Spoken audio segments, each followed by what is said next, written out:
everyone, and welcome to Tashkent. The sun is shining, the dice are rolling, and the Backgammon Award has officially arrived in Uzbekistan. Today I'm here at the Asian Prix, one of the most prestigious tournaments in the world. We're going to take you on a full behind-scenes tour. Let's dive into the atmosphere where each player fighting for the biggest prize pool in history, $500,000. That is insane. So buckle up because this one's gonna be fun.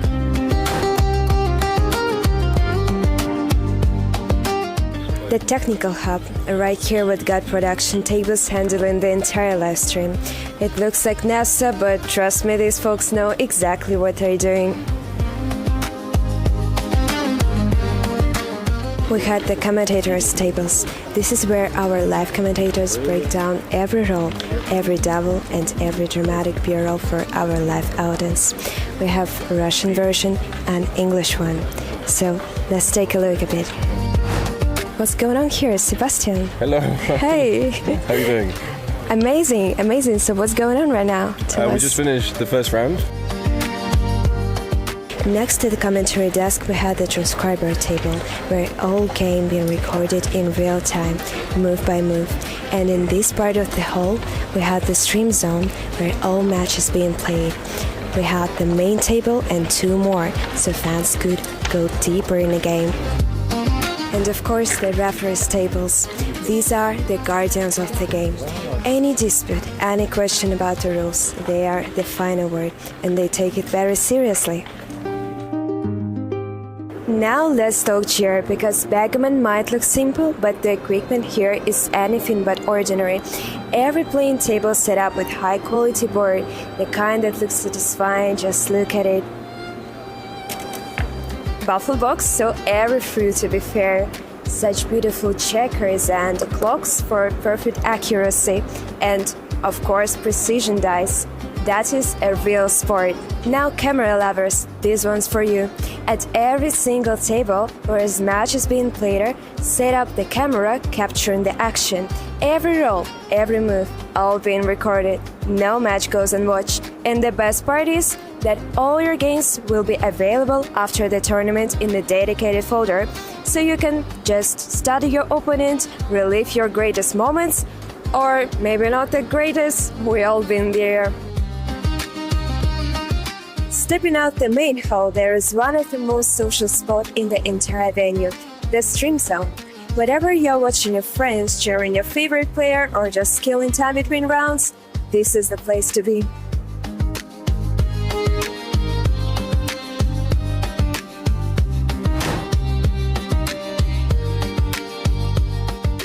After hours of focus, absolutely nothing can be better than sitting and sharing proper meal with your fellow players.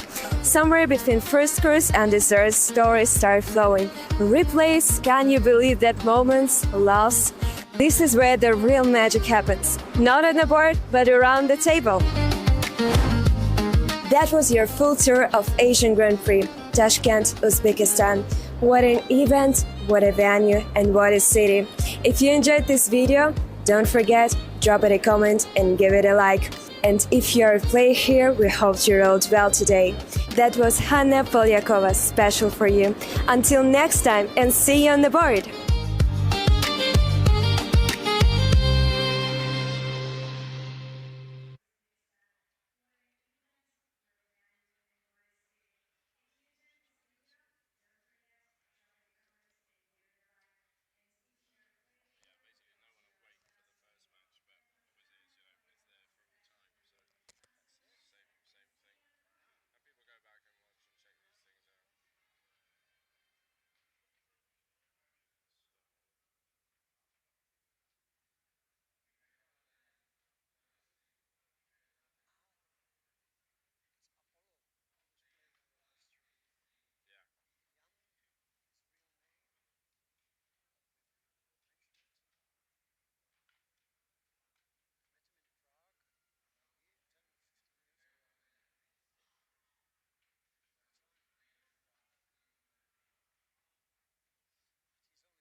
It's okay. Hello everybody and welcome back to Tashkent, Uzbekistan for the Asian Grand Prix. I have a lovely treat for all of you. I have Michelle Lamotte joining me from Belgium. Hi Michelle. Hi, Seb. It's great to have you here. Wonderful to be here. So this is the fourth round of the main event, which started with 322 participants, and I believe we're down to about 280. Sadly, you were one of the players who crashed out last night. Yep, I lost 3 in a row. But that's for the fortune of our viewers here this morning, so thank you for joining us. I think that subconsciously maybe I didn't really mind using it. Yeah, well, it's tough, isn't it? These are 9-point matches, they go very quickly, and anything can happen, as we've seen from the matches on the stream yesterday. Lots of big upsets and surprises. Yes. Last roll doubles. Yeah. It's not always the best player that wins. No, that's right, but backgammon seems to always deliver drama and excitement almost every time, and that's why we love it. Yes. We saw some spectacular match endings yesterday. Yeah, that's what we like. So today, this first round, or round 4, the first match of today, we see Lars Trabot again here. He'll be playing the white checkers on the bottom of your screen. And we have Apollo Ip from China, who organises a tournament in Macau. And I believe both these players have 1 life remaining, so whoever loses his match will be eliminated from the tournament. We can see we've got our XG feed set up. Players shaking hands, almost ready to go. Saw phenomenal level from Lars last night, but what we would expect, I think. He's a real pro. It'd be interesting to see Apollo play. Okay, good match, guys. 5-4. Down and split. Yeah, I think most people like this one. One must hit. So do you come down, or that's normal, isn't it? Yeah, because the 4s are duplicated. It's a nice observation. 6-5 will come out. So advanced anchor, I think, stronger than the 9-point. Definitely. I always love making an advanced anchor. That makes the 5 points. Yeah, simply too strong, isn't it, to develop these checkers, even though you must leave the 2. Wow. That's Almost forced. But he loved that trade of 5 points there. He's just having a look at it. Maybe he's thinking about making the 2 inside points. Maybe he may be a bit reluctant to lose his last spare from the mid, but there was no better 4 available. Yeah, that's right. This is a natural 3. Oh, start with the 3, I think, and then 6-5. But if you do this, the 3 is probably 8-5. And it looks a bit awkward that way. Yes. Yeah, he plays that's it. a nice builder for the bar point. Yeah, good play, Apollo. Good balance and flexibility. Usually a clue that we have strong potential. Oh no, always worrying when they put it back. He doesn't really want to step up from the back into all of that. Okay, but you can see what he's thinking. Doesn't want to leave the blot on the outside. Okay, he does do it. Well played. Reluctantly. 4-1. Doesn't do much. At least he gets the... May consider maybe slotting the 4 point, or is that overkill? Yeah, I think that's a little big. I mean... Yeah, no, it's not good. This looks fine. I mean, he's got all the builders there. Giving the shot. If he gets hit, he's almost certainly getting cubed. Oh, he does? Wow, he did play it. Yeah, it seems to be wrong. Well, yeah, because he's getting hit now, and the game is pretty much over unless he comes back in with something. Okay, so early advantage for Apollo. 1-5 will hit back. At least, well, he makes the second anchor, so he's happy with that. Yes. Always nice to hit at the edge of your structure. Will he make the 11? Or step up. Making the 11 a point is a point, they say. Yeah, I like making points. It's always a good default move if you're unsure. Now he might slot the 3. Yeah, I think now he should. Purity is a Yeah, prevailing concept. We can see it's very close now that he's got both the anchors. Computer actually says, well, slotting the 3 wins the most games, but to save gammons, coming off the 24 point and pushing forward is recommended. Oh, he finds it. Yeah, good play. Yeah. You don't really want to be stuck back there on the 24. So nice. This may benefit Apollo, because it's now a simple... Oh, he could make the ace. He can, yeah, fella. I think he could have kept it a bit more complicated by keeping his back game structure. That's true. But those checkers are not doing anything. Okay, he finds the first 3. He may come down with the last one, but it goes to such a good spot on the 6 point. Yeah, beautiful. Yeah. Difficult not to play that move. Just double checking. Always good to consider all the options. I mean, this is prettier in a way, but the last 5 is bad.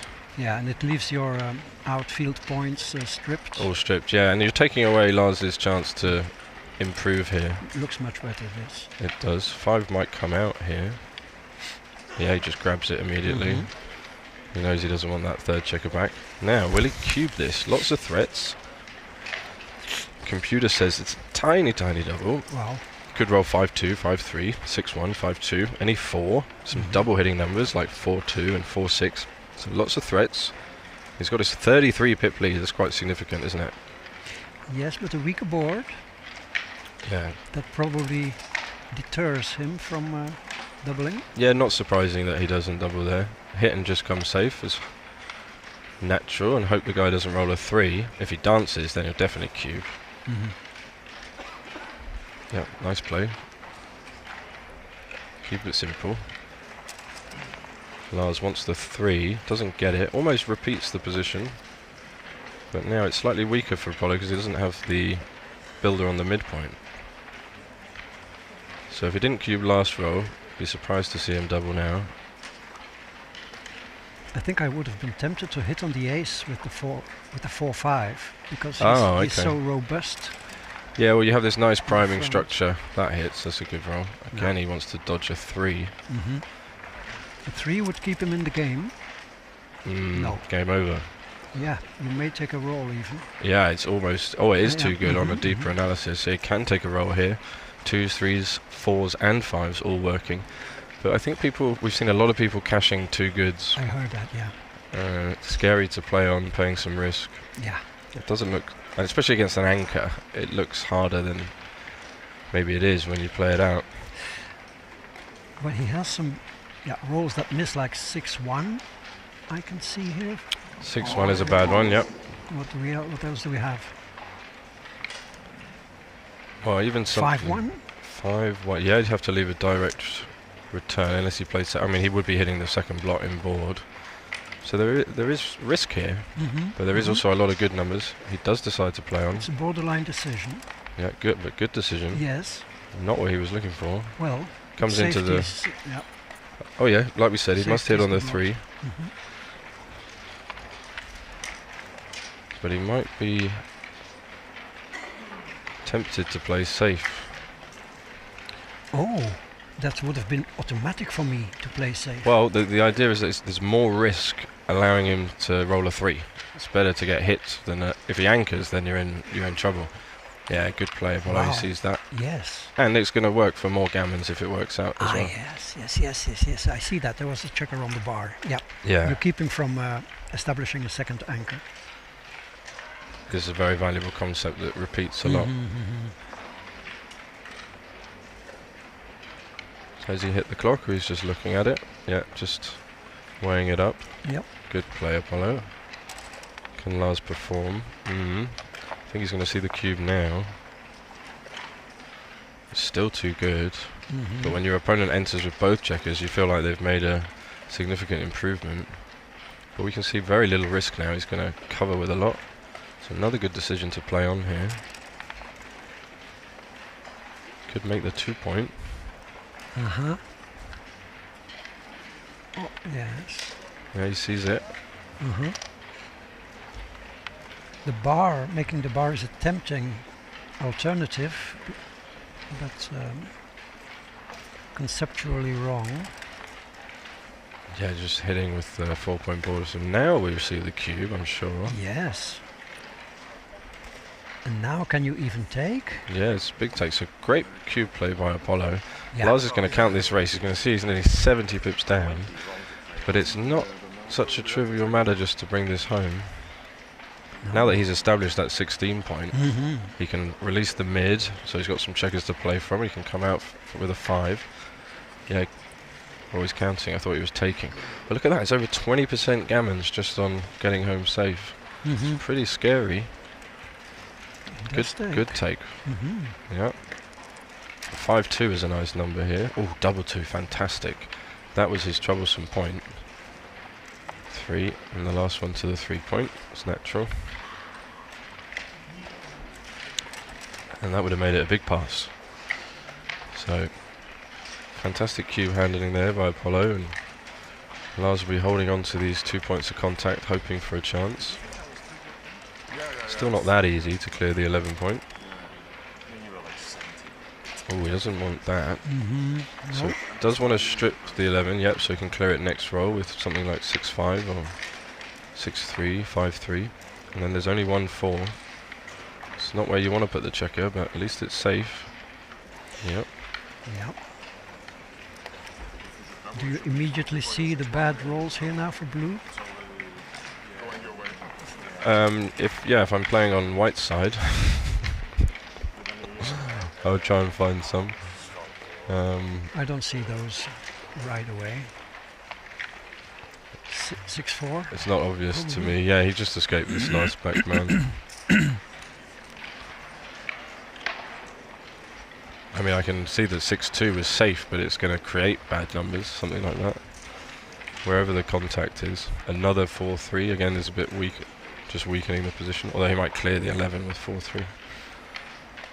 So he's leaving the 1, so this would leave 1-5. It's a bit risky. Mm-hmm. And not really necessary. He's got enough contact without leaving that blot there. 2-1. Plays nicely. Yeah, bring the spare in. Mm-hmm. Not a big difference between... Maybe to go to the 5 to create a good 2. Aha, yeah. That's a good observation. Also kind of pre-clearing the 6 point.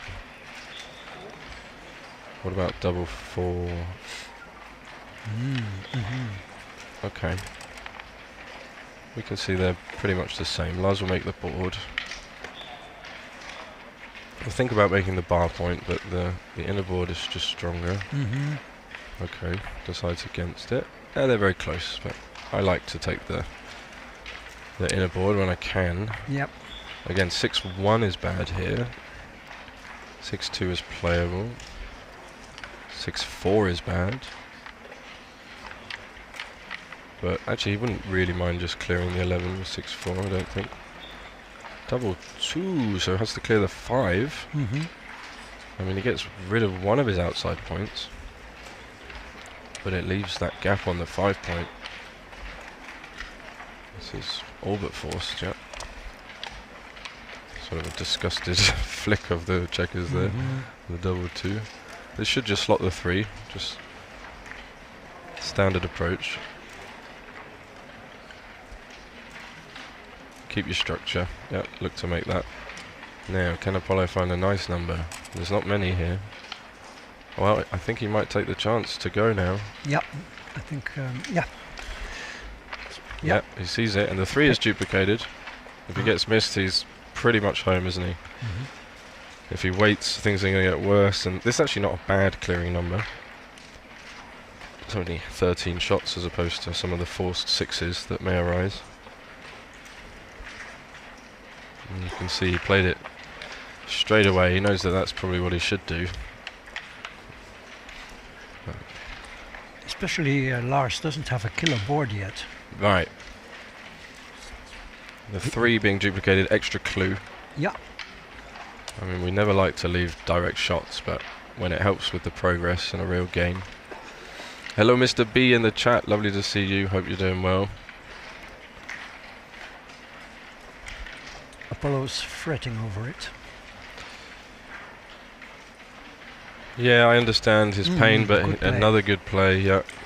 He knows that's what he has to do. seems like something happened here, but They're just checking to make sure the position is correct.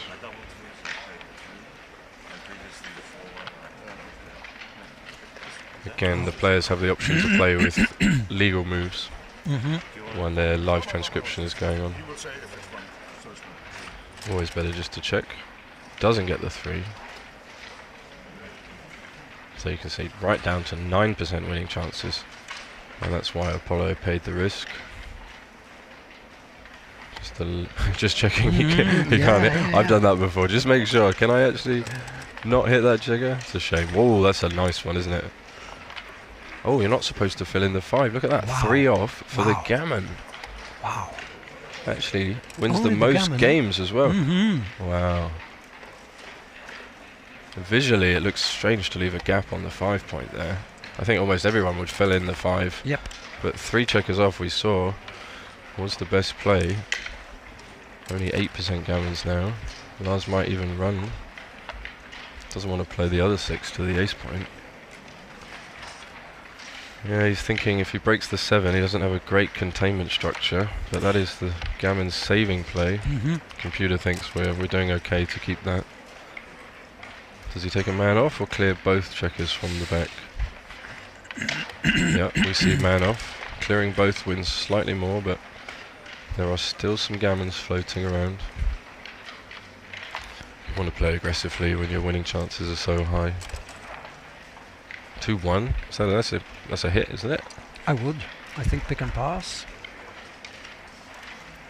should generate way more gammons. Basically, if you don't pick and pass, you abandon all your gammons. And you still only have a bad 6-2. You could roll double 6 here. Okay, it's going to clear from the back, I think. Yeah. Otherwise, it's a bit much. Yeah, I'm sure we'll see him play this. Leaving the 2 gaps just feels like too many bad numbers afterwards. Agreed. But he's looking at it. Definitely right to consider. I mean, it does win a few more gammons, but at the expense of too many games. Okay, comes to his senses.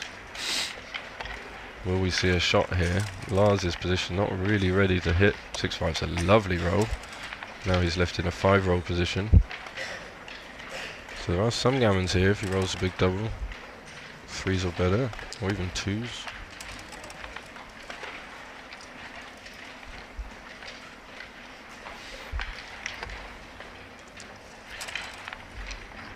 Ooh.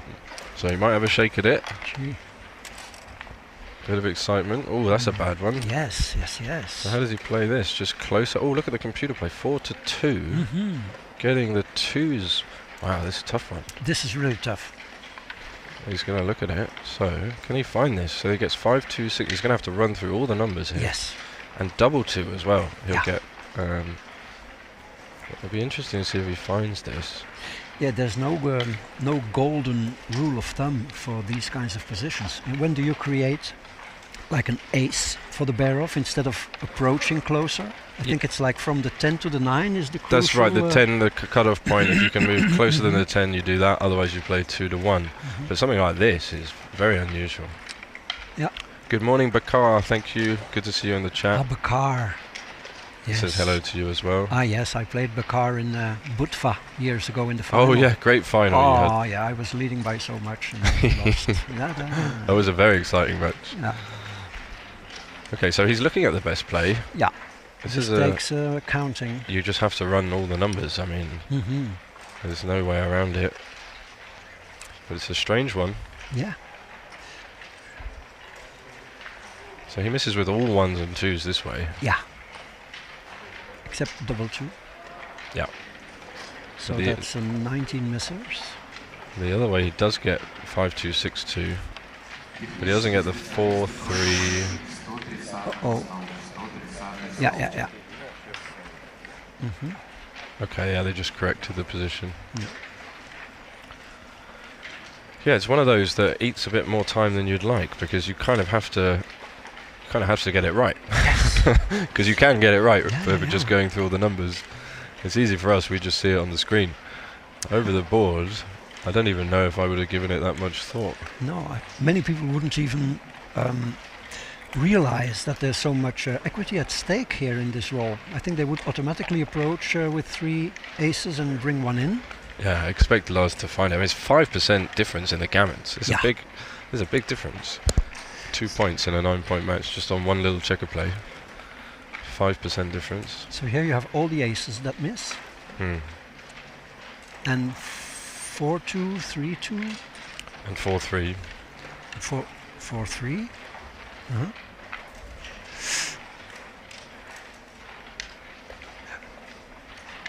Well, it's already a sign of a world-class player that he realizes that there is a lot at stake in this roll. Yeah, it must be, as there's 5% difference, must be 2 numbers Did he play better. it well? He did play it, of course he found it. Okay. Let's see if he's rewarded. Is that He 5-3? is. He got it. Nice, Yeah. well played. Wow, big relief for Lars. Grazie amore. Another nice comment for you there. To the chat. Oh yeah, hi. Hope you're doing well, everybody listening at home. That was the first game of this round 4 match in the main event. Ah yes. So Apollo Ip off to an early lead. Look at those PRs, 0.3, both playing great that first game. Fresh coming in this morning. I got my coffee. And we see the 5-2, 5-1 that we're used to, down and split, 2 good things. This usually just runs out, for lack of a better alternative. It's kind of escaping one of the back checkers. Maybe tempting to make a tempo hit with the 4 and come up with the 3 and duplicate deuces, but it's too far-fetched, It's just, too sophisticated. I mean, sometimes that's right. You don't really want to hit on the 2 point, and he is winning the race as he won the opening roll. This is a little bit big. Oh, this might be a double hit, but you can see why he went for that. Yeah, usually just hit with 1, but he had the extra spare on the 8 point there, so he could unstack and still have a spare. And Lars trying to generate something here. Hit and cover or just make the point. Tricky. 3 point is stronger. He might even look at hitting outside, but you want to point on head generally when you're leaving 4 blots exposed.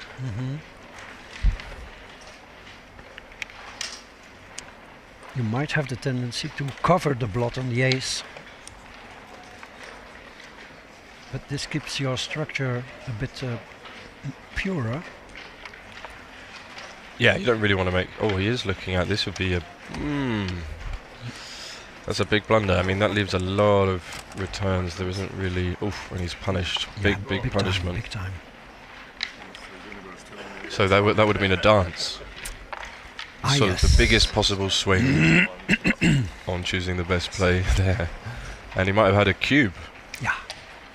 As it is, he's the one with 2 on... Oh, 1 on the bar. He's going to make the 5. Yeah, good play. Instead of hitting 2. He could hit the man on the 10, but taking the asset. Yeah. Another nice play, Apollo. Yeah. And now look at Lars's position. It's a bit of a mess.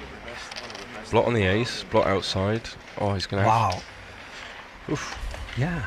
Oof. I think I would have played to the 11 with my 15-point It's checker. a tricky one.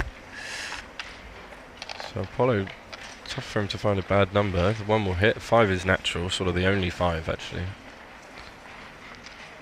Always like to have a spare on the 8 point.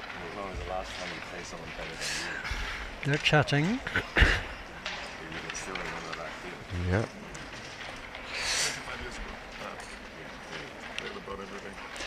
Yeah, of course, losing when you have already lost twice doesn't cost that much. That's right, yeah. Both players just with 1 life. 3-5. Oh, a little tempo hit. Now it's such a mess, isn't it? Oh, hello, Giorgio Castellano. Buona giornata. Ah, Giorgio, buongiorno. Good to see you in the chat. Hope you're enjoying the stream. Okay, Lars is not liking this. Is this I mean, this is almost a cube, even leading 2-0. It's very unusual to have 5 blots open and no points in the opening.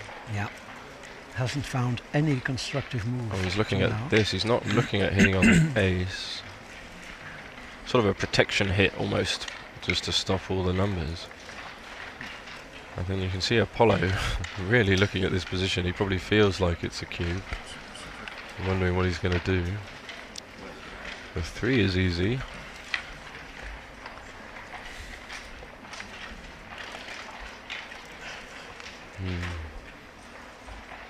No fun when your position looks like this, trying to find a play. Yeah.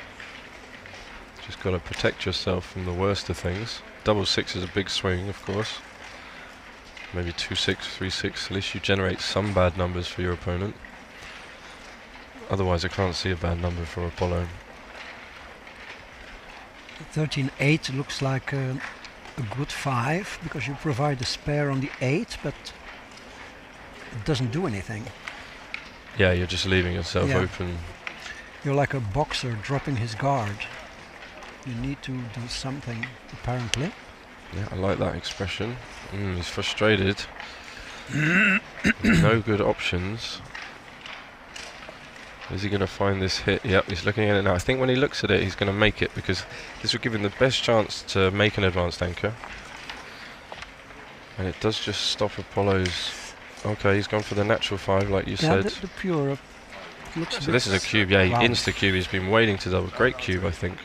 Big take, and he does just snatch it up. And they laugh together. Yeah.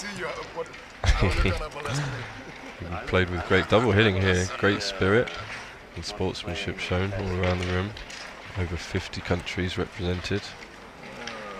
Hundreds and hundreds of players. So yeah, the 4 hits from the back, and then the 5 hits inboard. And that's really the only play, unless he plays it, 4-5 like this way, which you could understand why he's thinking that. But this way only leaves a single direct from the bar instead of a double direct. What I like about this playing room also is you don't hear any announcements. Yeah, so much better. In other tournaments, constantly, please come to the table for this, and please register for that, and there's constant noise. This is like monastic. It's great. I agree, much better that way. Yeah. So he does play this 4, yeah, and that leads to this 5-2 on the bar. Another good play by Apollo, playing a really great match. Can Lars perform? Well, he'll take the anchor. Yeah. We're happy to come in with both, but he's still in big trouble this game. 3s are duplicated. Double 1 hit both. Oof. That's what I would start with, and then I'd probably Hit play both and 6 to 5. Oh, you'd make the 7 point. Interesting. I can see why you'd like that, but I kind of like playing 6 to 5, yeah, extra covers. Oh, making the 7 is not even in the top 6. I think this is just extra good stuff, more improvement. Okay. Yeah, good play. He's really, really sharp this morning, and didn't like the 6. Now Apollo can blitz him. Yeah. Pick and pass numbers, pointing numbers. Oh, that's the one. Ooh, that does both. So that's 3, and I don't think it matters what you do with the last one. Wow. Probably jump out from the 21, create a good 6 to hit the other. Oh yeah, more blocks. pressure on the other block. But no.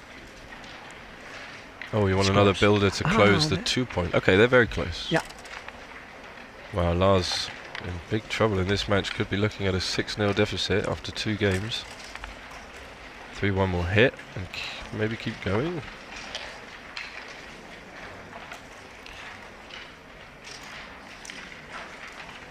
Okay, he's getting off double 4. He's looking at the best rolls for Lars from the bar. Yeah, you can't create a double 6 to hit on the deuce, which might have been an idea otherwise. Tiny, tiny cube, yes. So it fits in the little slots on the board. Well, he comes in with another 4. Apollo's got some work to bring this home. Can play both to the mid. He could make the 8 point. Is a nice point actually to make. Bearing down on the 2 point. Gives you a way to get home. We can see from the analysis no really bad choice here, simply because his position's so strong. Can't really go wrong. So let's see what he chooses. Maybe he makes the 10. Yeah, he goes for the 8. Great play. I like this. Yep. Structurally sound. Oh, he does get the 2-3. Must hit. But he hates it. He's getting hit back with 6s, 3s, 4s. No time to breathe this match so far for Lars. So 6 will hit. Oh no, it doesn't hit. Oh, you should make the 18 and just leave this checker. Oh, maybe I would get that wrong, Michelle. Mm-hmm.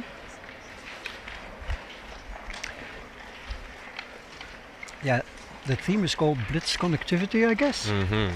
Always difficult to choose whether to continue blitzing or to bring your checkers home. I mean, there are quite a lot of double hits for Lars here. 2-4, 2-1, 2-3, 2-6, 2-5. And I see that is bad, and the pressure remains on the... He does go for this. I mean, it's natural once you've been blitzing. Oh, he does get double hit. Wow, maximum punishment there.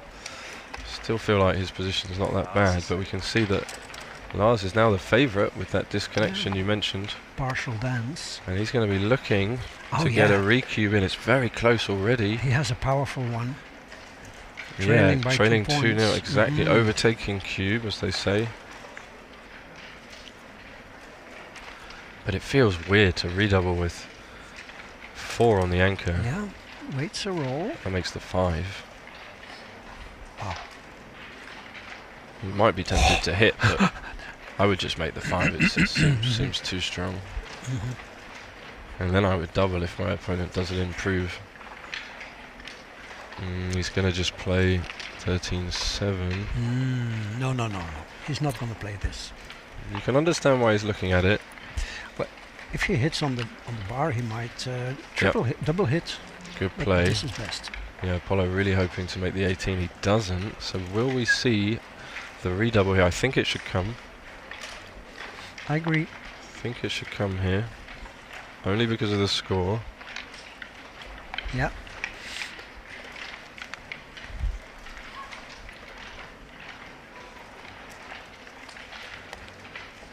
Okay. How fast does he go? Oh no! He missed it. Okay, well... difficult. This runs all the way to the mid, I think. It does. That was his opportunity, though. You know, he could have rolled 6-1 or double 3 and could get 8 points out of this game. He'd really want to get 8 points, at least 4 points. Take the lead. Now he can make the 18. He doesn't, so it's going to be a cube again, I think. And it's a pass now. So even a little sequence like that, it's already a pass. But because he didn't double last roll, maybe Apollo's inclined to take this 4 cube now. That might have been one of Lars's considerations.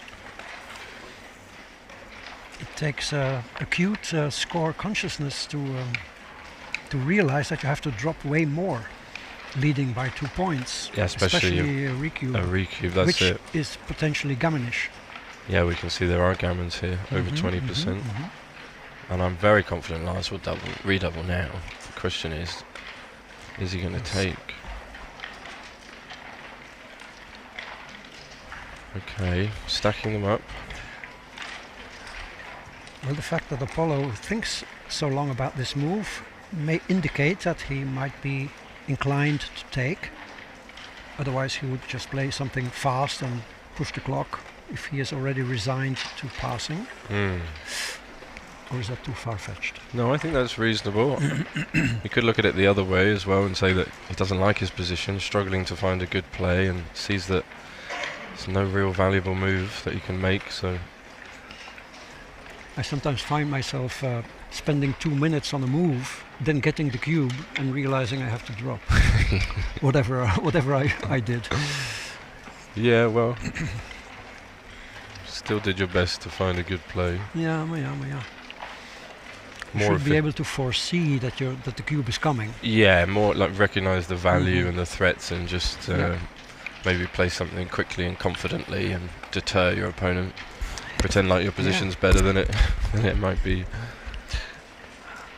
I've seen players who know that they're going to get cubed and that they will have a drop, and they deliberately make a checker play which make the other one too good. He missed another one, and now he rolls. And he rolled the best now. Gee, wow, he will regret this. Yeah, that was a big opportunity, and I think Apollo would have taken that one. Yeah, now because it didn't look that scary, you know. It looked like a normal position. Now he's going to be playing on 2 good. Definitely. Yeah. Now there's no risk. Wow, that's uncharacteristic for Lars. Missed 2 cubes there. It's very Lars, actually. He doesn't like any shots on the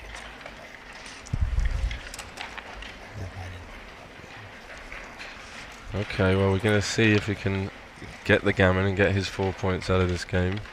Wow, 5-4, it's really not. Down to 7% wins in a heartbeat, just no good. Should actually run from the back here, covering 6-1, 6-2, 6-3 a little better. No pressure on the anchor anymore. Wow, it's just going from bad to worse, but look on the bright side for Apollo. He's really only playing for 2 or 4 points. Okay, he could lose some backgammon, so it's still possible he loses 6 points, but yeah, I like this hit 6-2. Slightly unorthodox, but keeps your opponent frozen. Can't make the 3-2 game. Less numbers to clean up. And there's really no risk, right? When you're playing on 2 good, you can pretty much cash any time if your opponent improves.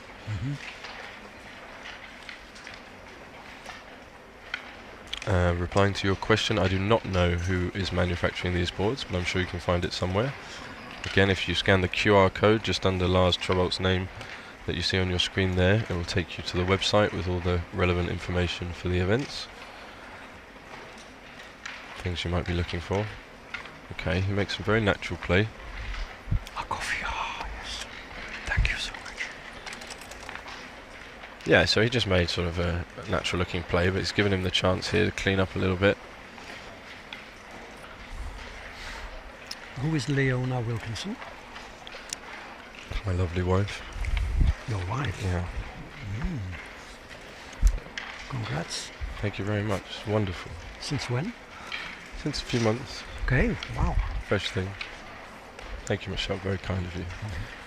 Always writing positive things in the chat. Okay, so we see him take the 2-3 game. I mean, this is the best way, to protect the gammons. Yeah, we see the gammons go down. But he is in a world of pain here in this position. And Lars will be ruining his chance not to have really capitalised on this turnaround to get 8 points in this game. Could you slot? Yeah, you. 4 here. I wouldn't really want him to hit with 1s and 2s to get to the edge, so you don't need it. Yeah, still has a 4-point board. He still has a 4-point board, but after this roll, it's unlikely he does. And they're talking about the position. I flipped it. We feel already. Okay, I think he's saying he would have taken before the double 6. Yeah. Double 1 is great. 3 to the edge at least. Ah, you can do it this way. I see. So 2 from the back, but then you are forced off with 6s. So that's difficult for me. But that's the only way to keep both the anchors, actually. Yeah, that's the only way to keep both the anchors. So I guess you're trying to end up with a 3-point game. Of course, you have no chance of winning, so you're just trying not to lose a gammon. Oh, he goes for the switch. Understandable. That's actually very close. I mean, if you win this game coming forward, I mean, he's never going to win, because if he improves enough, Lars will cube him out. No fun playing these positions when you don't have the cube, because you know the best you can do is reach a double pass.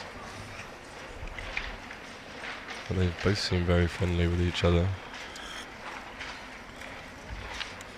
Oh, he does find the top plane. Nice move, Apollo.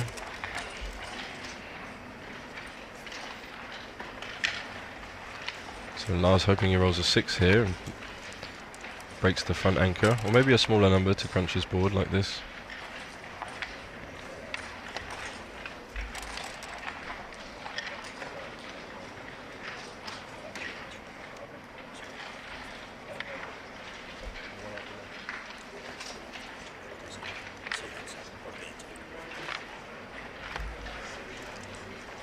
Okay, so we're back here. Ooh, the 1, he likes that. Now he doesn't have to break it with a 6. So holding on. This I'd probably slot the 2-point. Just stay back and actually want to make this point so that you have the board. Natural play, he makes it. 5-1, that will be played there. So Lars is just continuing to think, how do I generate the most amount of gammons from this position? Maybe he needs to, open this 8-point, so Apollo is forced to leave with a 5. Oh, okay, force the 5 as well. That's unorthodox, I think, with a 3-point board still, because... but I like your thinking. There's definitely lots of times where those trap plays come up. Yeah. Make your opponent play from his stripped anchor.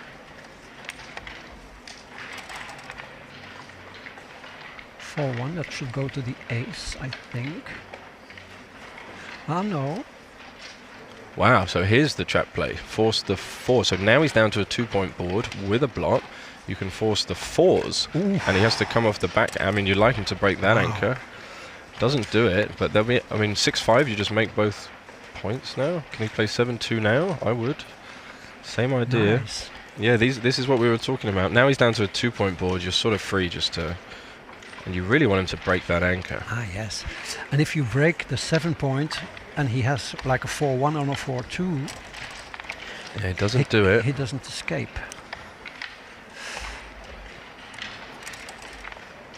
So not quite the perfect technique. Could even clear now. Look at this, 8-1. Just preparing the home board, staying back. You don't mind if you get hit. I really like these plays. They're very fun because you see the future of what you would like to happen, and you force your opponent to play what they don't want. And he's doing it in a different way. He's saying, okay, 5s and 6s later on are going to be forced. Doesn't make the ace. I think he might look at it. Ooh, this doesn't look good to me. Too timid. Yeah, this is the wrong approach. Double 3 is forced. I really wanted to try and get as many checkers on the bar. Now he's going to make the clearing play. Sort of the only... Okay, but how? Just from the 9, I think, is the way. You could clear the 7, but then you don't really have a good last 2. And this, he's going to be forced off with 5s and 6s anyway. He's looking at it. Okay, just looks weird this way. But as we can see, they're all quite close. Again, difficult for him to lose value in this position. It's the natural move. They're only 20% gammons now. And that doesn't do anything. Now he'll make it. Oh, he's playing it. Yeah, good. So, can he roll 6-5 or something bigger to not have to leave it? So those 4 builders are going to come down on his head like the sword of Damocles. He will be hitting with anything, even though it may break his 7 and 8 points. Looking to generate as many gammons as possible. 5-3, so that will hit and come in.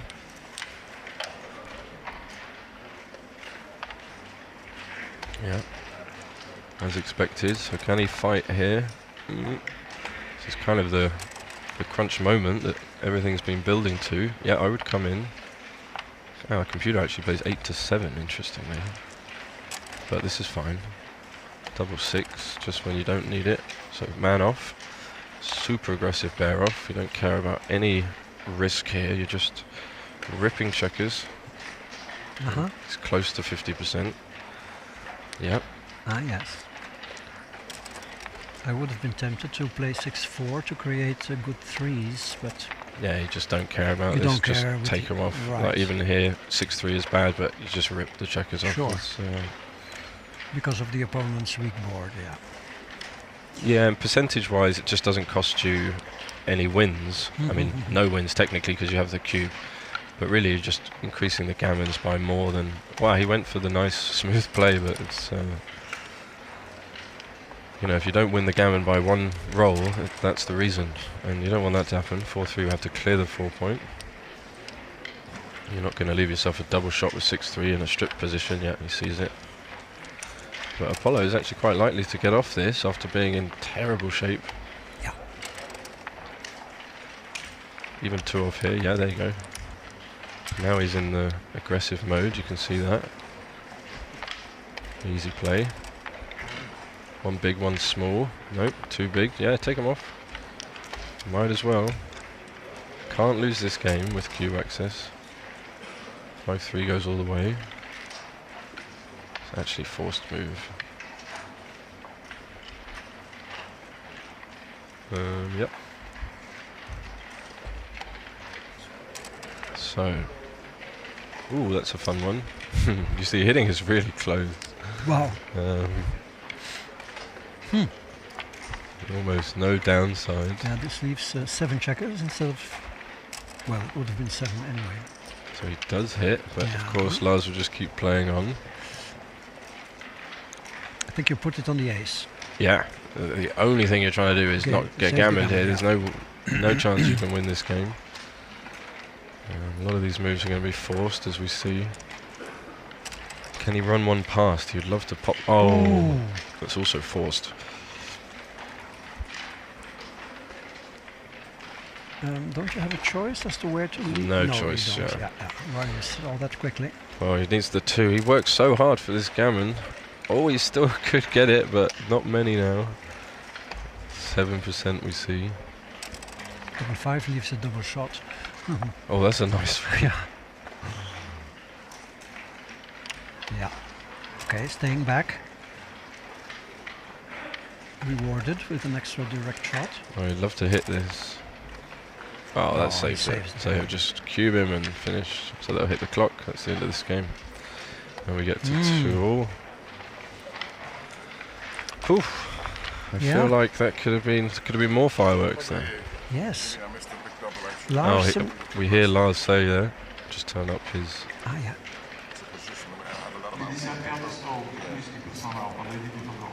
Yeah, so we heard him say that he missed a big double there. He recognised it as soon as he rolled the double 6. I think he saw the value in his position. So this button. Does that work for you? Yeah. Okay, yeah, just so we can hear what the players are saying over the board sometimes. Hopefully our viewers watching at home also get that. Yeah, it's funny, often you see the value in your position after you roll and then it's too late. Yeah, but still a bit disappointed. You will be, yeah. Trailing by 2 points, and a recube is especially powerful. Yeah, you kill that cube. So we see them trade points at the beginning of this game, and standard looking 6-4, 3-2 will hit, of course. Hitting and splitting, 2 good things. So the 4. It's always confusing, this To the one. 18. I think the 18 feels more natural when we see him play it, because leaving those 2 checkers there feels as if you're leaving lots of numbers, but actually you're giving yourself a chance to anchor. Ah, yeah. 5-3. Yeah, it's just going to safety. Advanced anchors are awesome. Apollo looking for the 6. He gets it. So we reach this 50-50, as we see from the percentages, mutual holding type position, which is very common. Yep.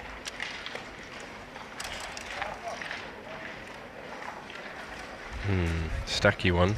It's the only safe play. I mean, he doesn't really want to play 2 blocks behind the anchor. Oh, he's looking at it, but do you want this? Okay. Can't be that bad. Double 5, so that's it. Disengage, come round. He's up 24 pips now. Oh, trading double 5s. A lot of double 5s on this stream table. Yes. Oh, you can see it? Oh, shit. Okay, they're just checking something. Oh. We need to get that. Come on, buddy. Can you turn the pip? What is the clock? Oh, they both used a lot of time in that second game. So Apollo down to 4:48 by the looks of things. Wow. Lars on 5:54 For a 7-pointer. for a 7-point match. Yeah, that's not much time at all. Yeah, I've been fooled a bit here by the different time settings. Okay. I was just looking and Like the 10 seconds instead of 12 makes a slight difference, although you don't have to shake your cup. Ah, the delay, right. So you get a little less delay, but because of the baffle box, maybe you think Yeah. evens out a touch. I do love it though that there is not a single cup present here. Nobody brings dice, nobody brings cups. You don't have to look for your opponent, you don't have to look for boards. there's delay. It's I don't know. I have to say, when I entered this room here on the first playing day, I was really early. Everything was set up so beautifully, you know, symmetrical, uniform, identical, predictable. I would know. It's a mutual advantage. We can But I mean, It's you know, paradise I for don't somebody know, I who's have slightly autistic. like to see it. It's great. Yeah, I just noticed. Yeah, okay. Yeah, but Anyway. It's really enchanting to see almost. It is beautiful room. Look out. See all these players. The shared love and passion of the game coming together. Yeah. Backgammon, a tremendous force for Yeah. bringing people together from all over the world. I mean, these guys from the technical team came up to me and I mean, they introduced themselves. They said, you must be Michel Lamotte from Belgium. We heard your commentary like years ago. I said, whoa. I'm almost like tempted to learn Russian. I mean, it's the same advantage. Yeah, but You can see, I can see. I didn't know. Now, want to listen in? Yes, Jugs, hopefully I've turned that up. Hopefully you can hear that. We can just play on and it's okay, but you could be aware. Something must be disturbing. Oh, I think the stream has gone on the big screen. Because I have to decide. And they hear the commentary? I have to decide. No, they don't hear the based on commentary, but I technicalities. think they can see the... I think they can see the stream. Someone in the booth will correct that, so... Yeah, hopefully you got that. We didn't understand either, but I think we know now. So he did play the double five. Another double five. 3 double fives in a row. He's up to 80%. So what is the difference now? I guess it should be the same, 24. 17. That's going to be double pass. And Lars is going to be winning this match now. Okay.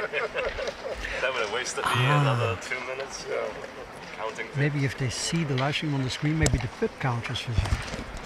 Yeah, I think it was something to do with that, but we can't actually see from this angle, so we were equally confused. So we did get a double pass. I'm surprised they didn't show 6 the away, best 5 rules. away. Yeah. Slight adjustments. They so well on the To string, take it's points. That's funny to hear them saying they must have seen the PR there of 1.6 for Apollo. Feeling happy about it. Ah, yes. I think they just put it on the wrong screen because we actually have a viewing area at the back where the players can sit and watch, sort of a lounge area with lots of sofas. They can chill out and follow the stream there. Yep, and great bites. Yeah, Pastry, little nibbles, pastries and coffees. Very well organised. Okay, so we see a 6-4 and a 6-2 will hit. So, same as yesterday, 16 numbers to make the 18 and 4s. 3-1. Do you slot? Do you slot is the question. You want to, but it gives too much.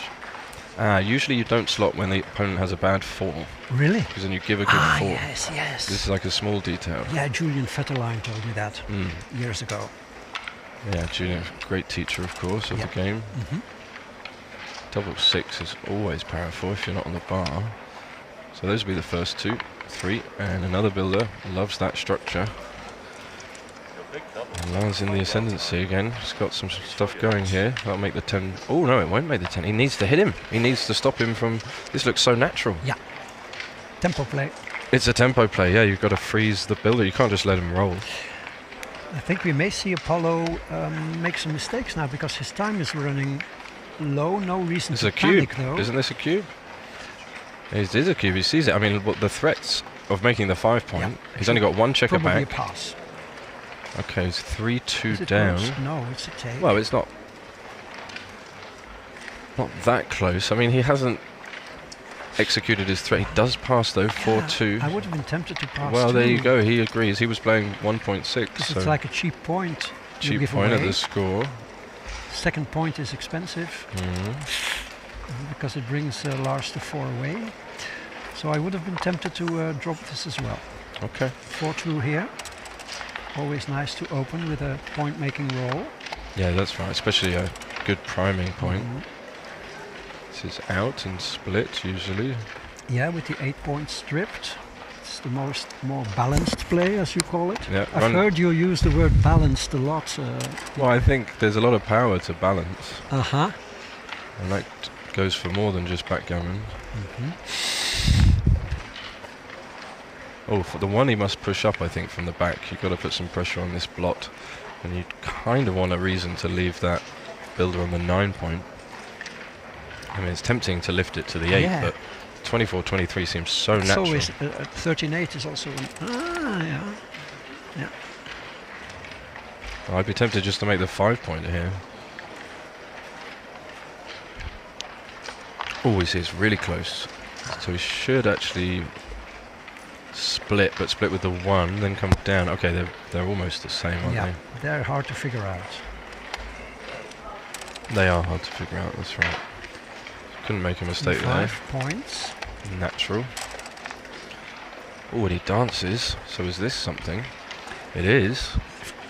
At 5 away, leading by 2 points in a 7-point match, it's like 2-0 in a 7-point match. You have to be really careful because the recube is powerful.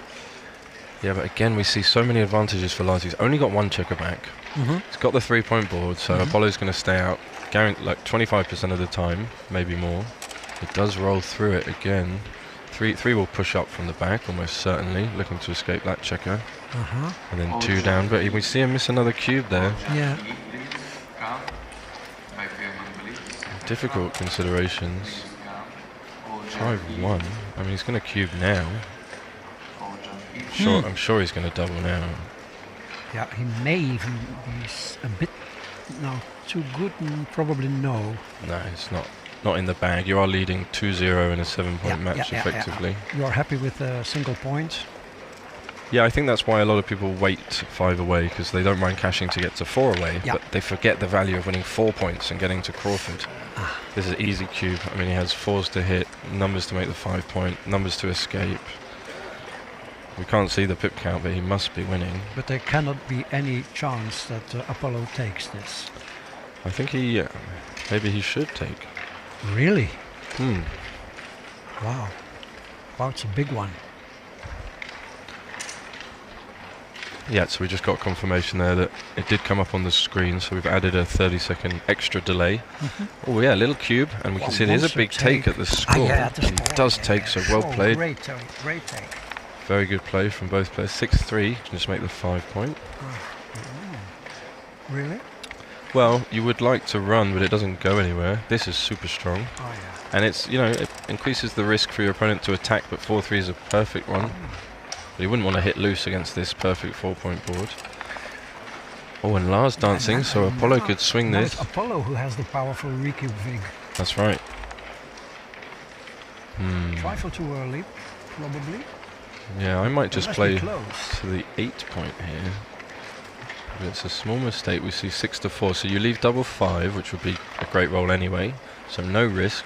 If you play to the 8, it's 5-3 and 6-2. That's 4 numbers.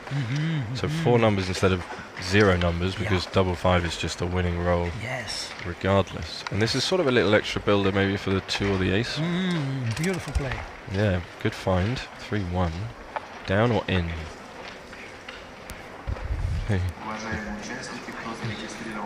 Just getting a good morning from Mr. Pete Heskett here,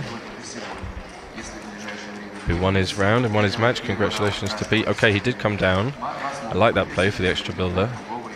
Oh, look at this, making the 5-point, leaving the direct 6. I think he's going to make it. This is tough, isn't it, when you have to leave the direct? Oh, he's pointing to it. Especially since the 8-point is also valuable. Oh, this is understandable, but it leaves a lot of shots anyway. Okay, does play out. Unfortunately, that's quite a big blunder. He does get hit. Oh, would have played so much better the other way, and he might get gammoned here. Not over yet. 1-6. Yeah, those are tough plays, but making those perfect boards. We've seen a lot of examples on the stream of this idea.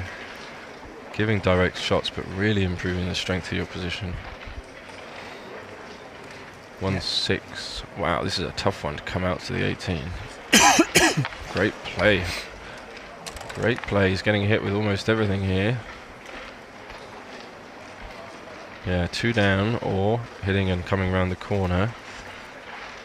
I feel like you might want to stick around to pick up more of those checkers. He is going to dance 16 times. And some of the entries are bad, like 1-5 and 2-4, 1-4. So more than 16 bad numbers. Does go for the 6' shape. I like this play. It's 10% more gammons. It's significant, but he is leading 4-2. He does decide to make the play that wins the most games. A lot of return shots, of course, if you were to get hit. He made the right choice against 3-2. Yep,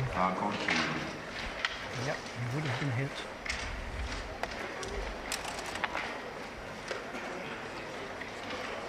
So now Lars seems poised to cruise to Crawford game.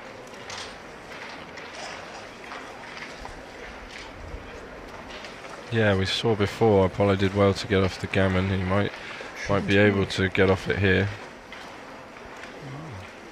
I would be tempted to hit, so is Lars.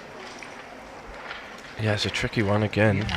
Because he could lose from there. 2-6 is a big swing. This way, even if he rolls a 1, this is sort of locking up the win. Yeah. Sacrifices a handful of gammon wins. Yeah, but he'll take the 1. He can still attack later. I guess there's some value also in letting your opponent's board crunch. There'll be some time, just so he doesn't have any recourse there. 2 down, be standard.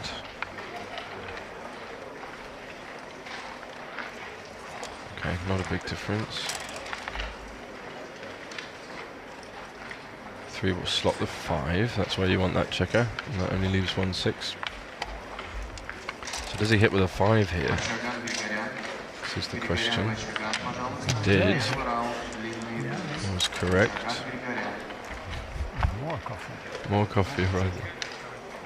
Oh, louder? Right, Okay. that's good, right? Okay. Okay, much better. So he rolled the 2, so he's on the anchor, not that many gammons. We've just been brought another coffee. I think I'm going to explode, Michelle, if I keep drinking these black coffees.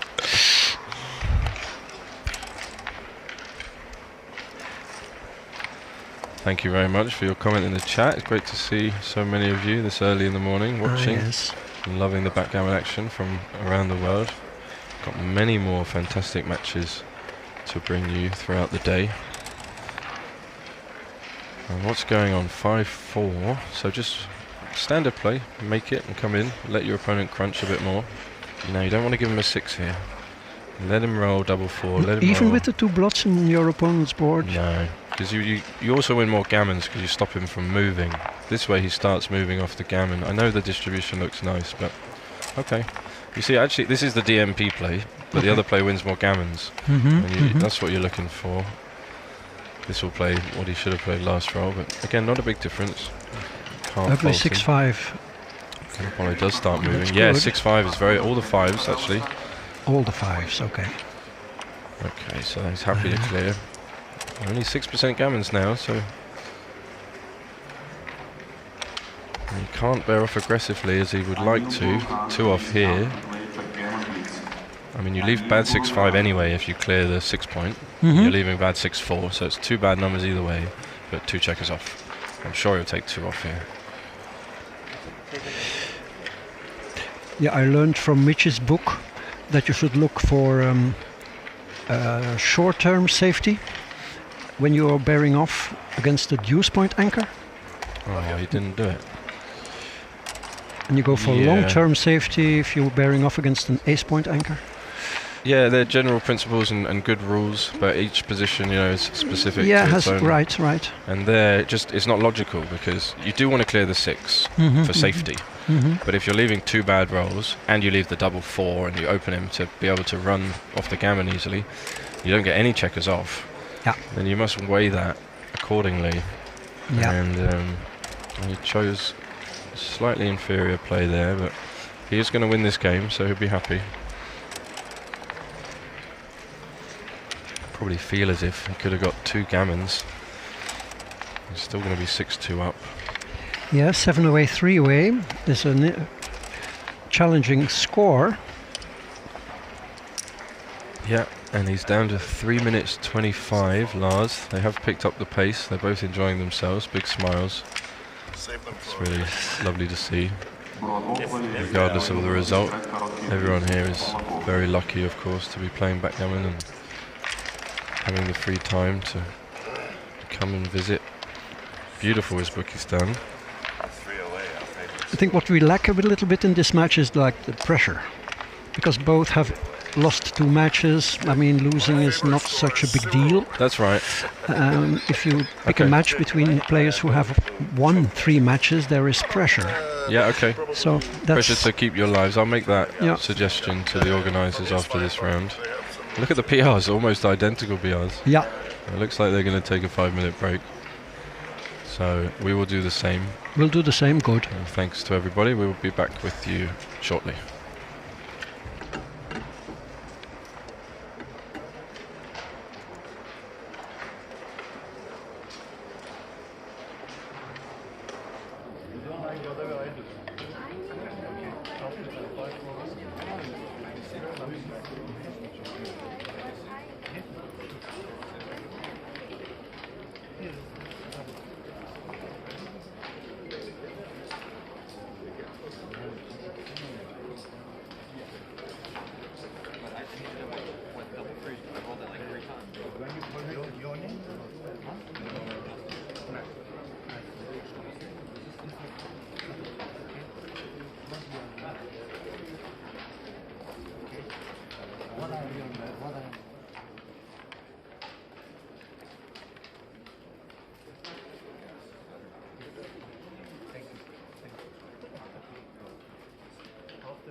Good match, yeah?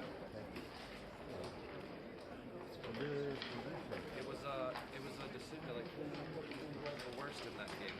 We both rolled terrible. Absolutely terrible. Lost it.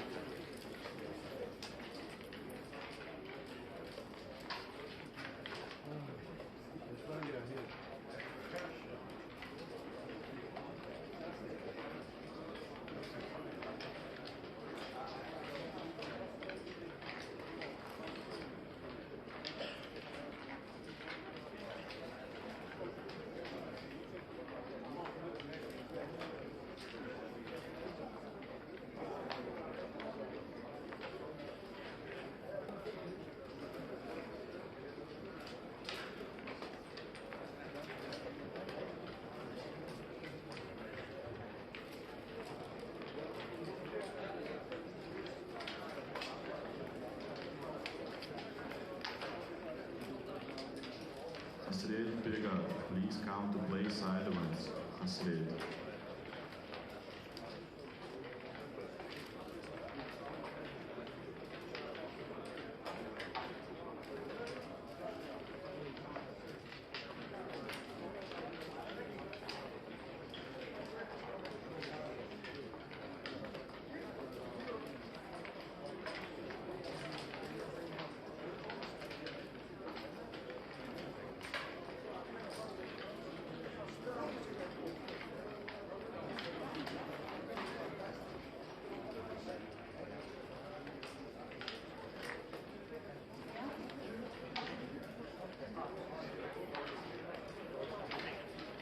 Milikan Khachik, please come to play sidelines. Milikan.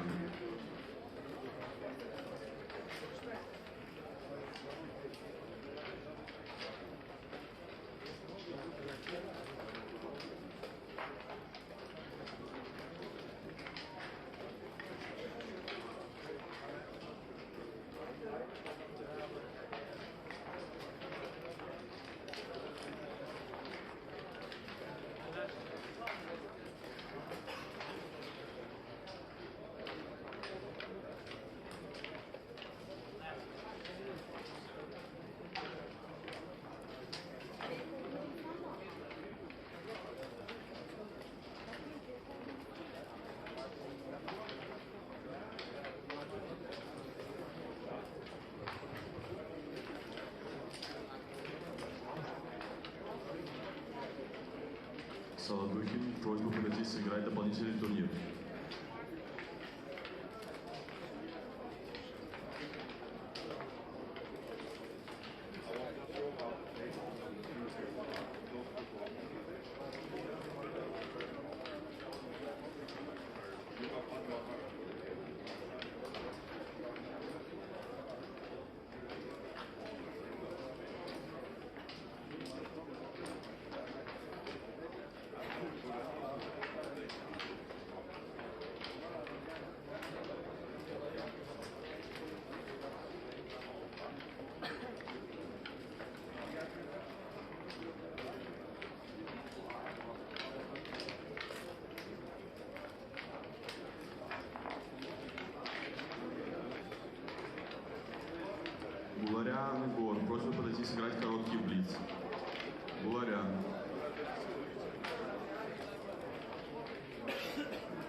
to play backgammon and blitz. Meanwhile,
Лидия Ходченкова. Просим пройти сыграть спринт.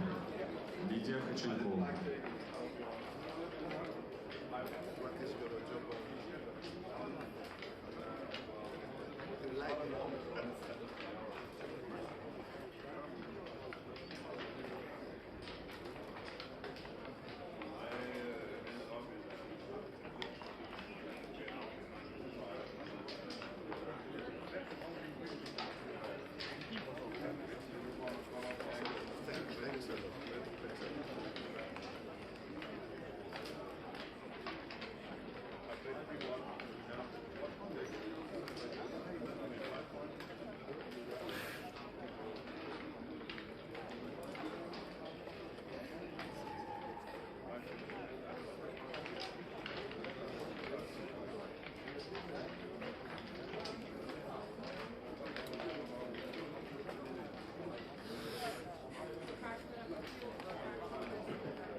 Okay, welcome back everybody.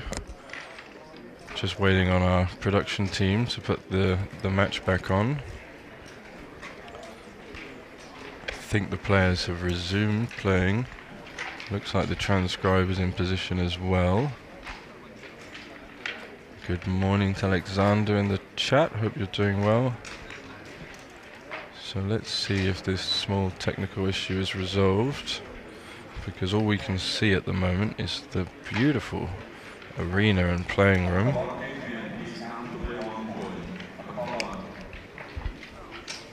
Let me just check for you.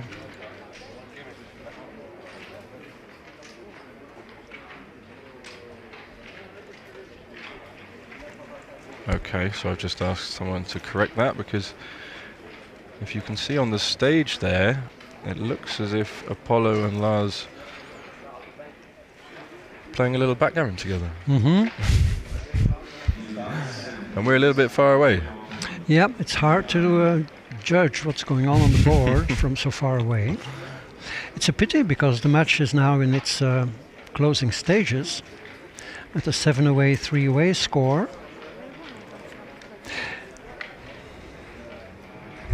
Do you have an idea about like take points in gammonless positions for the 7-away player when he gets cubed? But the difference between because I was stunned by the difference between 3-away, 5-away and 3-away, 4-away. Oh yeah. If the 3-away player cubes, I mean, the 5-away player can take like for money, but not when it's 3-away, 4-away. That's a huge difference. And there's differences too between like 3-away, 6-away and 3-away, 7-away, but I don't know those take points by heart. Yeah, I think you want to think about it more in terms of small adjustments. Like, do I Small need it? adjustments, Do I yes. need it to be a little bit better? Can I take a little bit worse? Yeah. And then you use your standard evaluation. Say, okay, what would I usually do? Is it that little bit better? Or is it that little bit worse? People can get lost in the percentages and the numbers, and it's, I think, easier to use a guide from your experience, what you already know, and you say, well, actually, this is usually a take, so. The shortest way to the right answer. You're looking for efficiency in your approach as well as your gameplay. Isn't it Tim Cross that came up with like color codes for these different scores? I think that's one of his things.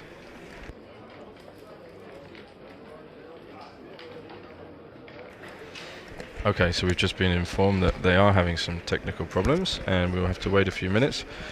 Hopefully we don't lose the end of the match.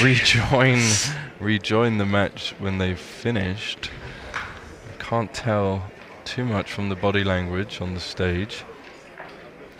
So maybe I think I would like to tell the viewers also what's so special about this tournament is that there's like arbiters all over the place. So whenever something occurs on the board which is confusing, doesn't have to be a dispute or anything, but you were not sure whether you played 4 5s or just 3 5s. You just raise your hand and an arbiter shows up and they can like right away check using the cameras. I mean, there's hundreds of cameras here recording every match. It's absolutely astounding to see the logistics of this enterprise. Yeah, so much work going into this. Yeah. Make everything run smoothly. This is actually the first technical issue we've had on the stream, so I'm sure these guys will sort it out as quick as they can. Yeah, I see someone in the chat saying that Mochi is out of the main. He's already lost his 3 lives. Many top good players, of course, are already out, including Michel Lamotte here, and that's just the nature of backgammon. A lot of upsets. You're never going to be a huge favourite, even against the lesser experienced players, and that's part of what makes it so fun. Anybody can win, and everyone should have hope. Yep. So, of course, you usually do see a couple of strong players in the later stages, but it's a nice mix, and it's hard not to root for the underdog. Yeah. Randomness is a fascinating concept. Yeah, true randomness, I think, is very difficult for us to swallow. Yeah. We always want to assign meaning and value and purpose behind things and patterns. Yeah. And maybe there is, and maybe there isn't. Yeah, we are subconsciously always looking for patterns. Sometimes we see them when they're not there. That's right. Yeah, I see you asking in the chat what happened with the match. We are also wondering, because we can see them on the stage. They have continued after their break, but we're having a slight technical issue because we cannot see the board on our screen. We see exactly what you can see, which is the playing room, and I know they're quickly trying to sort it out. You can see the transcriber keeping up with the match, and I hope, fingers crossed, any minute now, any second now, we're going to get the feedback so that we can follow and take you through until the conclusion of this match. Yeah, Michelle's kindly just going to walk over and have a look and see if we can give you any updates. I'm sorry about this.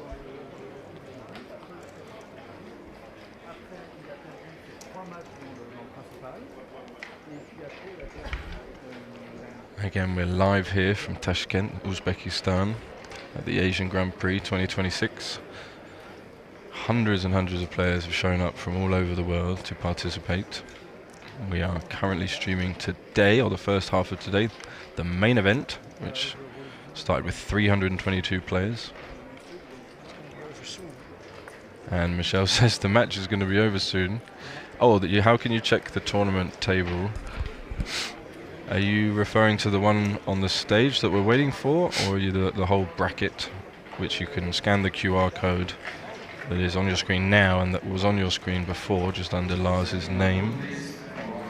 So there is a 4 cube on Lars' side. Oh, here we go. We're back. Oh, wow. Look, we're going to get the end. Yeah, he was bearing. So a bearing 1. Off. Don't roll a 1. Oh, he could coup classique for the fans. That's I had when one you have yesterday. 3. I picked up the 2 checkers. Well, we rejoin at such a critical moment. So he must have doubled, got the recube back. Okay, so an ace would be exciting. It would be.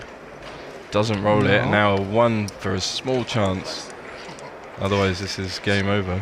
So Lars must have sent a cube and got it back. All right, well, we There did it see is. the conclusion of the match, so congratulations to Lars Travel, and very well played. Commiserations to Apollo, but great performance. And really Let's hope. fun Let's see match. if the PRs held up. Well, for Apollo they did. They both played very well. I think Lars knows about that recube he missed. Yeah. We must thank you, Michelle, for joining us this it was a morning. pleasure. For all our viewers, I will do it on their behalf, and I really hope you come back and join us again, or do a match on your own later today or in the forthcoming days, because we'd love to have you. I'm available. Thank Wonderful. you very much. Thank you, Seb. All right, wish everybody well, and we'll be back with round 5, probably about half an hour, I'd say. So I'll speak to you then. Thank you. You're left with 2 guys up there. Just and hoping. probably no timing. So I think it's okay. Well, thank you for the lesson, Yes. Mr. Chabot. So now I'm last 16,000 even more. Have to win like Another 16 matches. yeah, 16 matches. So it's probably happens. Thank you, Lars. yes. See you around. See you around. Yeah. Good luck. Oh, Oh yeah, we need to sign out paperwork.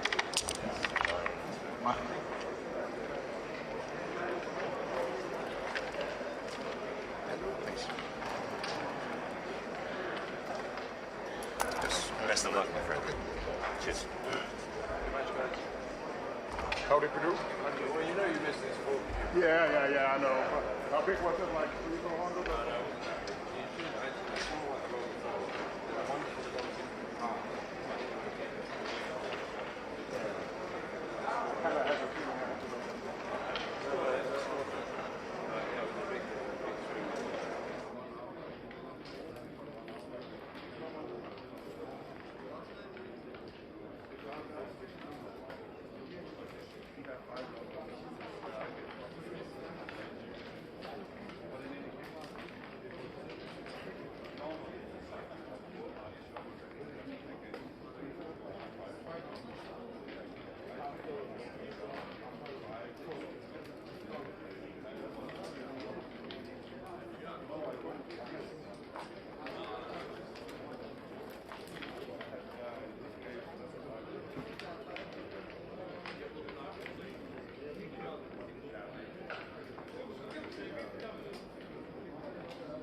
Григорян Размин, просьба подойти сыграть спринт. Григорян Размин.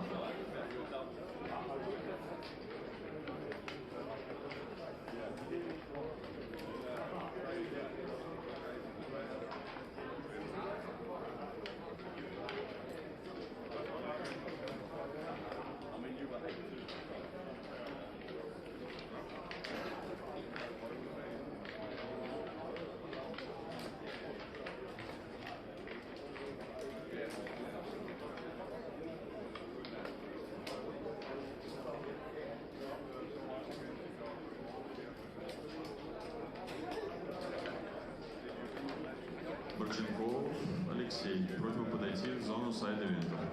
Марченков Алексей.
Мираджанян просьба подойти сыграть однопоинтовый турнир. Мираджанян.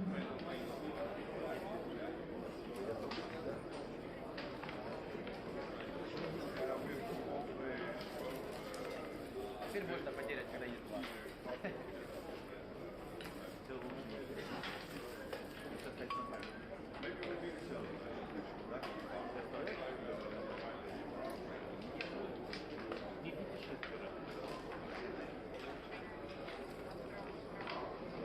Шкилин Дмитрий. Просьба подойти сыграть однопоинтовый турнир. Шкилин Дмитрий.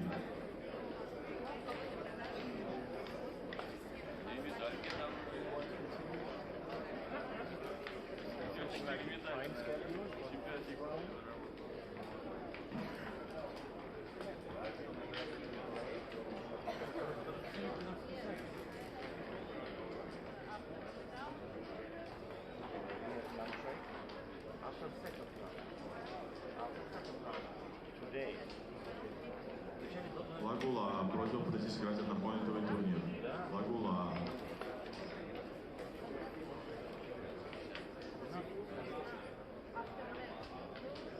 After next.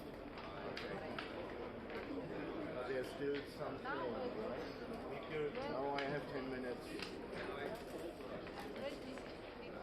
20?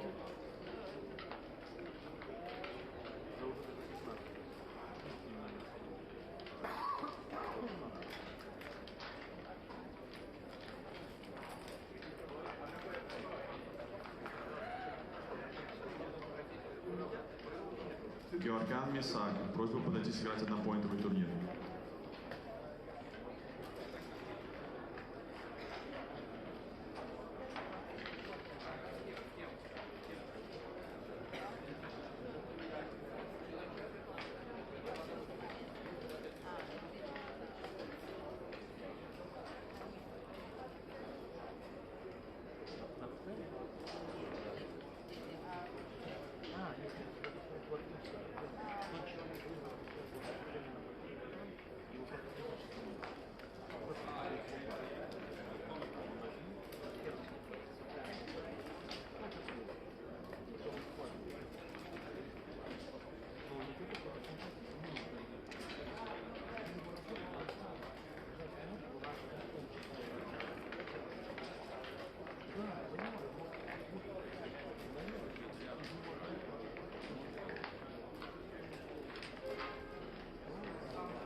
Tofik Razai, please come to play 1 point. Tofik Razai, 1 point.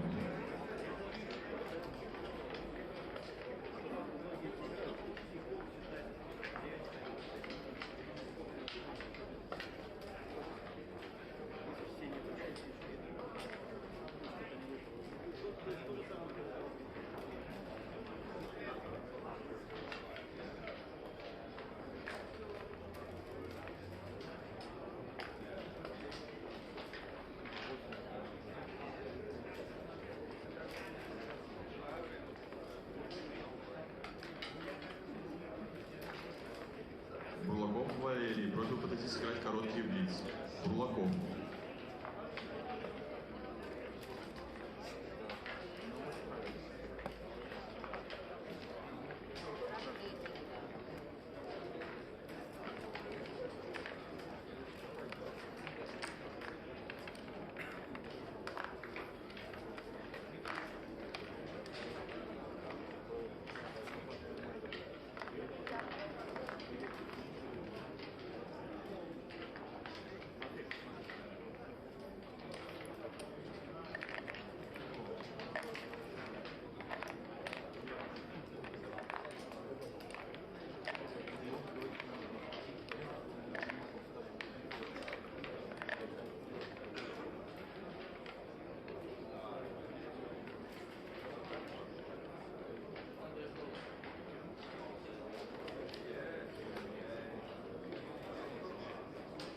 Махмудов Камиль, просьба подойти в зону сайд-ивента.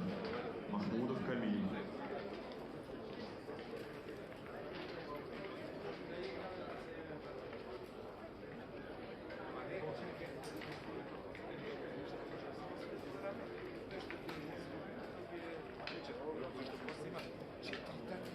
Листовики, что се собират. Я че корицират в финале.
Ларсик Юрий, просьба подойти сыграть однопоинтовый. Юрий. Diamantidis, please come to play 1 point. Tony.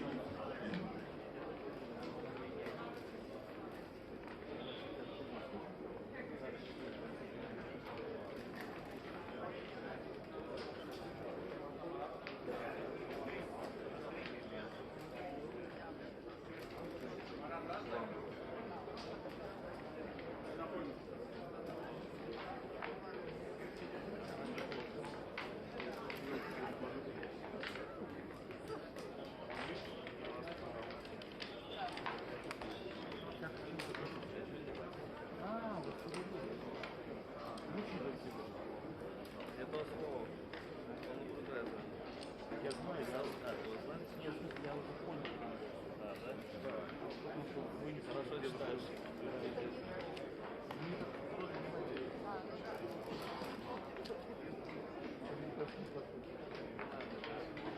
Мы понимаем, это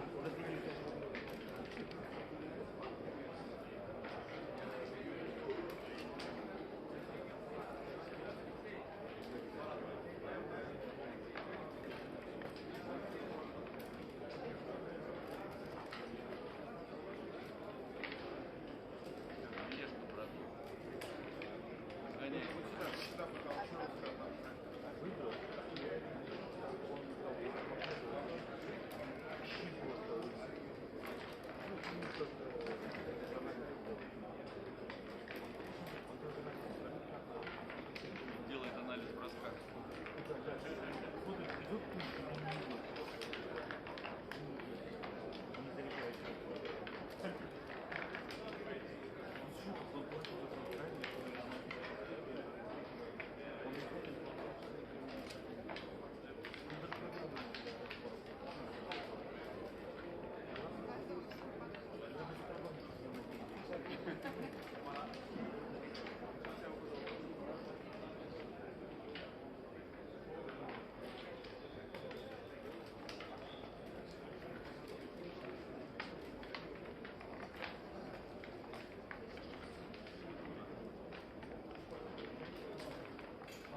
Selim Kurt, please come to play 1 point. Selim Kurt.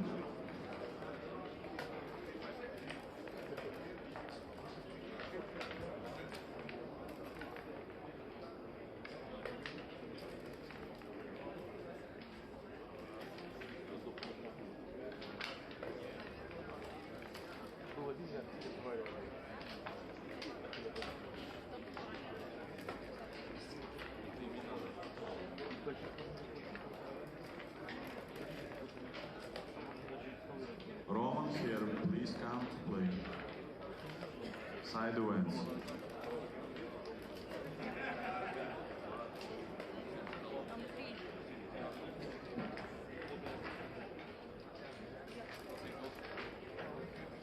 Я могу воткнуть у себя.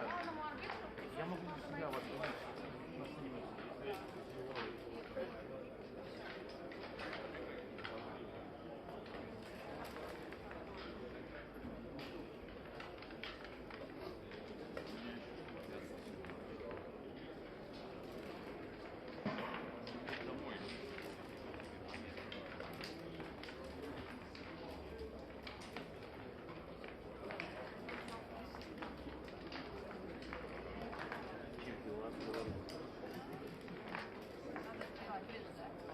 Я не сказал, я могу обнимать.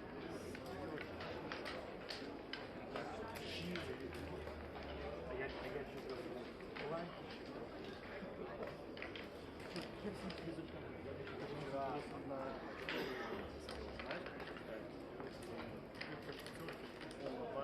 Меня послала так 5-2. Ну, кстати, я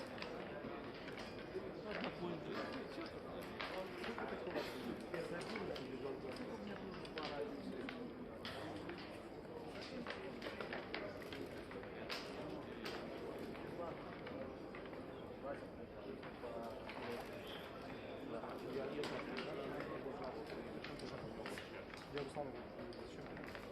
Ну, я тоже, мне позиция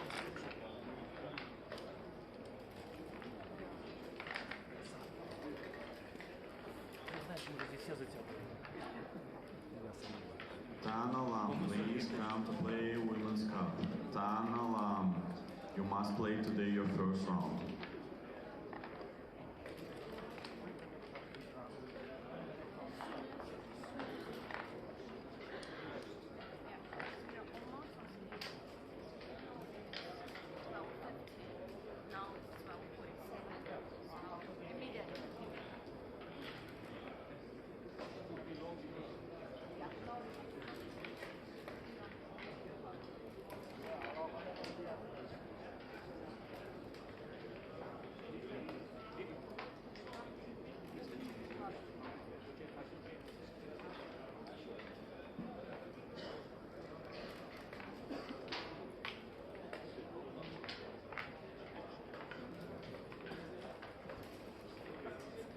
кулак начал гореть футболка.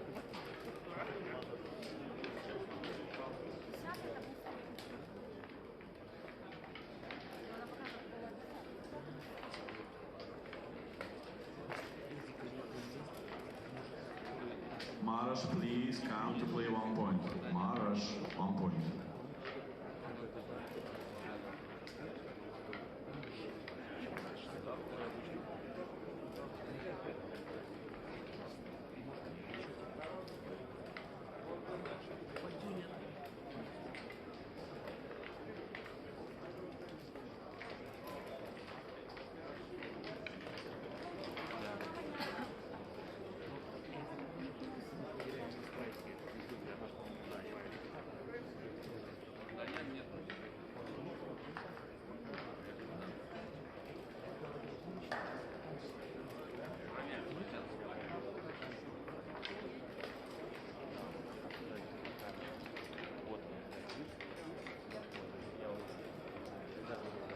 Она вот справа.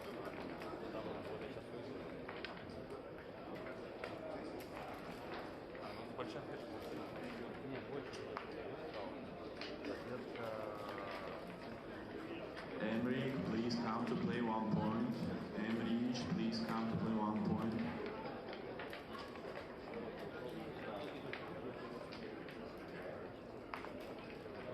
Ignarin, please come to play 1 point. Ignarin F.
Где-то есть ссылка в сообщениях в Телеграме.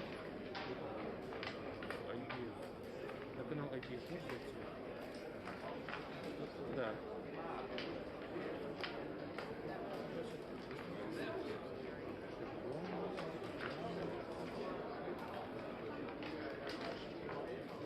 Focus of the day. No problem. Дуэт, как это? Всегда рад. Не, надо говорить. Ты учитель, не учитель?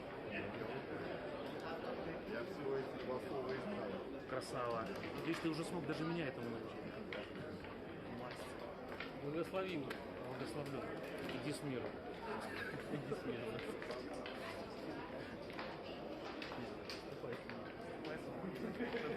Полный леща такой. Я был заряжен. Я посвящаю.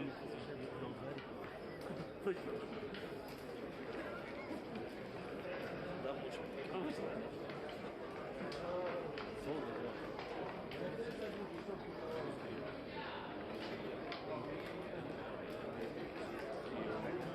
Я видел.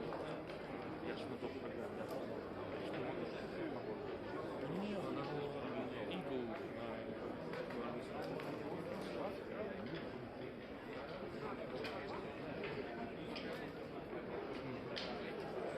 не натурализированный.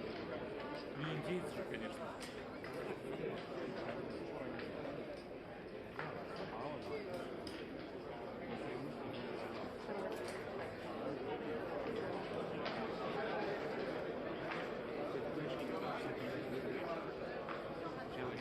Maharaj, please come to play. Maharaj.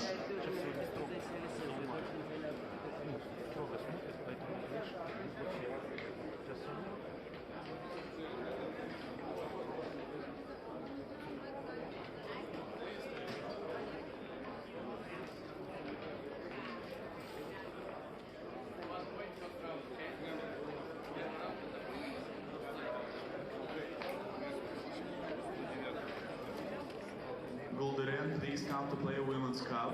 Gul'deren, Rukaglin.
Diamantidis Tony, please come to play backgammon blitz. Diamantidis Tony.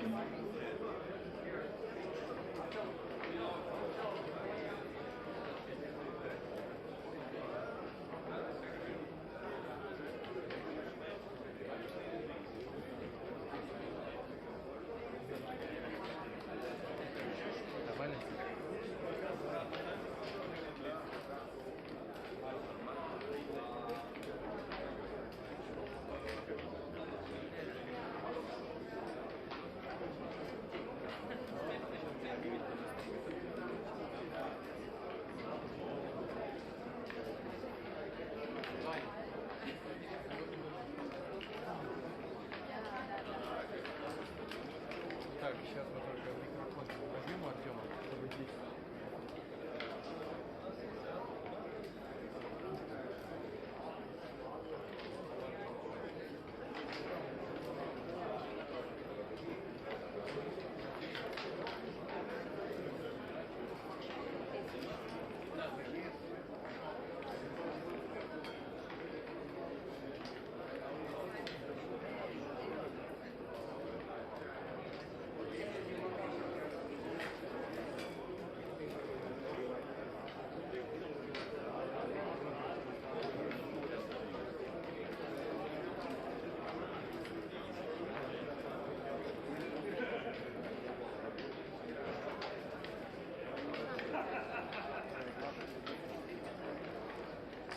Dear players, the pairing is ready.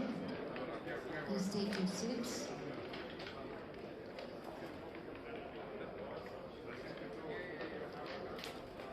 Уважаемые участники, жеребьевка готова. Можете занимать свои места. Технический персонал, включите, пожалуйста, обратный отсчет.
Justin Novel, Yokota Kazuki on the stream. The first stream, please. Kazuki Yokota, Justin Novel, please.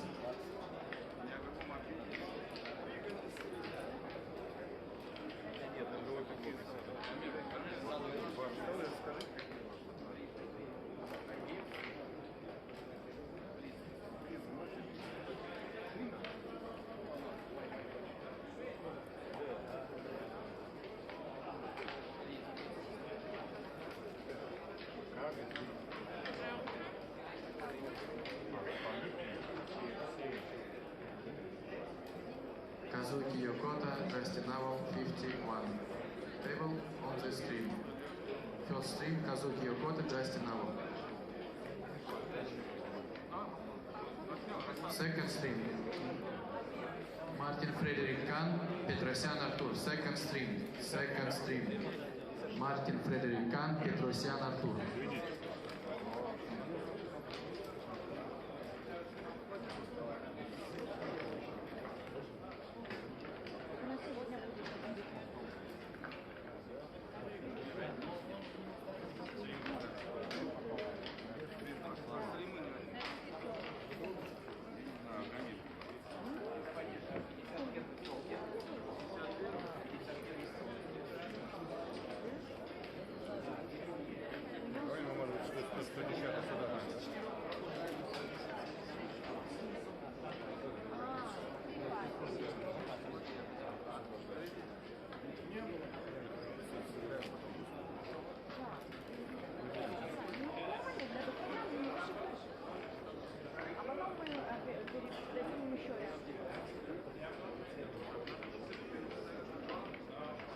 Gudarzimi Grad, Braconi Fernando, third stream. Stream number 3, please. Take your seat. Fernando Braconi, Gudarzimi Grad. Table, stream number 3, please. Take your seat.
Okay, so, alright, so... What does that mean exactly? I mean, for example, you rolled 6-5, but you played 6-4, and your opponent did not notice and did not fix it, okay? So transcriber will interfere, okay? Are you okay with it? But what if he's already rolled? Actually, if we play with the legal move, next roll did not count. I mean, that does not count, okay? Because we should fix the previous one. Okay. Okay. Normally, normally they don't do that, Yeah, but they should. yeah. But for example, if you do not want to play with this rule, you can play responsible move, for example. No, as you legal is wish, I fine. mean. Legal is fine. Responsible? I don't care either way. No, I don't care. Yeah, I don't care either. So, whatever's best. okay, I think... Yeah, maybe fix is fine. Okay, legal, okay? Legal is good. Alright, so just one moment, please do not start without my command, okay? Oh, we don't have any dice. Yeah, sure. I will This is provide. one way to stop us from playing without you. I will provide you with the dice. Okay, perfect. Imagine we just start. Yeah. Well done. 32. 2. How about 8? Yes, that should be okay. I'll make the 3-point.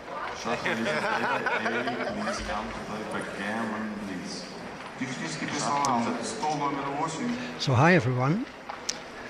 We're back here for this fifth round match in Tashkent, Uzbekistan. I'm Michel Lamotte. There must be like undefeated Seb is on a break, so I will provide the commentary for this elimination match.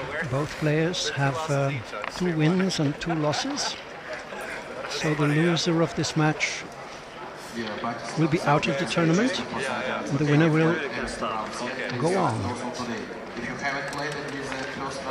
Wonderful venue, can't help but mentioning it again and again. Carpeted room, there's the handshake, so we're off for hopefully a very exciting 9-point match. 4-1. Justin Noel plays the normal down and split. 6-5 runs all the way. 2-1 makes the bar point.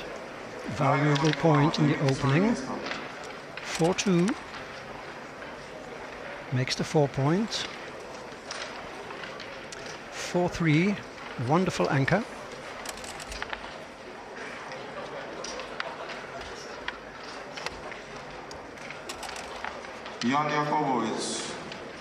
Okay, thank you. Yeah, I was just notified that I was watching the delayed stream. So now we should be on our way. 5-3 makes a point in board. Kazuki from Japan. Very promising young player, grandmaster of course, as is Justin. Kazuki decides to step up. Escaping is his major concern. Needs to hit here, prevent his opponent from escaping. 5-4 is a wonderful roll, hitting and jumping out. A good entry number, enters and hits. So counterplay for Justin, 5-6, another escaping attempt by the young Japanese prodigy. Kiko versus Mochi, you versus me.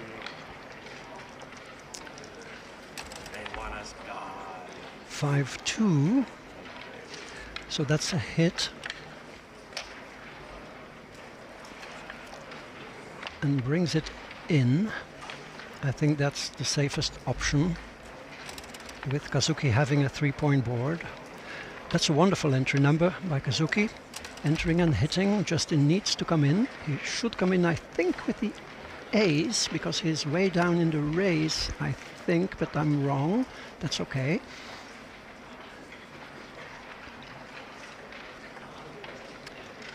There's the cube, leading by 27 pips. I think it is a take, because this is a holding game and the bar point has not been made yet. So typically the defender can take with quite a significant race deficit. Let's see if Justin decides to take this. He seems to sense that this is a borderline decision.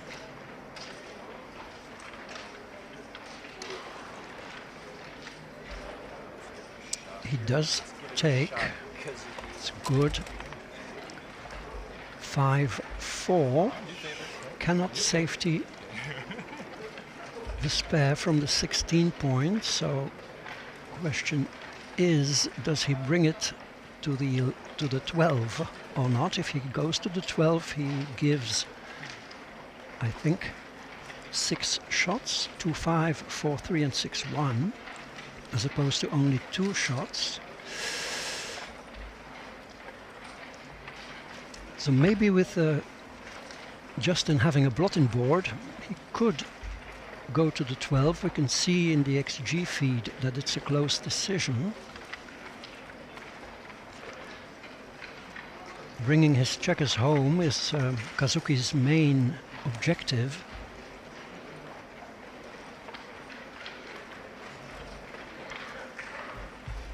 So 16-12 looks to be acceptable.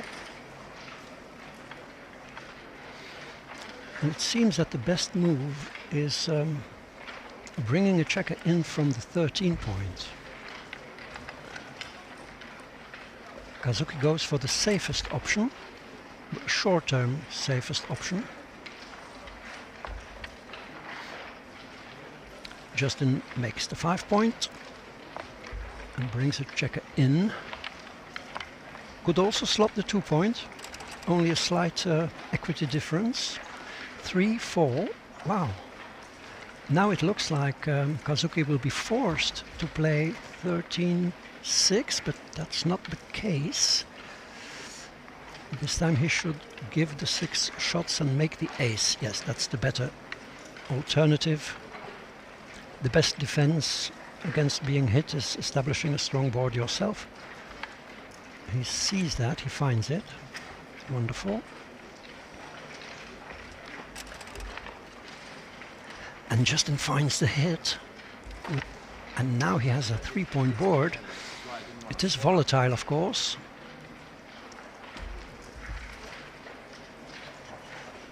Really volatile, but I think hitting is what you need to do. 10% more winning chances, XG tells us. This is like resigning the game. When underdog, you need to make something happen in an effort to turn the game around. So this is very interesting, hit or not problem, and Justin is pondering this.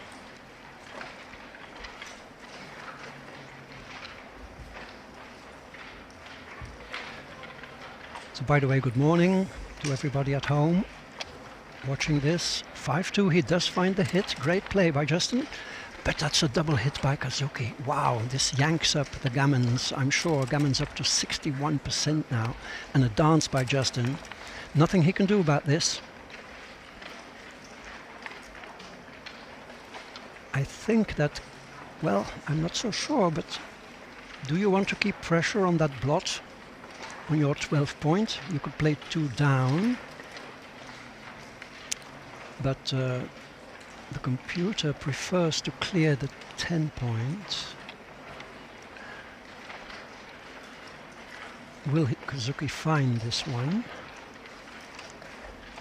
He does. He has 3 builders now, or 3 attackers for the deuce point, should Justin enter with a deuce. There's a little bit of confusion. I wonder what happened here.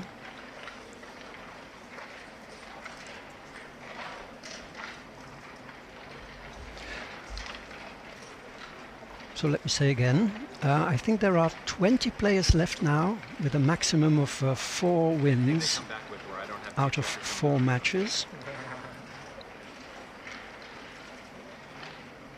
So they are really the ones who are in contention for the big prize.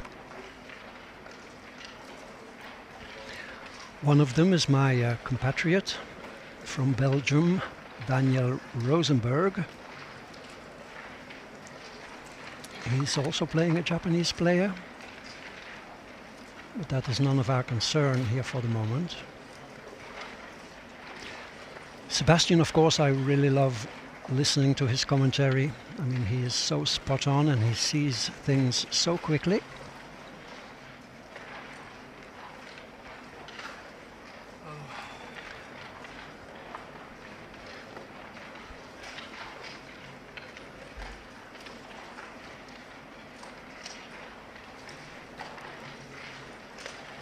So wonderful atmosphere here in this spectacular playing hall.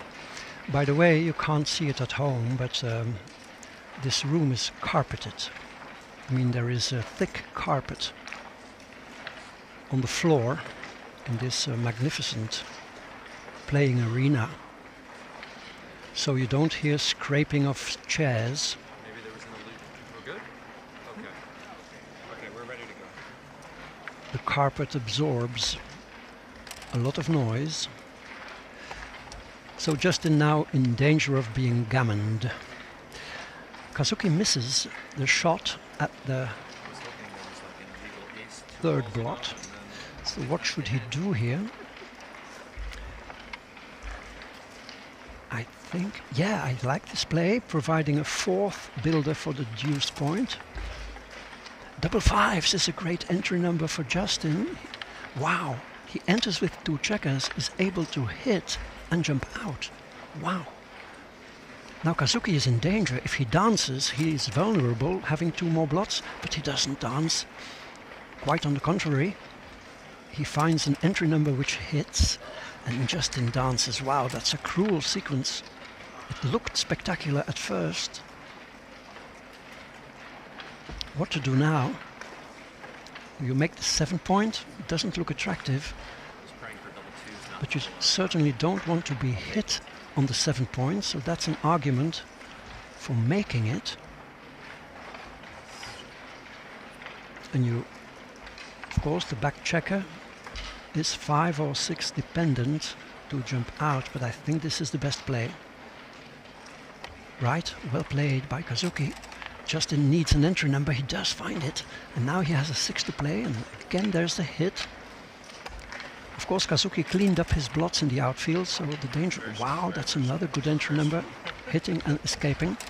So still more than 60% gammons here. A dance, Justin can smile. 3-2. Okay.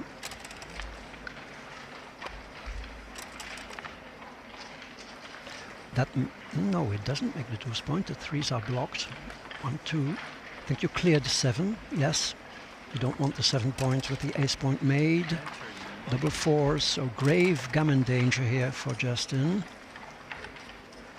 Justin, by the way, famous, has a beautiful web chat. This is a 6-2 from the bar. Wow. But again, Kazuki enters, spreads out his checkers in the board. 4-2. What to do now here? You can go in gammon save mode by jumping out into the outfield, controlling the outfield and safetying the blot. Yeah. Justin is outboarded, so he should be careful, but he does go for the aggressive hit. It's not that bad, but double 4s, and it makes the deuce point too. Wow. Justin. Wow. That's an extra hit. There's nothing you can do about these sequences. This does not make the deuce point. Brings a checker in. Yeah, this looks like the only reasonable deuce, although 3-1 was an option. So can Kazuki cruise to a gammon, it looks like it. Justin needs to come in with the deuce or dance. No. So that probably brings the gammon rate up to almost 100%, which is confirmed by XG.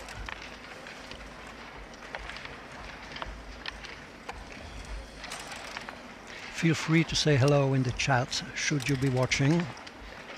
I don't know what time it is in your country. Here it's 11:20, I think. Not sure about that. That cannot be right, because they started at 11. Okay, so a sure gammon and a 4-0 lead for Kazuki here. That was quite spectacular. Justin had his chances. Made a slight error, hitting with the deuce. Could have played it a bit more conservatively.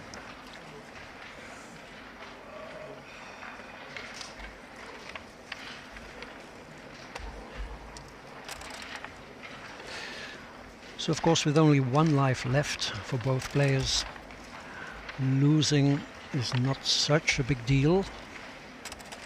But still, having an outside chance to grab a big prize is not to be frowned upon. So first game to Kazuki. Quite an eventful game. Kazuki was fortunate to find great entry numbers from the bar. Cube should be positioned in the middle. I think that's standard protocol. 4-1, same opening as in the opening game, splitting and bringing the valuable builder to the 9 point. Justin splits and hits, hit and split, famous maneuver. 5-6. Jumping out seems to me to be the best play, creating some connectivity with the spare on the 9 point. 5-1. Establishing the ace point. Once you've slotted the ace point, it's mostly good to make it. 4-3, that points on the 5 point. Kazuki, of course, being 5 away, needs to be a bit more careful with the cube. So like here, this may be a money double. It probably is, but at 5 away you need to be more careful, and computer confirms. You need to adjust for the score, especially when you are 5 away.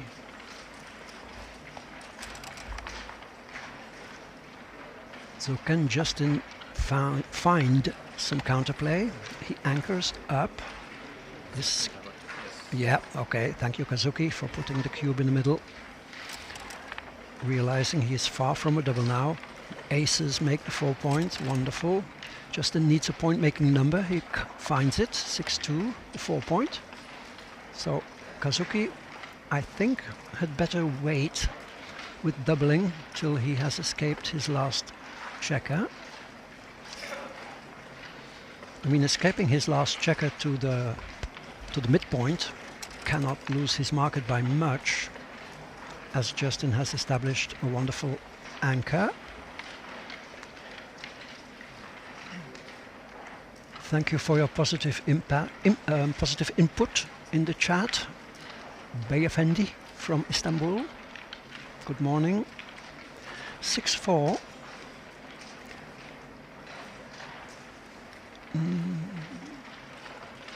It's Kazuki's role, what to do.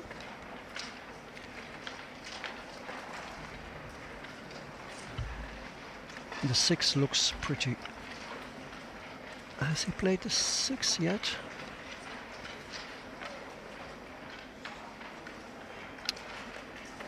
I was looking at the chat briefly. 13-7, 8-4. Ah no, he has already played the 6, 13-7, and now he has a choice between slotting the 3 point or even bringing a checker down, which has a huge upside should Justin not roll a 5. Not much in it.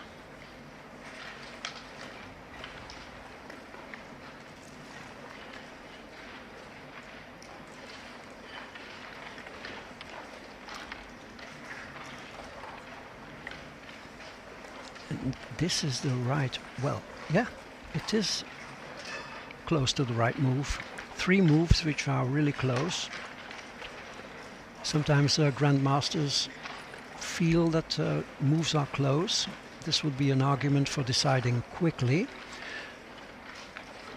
Kazuki has a tendency to flirt with time pressure in an attempt to find the optimal move. So the 6 is forced, I think. Forgive me if I say things sometimes which are not correct. I don't have the quick eye that Sebastian has. He slots the 3-point, it's fine, it's a small error, 6-4. I think that should hit and bring a checker down in an effort to find some counterplay. Kazuki has a blot in board. Will Kazuki dance? Or not? He doesn't. That's a wonderful entry number. Entering, escaping and making the 3-point. So this looks now, Justin establishes a strong board. Now, can this be a cube? The gammons have gone down. I think this would be a standard cube. Yep, he finds it. There wouldn't have been much harm in taking a roll, as there are not that many disastrous sequences. For Kazuki, I cannot see one, to be honest.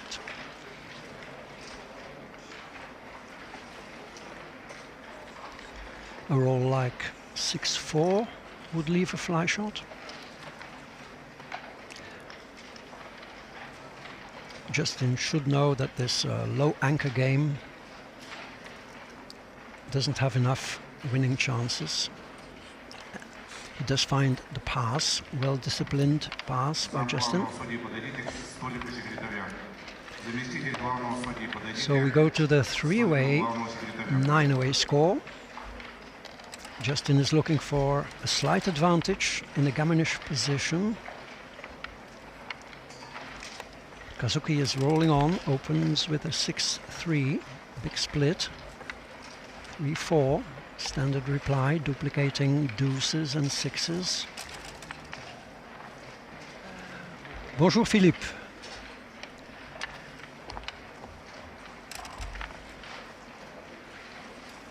(5-2) enters and hits and slots the bar point. Let's see if Kazuki can hit on the bar. He can't, but he can hit on the 5 and stacking from the heavy 6-point. There's a good entry number for Justin, 3-2. 2-3 hits back. Yeah, wonderful play. Justin doesn't want to dance, and he doesn't. He establishes an anchor. Wonderful. Race is probably pretty even. The 6 is good, and the hit was optional. Okay, Justin finds a re-hit. Okay, playing it aggressively, fine. Slotting the 5-point. Double 6 is finally a dance by Kazuki. Justin, wow, double 4s.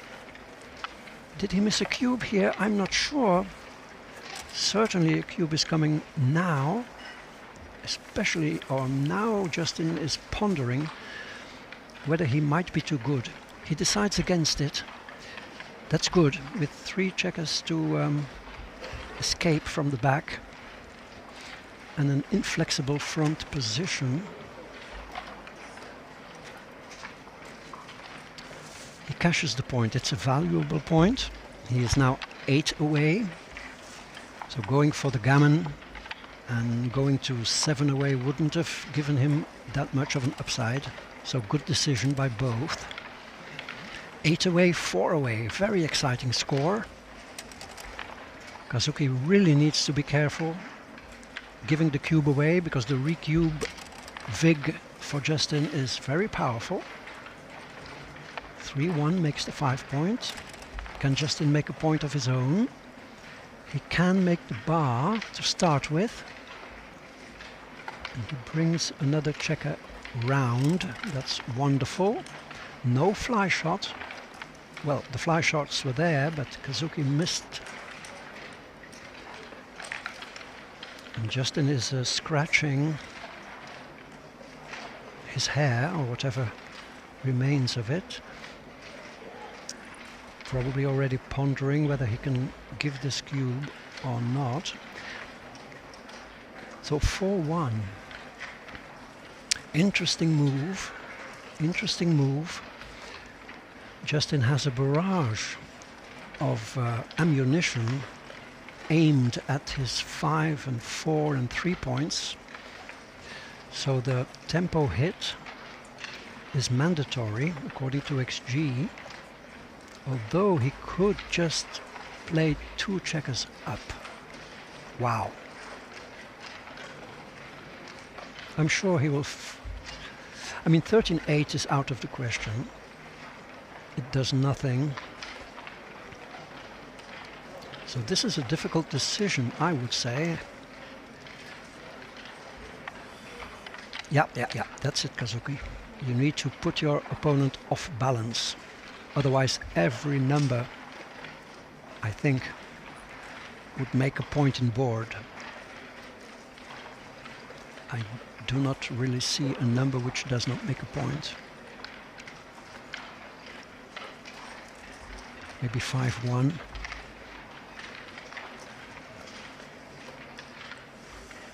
So, giving this thought,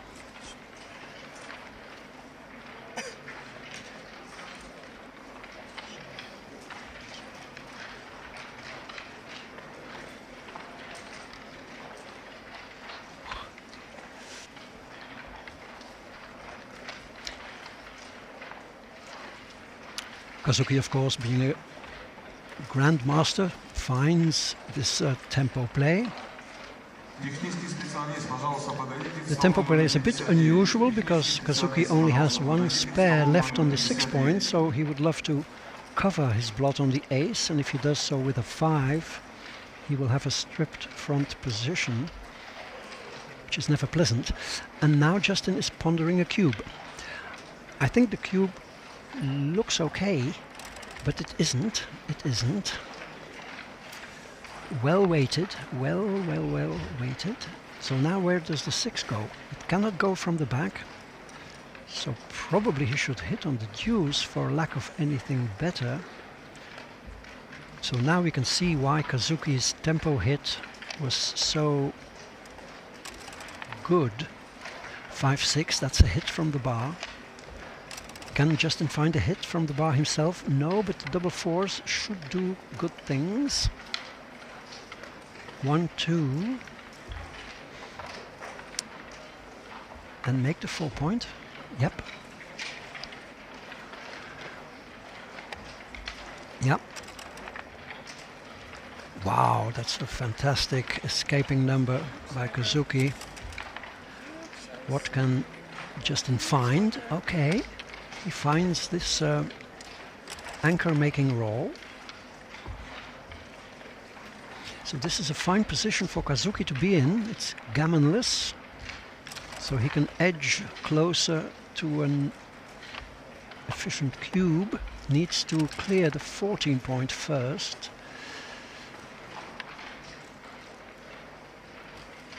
Okay, bring it in. 4-1, okay. Wow, that establishes a really threatening board. I don't think Kazuki can double this. 4-3 brings his checker into the 6 point. 4-1, okay. Alright. 5-2, okay. So Justin needs to avoid an ace or a deuce because this leaves a double shot. 2-6, wow, that hits and makes the 5 point board. Wow, 3-5, a spectacular hit, probably game winning. 1-4, that's an incredible. 2 rolls only out of 36 did this.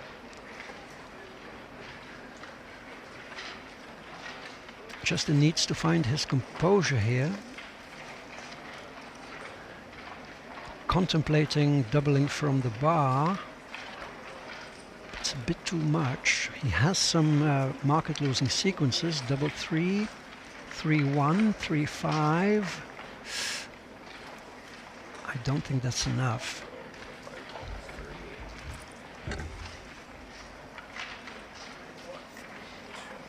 Okay.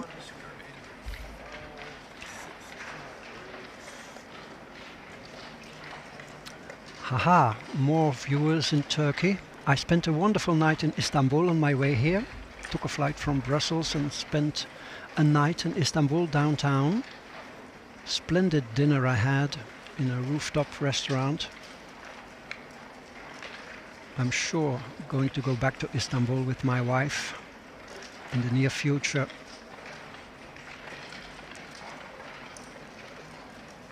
So happy to be here in Central Asia.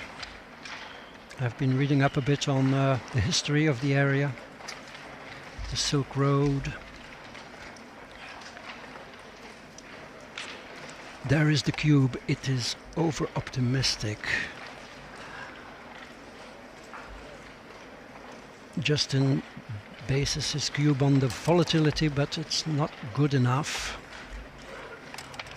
Now he opens up the possibility of being gammoned himself. So Kazuki looking for a 6. It's not there, but this makes the 8. Okay, nice. Okay, a 3 required. Let's see who can roll the single number first. 3s. Justin needs a 3. Kazuki needs a 6. This is the correct play. Shifting from the 6 to the 3 is an option. That's what Kazuki is considering. Okay, he chooses this one. 4-1. So a 6 could end the match quickly here. 3-1. Yeah, that's it. So Justin has a couple of super jokers here. 6-1, 6-2. There it is. Wow. What a great break for Justin here. And there is now the 6, 1 roll too late for Kazuki. Justin attacks. Not deterred by Kazuki's 5-point board. Can Kazuki find an ace? He cannot. If Justin can just close him out.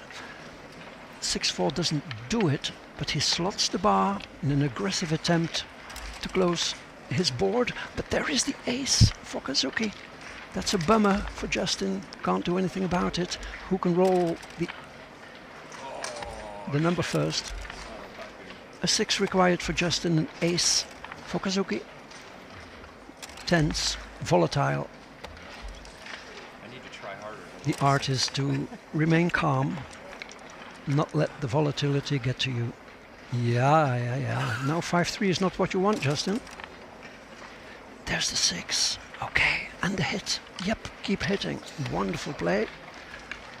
Yep. Good sportsmanship, and there is an ace again. You have to resign yourself to the frivolity of the dice. A 6 required for Justin, an ace required.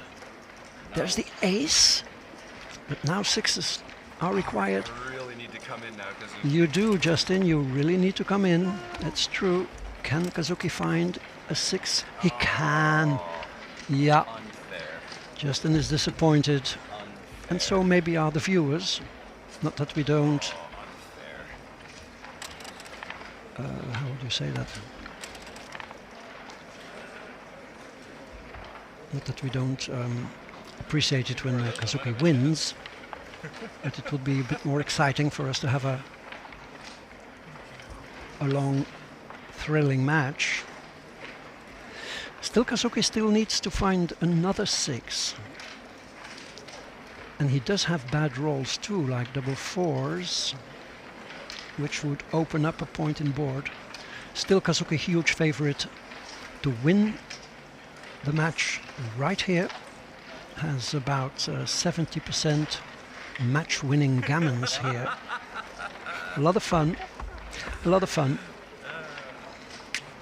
Of course, the tension is not as palpable in a match where players have only one life left.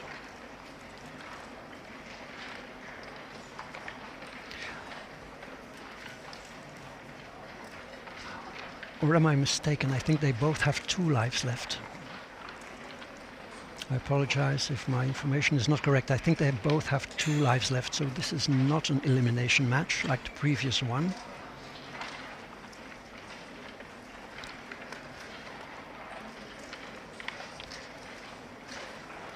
Kazuki doesn't want to roll double 4s twice.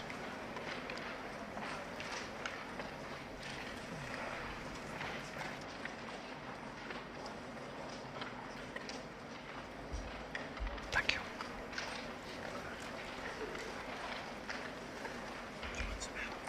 No, I'm fine.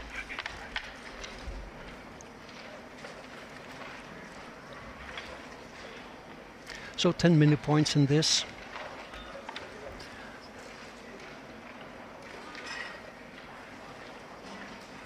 But much or a lot of time left on the clock. It may be a bit unpleasant for the opponent. One time, just hear these. Okay. Feeling like you are the mouse in a cat and mouse game, so 6 is required for both players. Justin just needs a couple more. There's 1 6. Close, very close. Okay, can Kazuki find? No, but he puts 4 checkers on the bar now. Justin's only hope here is that Kazuki crunches. Oh, he doesn't. Yep. Okay, we are up to almost 90% match-winning gammons here. And almost 100% game-winning chances. So this match looks to be over. Justin sent a slightly over-optimistic cube. Kazuki could consider opening up the 5 point, but he doesn't. There's no need. 3-5. Okay, clears from the back and keeps an even number of checkers on his 2 highest points. So nothing much can happen now. 5-4. Yeah, match will be over. Match will be over. That's a very quick match here. A little disappointing for our viewers at home. And for myself, I was just getting into the groove. Yep, there will be a handshake. There it is. There's the handshake. Oh, I don't know. So Kazuki We'll keep trying. preserves his 2 lives, and Justin is left with only 1 life. I think that's the update. Maybe I see. Still an outside chance of rolling consecutive boxes, but even that probably wouldn't do. I'm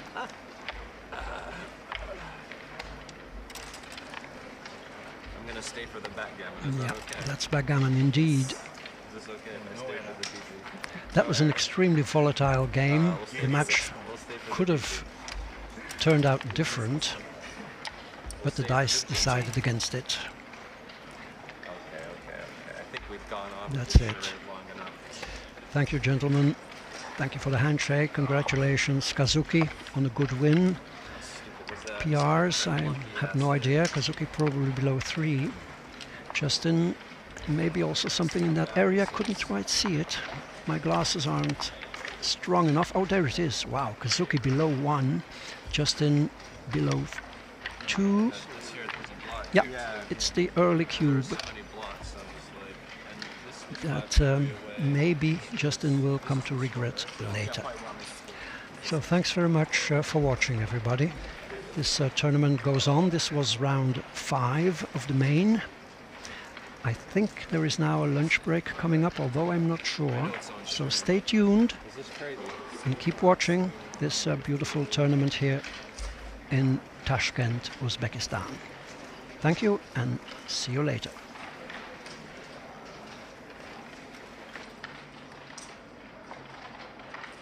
I knew I could just fan, you could just roll a 6 for like. Yeah. I will. You roll? I will. Yeah. about this? Does this change your mind at all? Any of these points being open make a difference? Big difference because you know, 4 and 5 and 3 and ace. But still, I don't know. Maybe.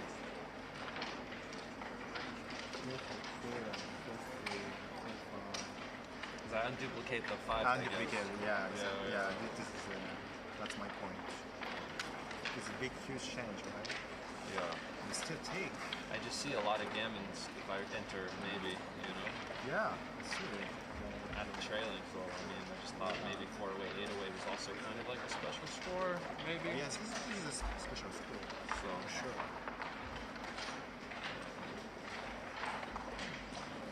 Yeah, it's very simple. I also think if I enter, if I just roll a 3 and you don't roll a 6. 3 deuce or something like that? Yeah. Okay, then? And then you don't roll a 6. Can you take this if I just roll a 3? I mean... Yeah, I can take it. It depends on my roll, though. Yeah, if you don't roll a 6, I mean... So, for example, okay, so let's say 5-4, right? So this, then you can double maybe. Yeah. This is a good time to double. Yeah. Did you hit with that 5-2? 5-2. Earlier in the game. You remember when I hit with the 5-2? Yeah, sure, for sure. This is why I didn't want to play that. This is that game. That's what I'm saying. This is why I didn't want to play that 5 to slot the point. I wanted to make the ugly play to go to the 3 just in case I got a shot and I hit. I didn't have all the blots. Right. But I was like, how likely am I to get a shot? You know? So right. Yeah, exactly. And then how likely am I to even hit it? So I figured I would just play the it's structure. very small. So I think you should slot. Because my 4-3 is very bad roll. It's a bad roll, yeah. Yeah. Your 4-5, I would have played the 4 there. This, yeah. But I don't know. Yeah, maybe. I think too much. Yeah. Because you still have to get around. All right, good match. Thank you. All right, time to go get lunch or go sightseeing. Sightseeing. Go to summer camp. I'm going. Yeah. Not today, but yeah. Because the fast trains you have to book like weeks in advance, or else there's only slow trains available. They take like double the amount of time. So I have a fast train booked for like 29, not 28, something like that. I don't know. Alright, I don't want to see the PRs. Looks very good. I'm sure yours was fine. Mine, I mean, this double from the roof could be crazy, you know? Could be absolutely crazy. What do you think my last 4? My double 4, you leave, you gave so it gave double you a 6 lot of or? time. It gave you a lot of time when you rolled 3-2. It gave you a lot of time. Yeah.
Технический специалист, подойдите, пожалуйста, к 31 столу. Технический специалист, 31 стол, пожалуйста.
Shafia Rizu.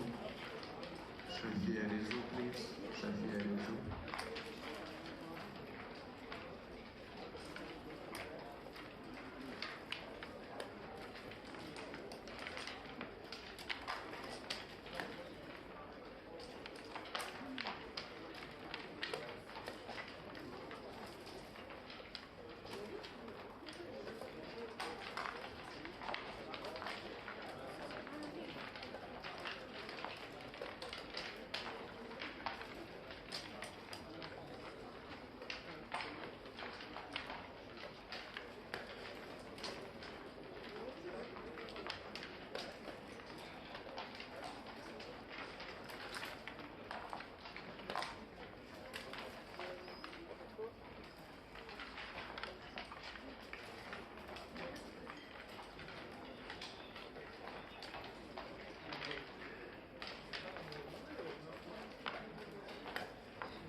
Gamzeo's door. Gamzeo's door.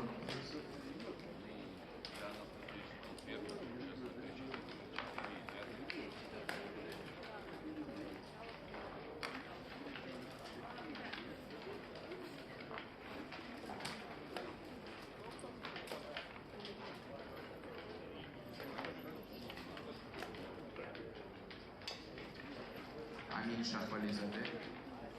Amin Shahwalizadeh. Please come. Amin. Amin Shahwalizadeh.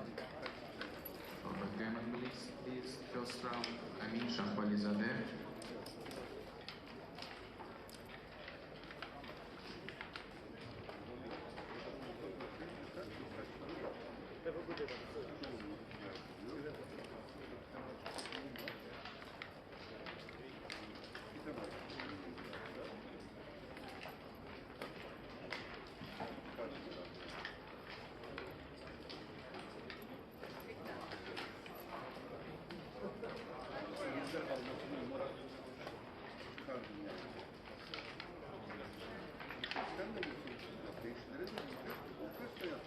Amin Shahwalizadeh, please come. Amin. Amin Shahwalizadeh, side event.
Bandeoglu, please come.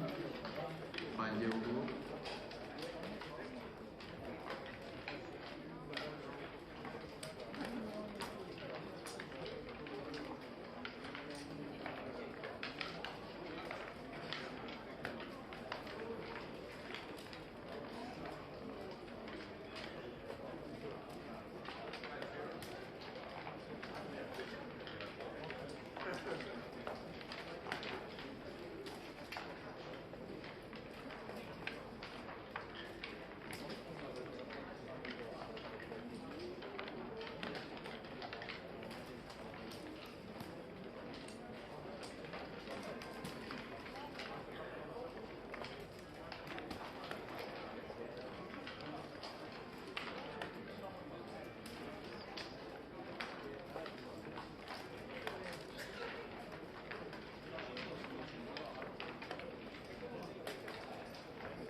They will go. No, missed it. He's looking for the...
Fuad Hakan, please, for Spring Game first round.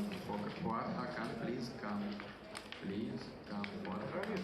Готов, Маша.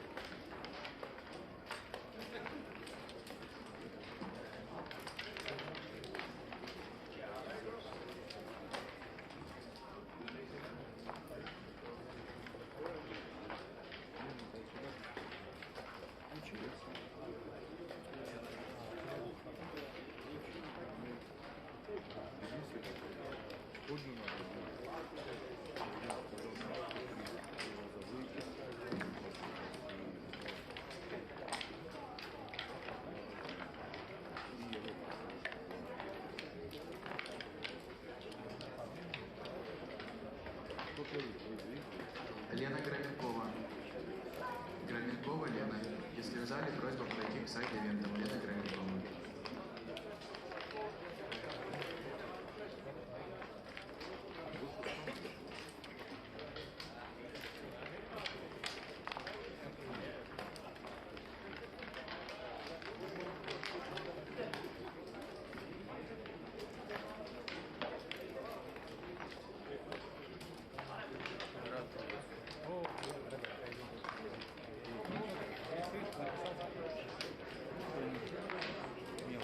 В итоге здесь, по-моему, они это... да, он... Да? Роман Багровский, когда играете мы, просьба подойти к сайту ивента. Для игры в первом раунде. Когда играете мы.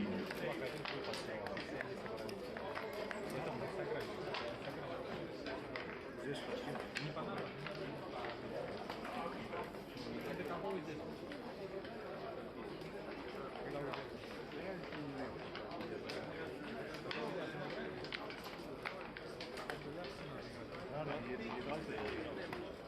Вчера, короче, вот как раз Дрон, представляете? 10 это там стейки.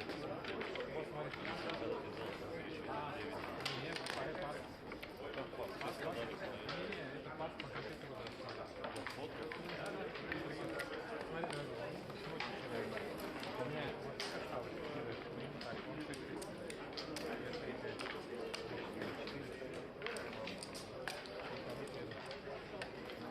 Я не могу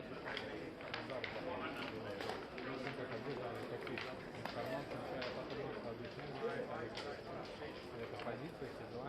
И похоже, там зары остались. Куда получится, что-то. А до этого еще впереди. Нет, это вот в интернете, Валериан, в интернете где-то там прям написано. Дабл пас. Константинов Солис. Константинов Солис.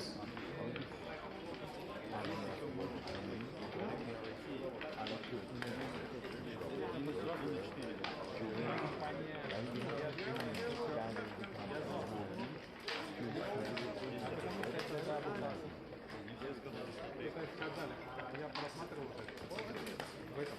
Там прям, когда мы играли, там прям позиция у нас была. А я не знаю, позиция вот позиция показывает. Вот, посмотрите. Там еще и Марс можно, да?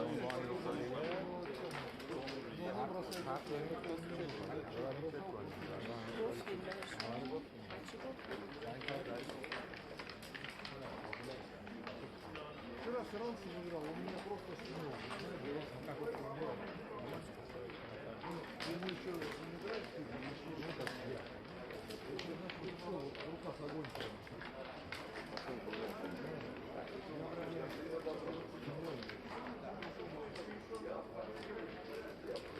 Я надо перерыв делать.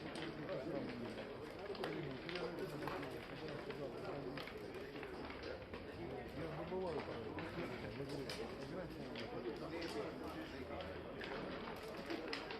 ты все победил. Последний красавец.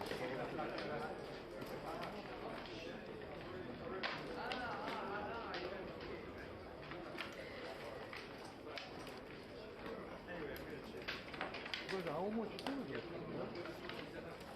Он естественно,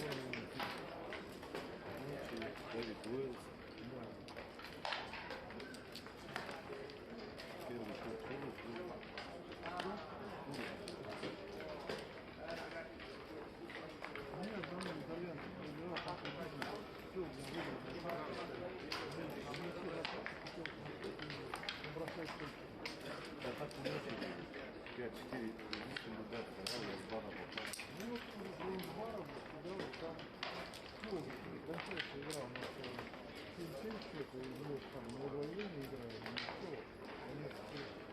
Я вот сидел, подсчитывал, и вдруг он все открыл, я своим глазам не поверил.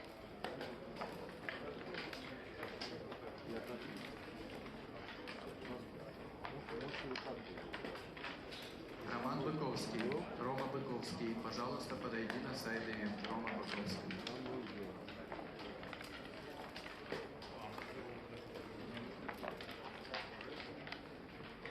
Ты бросаешь 5 и там у тебя дом закрытый.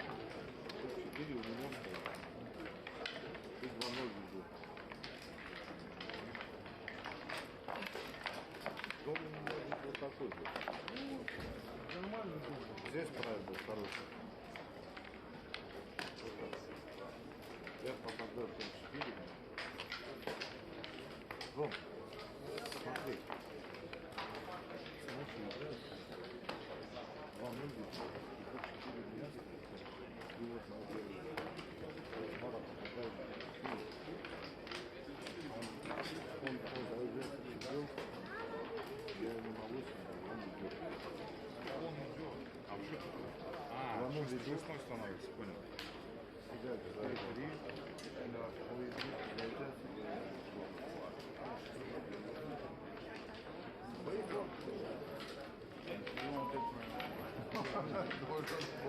Ну вот так, это единственный бросок. Не замочил себя, да? Не замочил его выйдет. Да можно ассимиляцию сделать. Я за ним много.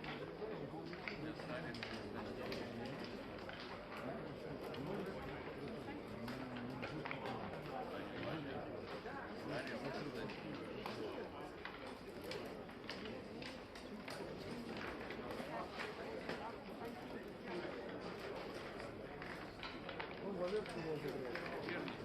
Да. Я софер. Я он. Номер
Эмма Петухова. Петухова Эмма в зале. Эмма Петухова.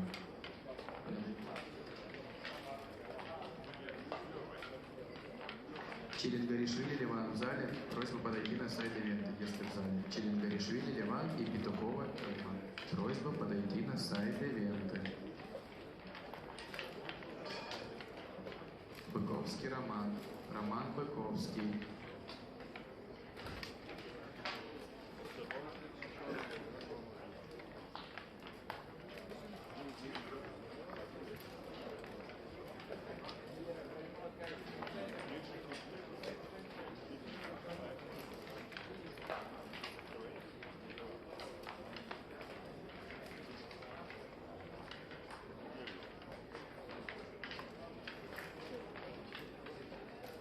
Hey, Yogi, you can do that.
doing in tournament?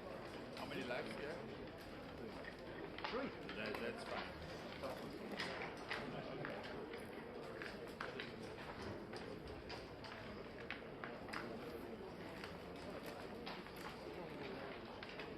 There's 3 lives and you.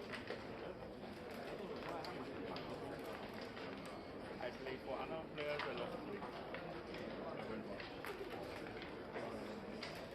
No.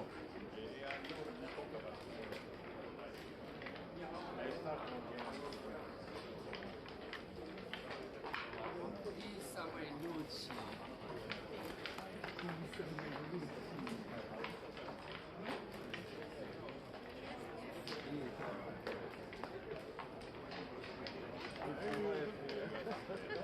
You know how to do.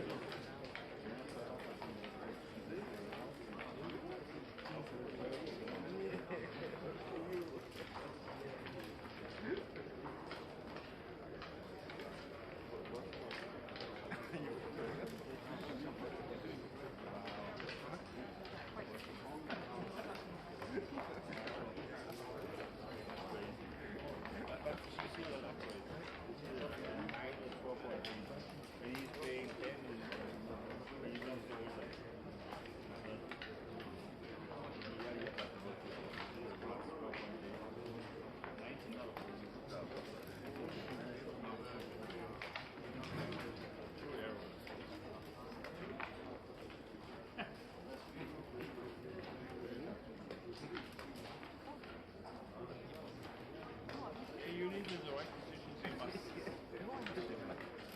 And you must know the position. When the other gets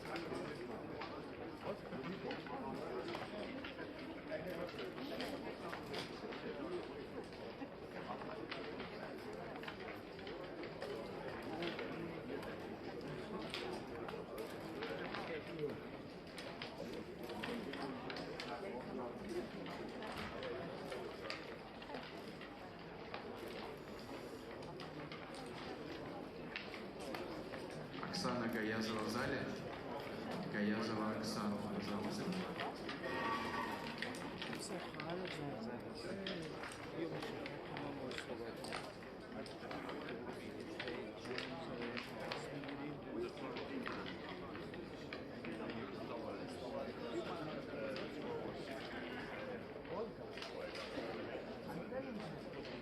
Ты самый лучший. You are budget.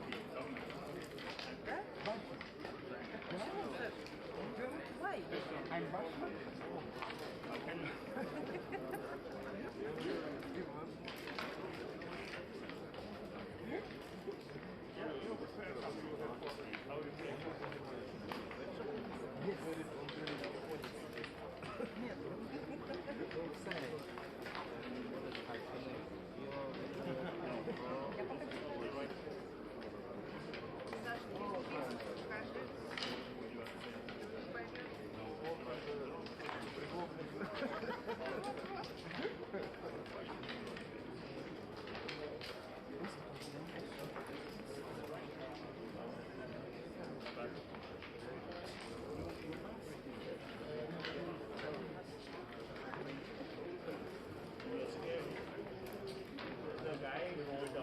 Никитин, просьба подойти сыграть длинный блиц.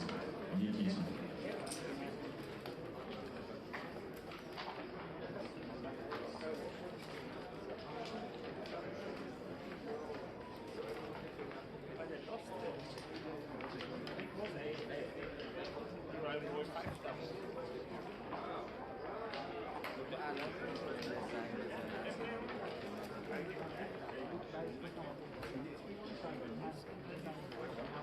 Där kan man ju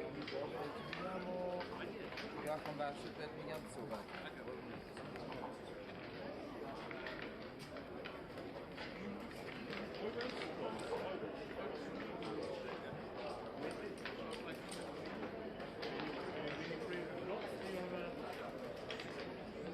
Ваульна Надежда. Однопоинтовый турнир. Если в зале, Надя, просьба подойти. Однопоинтовый турнир. Ваулина Надежда. Who's care about Ваулина Надежда. Надя Ваулина, просьба подойти, сыграть однопоинтовый турнир.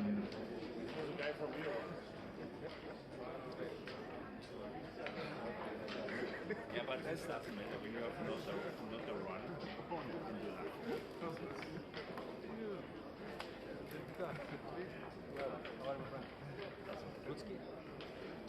Today is dance. Good, good. Yeah, good skills, English last 6 is good. And 6-1. Combination of English and Russian. And good skill. Роман Быковский. Роман Like his Быковский. soccer penalties, you know? Always.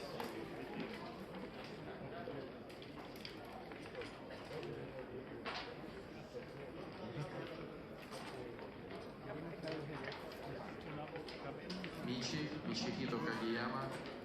Please come, Michi. Michihito Kagiyama. First round backhand and wins.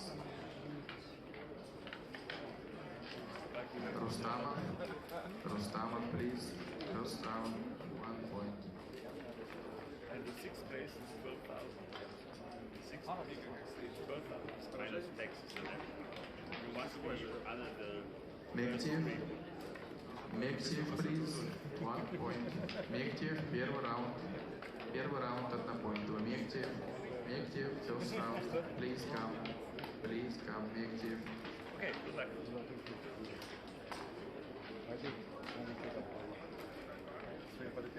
Видишь, у меня там буква не стоит, до 2 дня не проходило.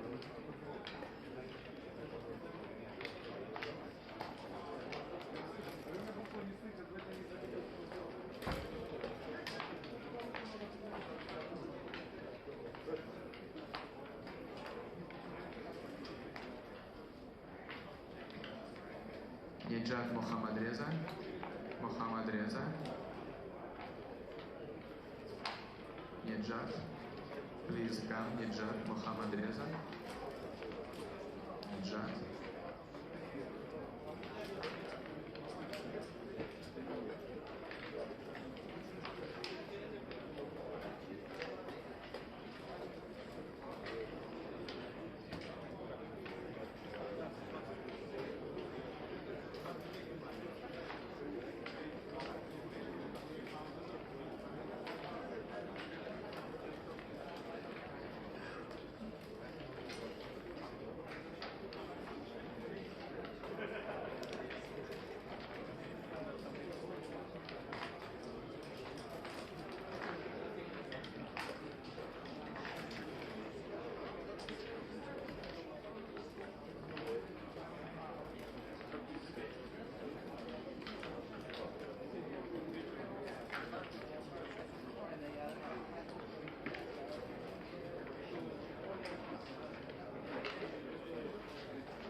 Muhammad Reza, please come to play Spring Gammon.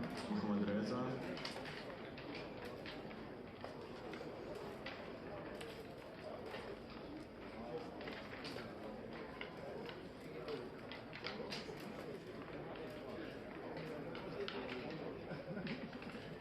Петросян Артур, просьба подойти сыграть спринт. Петросян Артур.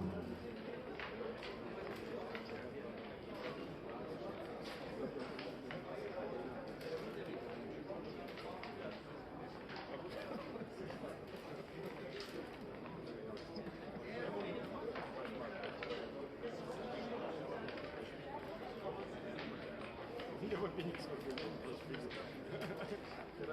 Ты что идешь 15 дальше? Я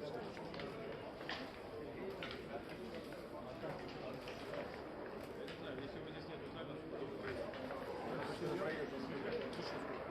кто проверил, потом не закончил. Ты знаешь, где?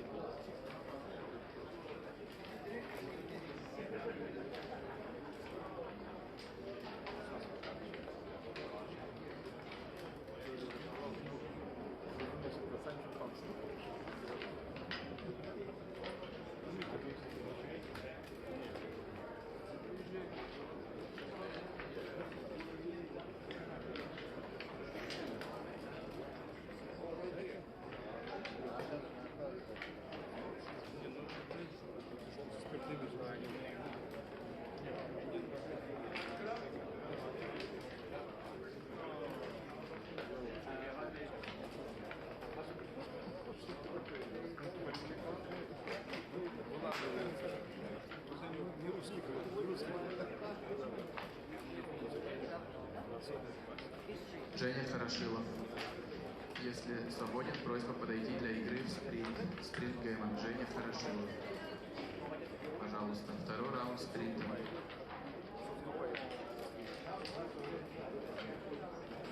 Хорошилов Евгений. Просьба подойти, если свободен, для игры в сайд-эвенте.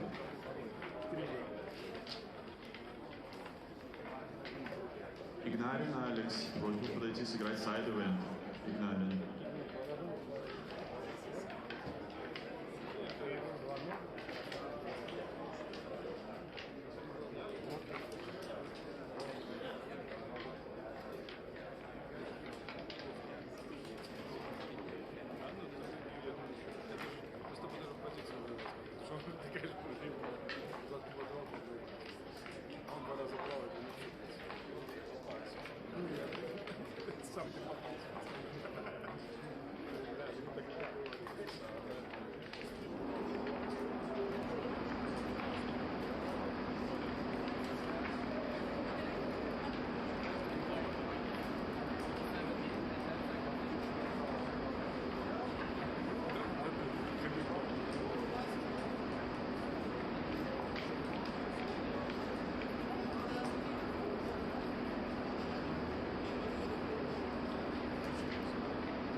Почва. Просьба подойти сыграть однопоинтовый. Почва.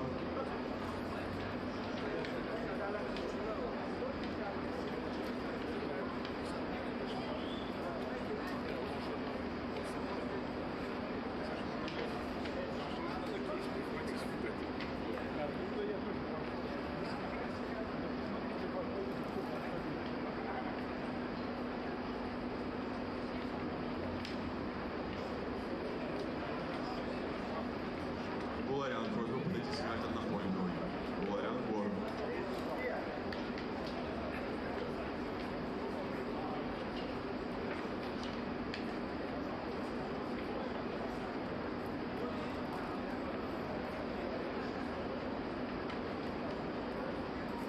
Akpolat M. Please come to play 1 point. Akpolat. Технический персонал, подойдите, пожалуйста, к столику 60. 7 Kurd. Please come to play 1 point. 7 Kurd.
Selin Kurtalip.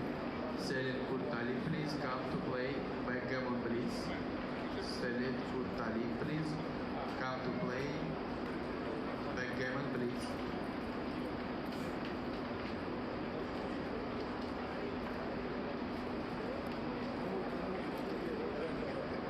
Selin Kurtalip, please.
Джагарян Гер, просьба подойти сыграть спринт нарды. Джагарян Гер.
Красов Александр, просьба подойти в зону сайд-ивента.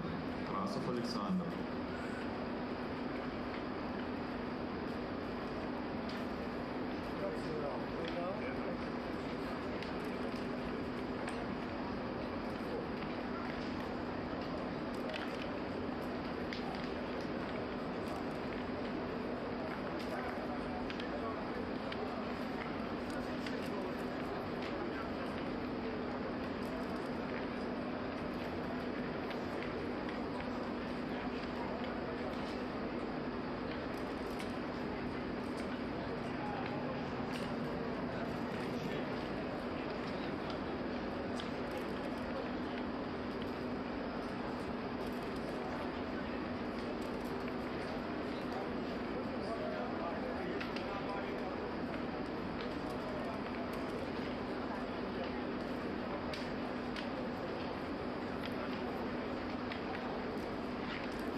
Agirbas Ali, please come to play backgammon, please. Agirbas Ali.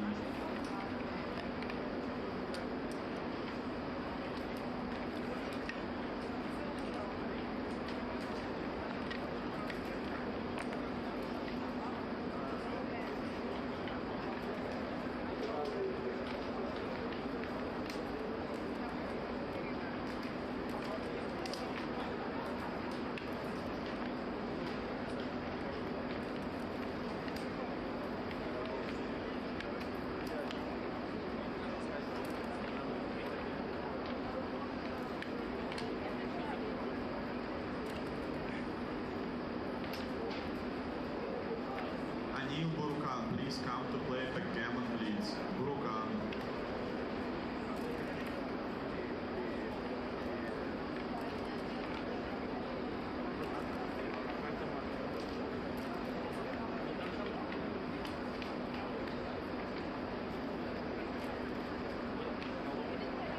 Манукян, просьба подойти сыграть один поинт. Сарук Манукян.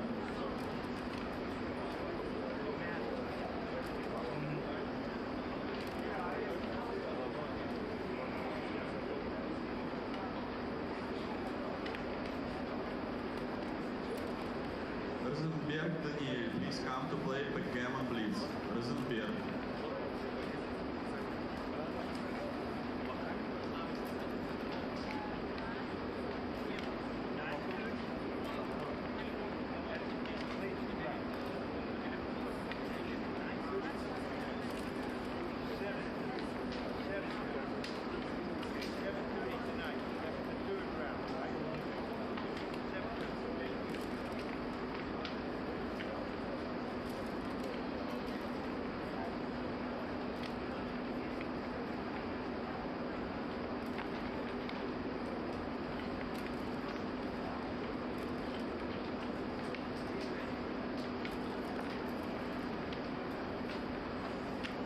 Shahramala, просьба подойти сыграть backgammon, please.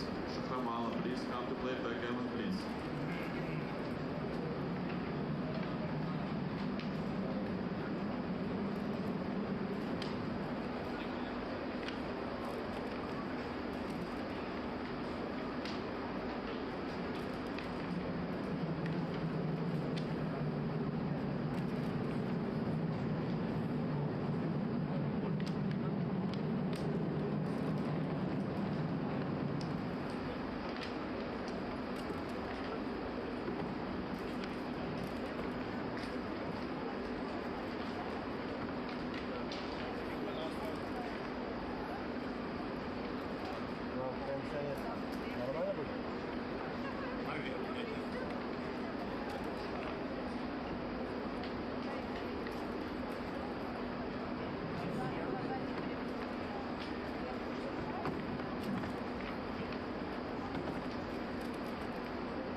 please come to play Spring Gammon, Gulden.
Shaykhantour, please come to play side events.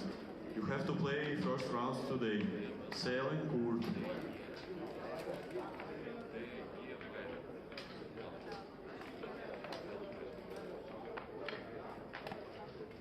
Гаязова, просьба подойти сыграть однопоинтовый турнир. Гаязова.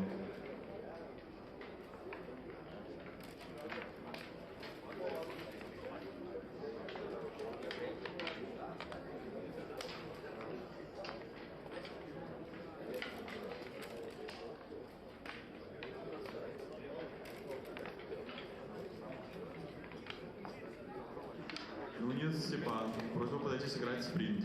Нунец.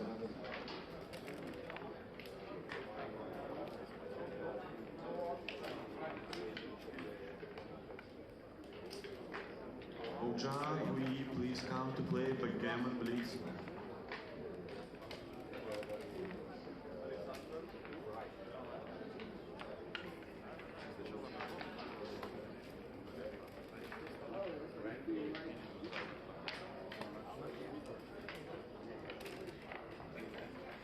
Vincent and Artie, please come to play backgammon, please. Vincent.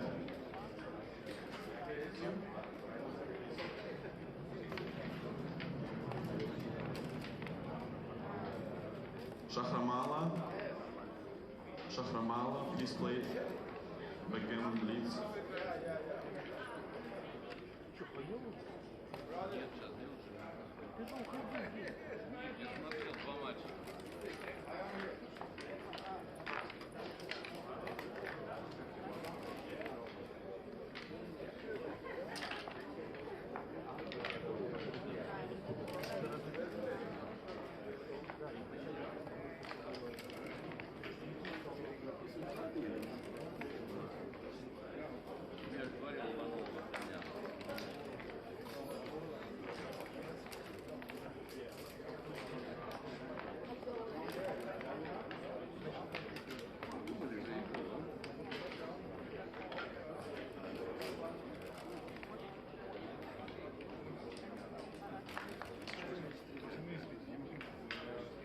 Lee Jeremy, please come to play backgammon, please.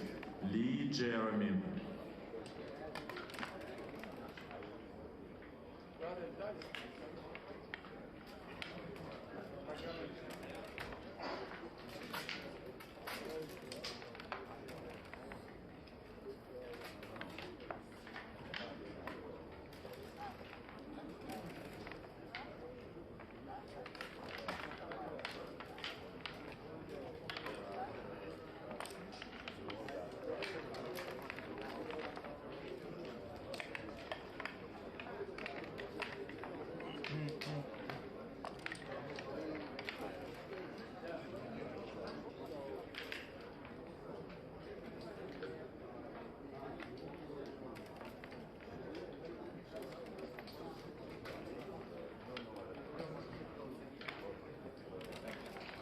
Сергей Петухов, просьба подойти сыграть однопоинтовый турнир. Сергей Петухов.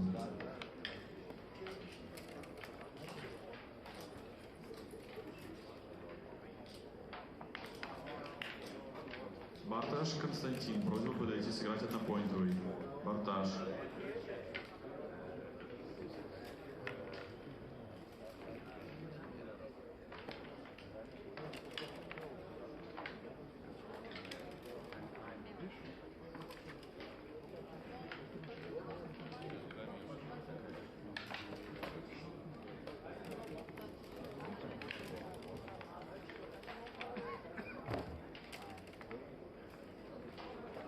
Knupfer Alexandra, please come to play Women's Cup. Knupfer Alexandra, you have to play first round today.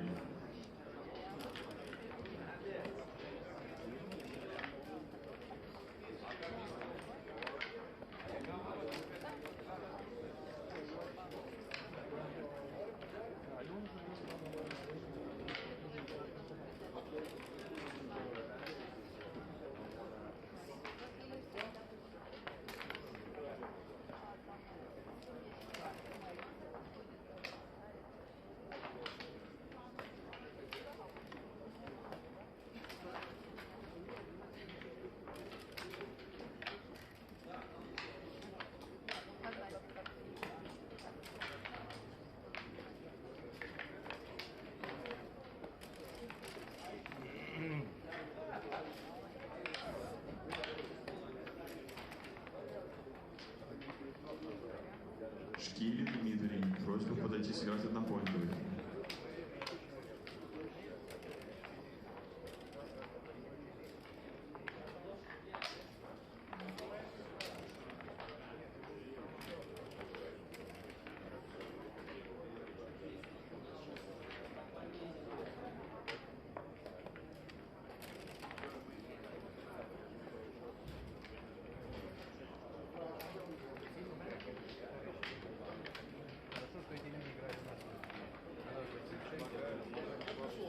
Roman Rikievsky, please come to play 1 point. Roman.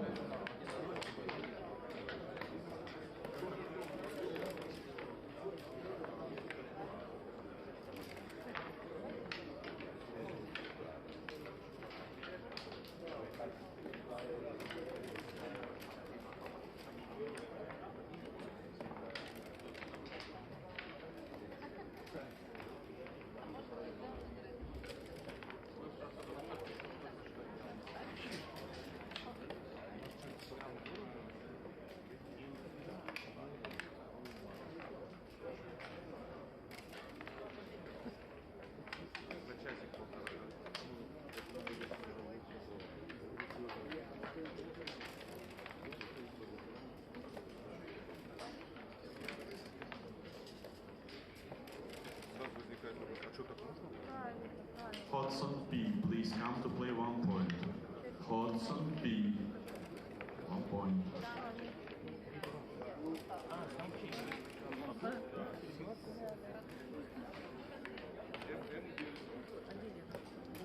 Danielski Raev, please come to play Pekema Blitz.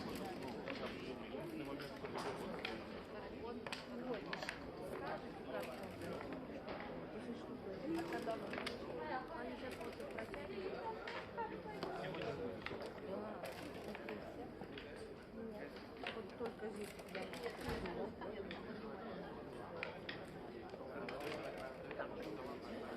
уже как-то порадуюсь.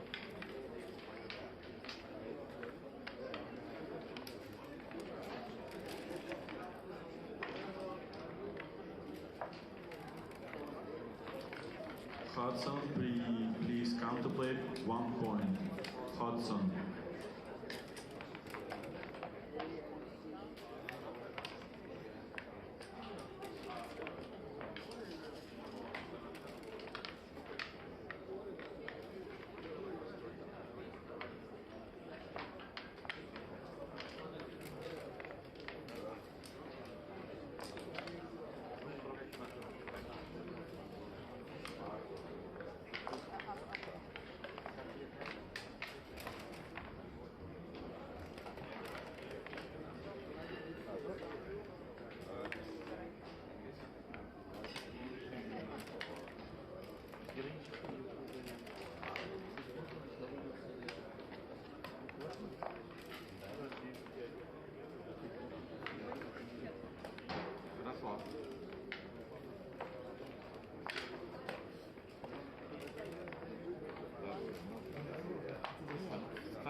Засыпешься.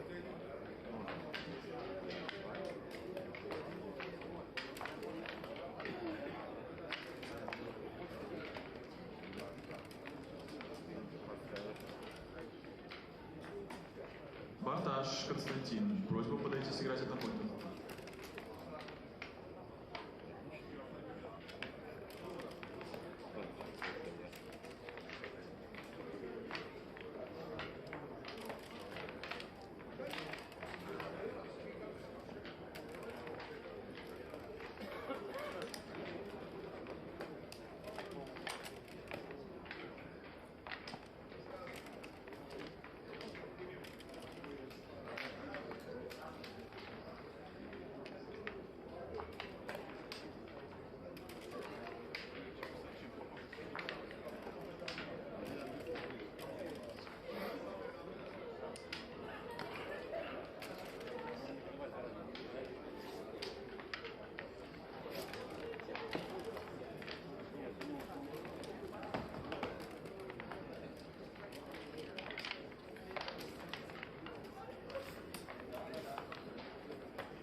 Давай, Серега, ты со мной будешь говорить. Я скажу аут, а ты скажешь сайд.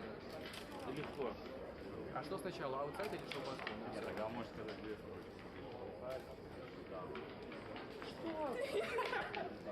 А, the down. Про дауна я говорю. Представился и короче. Вот сюда.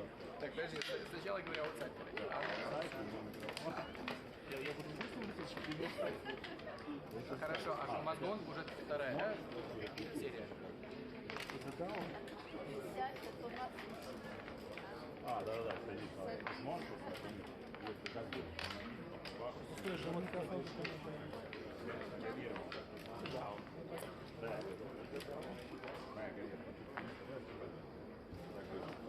Мне не будет. Аутсайд и для Сережи микрофон. Так нормально?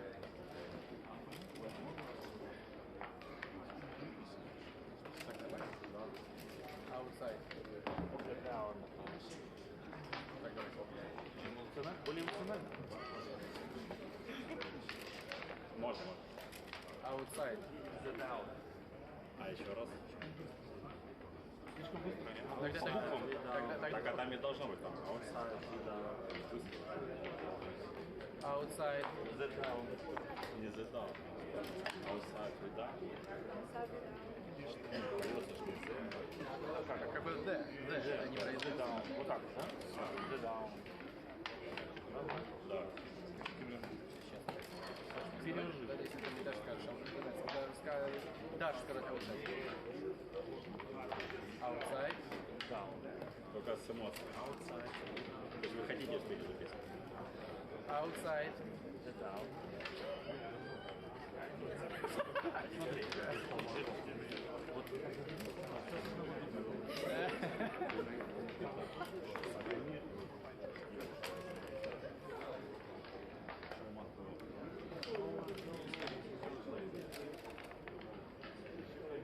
Show must go on. Ну, я могу еще по-разному. Можно? А девочки, смотрите на восхищенными глазами. Насколько это возможно? И по команде, когда скажут вон, руки вверх. Минулин, просьба подойти сыграть однопоинтовый турнир. Минулин. Show must go on. Очень правдоподобно. Как будто ничего не просили, просто посняли домой. Это было настолько естественно. Что остается? Только жечь.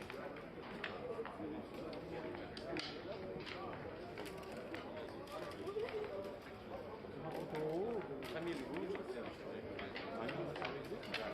Хочешь закрыть? Да. Да.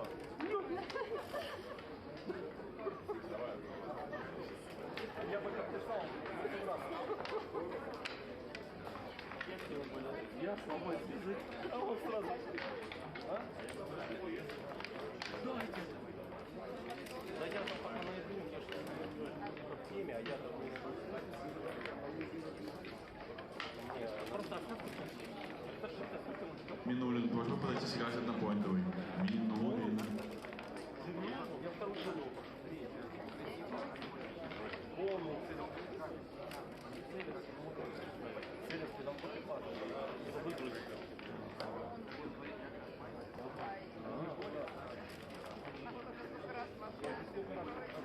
Это не в тем нужно подходить. Видите?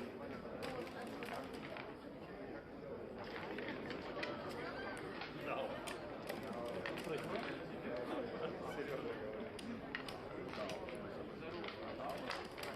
Не выиграл.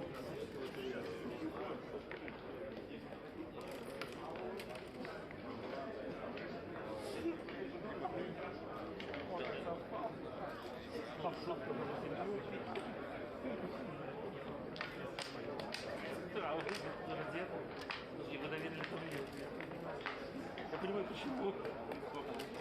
Давай делать. Надо поправить.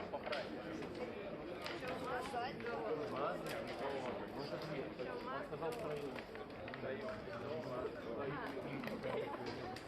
Интрига.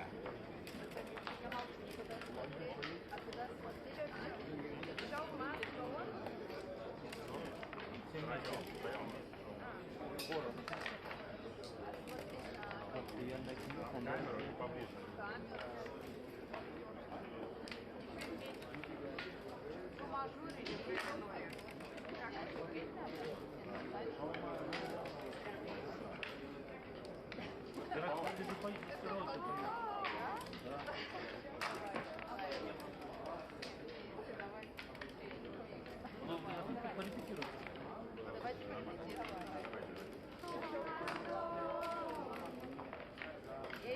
Давайте себе.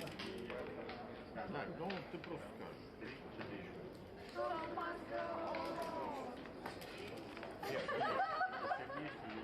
4. А, там есть, давай, кому-нибудь. 3, 4.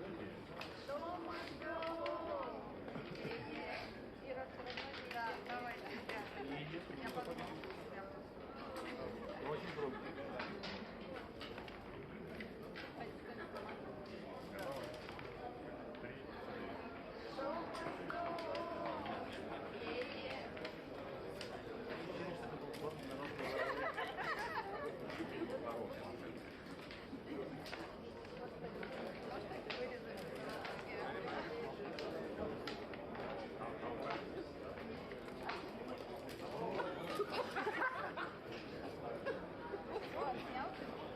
Если бы штору я бы с удовольствием, как Гарри Поттер, 9,3 четверти зашел. И где-нибудь вынырнул бы в Кембридже там. Хогвартс. Да, где-нибудь там.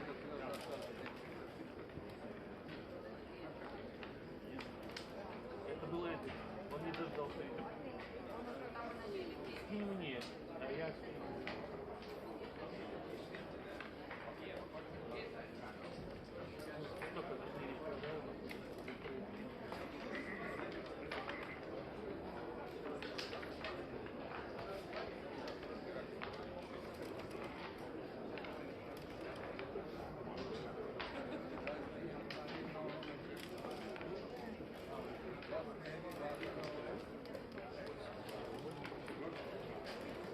Does anybody know? Does anybody know?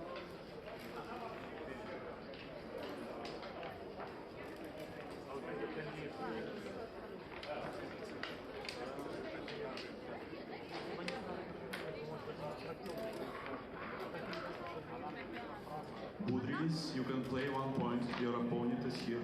Budris.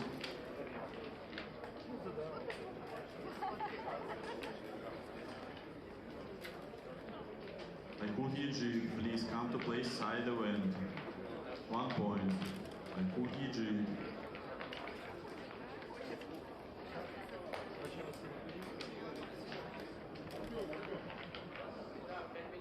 Кто у меня идет на стрим? А можно пометить?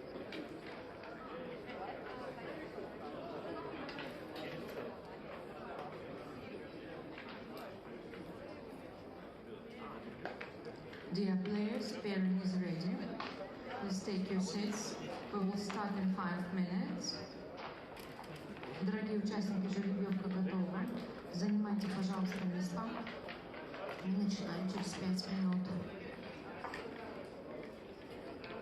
Спасибо.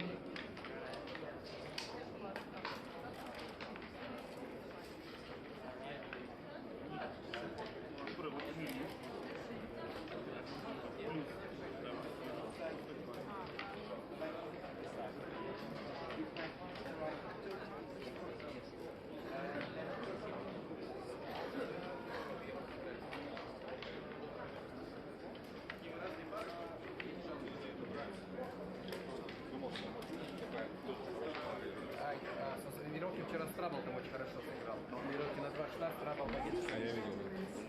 Вот это вообще круто сыграли. Джастин с этим вообще сыграли на мой победу. Короче, побегает, интересно было, побегает пациент по катанию, говорит, умоляю, можно они сыграют много Participation is simple.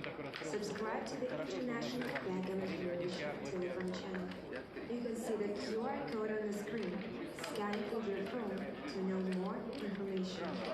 Come to the tournament venue on March 27th at the designated time. It will be announced later in the group IVF Backgammon. On March 27th, winners will be selected by a randomizer on the screen among those present in the playing hall at the time of the draw. The prize can be transferred to another person. Good luck to everyone. Ladies и джентльмены, обратите внимание, мы разыгрываем 4 билета на турниры IVF с 28 мая по 3 июня, город Тбилиси. Короткие нарды – главный турнир, длинные нарды – главный турнир, Кубок мастеров по коротким нардам, Кубок мастеров по длинным нардам. Участие простое. Первое. Подпишитесь на телеграм-канал Международной Федерации нардов. Второе. Нажмите «Go» кнопку под этим постом. Третье. Приходите на место проведения турнира 27 марта в назначенное время. Оно будет объявлено позже в группе IBM Background. 27 марта победители будут выбраны случайным образом на экране среди присутствующих в игровом зале во время розыгрыша. Приз может быть передан другому человеку. Всем удачи!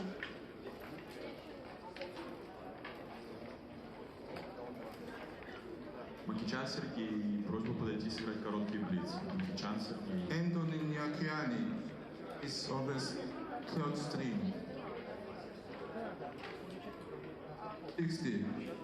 60 table, Eli Rat. Anthony Niakiani plays on the third string.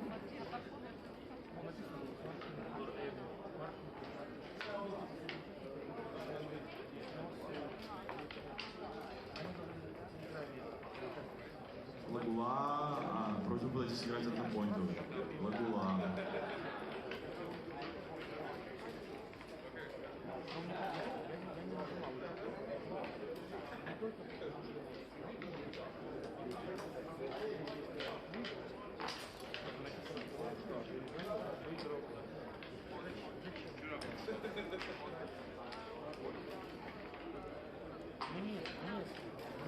Anthony Niakiani, come to the string table.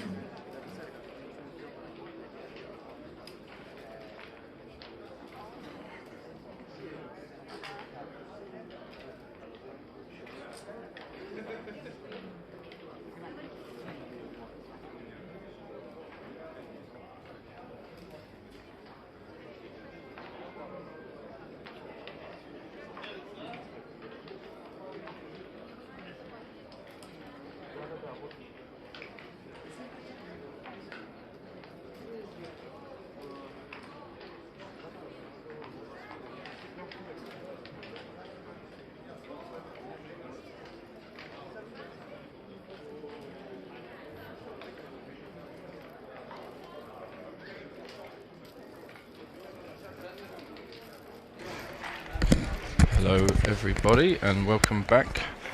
We are live from Tashkent in Uzbekistan. We're ready for the next round of the main event at the Asian Grand Prix. I hope you all enjoyed Michel Lamotte's excellent commentary on the last match. I really enjoyed it. He's one of my favourite commentators from a long time ago. I have another special guest commentator, Grandmaster, with me, Jason Pack. Welcome to the stream. Great to be here with you, Seb. Obviously, Michel Lamotte, tough act to follow. Modest, insightful, lovely guy. But I think a little Anglo-American duo allows for banter in a different kind of way. There we go. Yeah, we mix things up a little bit for the viewers and see how we got on. We got a fantastic match coming up on the stream. I believe it's Tobias Hellwag, again, excellent commentator in his own right, but fantastic player, against Kimon Papa Krapopoulos. There we go. I've always struggled to pronounce that. Allow me to say that Tobias beat me yesterday on the last roll of DMP of the Masters, and we had a very interesting position. I think worth noting about these two players, one, they're among the best in the world, and they both play at Grandmaster level. But I think Toby is someone who compensates and is not just doing the computer move. Mm-hmm. Which is interesting because these days the range of acceptable styles has quite narrowed. So I like to see people who try to compensate, like referencing, I don't know if you had watched earlier, there was this match of Lars Travel that you were commentating and he missed a 4-cube, and I didn't want to jump in because I wasn't commentating then. I have written an article about Lars's desire to lower gammonish volatility on recubes going all the way back to when he was in the finals in Monaco. And that, he's an example of someone who plays with a style, and I think that makes it interesting. Yeah, absolutely. And we saw that there. So this is the live feed on this screen. This is delayed for the viewers. Amazing. So we will only see some comments and chat, a little bit later when they come up. Okay. But please, everybody, feel free to jump in, say hello, tell us where you're watching from, and share the link with some friends and backgammon lovers alike. Check out your local backgammon scene if you haven't. You might be surprised to find lots of action and matches going on close to you. And Jason also runs a podcast. That's right, isn't it? It is. My day job is I'm the host of the Disorder podcast, and it's in the top 20 of UK podcasts, and a lot of backgammon players enjoy it. We talk about geopolitics and climate change and things from Ukraine to Gaza to Iran. And in a way that gives me insights. And in a way, being here at Backgammon gives me insights for the podcast. So the two synergize, I think, quite well. Oh, that's lovely. It was great. Well, it's wonderful to have you here for this match. Let me just check. I'm guessing we're following the theme of both players only having one life remaining. I can see. Is that the case? I think so. The last couple of rounds have gone that way. There's only a few players who have won all 5 of their matches. Wouldn't you love to be one of them? Yeah, always. It's great to have 3 lives. So let's just check that. And I'll make some comments about equity. For those who have thought about playing a backgammon tournament, but either you're like, oh, it's too far to travel, or I don't know how I'd get on. There's something more than the question of winning money. The being in the game, the spirit of winning, and like, oh my God, this could be my moment. Kind of like being an amateur athlete, Seb. So, that's right. You get a rush, and I lost all 3 of my matches, so I exited 0-3, and I have a touch of envy for these guys playing on the stream right now. How about you? Yeah, of course, I'd love to be playing, and it's difficult not to get the urge and the itch when you hear so many dice and checkers moving. But it's been really fun working with a brilliant team here behind the scenes of the production and being part of the media and commentary guys. We've got fantastic transcribers, and everything's working. And interacting with the chat, just being able to bring you high-level production of backgammon and to share all the beautiful things that the game provides us. Yeah, while we're just chatting, allow me to say I have walked 10 kilometers around Tashkent now. And wow. It wasn't a city I was massively looking forward to, because when you think of Uzbekistan, you think of the historic capitals of Bukhara and Samarkand and Tamerlane and the Great Timurid Empire. Mm-hmm. And, you know, Tashkent, oh, it's a Soviet-era capital. Wow, it was actually surprisingly beautiful, and it's almost Chicago or Las Vegas-like in terms of how spread out it is. Mm-hmm. And because it is the capital city, there seems to be quite a lot of new building and wealth. There was an earthquake here in the 1960s, and you get a bit of that Soviet modernist architecture with the ancient traditions evoking Timurid stuff. So I'm pleasantly surprised, and I hope that they do this again next year and you get the chance to explore. Yeah, me too. A bit more time to go around. Hello, Mr. B in the chat. Lovely to see you as always. Hello, Roland. Hello, Stefan. Very kind comments from all of you guys. Yeah, a hearty marhaba to Abdul Barakat. That's Mr. B. I hope missing you. All doing well and you enjoy this stream. This main event started with 322 players, and we're quickly whittling them down every round. And here's another round where the loser will be eliminated. And that's confirmed.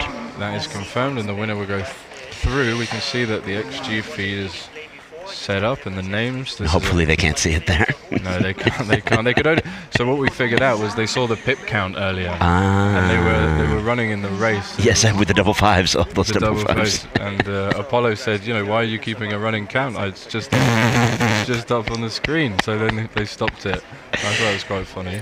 And to give another vibe about the backgammon community, there could easily be 50 or 60 nations here, and there really is a sense of collegiality that's not fake. Mm.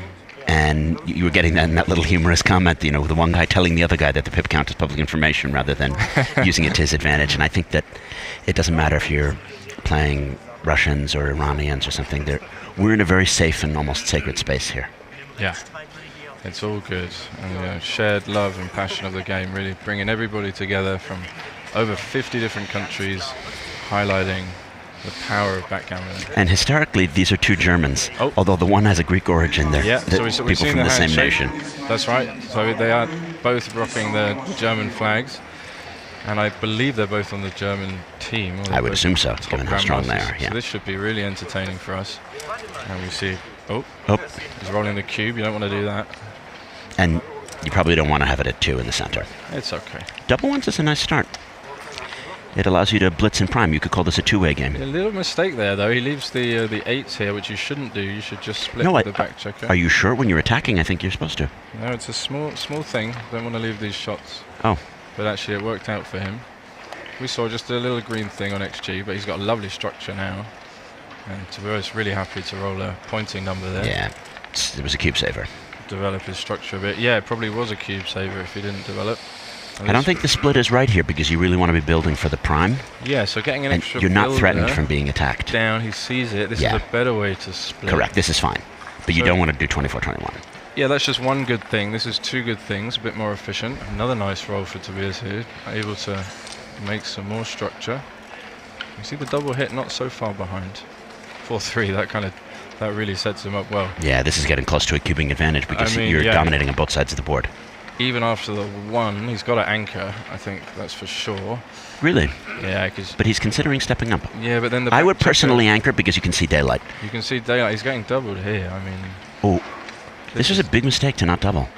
This should be a very strong double with the advanced anchor. He just rolled. I would have thought to double immediately, having the advanced anchor and some... No, he hasn't rolled yet. That was Tobias. Oh, it's confusing because of what side of the board it is. This is oh, wow.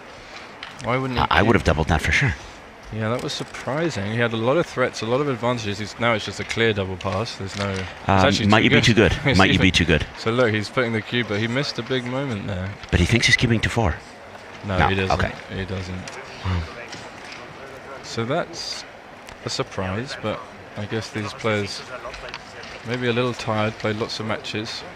I was going to say that doesn't strike me as very Toby, that he just sailed through the market there. No, that was Kimon. Oh, that was so Kimon was really... He made 2 large errors then. Yeah, I don't think Toby would have missed that cube. I think it's confusing because the name Toby and the picture of Kimon are too close to each other. I miscommentated that. Sorry. No, that's fine. We can see there. He put the score on the wrong side. That's what was confusing. That even further confuses us. So for everyone, if you look at the picture... Oh, they've got the names the wrong way around. I see. Yeah, I don't get it. No, that's why, because I can see Toby playing the white checkers at the bottom. So can we ask about that? Yeah, it's confusing. Let me go talk. And I'll take over. I actually don't know if the transcriber can fix that. I mean, it should be able to be fixed. Otherwise, it's very confusing for people. Yeah, let's fix that. So I'll commentate. Blue checkers are Kimon. Okay, let me hand over for a second. So the 3-2, it's classic to split, whether after 6-1 or not. And now white has rolled boxes. I'll just keep the colors. And you don't want to attack here because you want to, in the early game, seize the advanced anchor. Doing 2 good things instead of 1. And this is an excellent response because it anchors up and makes the outfield point. 5-1 doesn't do much, but you can actually duplicate 1s with 13-8-6-5. It's a clever play. I don't know if you would see it, but just killing the checker 7-1 is relatively weak because you're playing behind the anchor. Whereas the dynamic play of 13-8 and then 6-5, again, it's difficult to spot and it seems to have some downside, but you're attacking the points that you want to make, and if you're missed, you're getting closer to a cubing advantage because white is significantly ahead. Whereas 7-1, it's going to be many turns before you cube, and you'd need to throw a double before you're going to get to that cubing advantage. So this is the safer play that most people would make, 7-1, but it was slightly wrong. Okay, so I've just informed him that the names are back to front, but we should get that sorted. Yeah, he missed that slot in front of the anchor. That's a common idea, actually, that you see. Particularly when you're duplicating 1s like that. Yeah, and it's a big improvement. Difficult to fill in that 5-point otherwise. In fact, he may not be able to here. He's just hoping for a double to get around. Yeah, kind of in a classic mutual holding game position. Oh, that's interesting. I would probably make the 11 and play 8-3, but it's a bit stripped. I would have done that too. 11-4. Slots 11-4 seems quite computer play. It's natural, I guess, just to slot the next best point. Here, now here he has to play some shots. No, you could just clear the 8. You could, but you kind of want to keep the 8 point. You could duplicate the 1 again now. The problem is that because you have the blot on your board, it's a weaker position, and his board is strengthened. Yeah, I think whenever you've made your 18 point, you're very happy to start clearing the midpoint and... Yeah, that's substituted all the outfield contact. He does. Yeah, I thought he would do that, but it's probably wrong. It's a small mistake. We don't have the XG feed yet, but I know it was a small mistake because I saw it come up as 13-7. But pretty standard holding game, mutual holding game stuff. Oh, he goes, must go. Yeah, because he's got the 2 blots. Oh, he's up a lot in the race here. Duplicates the 4 nicely. That will make the board. So Toby got away with that. Great play. Trying to get into the race. Yeah, it's interesting because he took some uncourageous plays and then he really upped his courageous game here. And you should definitely play safe because you are close to a cube. You don't have a cube because the 5 point isn't made. but you don't want to, when you're getting close to a cube, leave that much volatility, right, Sep? Yeah, he agrees. You can see that. It would be 6 numbers. I mean, it seems natural to play it down to the 11. I think he's going to look at it and then cover with the 3. But getting hit here is really costly. And in a way, why bother? You know, because you could get close to the cube without giving these 6 numbers. That's right, but you couldn't fault him for making this play, and he does. I wouldn't, based on the cube leverage issue, and it's very, very costly to get hit. He did get away with it though, so this is. So now, is this a cube? Maybe not against the 5-point board. No, now that he's made the 5-point board. Yeah. I wouldn't give it. Oh, good, they switched the names around. Fantastic. Excellent. Now for everyone, you can see the name Kimon Papa Christopoulos next to the picture of Kimon. Yeah. So that they're nicely aligned there. And Tobias Halvag is wearing the red shirt. That's right, and the QR code just below his name, will take you to the website with all the links and information about the draw if you're so interested. So we see him thinking about the cube here, just counting the pips. And so here's my thought. Even if you roll your best number, by how much have you lost market? And I don't think much. Yep, that's a 6-2. 6-2 is one of his best numbers. And well, he'll have a strong cube after this, and I think it's still a take. And you either haven't lost your market, or you've lost it by a tiny bit. Yeah, I think that's it's a good approach. This is double take. It looks like he hasn't lost his market. He grabs it straight because away. it's only 22 pips. It's just a small cube even now. And these are reference positions. I don't know if you know the Stick Rice holding game book, but it shows that oh my god, I wouldn't even think of passing that. The 21-point holding game can take against perfect structure when behind by 26 pips, and this was only 22. Wow, why do you think he passed that? I think because he thought it was probably a close cube before, that the non-cube or the non-thought before might have psyched him out. Wow, interesting. But he didn't recount. That was the mistake. There's a lot of contact there, and he had a perfect 5-point board. I can see passing when your position's weaker, but... Also, when you're a GM, I really feel that you should know those reference positions. That the 20 and 21-point holding games come up probably, would you say, 1 out of every 5 games? Yeah, sure. Kimon a little off his game here, but on to the next one. And 5-4 will be splitting, of course. Toby's run 1 back checker already. Looking for a nice, that's 3... Oh, I would actually... so we see when you've run with 6-5... You don't want to leave the block. And also because he has a stronger board than a regular blitz, than the opening blitz. So that getting hit back on the 8-point is too risky. That's right, and we often see this with double 3 after you've run with 6-5. You make the 10 and the 3-point just to leave no blots and to unstack those. Yeah, you don't want to. When you have 6 points, 6 checkers on a point, that should be telling you, I'm crying out to be distributed. That's a blunder he made there. And he got rewarded. So this is a cube, right? I'm not sure because of the points. Oh, he made because it's 2 points. Oh, it's really close. Yeah, but if he had no points, if his opponent had no points on board, it's a cube. But because the opponent has that point, it compensates. Not only does he have the 4-point, but he's also got the extra spare on the 8. I think even just with the spare back on the mid, it would be okay. So it's a nice balanced position for Kimon. And it's 1-1, but 8 away. I mean, are you keen to try and win 4 points here? That's true. That's true, but we can see it's only a 59% win. And rarely at an even score is 59%. I mean, 4-way could be an exception. So it's definitely be a cube at 4-way. Yeah, so these double 5 blitzing positions, they have lots of gammons. We can see nearly 30% gammons, but the winning chances just aren't that high, typically around 60%. But let's see what he does. He does cube. Yeah, and if you think you're the weaker player, it's a good cube, or if you just don't want to miss your market. It's very volatile. He's going to hit and come down, of course. Yep. And it's either going to go very well, or it's not going to go well. Let's see. That's not what he wanted. Yeah. Okay, so he's going to get the chance to anchor. Oh, look at this 6. Oh, that's a blunder because he should... No, you got to attack. I mean, although you want to escape... Yeah, it's much stronger If the guy fans, you need to have the extra builders. All right, you're not in a big rush to get this checker out now. A hit with he's going to hit with the nut. What are you doing? Yeah, he sees it. Well, I mean, yeah. It was tempting to bring this checker around, but no, it isn't. Of course, you have to hit. You get the gammons on the misses. Can't Boom, let him anchor. It's like can't let him anchor. Yeah, Kimon often hits the clock really slowly after he dances. Dead gammon. Okay, so he covers and down. Yeah, that's good. Really want to get as many builders and attackers aiming at the 2-point, either to make it or to hit him if he does come in. And he does find 1, but he'll still hit with all the 9s and 11s, and he might switch with the small doubles. He'd love that. There's an 11. Wow, great shot. Yep, great shot. Keep him on the bar. Kimon really needs a 2 here. Oh, he's looking like he's 5-1 down. That's not going to do it. Can Toby cover? Okay, He can prepare to cover. So 13-8, or oh, look at this. Computer The says switch. we are winning enough just to clear the 6 point. I love these. The only reason why I would be scared is boxes enter and they make the bar hitting you. Well, Do you know that's what I mean? true, but it's only double 6, and you don't leave any more direct shots. So It's a difficult play to find. So my rule for this is if you're close enough to coming home, so you don't have much work to do, then you should play safe. And if you have lots of work to do, you should pay the risk. 100%, I agree with that. And this is a difficult one to judge, but he got away with it. And it wasn't a big difference. And he's probably going to cover now. Now he should clear it, I think. Yeah. A bigger difference. And he's going to see it. This is easier to see, this one. He's closer to home. Yeah, he sees it. Yeah. And he's got 2 builders now to attack on the 6 if Kimon Correct. does It's roll only them. boxes that hurts him.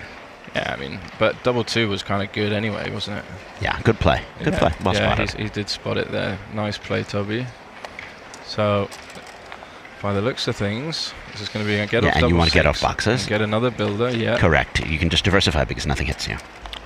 Yeah, it's nice when there are no good numbers really for your opponent. He would have loved to fill And it in. you can come all the way around and have 4 builders on the point now. Why not? Oh, he does roll the boxes. And it's not just that it gets off the gammon, but there's a lot of shots next turn. That's true. So let's see, can he clean up a little bit? That's not bad. He can leave only 1 blot. Yeah, And of course he leaves the least shots. This is only 12 shots. 13 shots. And he hits. Oh my god.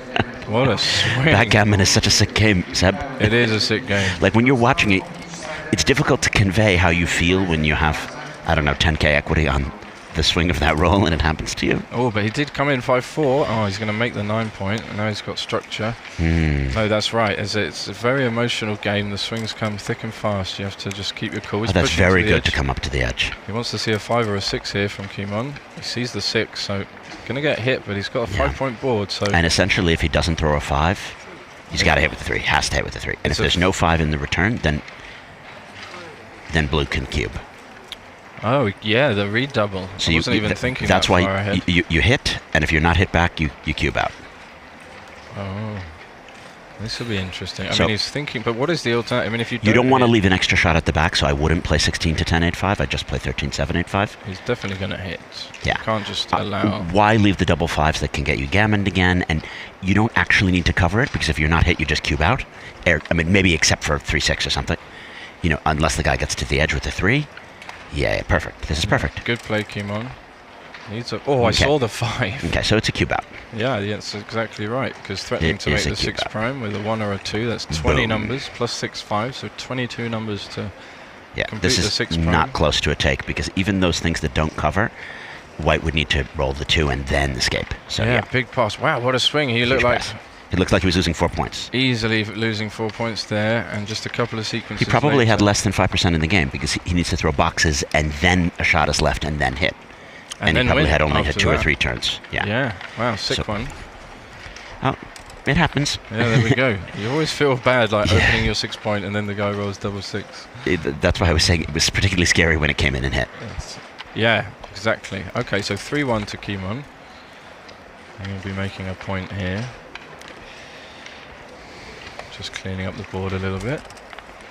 2 German flags on the table. Yeah, good play. Yeah, good play. Want to take the advanced anchor. Now he can Particularly focus. when you're jumping beyond an already made an inner board point. That makes it extra Yeah, strong. even stronger. That's a good observation. And now he's hoping to develop some structure to contain those back 2 And checkers. he has, and it's important to make the 4 point there rather than the 9. You might think, oh, the 9 is safer, I'm not leaving a blot. But the inner board points are so much stronger that it would be a beginner's mistake to just make the 9 point. That's right. You can play a little bit of risk leaving this blot outside, and you're actually going to benefit from this extra builder when you're missed to make an even stronger structure, which you would have liked to there, but 5-3 is a natural And it's one. the same idea. You leave it again because the inner board point is so good. Yeah, also a bit of outfield coverage, but it gets hit. Yeah, stuff happens. It's life. But he could hit back.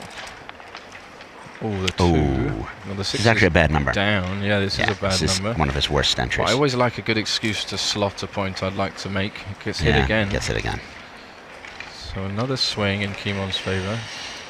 Yeah, it seems like whenever white develops an advantage, he's very vulnerable. That's true, but Does he hit? He must hit here. Yes, he finds it. For sure. When you have many back, 3 or 4 back checkers, and your opponent is threatening fully escaping, even if it's risky to hit, you have to, because once he's fully escaped, you're in trouble. That's right. And we see Kimon relentlessly hitting from the bar, but he'll make the second anchor here. No, he hits. Oh yeah, sorry, Yeah, I he missed that. So that again, that's the theme that I was just pointing out. Sure. He doesn't need the second anchor when he can hit. And 6-1 hits right back.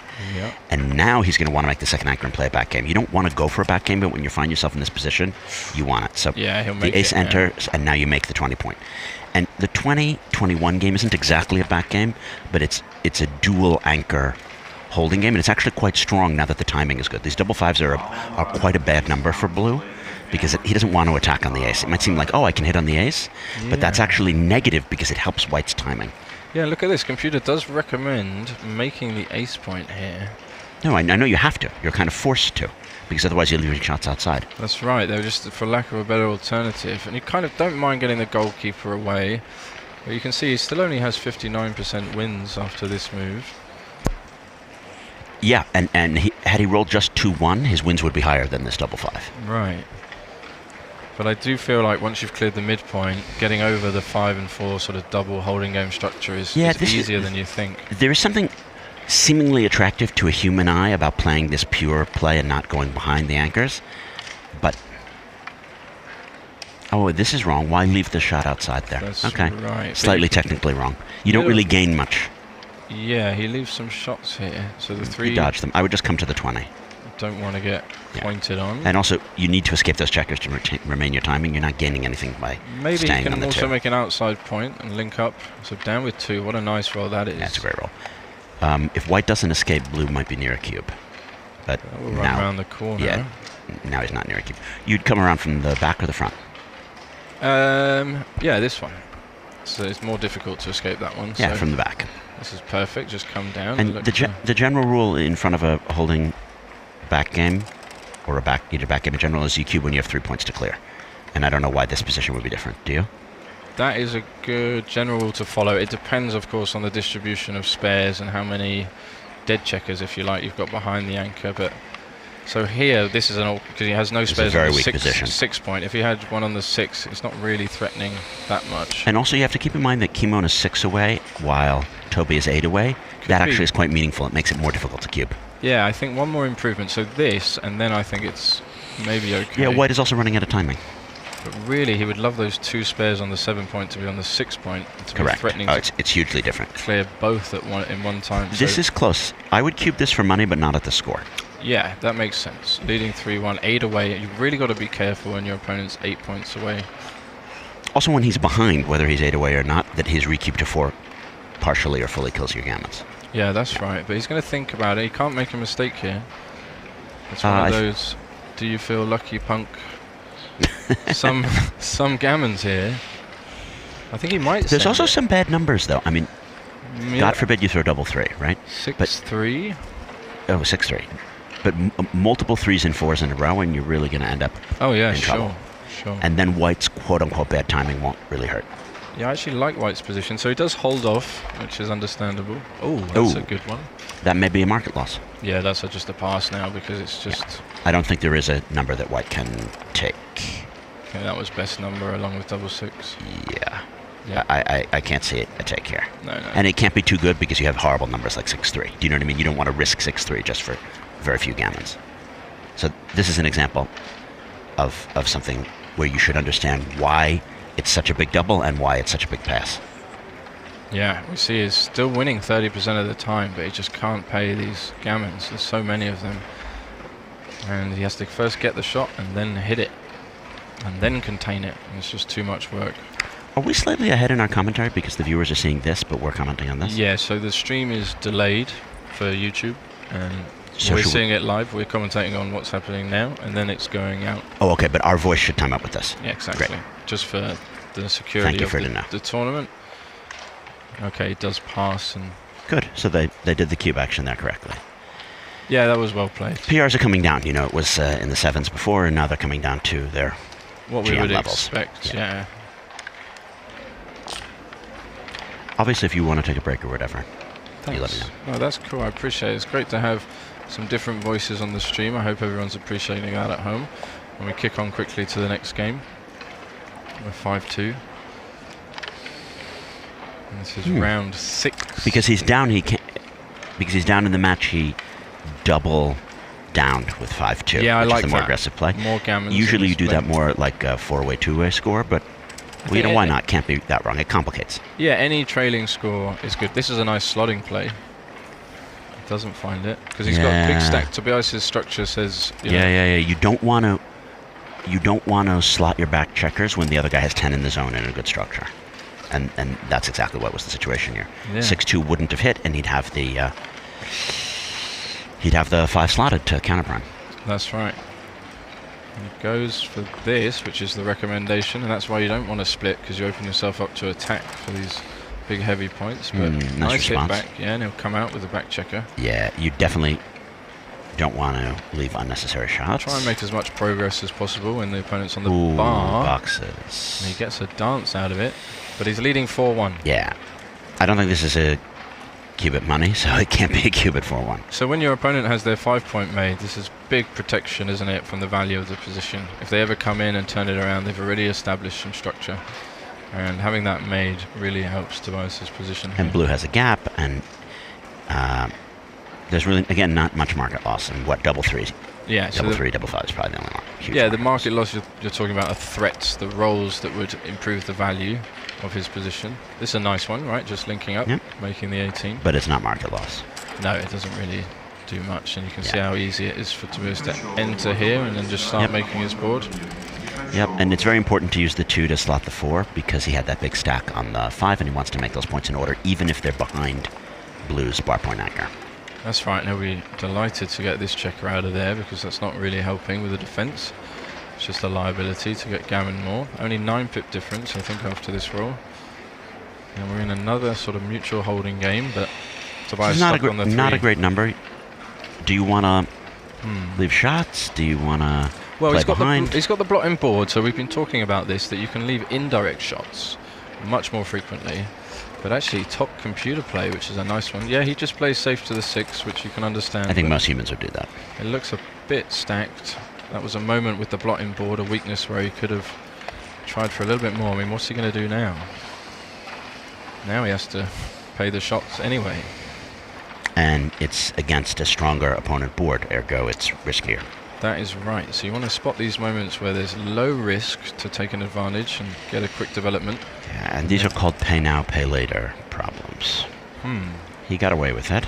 He did. But white's board is so strong, blue is nowhere near a cube, obviously. And I like this idea. Oh, he doesn't need... Oh, it is actually top. Yeah, that was I would have been play. tempted. Yeah, they're very close, but I'm always tempted to keep a better structure and, you know... Well, actually, 5-1 would have hit and remade the mid, so... Yeah, now he sees slot. it. You got it. It's forced. You have to leave a shot. Might as well get the most out of it. Ooh. That's bad. Blue is now having better timing. White is too far advanced. Yeah, he'll take it for the race. And again, because blue is ahead, he shouldn't be thinking about cubing here, you know? What if he threw 6-5 and didn't make it? That's right. He's got to close first. Is that 5-1? Yeah. So 2 off the 6. Yeah. It's the only safe play. And if white rolls poorly, then blue will be getting into his market. Yeah, again, it's really difficult when you're leading and your opponent's 8 away. Try and be extra careful there. So we might see him hold off. Oh, he's got a shot this way. It's a good play by Toby because he sees the blot in the board. Yeah, it's a particularly good play because it allows blue to lose his market. I didn't even think about it. I think you have to clear the 18 now. Of course. And you just risk the indirects, and then you'd have your double. I agree with that, yeah. Oh, totally busts it. Probably now, it's not just that he has a market, it can't be taken. Oh, it's really close. I mean, the cube seems obvious. Most humans don't take this. That's true. It's super borderline because of the score, because he goes 4 away if you pass. So it's an extra point. It's a cheap point, isn't it? That 3 away, 4 away point. Yeah. It's one of the cheaper ones. And he does take. Oh, He's got good some take. Yeah, I guess he realizes he's ahead by 23 pips, and you don't want the opponent to get to 4 away. Look, he should cover his ace point here, even though he leaves some shots. It's putting the opponent at 3 away if he wins is. Yeah, but there are some gammons. I mean, it's not just. Even when he's chased off the anchor. Even when he's squeezed off, that's right. 4-1 will play to the 9 or the 8. I'm not sure. I think I would play it this way, but they're very close. So just 6-4. Oh, and he found a 6-4. Oh my! That's so the recube's going to come, absolutely right? sick. I mean, unless he rolls boxes. Unless he rolls a 6. But this is a recube. Now it's a pass, isn't it? Because of the recube. I wouldn't pass. You wouldn't pass. He's still stuck behind the prime. So what does the computer say? Big cube. He's 8 away. I mean, Tobias could win the match this game. He could win 8 points. You've got to cube this. I mean, You've got to cube because it's 4 or anything, and you've lost your market by a country mile. 4 is huge, and you're going to have a couple of rolls to roll it on average. So I'm sure we'll see the recube here. That's why he took. And then it'll be very interesting to see what Kimon does. But I would have thought that because of the score it's a redouble pass, but then the thing is white can crunch, and I didn't realize that it's because of all the spares in the ace point. If those spares were distributed on the 5, the 4, and the 3, you'd be much closer to a pass, but because you can crunch within 2 rolls, the take is clear. So blue has a lot of equity, and he's not that likely to be gammoned. I didn't think it was as low as 6%, but blue is only getting gammoned 6% of the time, so you can just... Oh no, Tobias, I was rooting for you. I was rooting for you to cube Oh, but he that. dodged a horrible roll. Yeah, but it's one of his worst. Still. It's conceptually bad. Yeah, that was a big moment. It's just... However, he's happy now. So if he lost anyway, it'd be 6-1 down. If he loses a gammon, it'd be 8-1 down. So little risk, very small risk, but huge upside. Do you think he should leave the blot? Now that these double 3s are his worst number? I mean, I guess you have to. I wouldn't. You could just clear inside, no? Oh, you have to. Yeah, You're right, you have to. Yeah. Oh, wow. Wow. Horrible number. Oh, he gets another chance. He can't cube now. Yeah, no, it's horrible. Needs a 4. Okay, well, it's a very volatile position. Nice play there, protecting himself from crunching further. Wow, and he still has a chance. I mean, this is better than it was. 4. Oh, and he's out. He wins. He wins. Maybe. Oh, no, it's forced. Look at that. Classic. Oh, he did. So now he can play on 2 It's too good. Fantastic. No risk, so he's going to play on for his 4 points. But he could have been up 5-4. That was very interesting game. Well, he could have been shooting for the gammon for the match now. Yeah. Which is a fun spot to be in when you're 4-1 down. So not many gammons, but no risk, so he'll just keep rolling. It's also fun when you roll 2s and then aces and then boxes to get that gammon. It is, yeah. And you want the guy to sweat a little bit and make him work for the gammon he's off save. now. He's pretty much off. That's right. 0.1%, but we've seen stranger things happen. So 2 rolls. Yeah, I don't see. Yeah, he's off. Okay, so they're going to hit the clock, and they both know that the score is now 4-3. What a game, Sepp. Yeah, I'm upset. I really wanted to see Toby recube there. Yeah, maybe like with Lars.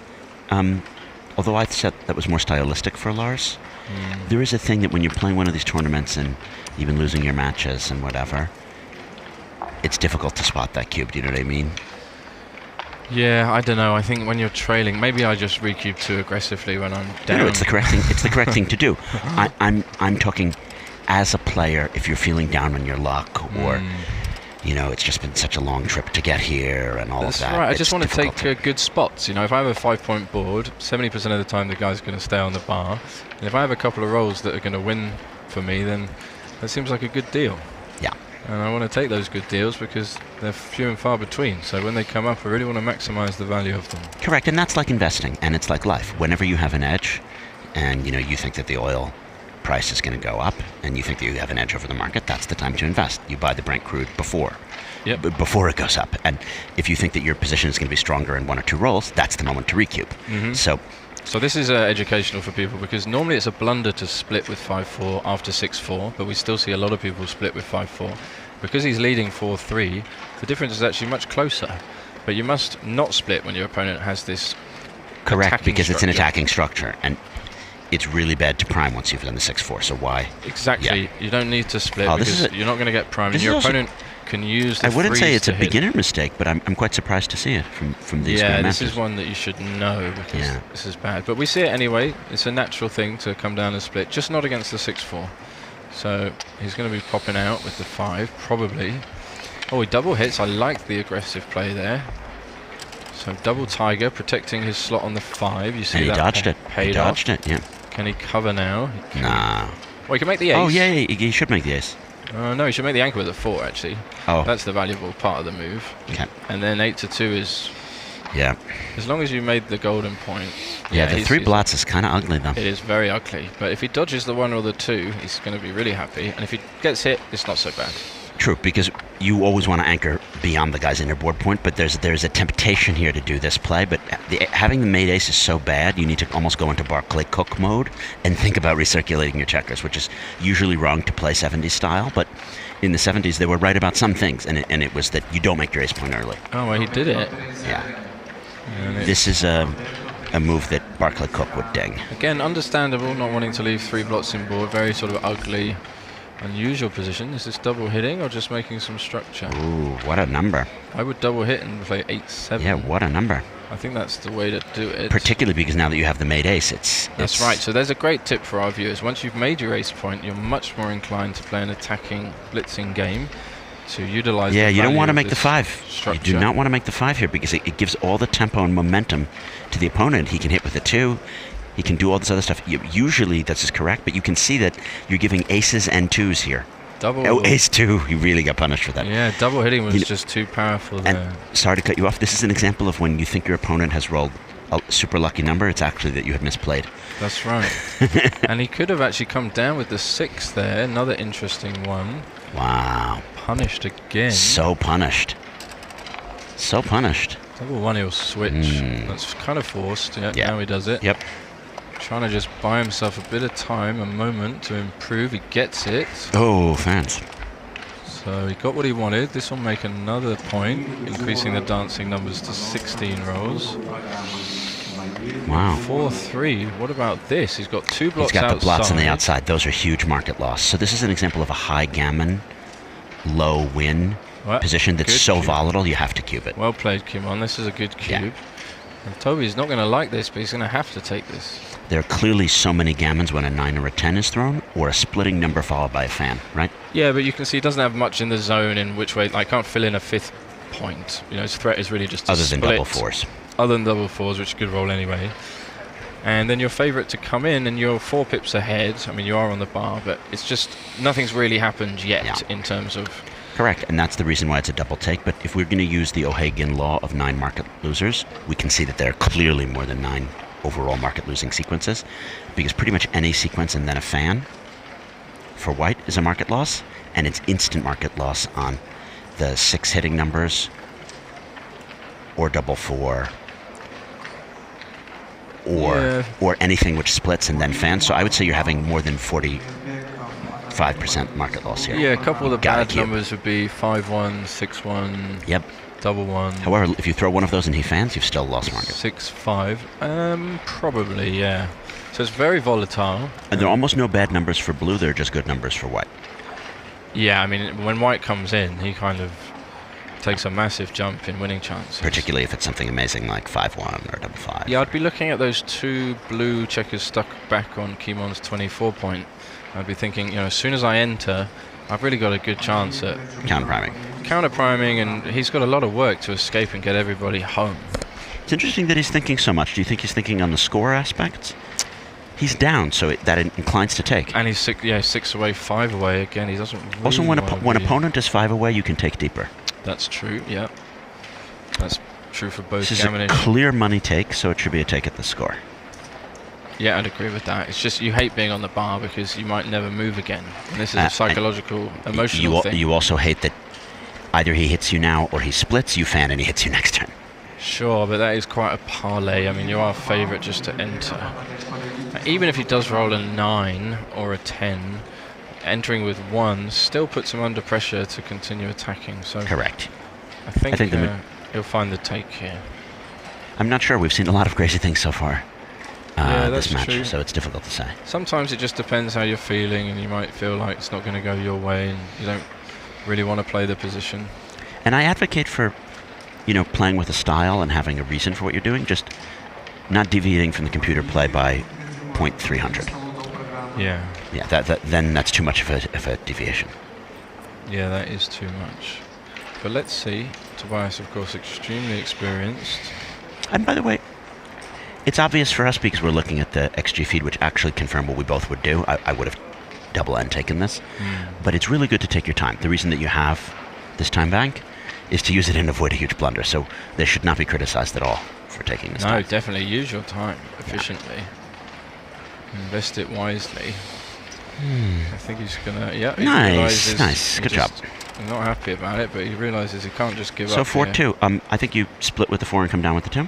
That is a good play, yes. Because on the fans, you're in great position. Yeah, and even if he hits for 6-5, you've got the double return, so very little risk on this checker. Oh, 3-2 is a great number. It comes down, and it safeties one of those blots. It does safety one of those blots.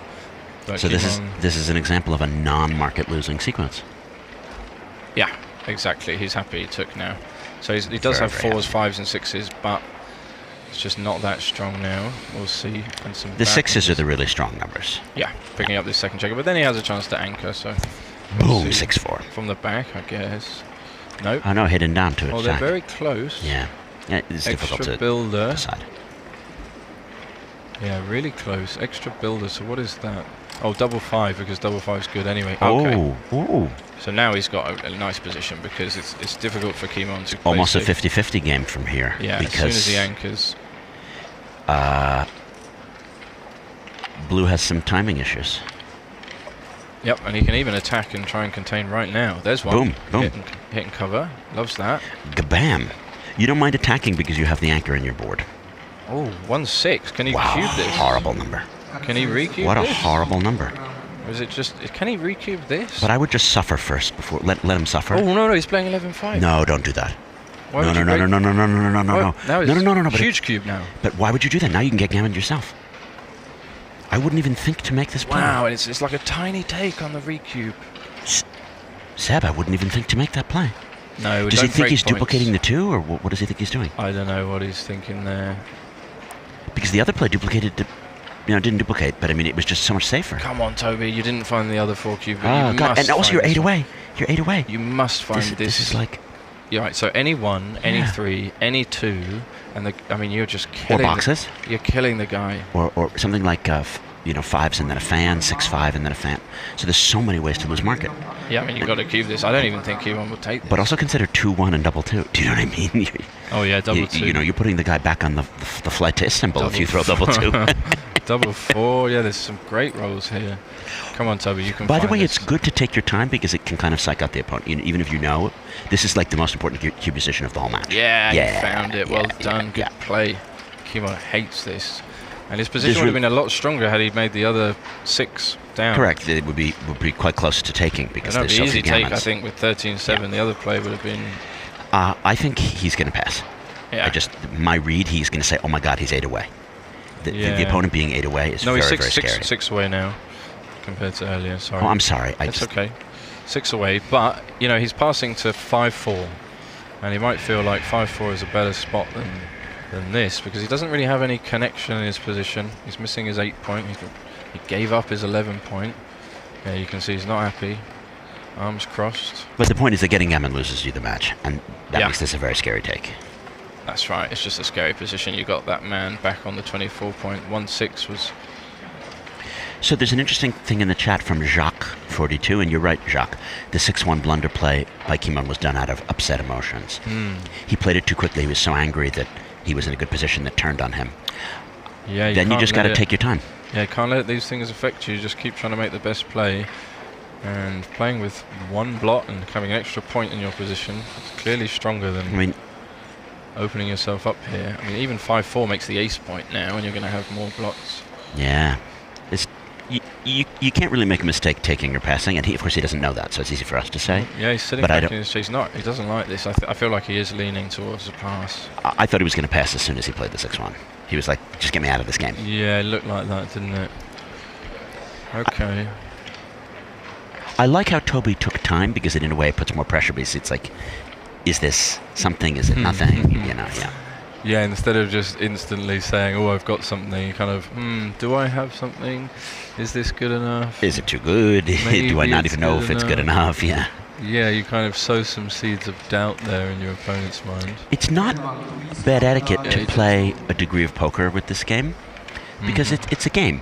So long as you behave kindly and don't say like comments on the position to your opponent, it's correct to think and to Sorry, continue. I interrupted. I thought they were talking over the board, so I was trying to give our viewers a little insight into what they discussed there. It would be in German anyway, but... yeah, well, I can translate a little bit there. Seb, you're a man of many talents. For all the viewers, Seb is an excellent prestidigitator and extremely talented as a showman. Are you using that you're these very days? kind. Sometimes here and there, you know, when it applies. But we can see by the PRs, Toby playing a very solid match. Kimon hasn't been his sharpest, but I'm sure we'll see that come down and he'll improve. And I think Kimon is an emotional player, so that some of the dice have gone against him. Has hurt him. He's always been an emotional player, and that's really cost him in lots of situations. But we see Toby with the nice aggressive 4-3, 2 down, with the 4-away score. One of these rare occasions where you can double more aggressively as the leader. And that's interesting. I would have made the same play, but computer says actually 6-4, sort of a distraction play, looking to make the 18. You can see the power of the 4-3, 2 down, so likely to improve. And he's forced to play safe now. Do you just make the 3-point here? Interesting, with that big stack on the 6, I would have been tempted just to... Make the 3, When the opponent has a stack, you don't want to split in front of the stack. But he ran, he got away with it, so Kimon will be delighted that he's escaped both his back checkers. Can he play safe? Ooh, it's safe. It is. No, it is safe-ish. Yeah, this is best. 7s and 10s, not too many numbers. I wouldn't have done that. Well, even if it was the computer play, I would just be too scared. Look at that board. Yeah, the board is strong, but it's not the end of the world. Is it too good? Is this just a pass? What are your thoughts? Yeah, it's easily won. White is 4 away, so there's no way you can take this. So you can see this immediately, that there's just going to be so many gammons. There's the extra checker out there. You have to think, what are the sequences where if I roll badly, my opponent then has a take? Like, I guess if white throws 2-1 or something which doesn't hit, or if he is forced to hit with a weak number like 3-2 and gets hit back. But I even think in that sequence, white is still so ahead. So I might lean towards too good, but only because of the score. Otherwise, it's just a pass. No, it's fine. I know, but it's just worth more, isn't it? You want to get to 2 away. Yeah, I mean, is there any chance he would take this? You're up 20 pips, so what can really go wrong? Let's say you roll a bad number and 3-1 and hit back. And he improves. Don't you still have a cube? Well, obviously, I guess there's some sequences like 2-1 and then 6-5 where you've avoided the cube, but that's so fringe. I'm amazed that he's thinking. What is there to think about here? Well, I mean, I guess you could get someone to take, which but how? Fantastic. These guys understand the 4-away score. I mean, it's just you cannot take this when your opponent is 4-away. Well, you should have passed already then. He has a gazillion checkers in the zone. Everything is moving in unison, and it's a 3-point board against a nothing board. I guess this is one of the benefits of doubling too good sometimes, is that if you take some time, you're hemming and hawing. You get a little surprise gift from your opponent every now and then.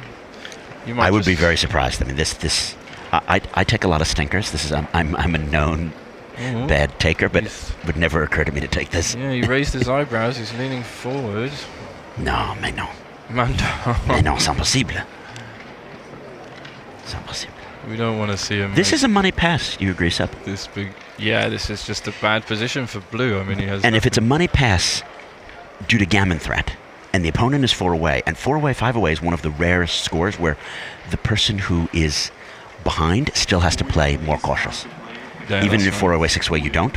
But 4 away, 5 away is magical in this way. So you've got to know all those things if you're a tournament player. And you look at this and you're like, there's this mountain that's going to avalanche collapse on me. And that's that stack of checkers on the 5. Their kinetic energy. Yes, good pass. Good pass. Yeah, we're happy he passed. I don't want to see someone make a big blunder like this. It's such a cheap point, isn't it? He just goes you'd be 3 playing away, over 5. 10. You'd be playing over 10. 3 away, 5 away. There's no big deal. You don't want to be entering that position. So well played, Kimon, and good cube by Toby. Although it was slightly too good, I would have liked to see him.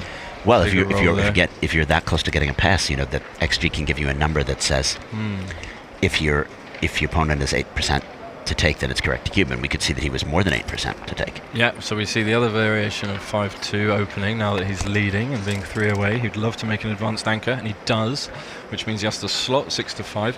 Another. Oh no! Why don't you take? No, that's not. Why would you do that? Yeah, you should just take the anchor, Toby, and then play. And I love an excuse to play 6-5 and slot. We see Kimon making his. Also, you always want to take that anchor. Now he'll make both points. It worked perfectly for him. Yeah, this is a better anchor, so fair enough. But the theory stands true. 3-1. I like this. Is called the major split. Yeah, interestingly, computer says we could leave the 8 points slotted. Really taking advantage of the fact that at 3 away, Toby doesn't want to break But this humans wouldn't do that. valuable anchor. Yeah. I've been known to make a play or two like that in my time. Seb, your mind is non-human, and how brilliant it is. I'm not sure about yes, it is. that. It's So this British modesty. 5-2 is coming out, duplicating the 4 that he needs to cover the blotting board. Does want to escape that checker. And again, blotting board you can leave indirects, so 13-11 seems natural. Also keeps the pressure on the blot by leaving that back checker on the 24 point. So this actually, I think you'll find this 5-2. Seems quite natural. Again, attacking stripped points is lovely because they have to break if they want to hit you. Yeah. You avoid putting your checker in front of a stack, you put it behind a stack, and you put your checker in front of the strip points. Yeah, it's natural to come out with the 5 here. He sees that, and 2 down. Yeah, good play. nice play. I think he'll cover with the 4. That's a bad one, just both from the 11. Or he could pick and pass. Okay. This is a tough play. Yeah, this is slightly safer. This is natural, right? Because it's a better structure. Yeah, I think it's probably what I would do. But does he? Oh, that hits back. Yeah, Punishment. He's almost lost this game if he doesn't come in well because of the score. Doesn't need to safety this checker. Can play 13-9. No, he doesn't realise that the blotting board. Yeah, he's still got a blotting board. He can leave the risk there. That covers. That's nice. That's going to save the queue, I think. But it's not going well for Toby. That makes the 10 point. Yeah, the 10 point is quite good in this position. Definitely, yeah. Blocks the anchor and a... Because there are going to be some numbers like 6, 6, 3 or whatever, which become quite poor for white. Yeah, even double 6 immediately. Well, double 6 is horrible. Yeah, and the race isn't exactly locked. 21 pips after the roll. So this is natural. I mean, you clean up the blot, you make a point. I know you might have trouble clearing it later, but you've got to get to this later stage first. This is a blunder. Oh, I wouldn't even consider this play. Oh, that gets and it gets hit. Yeah, and he grabs it immediately. Good so play. There's another example of when you make the wrong play. You can then incorrectly conclude my opponent was so lucky he hit this miracle fly shot. So out or down, not sure. Or loose, what about loose? Yeah, I don't really like hitting on the ace here. I mean, coming out you duplicate the 3. Staying back you kind of just say, okay, you've got awkward numbers. Yeah, this is kind of when you're behind though, you need to think about hitting on the ace. Because it gives him 6-5 and double 5 and double 6 to fan, which really flip the position.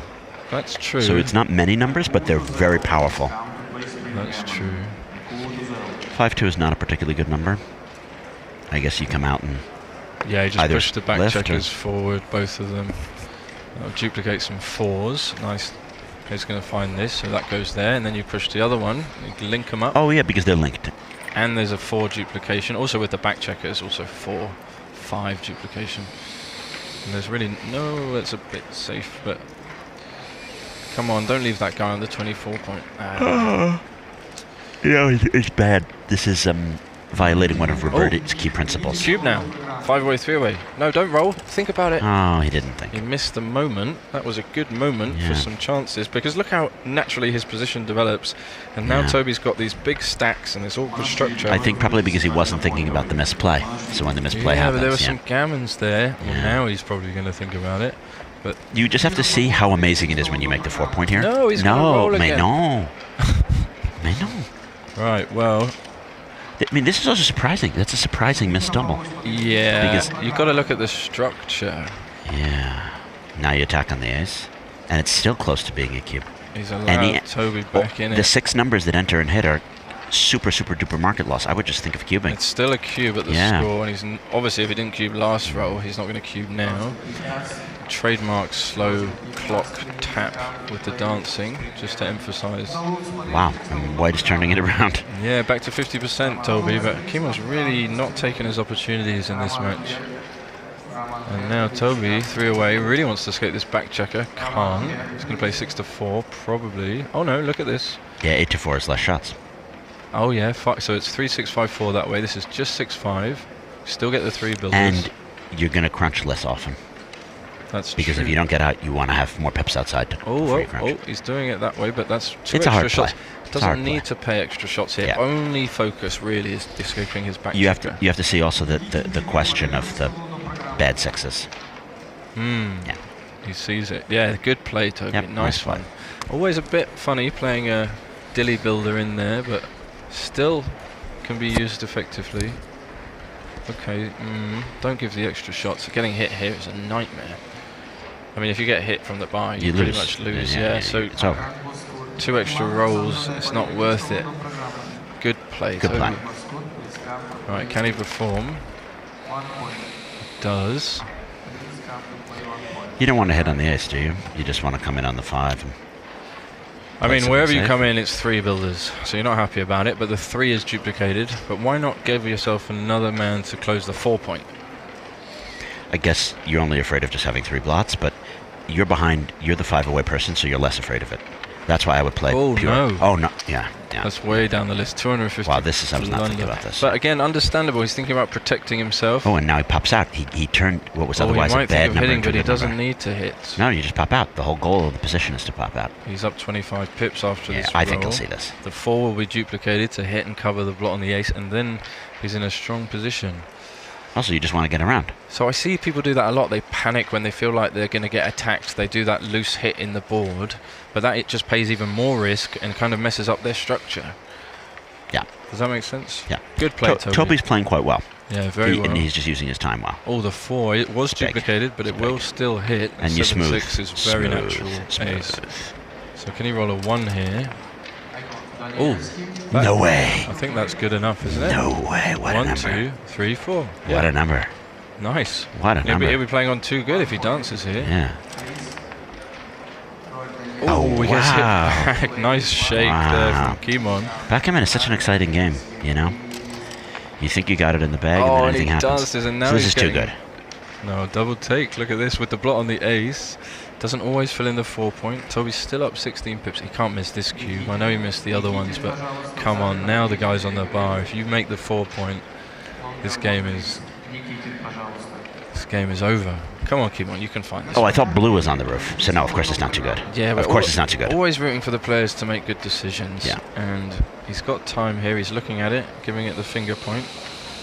If you're 5 away, you just got to have an itchy trigger finger. Well, if there's gammons, I mean, it's so valuable, the gammon price, to get to Crawford. Or just the volatility of making the 4 point and the guy not coming in. Yeah, and when your opponent's 3 away, you're killing the cube, you're killing a lot of the value of the cube, and you're killing your opponent's gammons. So all the percentages working in your favor. I think the take is harder than the double. Yeah, the double seems really easy. I think being 16 pips up, sort of whatever happens, he's going to get a shot, isn't he? Yeah, but blue has all his pieces working in unison. You know what I mean? He's almost made the 5 point prime. He does, but again, if you're 3 Good. away, okay, here's the double. The 2 point swing is acceptable, right? You lose 6-6, but you win 8-4, huge game. So as long as you're not getting gammon. Yeah, I'm not surprised at that pass. Pass. I would have thought that there were more gammons than 7%. I might have passed there too. But the reason you don't pass is it's 5 away. At 5 away, you can take quite deeply. And you don't want to get the opponent to 4 away. This is showing again the magic of the 4 away. That's the reason that this was such a big take. At 4 away, I would pass, but yeah. 5 away seemed like a. Yeah, you don't want to pass to get him to 4 away. You want to. That's right. You want to take, and then if you lose, he's at 3 away. But if you win, you most likely win the match. Oh, it's a shame to see that. So they are talking in German such now. an interesting, such an interesting game. We wanted to see how it ended. I think this should. Oh, they're talking really quietly. Sorry, I can't hear them. I'm going to turn that back down. Yeah, just leave those. It's just this one for hearing the board sounds a bit more. All right, so they had their little post-mortem of that game, but very interesting. And we get to 4-way, 3-away. Fantastic action score. It's a little confusing that they're leaving the cube at 2 in the center rather than putting it at 64. It's slightly confusing. It because should you be really on shouldn't 64. do that. Yeah. But it's okay.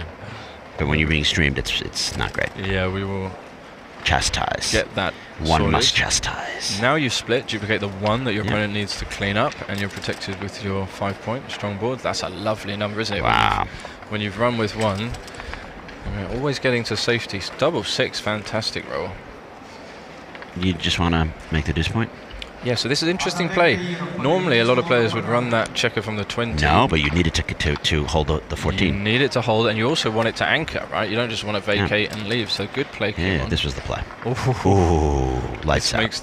This makes a lot of good things. I don't know which one I would choose here. Just come down to the 8 looks natural because then I'm okay. This I think that when you're at strong. a 4-way score, you'd attack, but this is.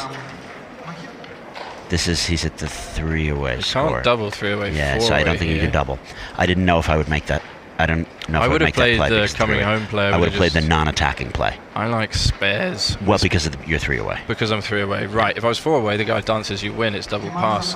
So you just win 25% of the time. Toby's going to need some flexibility here. Doesn't have it, but can play safe. Bit awkward, bit ugly, playing another checker to the 3-point. But blue actually has quite a strong board. Yeah. So you have to play safe. Do you think he might play 13 and a 4? You do want to be unstacking your mid, but you can't be leaving shots he's here. looking at the double No. here. You're 3 away. You can't possibly do this play. I think it would be a double from the roof against this. I love the tenacity of it, though. Yes. But one does not want to be foolhardy.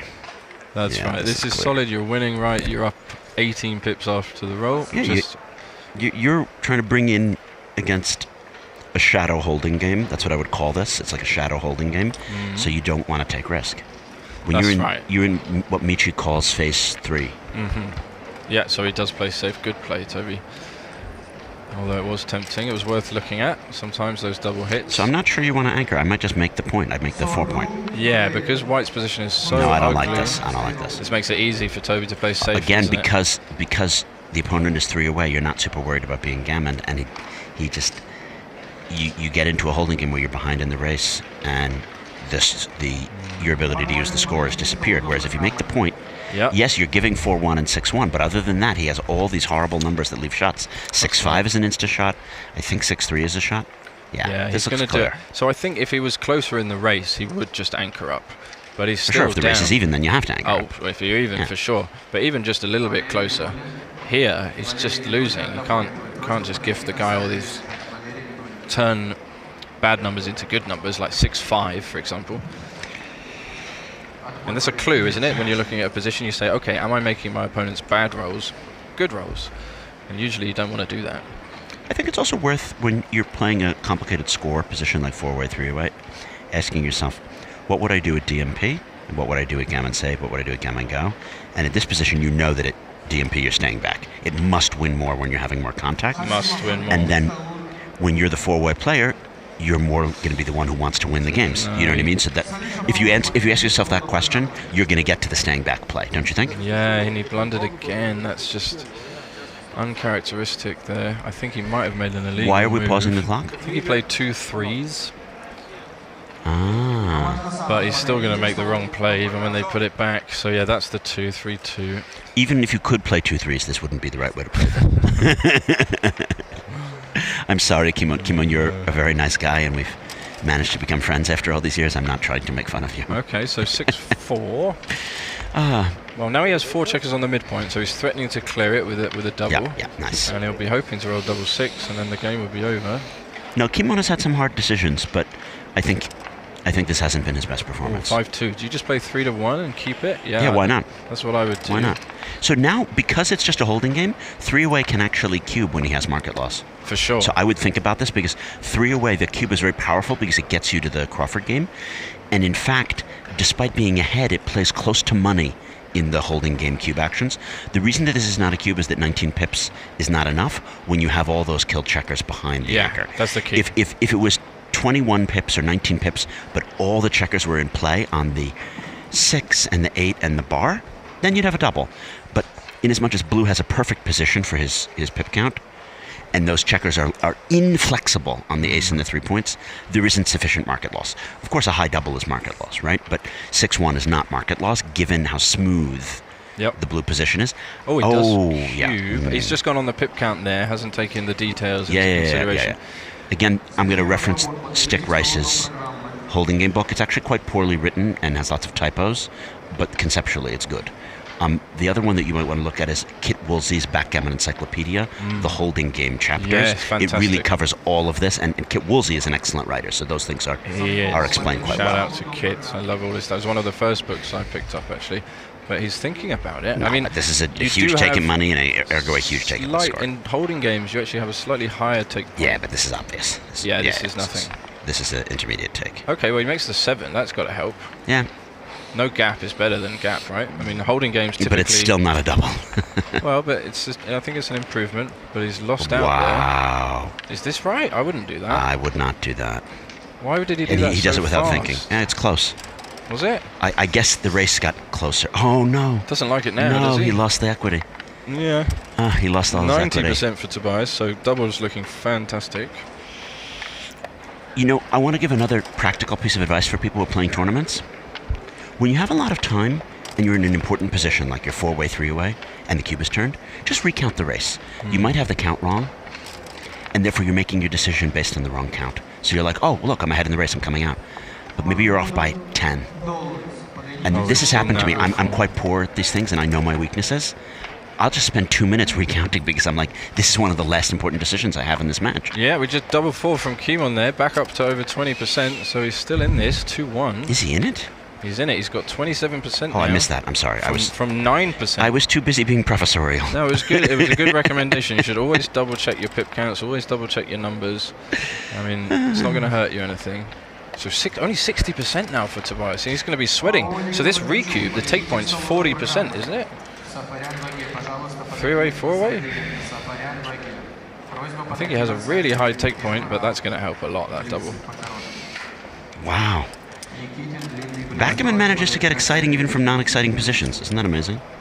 It's just such an exciting game. So this is one of the highest recube take points. It's 40%. Yeah. And he was nearly there. But saving double just at the right moment. And now he's all but won this, back up to 94%. Huge swing. Wow. White is lucky. Boom. It's Game Jen. over. It's Jen. And we get to the Crawford game. I hope you guys have enjoyed that. I'm going to respond to more comments in the chat.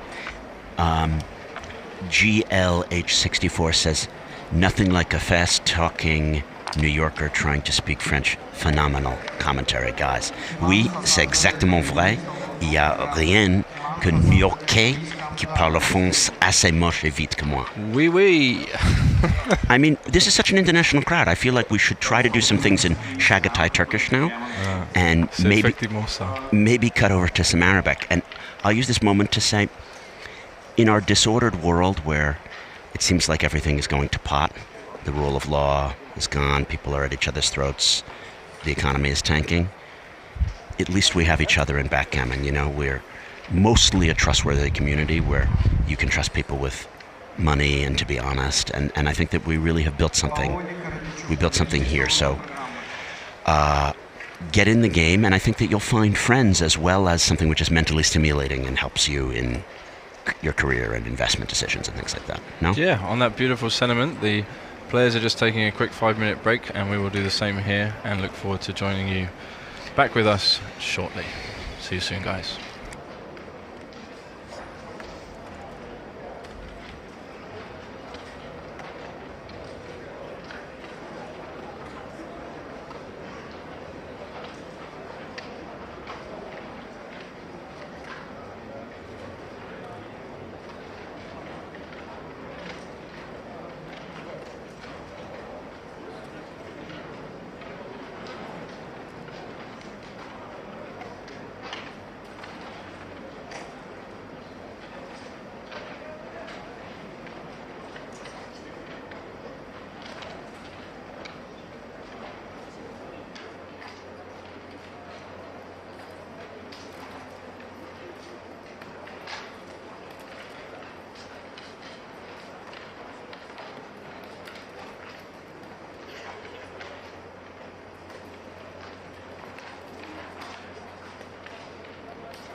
Celine Court, please come to play side events. Celine Court. Pauli, please come to the arbiters table. Todor Mikhail, please come to play spring gammon. Todor Mikhail.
Pauli, please come to the arbiters table.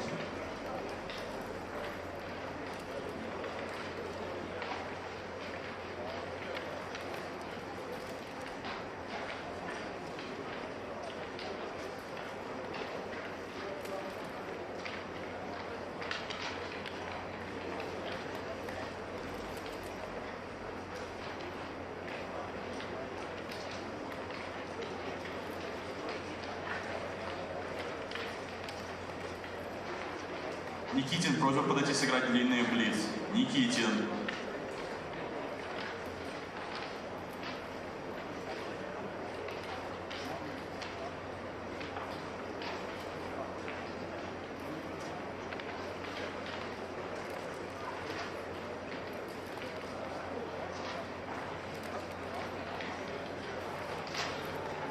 Knufer Alexandra, please come to play 1 point. Knufer Alexandra, 1 point.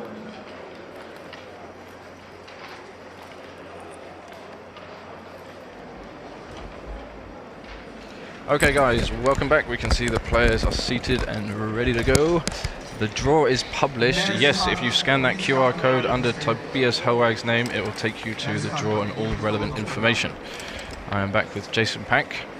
I hope you've been enjoying the stream so far. And Kimon is 4 away, but this is a Crawford game, so he won't be able to double. Yeah, and it's correct to hit with 5-3, even though it can make a point. It's the only response that it's correct to hit with that makes a point on the second roll. Yeah, you got to fight for the valuable 5 point in the opening. That seems to make sense. Although I see a lot of players make the 3 point too quickly. It's a very nice roll, double 3. Yeah, the last 3 is interesting. It goes for the split, understandable. And it's worth pointing out here that gammons have value to the trailer here, but not to the leader.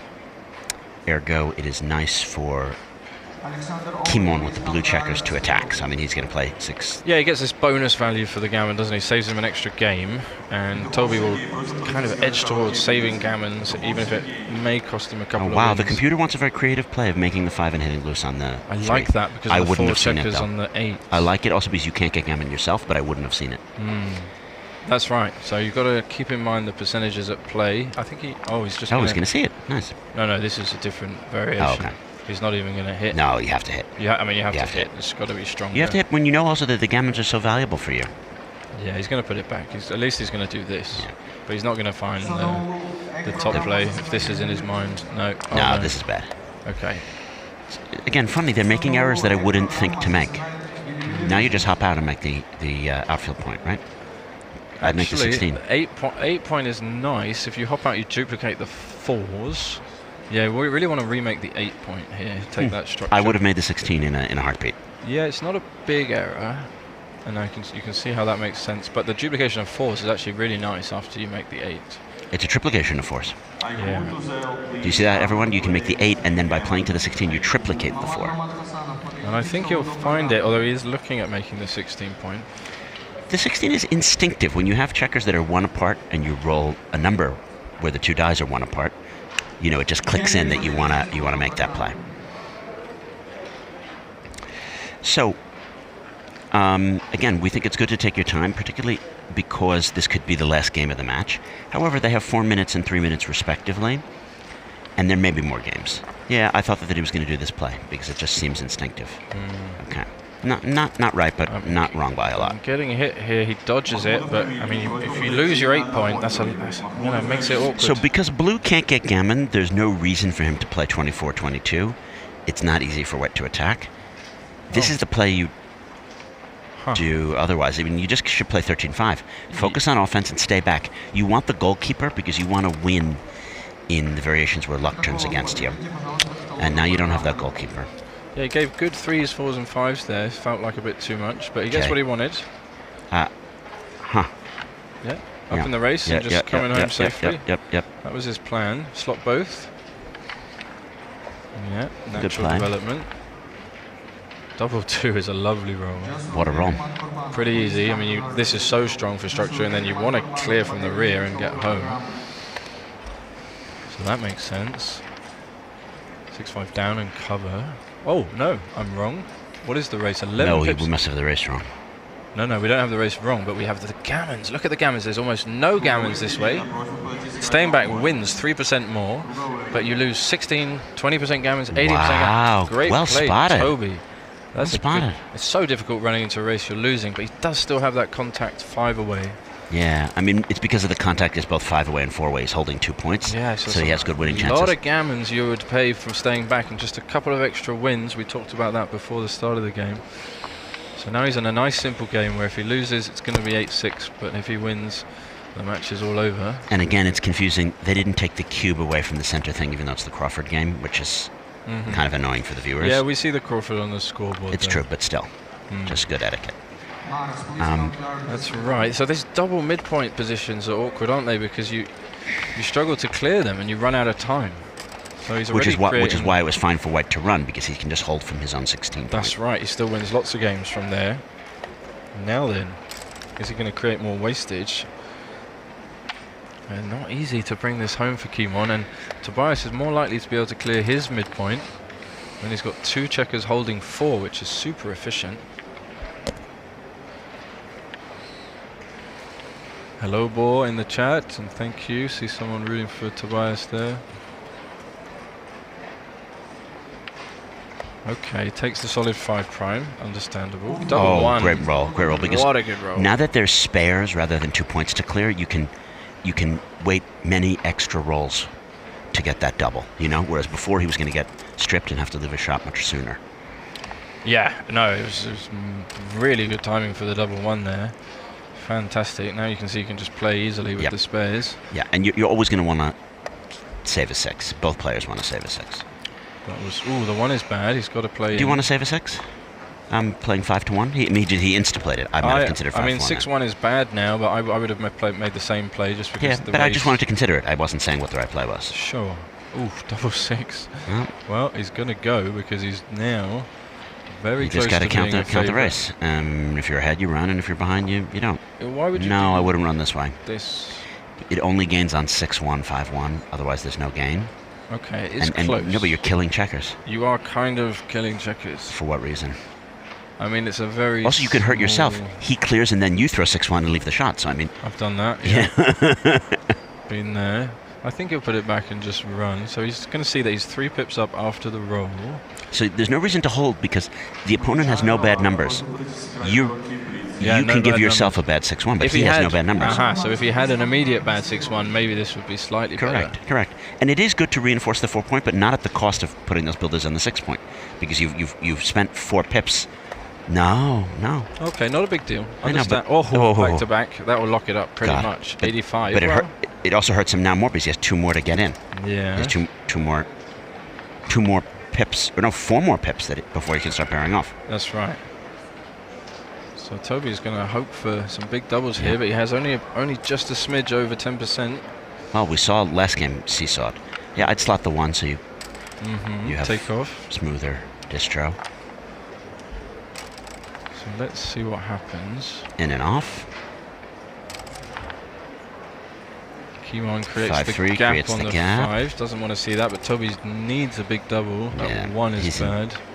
Yeah, I might have played played 6 to 5 so that the double fives would bear off more. That's Because right. when you're really behind, you can do something called bulling off rather than bearing off, whereby bulling off is making a high double 4 and 5 play well for you. Yeah, and these double 4s are so strong for blue that blue is above 99% now, which is reasonable. We're going to get more backgammon right now. Yeah, exciting for us and the viewers. We're going to go post Crawford. And it's going to be a mandatory take at the odd 3-away score, but still going to be gammon go. So we're going to get into a nice gammon go, gammon save situation. Will you allow me to say a horrible pun, Sep? Always. We are going to be watching some post-Crawford action in the post-Cold War period in a major capital in the post-Soviet Empire, while we are living in the post-rules-based order, where the only thing that makes sense is backgammon. Well, there we go. Nothing else makes sense these days. So Kimon's happy. He's still alive in this Kimon match. is happy, and it's important to point out that there is no free drop at this score. That's right, yeah. You can't pass because then your opponent is pretty much just 50-50 in the match. So you can take this, still lose, and then it would be 50-50 in the match. So you must take this cube. You could only pass if the opponent has more gammons than you have wins. That's right, and that would require them to wait and not double for maybe quite a few rolls. An eternity. And that would be strange. But I've seen it. It has happened. Yeah. It has happened. So, but what we're going to see here is Kimon double as soon as they get back to And him. essentially, blue is in a pure gammon go situation. Should double, and Yep. it's pure gammon go. And obviously, this is a huge take. Yep. So that's what we see. Yep. So now blue should play extremely aggressively. I play 2 down here. Yeah, it's close. Yeah. I mean, this is what I would do conceptually. I think after the 6-5, this is quite nice, but they're both very good. Yeah, conceptually going for the gammon. You see the power of this. So 5-1 is going to play very quiet, and the computer recommends hitting 6-5. I would hit. It's a scary one at gammon save. It's true. It's true, but you got to win the game. You can't play tight. You can play so That's tight. Right, you see, but he does choose the gammon saving option. Yeah, but does it really save gammons? Because you No, can leave shots later. 6-5 saves more gammons. Yeah, because you can leave shots later this way. You're so awkward. You know. Inflexible position. Yeah, so that's very instructive. Yeah, and would you hit 13-2 here, or? I probably would, but I go a bit crazy at gammon go. I get a bit greedy. Yeah. Just want to win the match, you know. It feels right. 20-9 feels very. Like it leaves a lot. Yeah, but it just feels too passive. Yeah, I like this approach. It's aggressive. Whoa. I mean, that not only saves the gammon, but that pretty much makes him a big favourite. Yeah, we see 66% favourite now. Yeah. Yeah, Kimon, big huff there. Huff, puff, blow your house down. And Toby, oh, he would love to have run. That's a bad one. That's a bad one. How do you play it? Well, you dupe 6s and 3s. You want to escape the back checker. So this is the natural 6. Oh, it's a bit big. It's a bit big. Yeah, because you don't want any. You don't need to get a G. No, you don't. Yeah, no so value. There's no in the reason to gammon. hit there. Yeah. So just a 6 or a 1 will just What an exciting game we solidify have. things. And he could hit and cover, but just making the 7 looks nice as well. It is right to hit and cover. I think so, because you have a positional liability forever if you don't hit and cover. Oh, I don't know. And it also gives you a tempo. I don't know. I think if I'm 30 pips up after this roll, I'd be very tempted just to do this. Just having to win the game. Okay. Yeah, they're both fine. Yeah, it's close. The only thing is now he gets hit. Oh, I was the wrong guy. Yeah, it's just, yeah, you're right. The blot on the ace point is a lingering liability.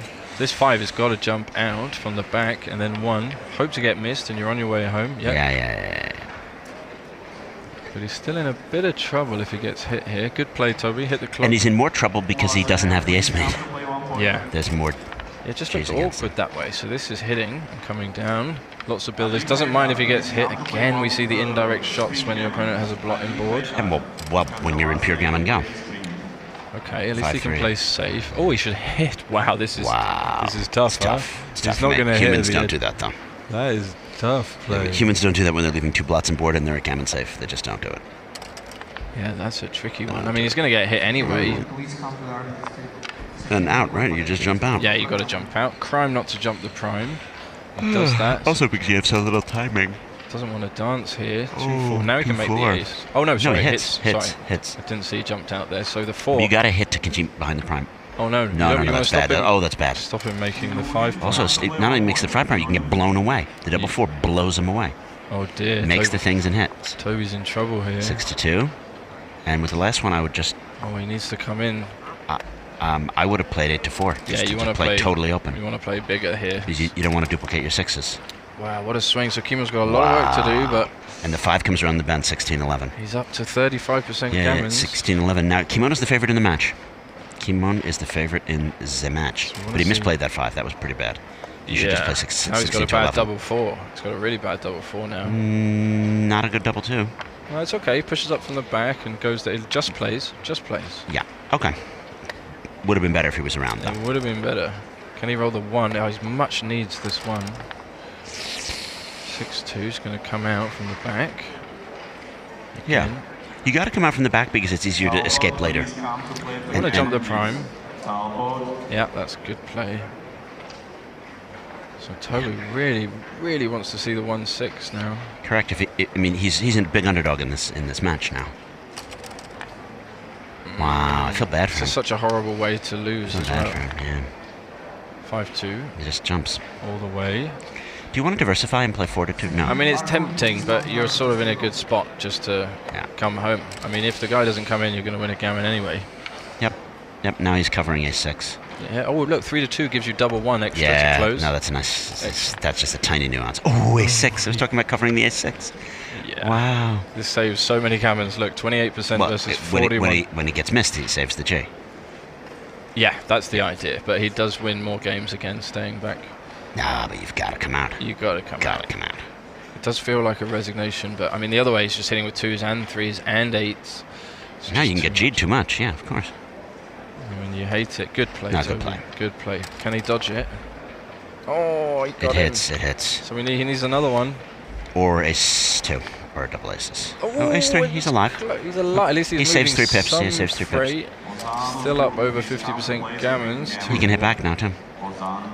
Is he going to do it? Would you give the double ace? You've got to hit. You've got to hit for the gammon. You don't want to just play tight.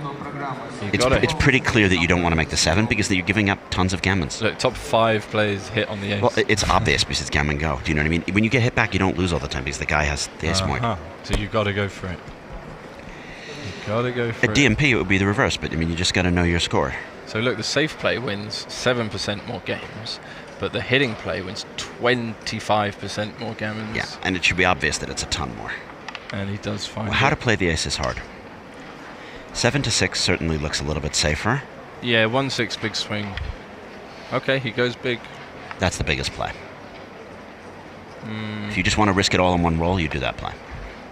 Okay. Oh, I didn't even see this one. It's time to come in. Oh, wrong 7. Wrong 7. Oh. That's a number that doesn't cover, so he's going to have one more shake to roll a 1. Yeah. This is it, really. Yeah, you've got to play to the 5. Yeah, you've got to try. You just take it as one chance. So can he do it? Only an ace saves G, pretty much. No. That could be the last roll that he has in this tournament. Yep, you have different ways to cover. You've got a feel for Toby here. I would want to diversify my checkers by playing it. Yeah, 8-5, 7-1. The computer slightly prefers 8-2-4-1, but that's less human. I agree. Doesn't really matter what he chooses here. He's up over 70% gammons, in a great spot to win this match after being down. And Toby must feel like he's gotten very unlucky. Do you know what I mean? It's not only that he's outplayed him, but that he was in a position maybe where he had 90% to win.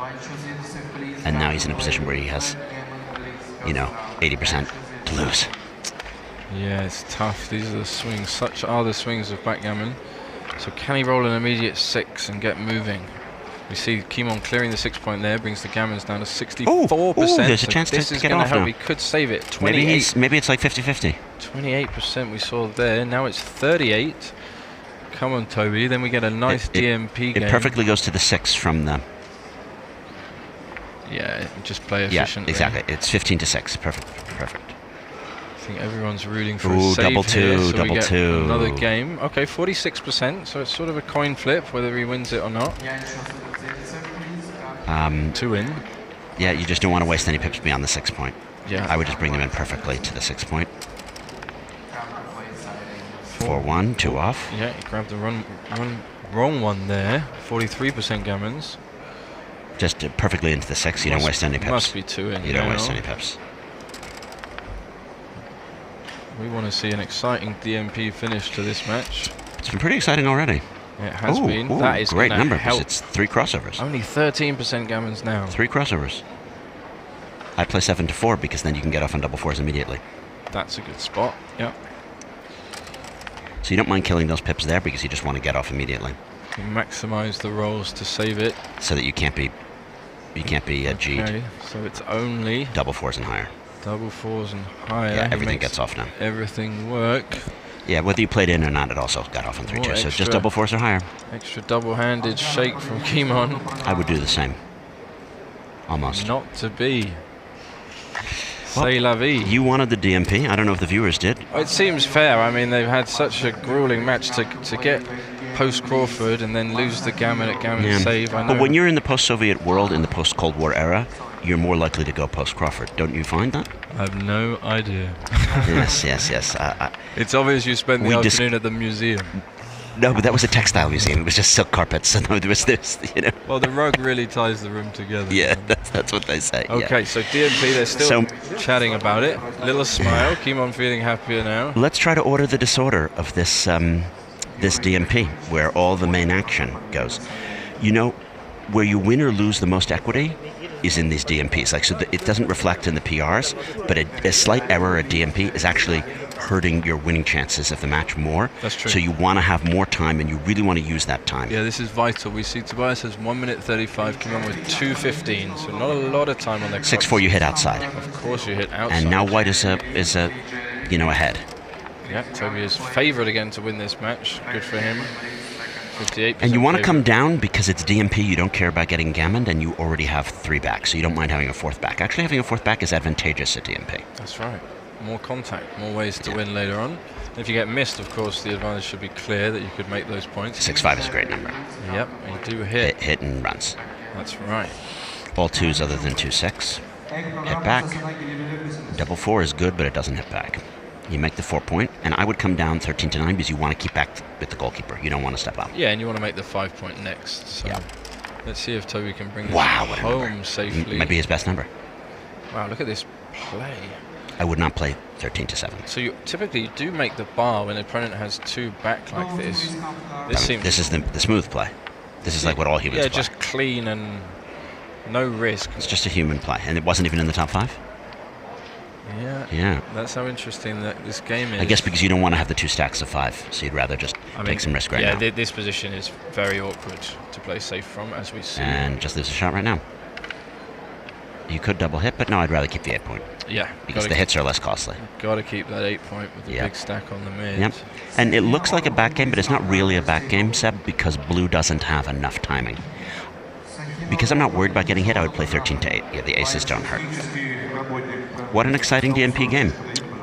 Ooh, makes the 3. He's got to be happy with that. Now he's got a strong forward position. And of course he got hit to keep it exciting. Do you hit now? It's too early to hit No, now. I would just do it. Your position I would hit and first. play 13-7. You would? Yeah, because what if you never hit later? And also, you don't care about getting G'd, so if you hit and hit back, then so what?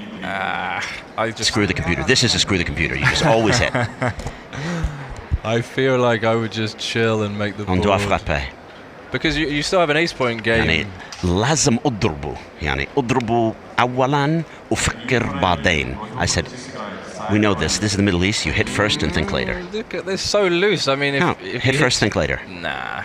You should come down 13-7. This is the wrong way to hit. If he hits you now, you're dead. I mean. Yeah, but this is also the wrong way to hit. If you're going to hit, you come down 13-7. That's my plan. So just to point out, simple back game theory would be, if you're not ready to hit and win with a shot, you play like this. You make your board and you wait for a shot later. That's true. And particularly if you can get gammon, you'd have to play this play. Oh yeah, sure. If there's gammons there, so safe. Yep. Yeah, good play. But he rates to get so many shots later. Yeah, but blue's timing is bad. It is bad, but it's not that bad because you always have an ace point game. You can always vacate the 4 أنا أقول للشغلة اضربوا أولا وفكر بعدين. So here we go. You hit now, you think later. Yeah, so this gives you a bit of time to clear the midpoint, and you only leave 1-5-4-5. 1-5 not that bad. He rolls 4-6. better than being on the roof, I That guess. is a nice roll because he puts some pressure on the midpoint. Can Toby... Oh, he can make the 7. Make That's the bar. nice. Make the That's bar. nice. Even if he gets hit if here... he gets hit, it doesn't hurt, really. Yeah, I'd prefer not to get hit, but it's not a horrible. It's not going to be... Oh, it does get hit. Hitting 2-1 is good because it preserves some timing for blue. And getting hit back doesn't hurt that much either. Yeah, because he can bust internally now. Do you play 6-3 or 8-5? I think I would do 8-5. But Yeah, double 4, 1-4 are huge. The 4 is duplicated, though. And you do want to clear the 8 point. Playing the 6-3 is a bit of a weakness. He played it quickly. Great play. Can he jump out now? 5s and 6s. Gets it. Good And number. he lifts. Good number. Good number. But we see only 50%, 58%. Yeah, Blue's actually improved his timing through this interchange. I would come out with the 4. Must do and because I don't mind getting hit, I would just continue. Yeah, I think I'd continue as well. How the computer like this play? This is a bit more coverage. 3-1. Yeah, but he can avoid a direct this way. That's right. Yeah. 6-5 seems I more would play natural. 6-5. You never want to stack the 2. No, you don't want to stack your 6 point against the ace point. But you don't want to stack your 2 point against a 24 Also, anchor. both things apply. Yeah. So can he get home here? Double 1. Would you just preemptively clear? I would. Yeah. I would very much lean to it because the hardest point to clear is going to be the bar point. Yep. And you don't leave the direct shot. I mean, that seems like a good deal. Well, you could not leave a direct shot by killing all inside, but yeah, this seems like the right play. Yeah.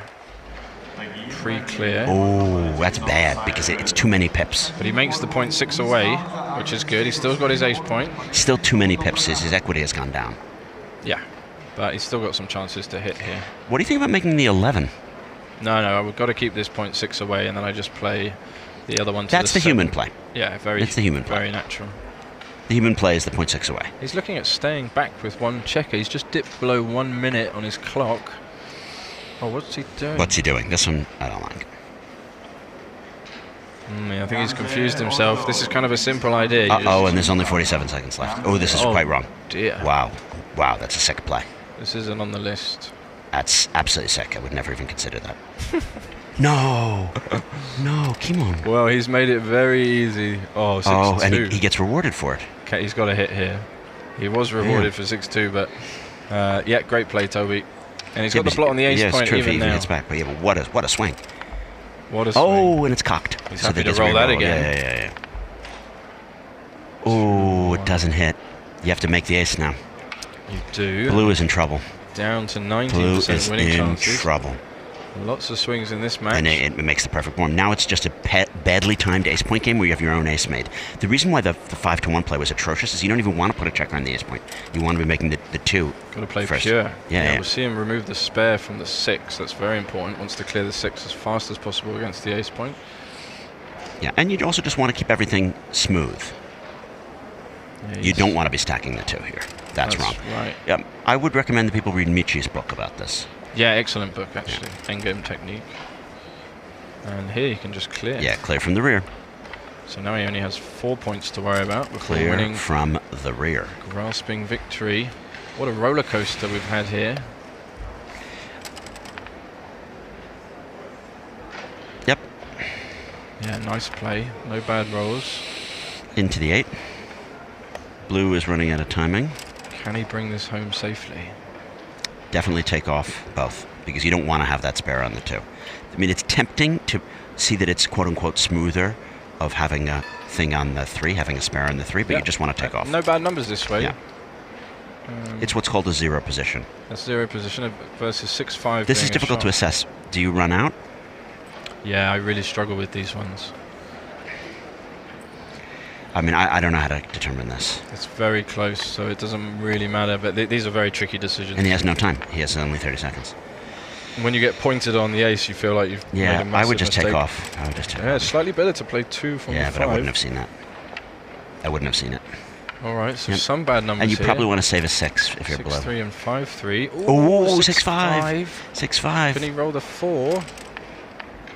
Oh. He didn't get it. Do you save the 6 and do you just clear the 6 point, or do you come in? I just come in. I might play 13. I might play 10 to 7, 6-1. Yeah, computer Save like the that 6. idea. This is a good number. Yeah, sweep him away. Yeah, exactly. Just switch it. Switch it because if he rolls a high number, the game's over. You just effectively sweep the leg, Johnny. Yeah, you don't want him to come back in on the ace, so you shouldn't take off. You just sweep it away. Yeah, that's right. Let him roll a 5 or a 6, and then he's... Nope. Oh, what is this? Yeah, it's not horrible, but I wouldn't do it. I mean, white is in such a strong position, and it's over. Okay, same result either way. Handshake coming. Great game, guys. Congratulations to Mr. Hellwag. Very, very exciting. I mean, Tobias played very well. He will He's very proceed to solid. the next round. It was actually quite a challenging match. It was very quite a challenging match. Commiserations, Kimon. He is eliminated from this main event here, but I'm sure he'll be playing lots of the other things. To play 4 or 5.5 in this match, it was quite difficult. So, you know, we have to appreciate that, and they're tired and they've been playing a lot. I just think that you want to make an error, which is an error in the theme of the position. So I'd rather make an error overcorrecting to the position than an error against the theme of the position. And we saw a few of those. Okay, yeah. Well, let's thank Jason for joining us. Everybody in the chat, I'm sure you appreciated it. New commentary voice, another Grandmaster opinion here. I hope that Jason can join us again later on, maybe today, and cover a match on his own. Yeah, I hope to be taking on the second Masters Cup, which is essentially the Super Jackpot match, here at 9 o'clock-ish local time. So I'll see everyone back then, and I hope you check out my Disorder podcast, where I have 2 fantastic British hosts. One is a BBC anchor, another is the head of the UN organization of the UK, and we discuss a range of political, economic, and social topics and keep you informed, kind of like a news analysis with a little bit of humor. So check out the Disorder podcast, and I look forward to talking more to the viewers and to you later. All right, good stuff. Thank you, Jason, and thank you, everybody at home. We hope you enjoyed that match, and we will be back with you shortly for more brilliant backgammon and action. Well played to Tobias. Yeah, good stuff. All right, see you soon, guys.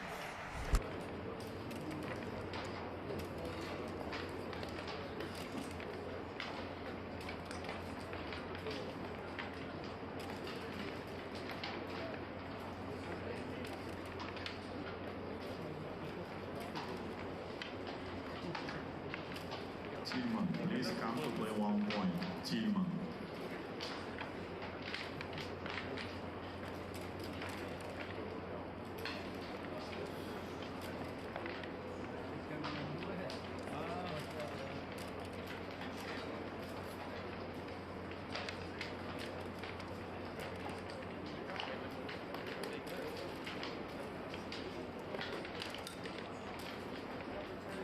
Ali Agirbas, please come to play backgammon blitz. Ali Agirbas.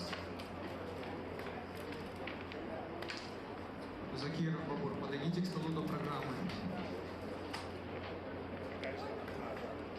Mihai today, please come to play spring gammon. Mihai.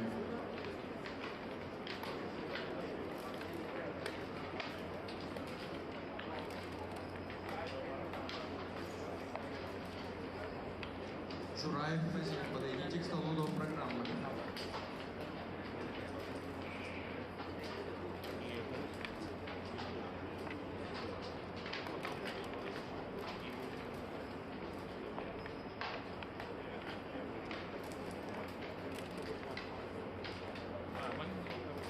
Фархад Тайрлиев, подойдите к столу до программы.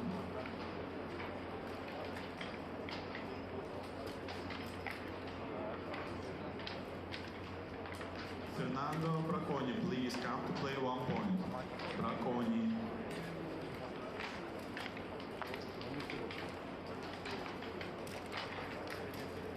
Тагиев Рамиль, просьба подойти сыграть короткий блиц.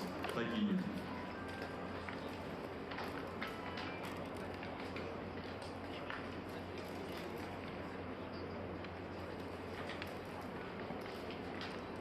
Георгиан Мисак, просьба подойти сыграть однопоинтовый. Мисак.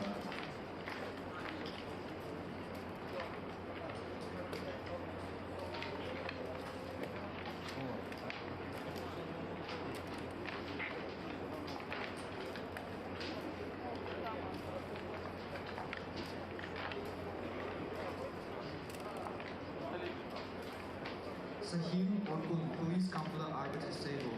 Сахин Аркун, подойдите к столу до программы.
Juliana Minwola. If you can, please come to play Spring Gammon.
Айпитян, подойдите к столу до программы.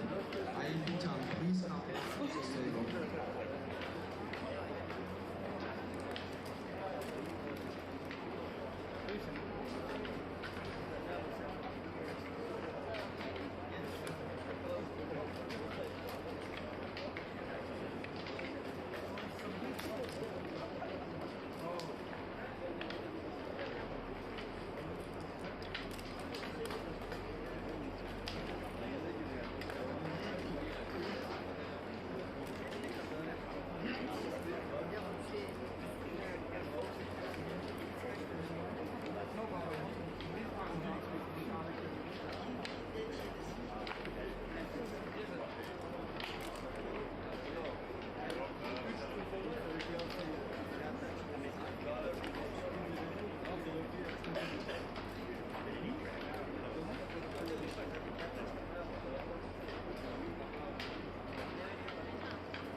Бакиев, подойдите к столу до программы. Бакиев.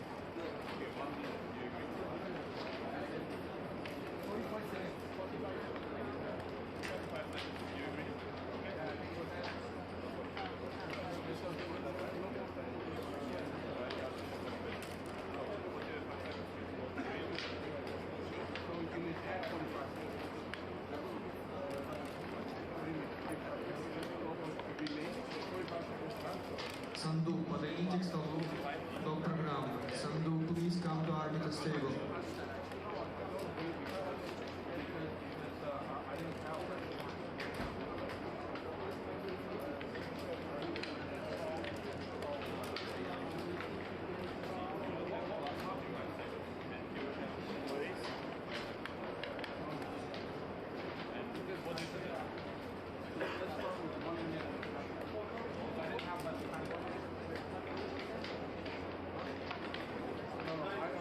Язубек Матхурбанов, подойдите к столу до программы.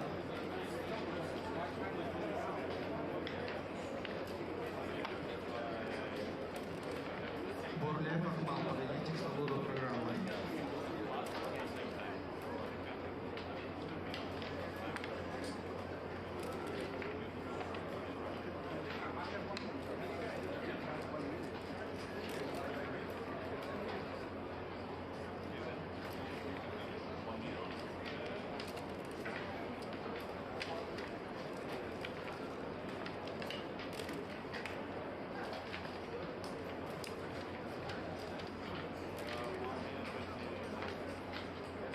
Жураев Фазил, подойдите к столу до программы.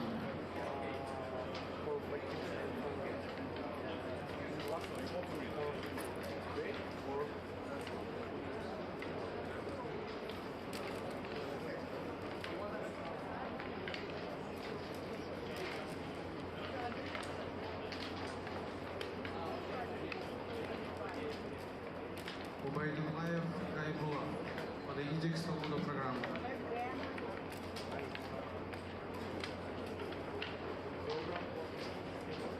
Алексей Токарев. Токарев Алексей.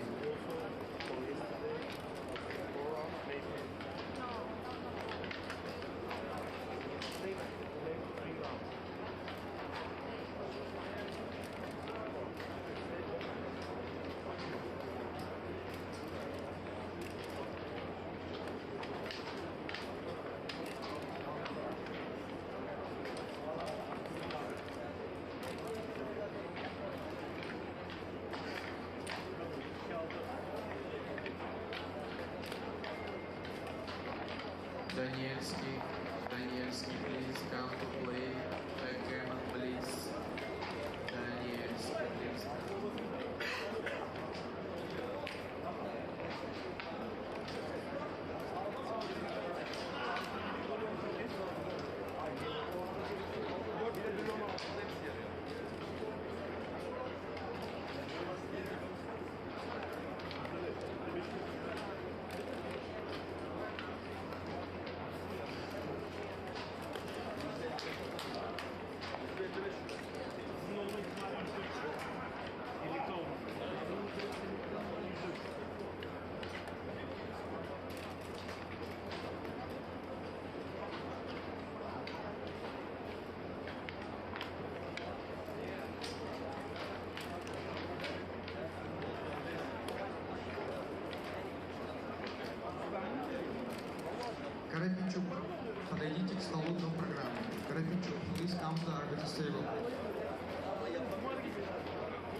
Хомяков Олег. Просьба подойти в зону сайд-ивентов. Хомяков Олег. Абдулаев Равшан, подойдите к столу до программы.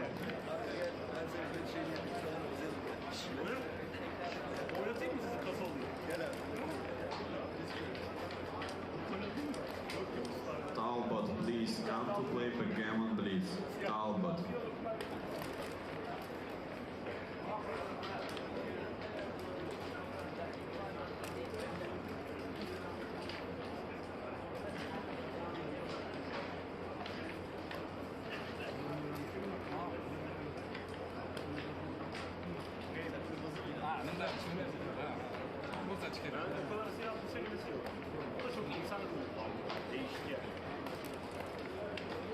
Diamantidis Tony, please come to play backgammon, please. Бармотин, подойдите до программы.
Rudjeviki.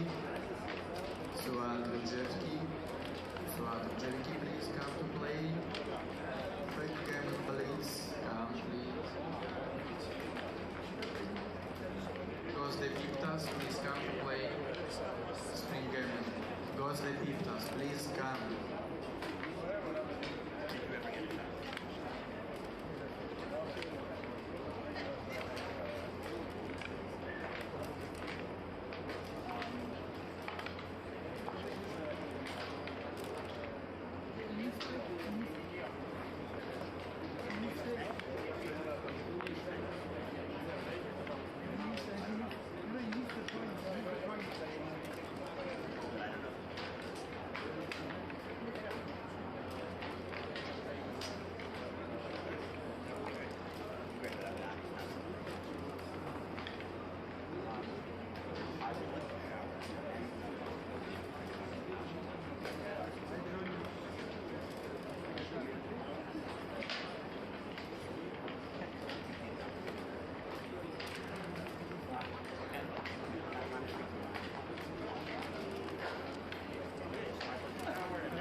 Gosde Piptas, please. Gosde Piptas.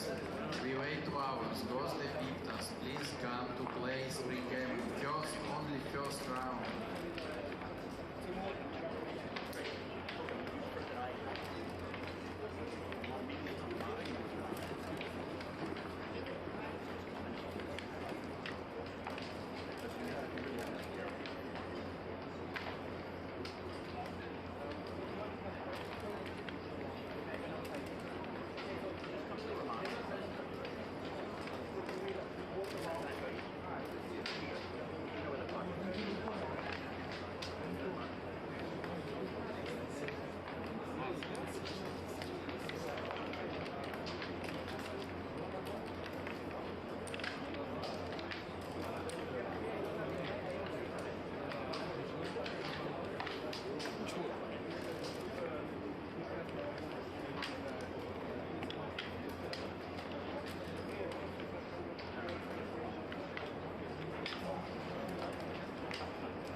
Олег Хомяков, пожалуйста, подойди на сайт ивента. Олег Хомяков, пожалуйста.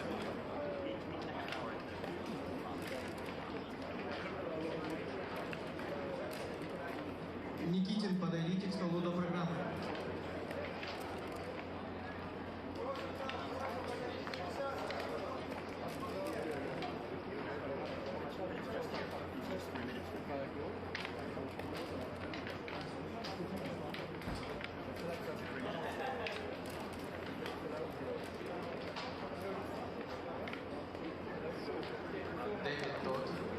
David Todd, please come to play 1 point.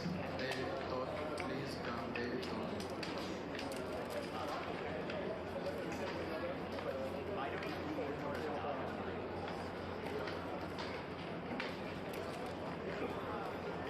Олег Хомяков, просьба подойти на сайт ивента.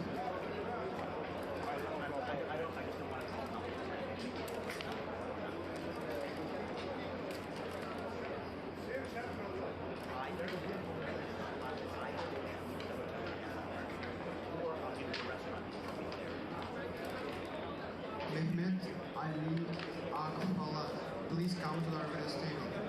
Mehmet Ali Akfalat, подойдите к столу до программы.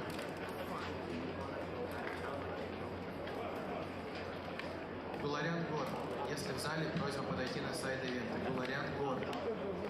Urban Max, please come to the arbiters table. Urban Max, подойдите к столу до программы. Гор Гуларян.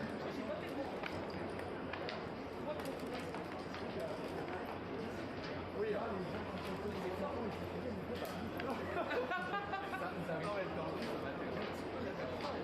sur Internet, je le vois de temps en temps, mais je l'ai jamais vu en live, quoi.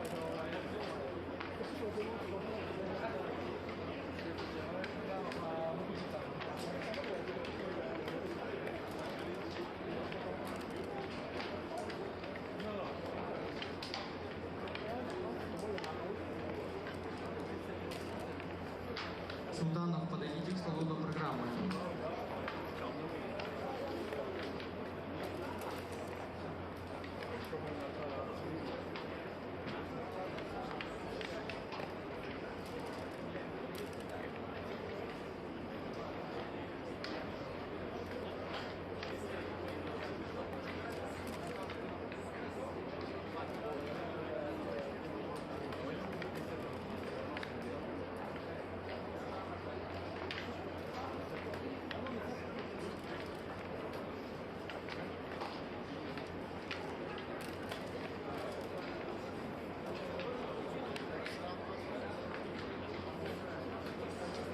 Озерцев.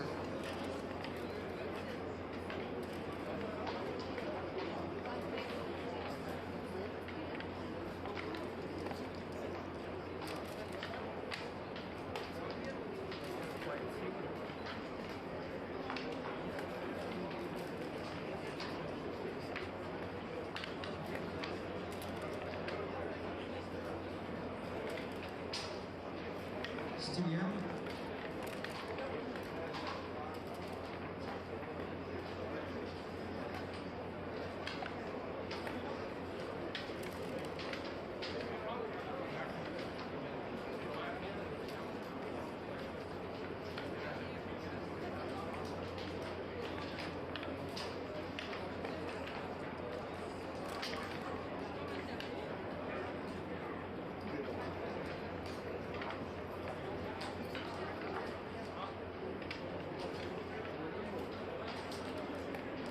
Young Jacob, please come to the arbiters table. Расулов, подойдите к столу до программы. Круговых Елена. Просьба сыграть 1 поинт. Круговых.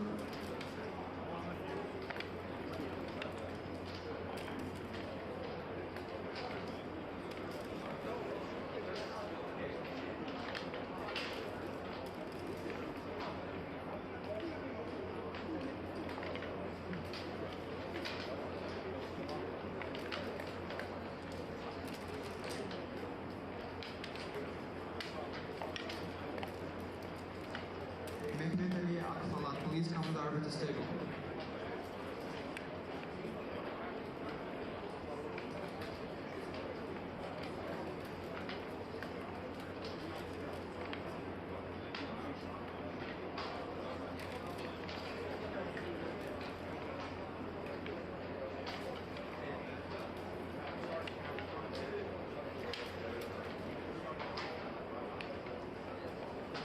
Бурлиев Акмал, подойдите к столу до программы.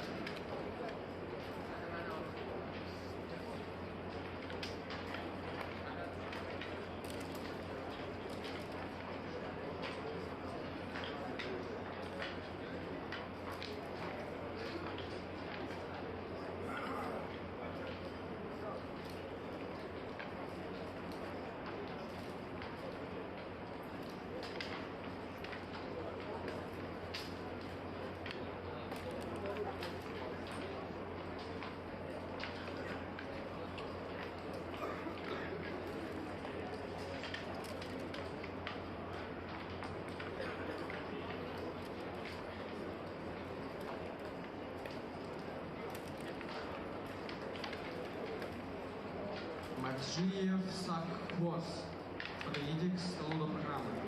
Марзиев Шакхоз, please come to the arbiters table.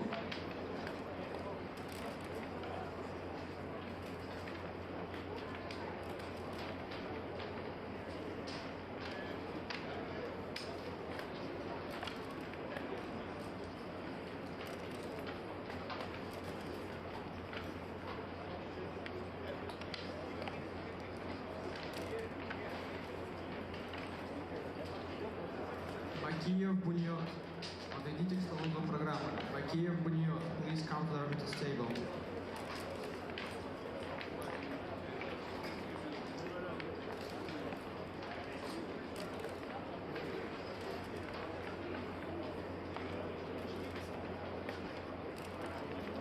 Абдулов Равшан, подойдите к столу до программы. Абдулов Равшан, please come to the arbiters table.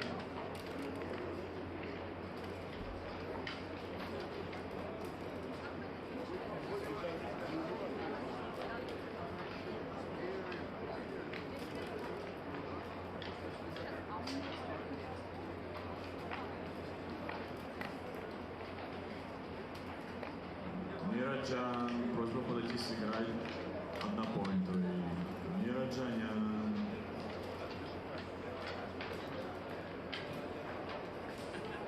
Круговых Елена, однопоинтовый.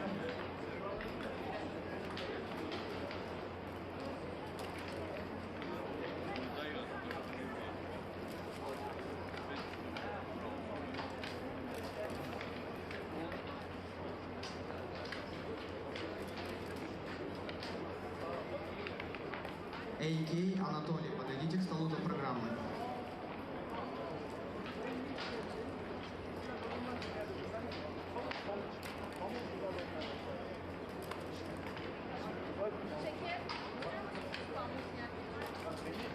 Samet, please come to the arbiter's table. Азизов Тимур, 1 point. Азизов, 1 point.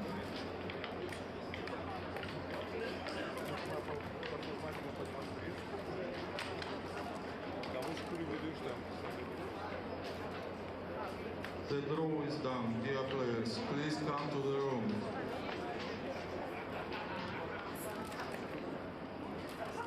Dear players, the draw is done. Please come to the room. This will be on the screen soon.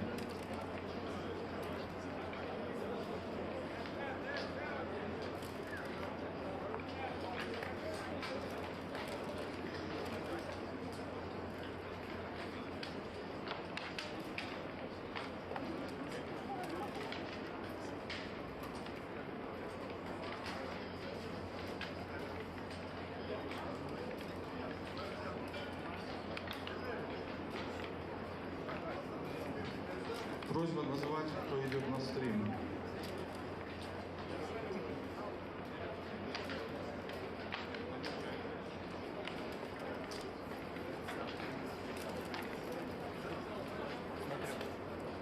Бурлеев Акмал, подойдите к столу до программы.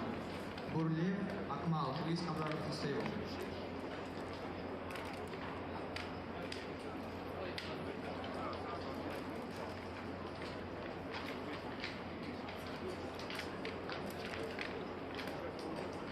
Расулов, подойдите к столу до программы.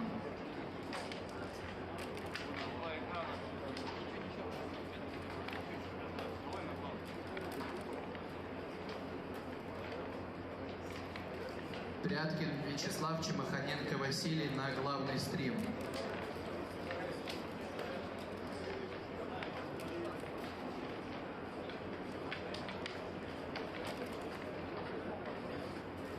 Dear players, pairing is ready.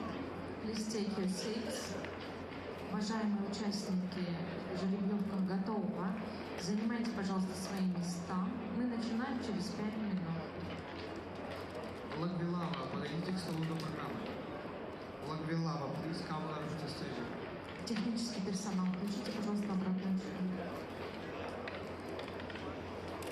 Бердичевский Антон, Бартыш Константин на 3-й стрим. Бердичевский Антон, Бартыш Константин на 3-й стрим. 33-й стол, 3-й стрим.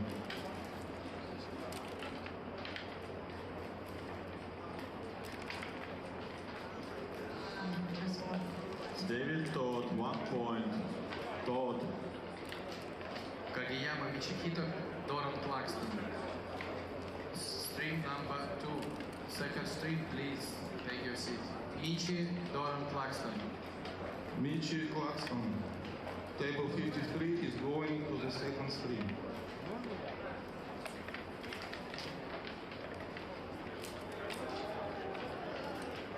Пряткин Чемоханенко, первый стрим, просьба занять свои места.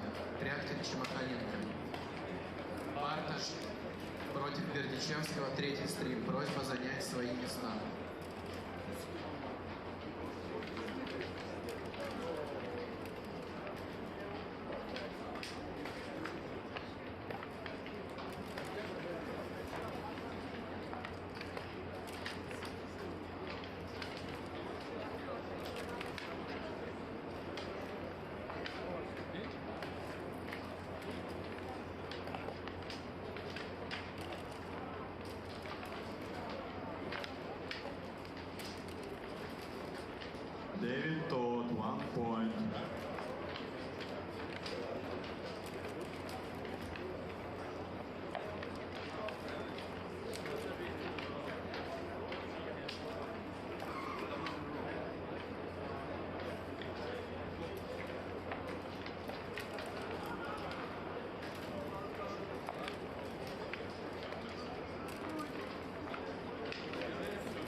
Василий Чемханенко, главный стрим.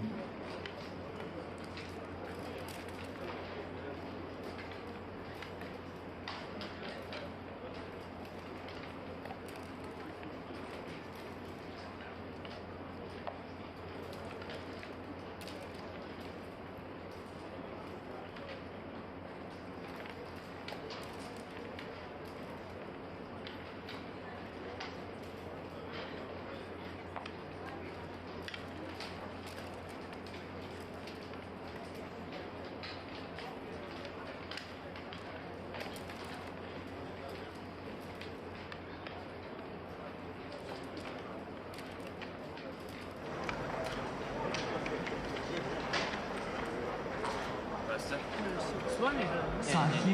Я буду анализировать матч. Хорошо анализируйте. Что? Анализируйте ответственно. Ну, стараемся. Собственно, вот как раз жду Василия, чтобы сделать одно предложение вам обоим. Которого нельзя отказаться? Нет, можете отказаться, но должно быть решение обоюдным, скажем так. То есть, ну, заранее, а вот Вася идет. Просто так как это будет транскрайбинг синхронный, соответственно, я всегда что предлагаю? Два варианта, как игроки могут играть. Либо legal move only, то есть если вдруг некорректный ход, я вмешиваюсь, поправляю и, ну, как сказать, переигрываюсь. Если, например, игроки не согласны с этим, то тогда responsible, то есть как бы, ну, заиграно. Как вообще, legal? Ну, вообще, нет, ну, смотрите, это по желанию, но подавляющее большинство выбирает legal play. Вася, скажи, пожалуйста, первое, у тебя на английском языке Василий в конце как у тебя пишется? Y или покажи? Давай табличку вниз. Покажи лучше. Есть минута? Конечно. Потому что мне нужно... Ну, это не фамилия. Потому что в разных вариациях по-разному пишется, знаете. Где? В конце? Сейчас, смотри.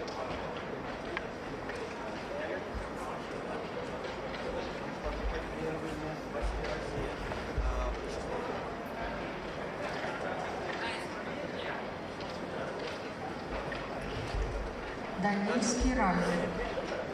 Данильский ралли. Данильский ралли. Can you come to the table 36?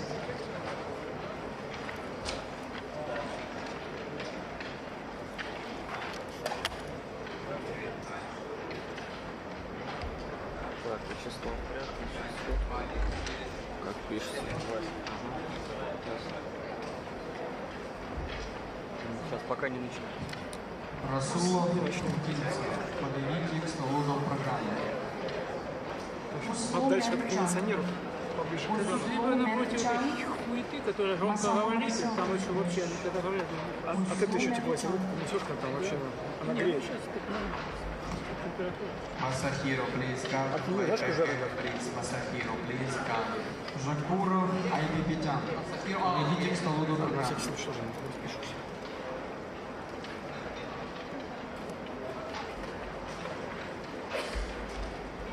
Седьмой тоже разберутся.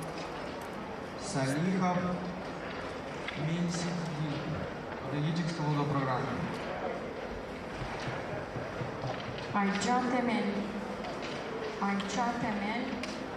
Masanın 17. Ayça Temel. Азинов, Наркулов, подойдите Оливер Сквайр, table number 9. Open is waiting. Оливер Сквайр. Садкова, подойдите к столу до программы. Сковырвашвили Ревас. 24 стол. Хикметунч. Table number 27. Господин Генри. А сколько осталось? Ну, жизни. Мершат, please come to arbiters table. Сковырвашвили Ревас. Часы скоро будут включены. Без поражений. А там, ну, есть что-то? А у Гарая есть, ну, сумасшедший наш. Да. Ну, я же с одного года. С Харькова, да? Мы с тобой встречались. Ну, да, я просто один турнир, ну, я же выиграл. Вообще, я играл один турнир в году.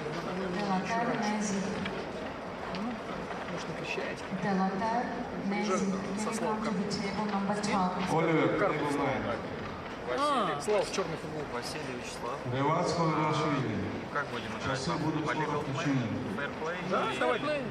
Давай, Фэрплей, да? То есть, если что, я вмешиваюсь. Я кричу, Да, конечно. вмешиваюсь, ладно? Да, ну, я не Вот, делаю, соответственно, ну, сейчас, вот, секунду. всё, Сейчас я тогда вам оттуда Со сейчас звуком? дам команду. Здесь? Да. А там будет общий план, звук от общего плана. То есть, как бы, да, вас всё. особо будет не слышно, как бы, да, там такого шума. Сейчас я туда вернусь. Комментатор. Да, да. И я сейчас Zimmerman вернусь, и, Ryan, соответственно, вам дам can команду, you и вы come to the начинаете. table 22? А он здесь, он же, я его по космосу ищу. Он же как-то в космосе работает. Я тоже в космосе. Тоже в одном шкафчике с ним появляется просто. Ты помнишь, я же там жил, там косу проферанс. Фиг Метович. Вот. Фиг. Right. Какие-то Тузера. блэкджека не играл. У нас с шефом я тут играл. Еще с кем-то.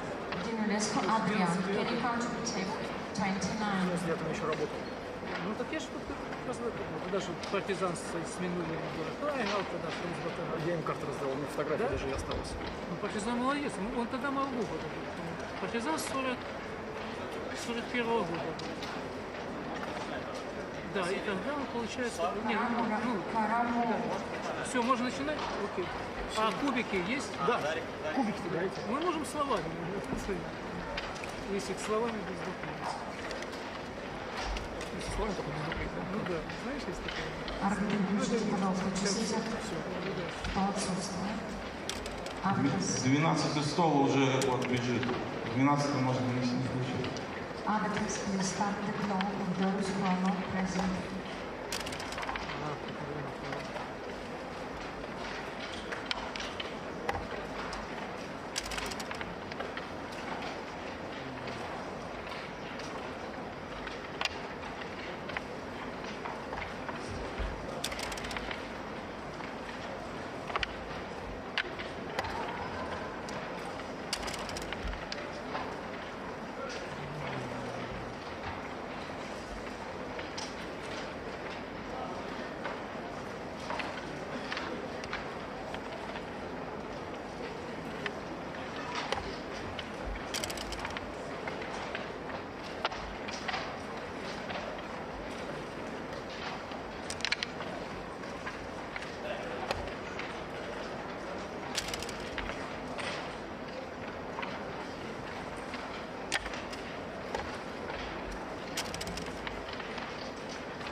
Gözde Pictas.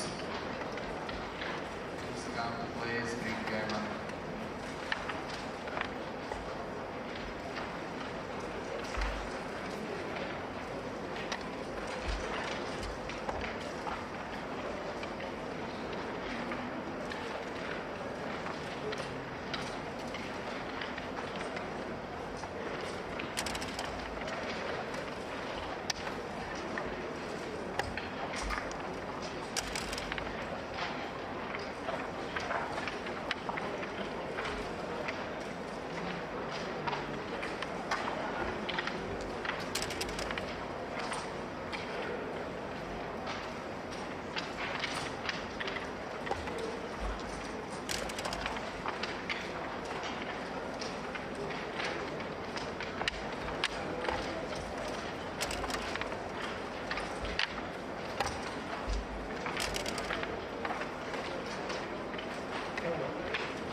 Amin Shahwalizadeh. Amin Shahwalizadeh, please come to play backgammon, please. Amin Shahwalizadeh.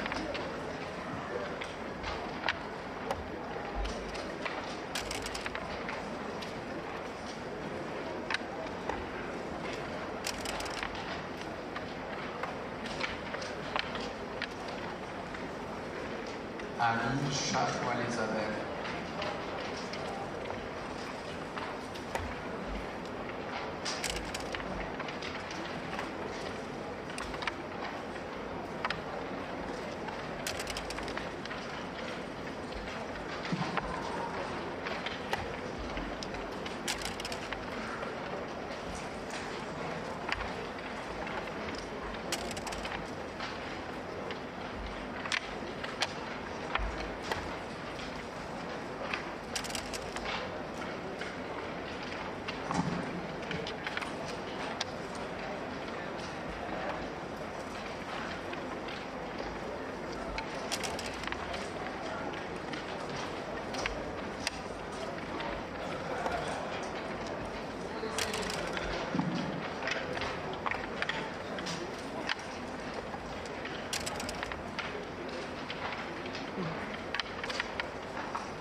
Победу надо выстроить. Ну да.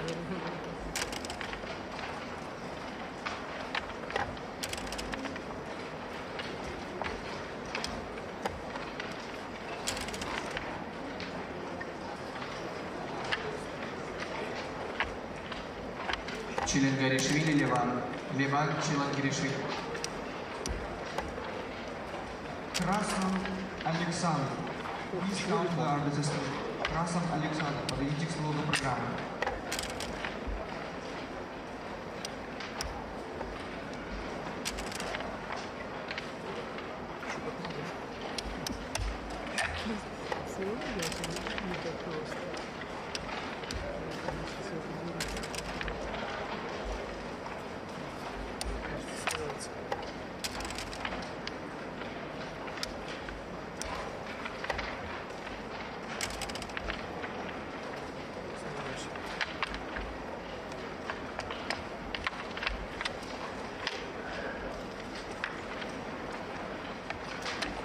Шишкина Евгения, подойдите к столу до программы.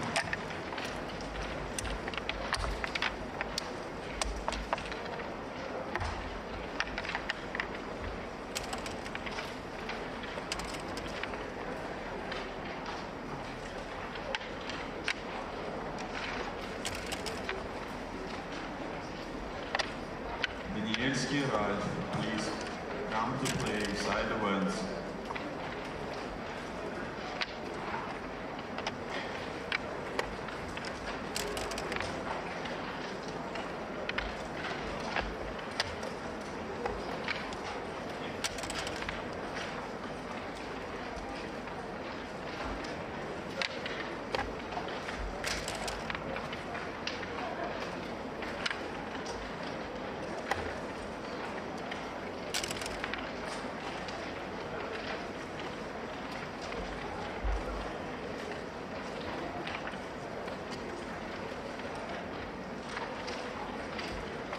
Наркулов, подойдите к столу до программы.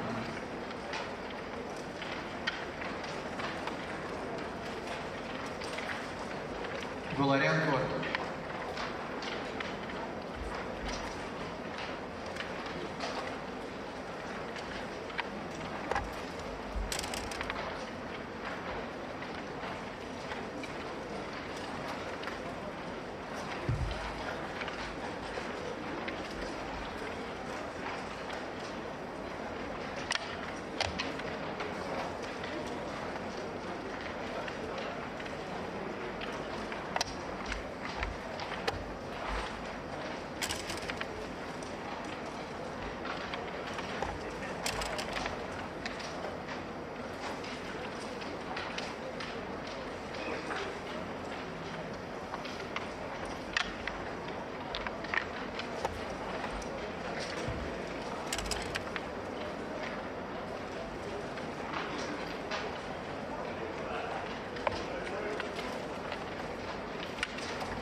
Иноземцев Константин.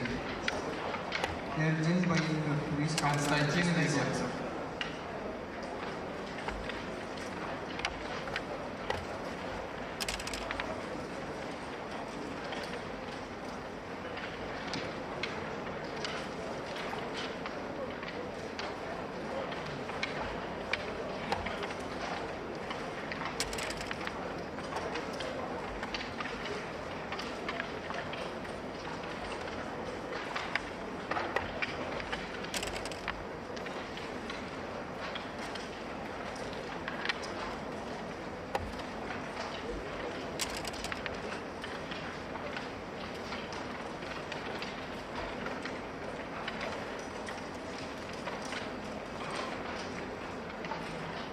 Красов Александр, победитель к столу до программы. Красов Александр, please come to the arbiters table.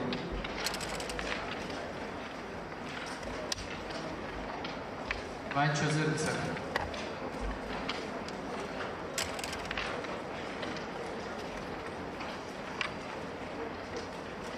Расулов, подойдите к столу до программы. Расулов, please come to the arbiters table.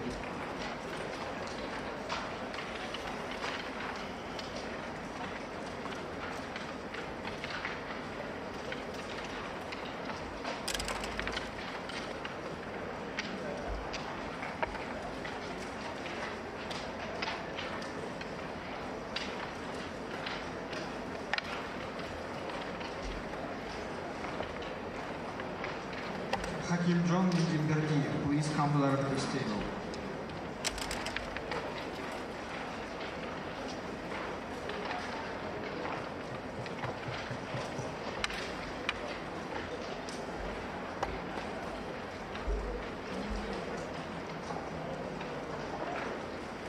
Umurlu Ubibay, please come to the arbiters table.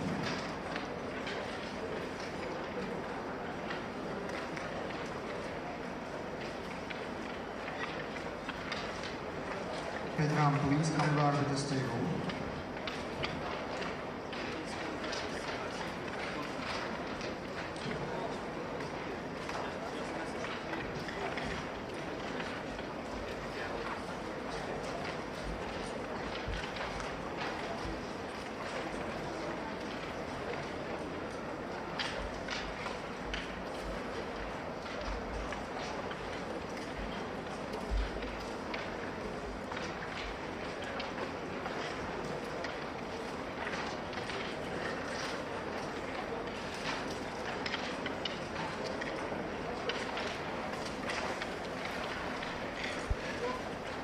Hi everyone.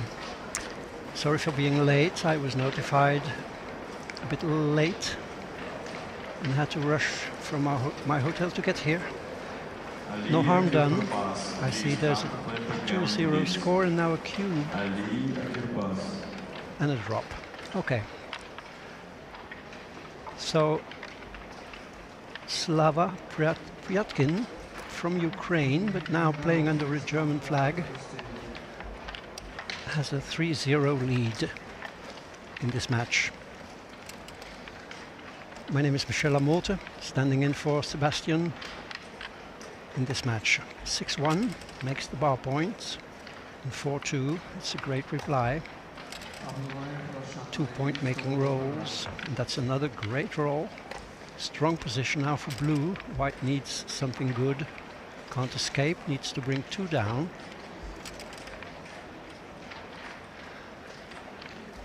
5-2. So playing Vasily Chemokonyenko from Russia.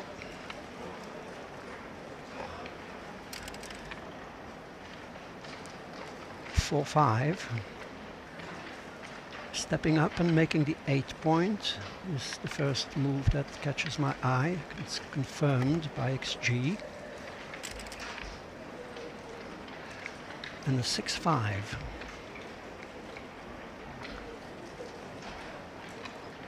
So Vasily, blocked in the back, decides to hit, creating extreme volatility here.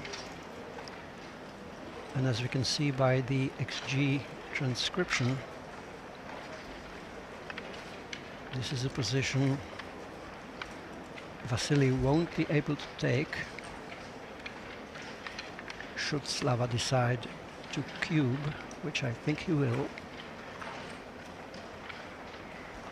6 away, 9 away.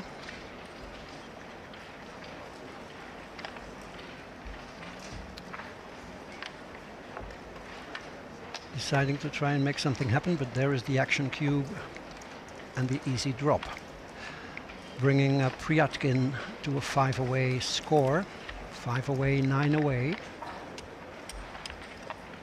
Tricky score for the leader. Should be really careful with the cube. Players are playing fast, it's my first impression.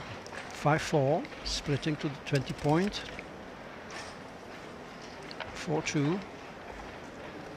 The blot on the 24 on the 20 point is a powerful anchor slot.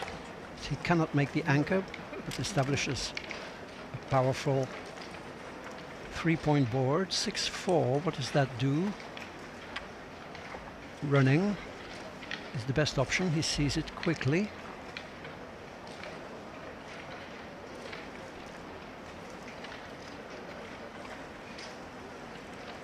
Press the clock and there's the cube. It's way too early at the score. But that's a powerful roll. Establishing the anchor. 5-2 cannot safety the blot. Should probably bring it to the 7 point. Yeah. Slava looking for a deuce and he finds it. And he can keep running all the way to the 13 point. Quick play. 4-5. Okay, the 4 enters and the 5 redistributes beautifully. Double 5s. It cannot hit, so that is a bit of a consolation for Vasily, who really needs to anchor here to stave off gammons. Double 5s. Okay, what to do now? Do you escape with your 21 point blot? I think that's best. Avoids being pointed on. Therefore loses 4% less gammons. You win a bit more if you stay back, but at the cost of losing gammons. It's a delicate trade-off. He seems to be aware of that. Okay. Good play. 6-3 makes the deuce. Vasily now badly needs the anchor. He can't find it.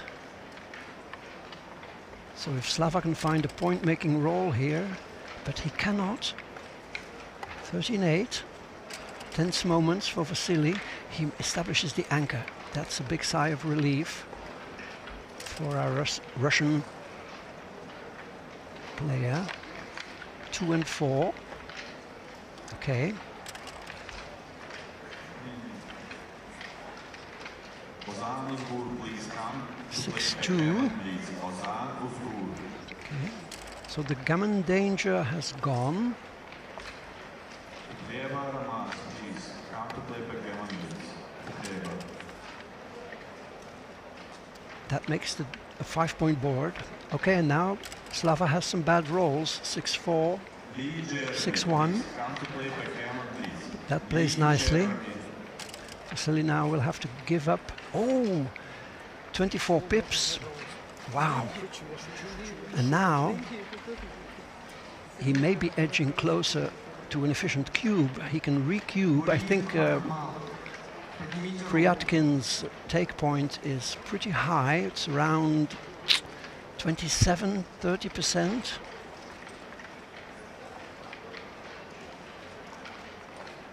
So Vasily might be edging closer.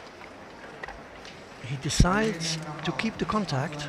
That's good, because he is still 3 pips down in the race. Priatkin cannot break the contact. And now the question is, does he save a 6 or not? Tricky. He decides to play it in. That's the XG play. 5-2. You want to slot the 5, and you can play it in, because if Slovak cannot disengage, but he can. Okay, a big double needed. That's the wrong side of the dice for Vasily. Still, he's not out of this game. 4-2. Maybe you play 6-4, that's great. You want to fill in the gap on the 4 points for a faster bear off. Vasily not helped by the dice. 5-2. Okay. Only 15% winning chances now. Okay, a bit more now. Trying to catch up. 6-2. Okay. Vasily still a 4-1 favorite. 5-3, 2 off. 6-5, great roll, better than average. 4-3, 2 off. Vasily will need boxes in the coming rolls to catch up. Very aggressive cube by Slava. 2-1. Okay, so can Vasily come up with a super joker? Not for the moment. 5-4. Urgency. 6-2. 6-5. It needs to come right now. Needs to take at least 2 checkers off. It happens, but maybe he can play it differently. No, he does it all right. 5-2. Okay, what is needed now? Double 4s or double 4s or better. Double 4 or better. It doesn't happen. So Slava's slightly misjudged cube paid off.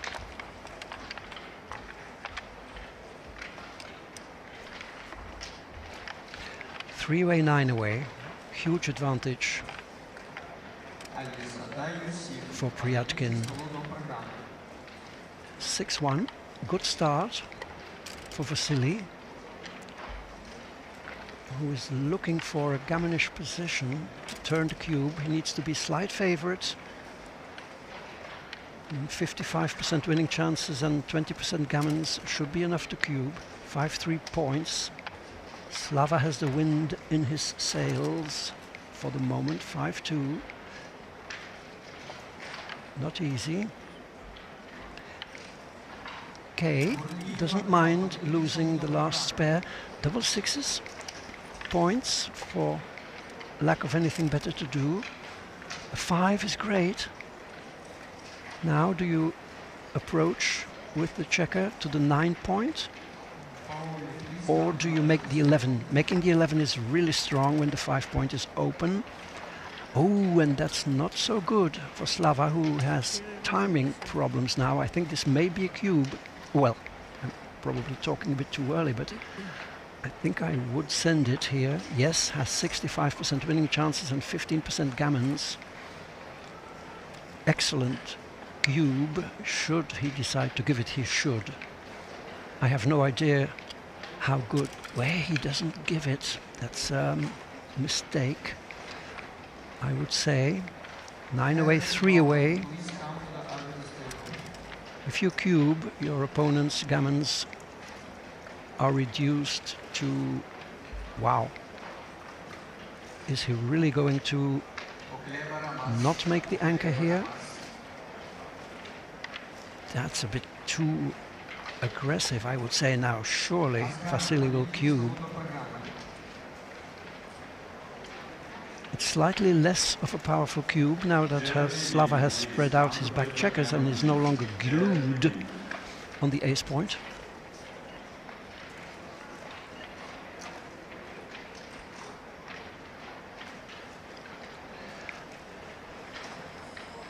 Thinking about it, 13 minutes left on the clock. There is no reason to rush this decision, but you need to give it. You have at least 10 or at least 9 point-making rolls. You can also point on the ace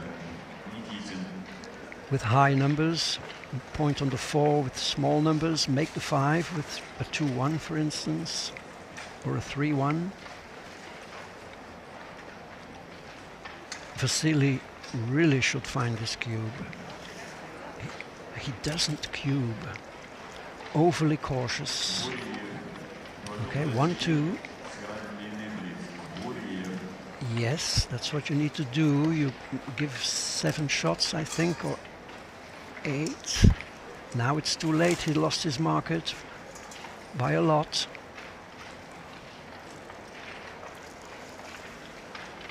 So not really impressive by Vasily. Now he decides to go for the gammon, but undoubled it's not worth that much. So he will regret not having found an optimal cube here.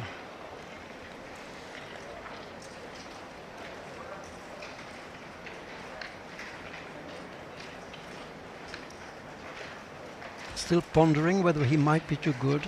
Nope. Okay, he's 8 away now. Missed some opportunities here, Vasily.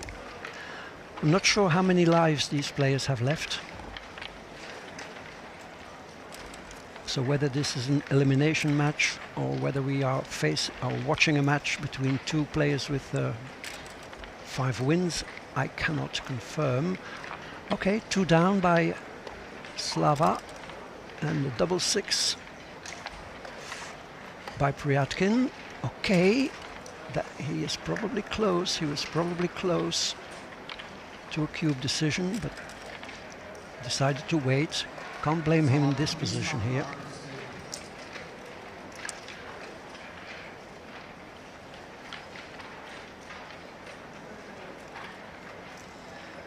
Slava needs to mobilize his back checkers one way or another. Yeah, that looks okay. Doesn't want to be vulnerable on both sides of the board. This must be a cube. It is indeed, confirmed by the computer. 5-3.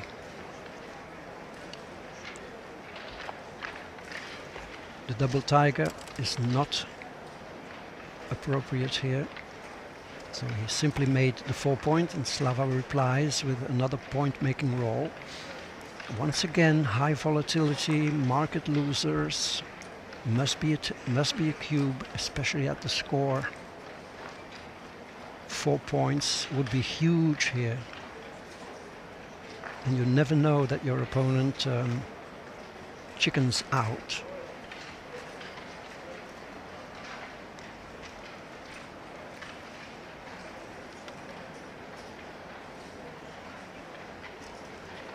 He doesn't cube. I mean, he is really too timid. Now the double tiger play is the computer's recommendation. By hitting 2 checkers, you protect your blot on the 5 point. Slava finds a fantastic entry number, hitting 2 checkers and establishing a very valuable anchor slot on the 20 point. Same roll for Vasily, entering 2 checkers. Okay, hitting on the 5. Can he? Yes, that's a hitting number. You must keep your opponent off balance and hoping he doesn't find a hit. Well, this is a dancing number. This is a drop. Oh, it is a take. It is a take. Wow. Wow. Really fast play by the 2 of them, which tempts me to think that they have 2 losses already. 4-3.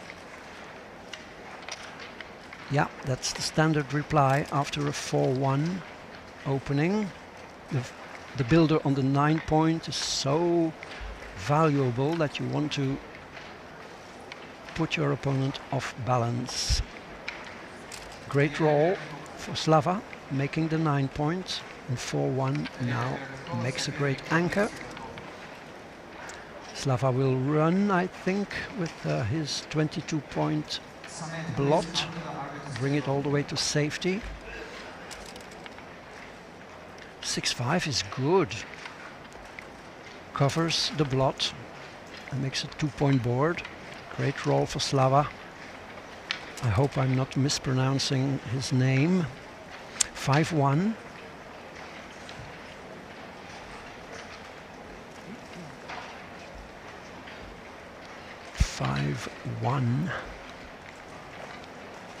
Okay, we are in a holding game.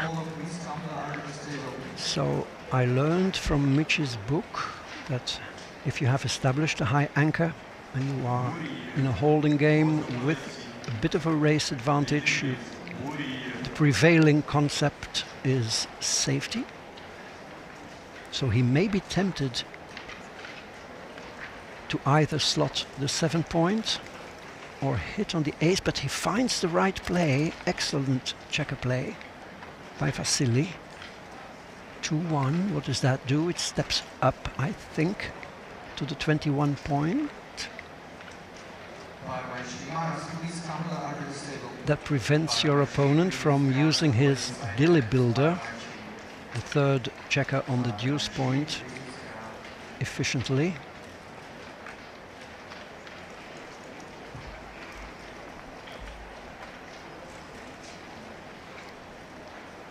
But there are options, apparently. You could also slot the 3-point and stay back. Let's see, 4-1. Choices. Yeah, 13-8. Opponent has a stronger board. Slava decides not to run. It was an option, but it was close. 4-2 points. Okay, that's promising. Let's see what Slava can come up with. 5-6. Needs to go. Needs to go. Okay, down a couple of pips, but you cannot stay back and leave yourself vulnerable to point-making rolls. Slava decides to stay back. 3-1, there it is. The thing he should have been afraid of. 1-2. Okay, cube should be coming now, I think. Yes, it's correct cube. The cube would be skinny for money, but it's a strong one at the score. 22% gammons, 3-2 favorite.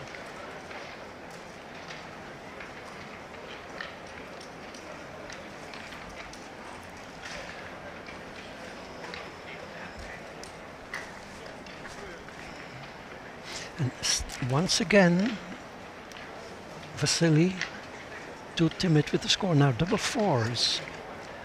Is that a shift? These are tricky, especially with the dilly builder on the deuce point. So it is confirmed by the computer that Vasily should play this prudently. It's a wonderful point to have, the 9-point with the 3-point open. Ooh, Slava escapes. Great running roll. Okay, moving up. So this is a great position for Slava. Gammonless, a holding position. Needs to, well, apparently he can afford to keep the blot on the 14-point. He makes a board, leaves himself vulnerable to 4 shots, 5-2 and 3-4. I would be tempted to safety that blot.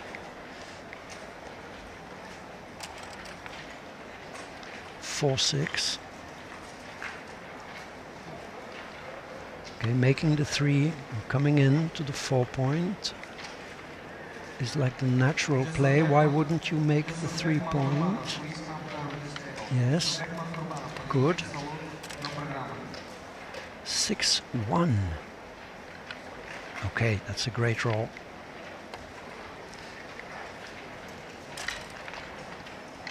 And double three. I wonder if it's okay to... it is. Wow. Vasily is impressive, I would say, with his checker plays. His cube action is lacking in accuracy. Now here, he has a 23 pip lead. Of course, I don't think Slava can take this. 23 pips down. Okay. So slowly, but gradually, Vasily is creeping back into this match. And now 6 away, 3 away.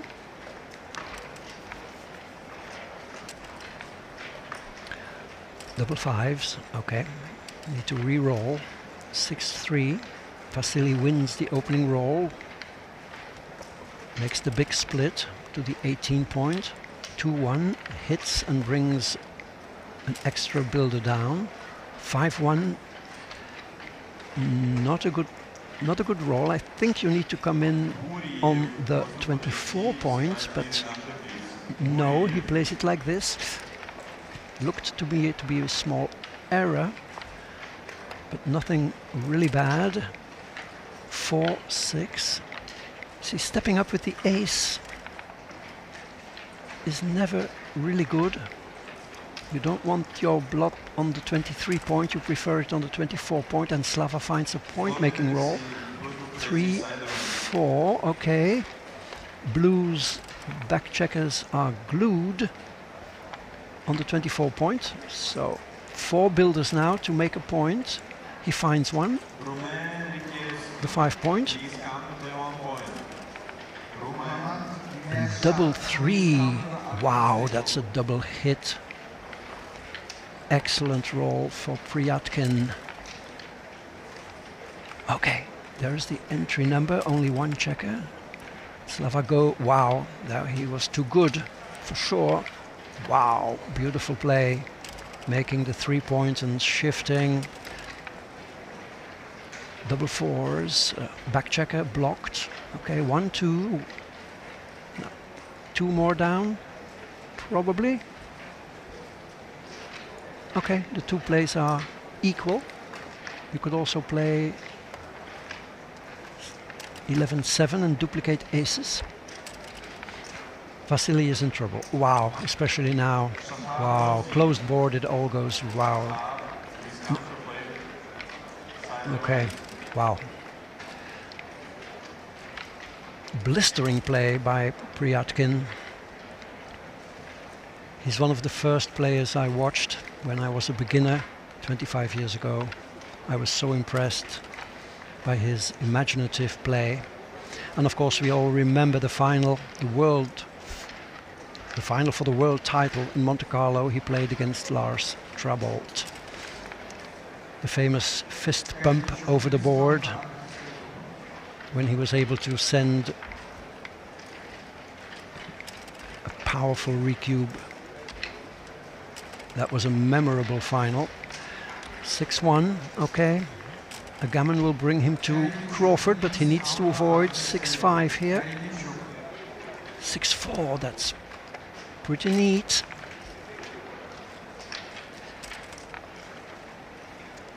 Five, 3.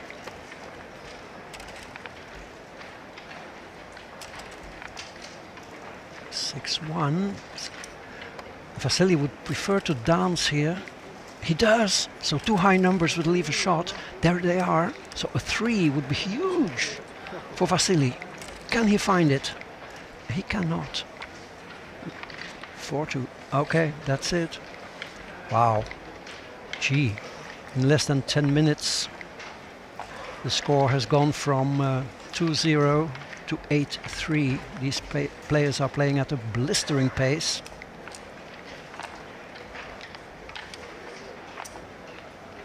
And Vasily really assaulted by vicious dice by Priatkin. Priatkin shows no intention of slowing down. So Crawford But Vasily is even away, 6 away, so gammons do have value because they bring him to 4 away score. So let's see what happens. 5-3. Yes, makes a point in board behind the anchor, but you don't mind. 6-1, that's even better. Establishing the golden point. 3-1. Okay, fine reply. 5-3. Wow, nothing but point-making rolls. An escaping number required. 6-5 would probably have been the better roll, although I cannot be sure. 4-2. Yep, now that Vasily has a strong board. Priatkin was not tempted to double hit. Okay, this is tricky. Take your time. I mean, you have what? About 9 minutes, more than that. So there is no reason to rush. But he will find the best play, it seems. Wonderful. Really strong. You open yourself up to more gammons, but you don't mind. Double 2, wow, that points. Nothing much Vasily can do. He needs to find a good roll. Okay, that's something at least. But his timing is way off. So it is far from a well-timed ace point game. Still, strange things might happen. Let's see. 4-3. Yeah. Need to bring one in to the 6 point. Okay. And there's the hit. Wow, everything going Priatkin's way. 1-3. Yeah.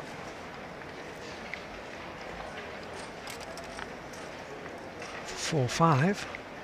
Okay. A 6 is badly needed for Vasily. He finds it.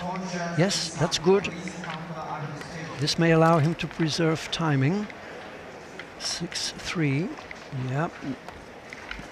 Is not tempted to leave the bar points slotted. 2-3.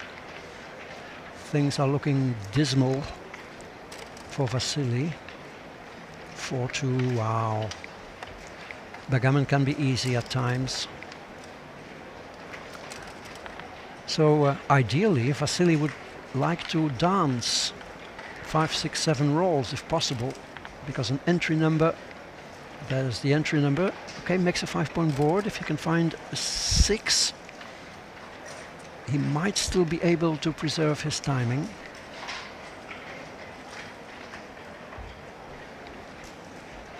(6-5). Yeah, you cannot safety the 3 blots, so 6-5 would be huge. 5-1, that crunches. Okay, kills his 5s at least. 5-3. Yeah, nothing fancy. Just bring the blot in. A 6 would be helpful. No, there's the crunch.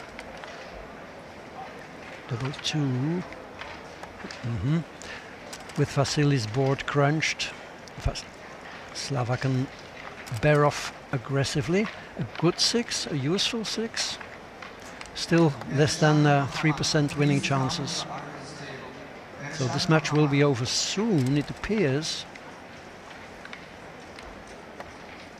Slava is such a fluent, natural player. Okay, what to do here? Yeah. Winning chances less than 3%. Aces. That shifts. A double shift. Wonderful. Forcing Vasily to come in on a higher point. Okay, still some blot leaving numbers.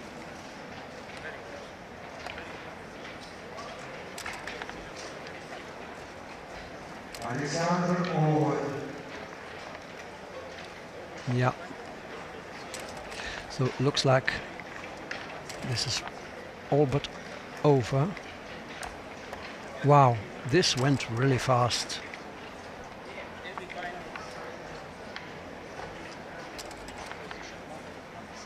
4-3. Yep. So I can't really say whether Vasily is now eliminated or whether he has 1 or 2 lives left. Okay, wow. So a late shot doesn't increase his winning chances much, but you never know. Double aces would be nice, but he misses, and that's match over. Yeah, and there's the handshake. Yeah. Some shaking of the head by Priatkin. He knows he got really lucky in this match. Let's maybe have a look at the luck rate, if the transcriber would care to show us. Maybe linger for a moment, see if the PRs come up. Vasily did not play his best match, I would say. A bit too timid with the cube. He missed opportunities to put pressure on his opponent and paid the price. Okay, so that was it for this, I think, 6th round match. There's more action coming up later tonight, of course, with the Master Cup at 9 o'clock. So we hope to see you back here from Tashkent in Uzbekistan, where it has been a really hot summer's day.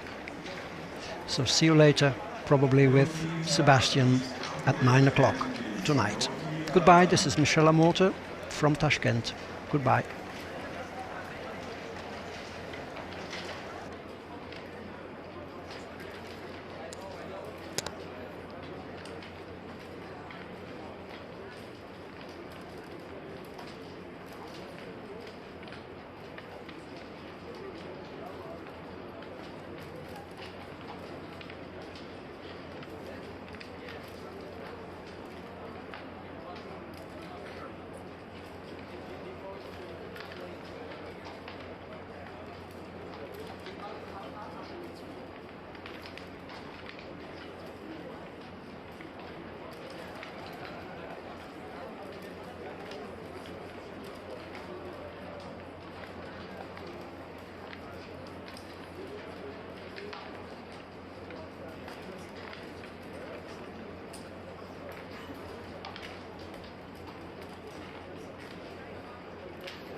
Yoki Harada, backgammon please.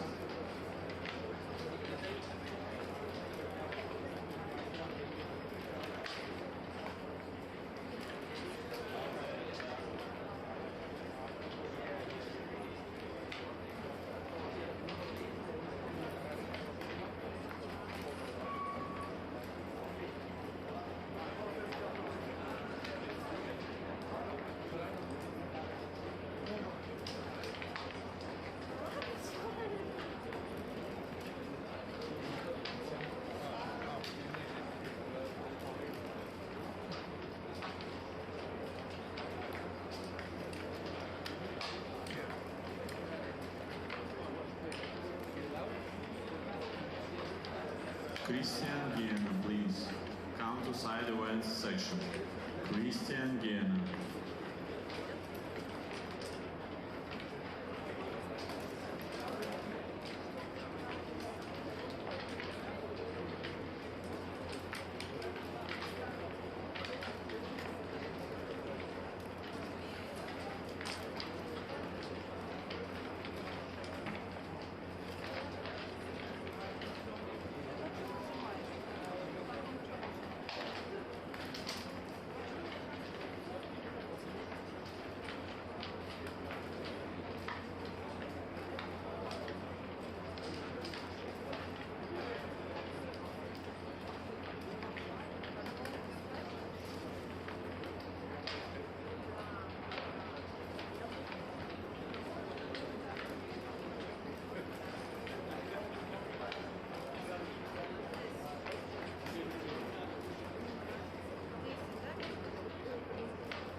Mark Emmerich, please come to the architect's table.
Hussein Ozdor, please come to play Backgammon Blitz. You have 1 hour to do this. Ozdor, 1 hour left.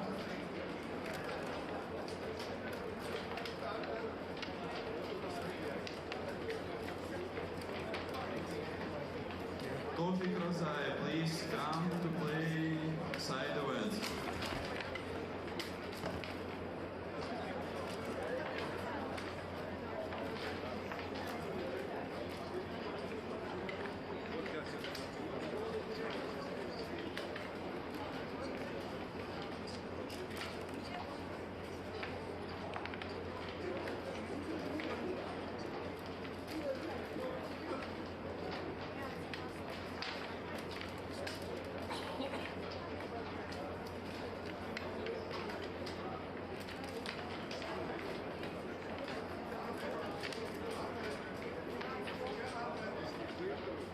Ваулина, просьба подойти сыграть однопоинтовый. Ваулина.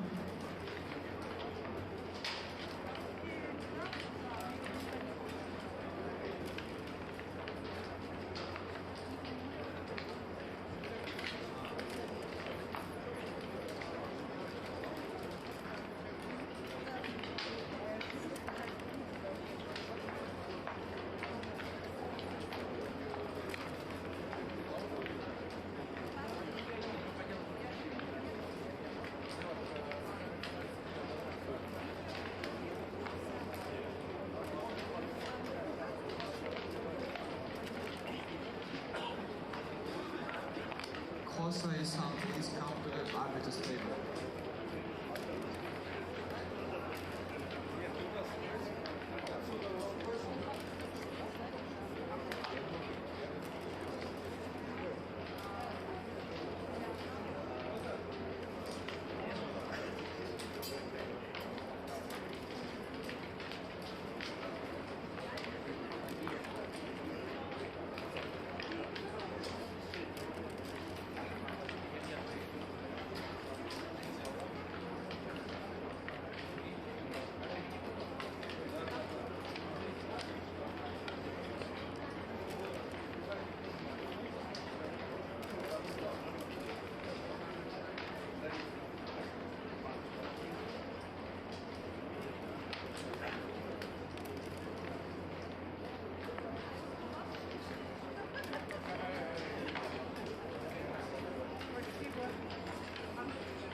Please come to the table.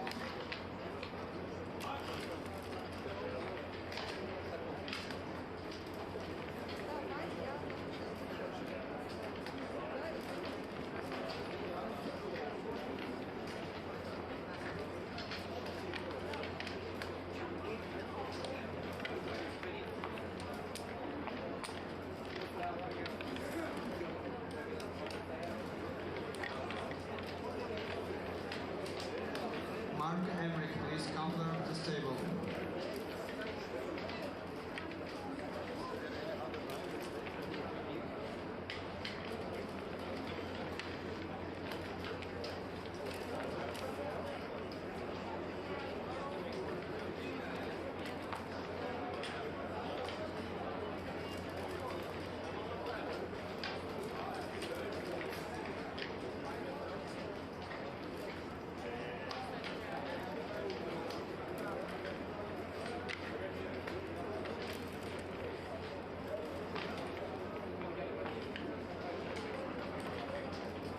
Pedram, please come to the arbiters table. Pedram.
Vahidov Rafik, please come to the arbiters table.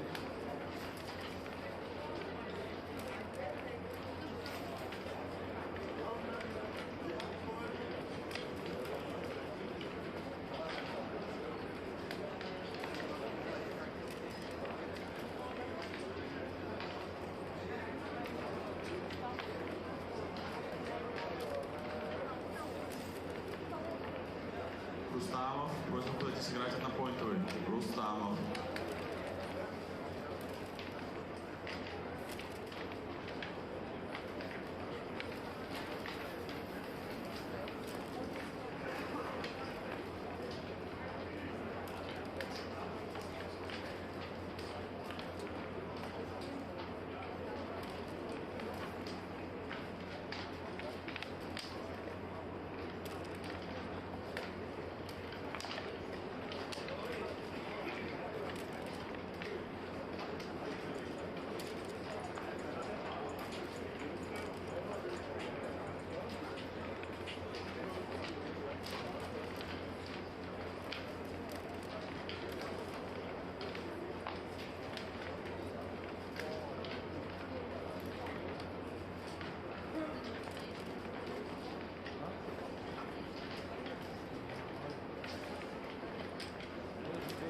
Khalidov, please come to our table.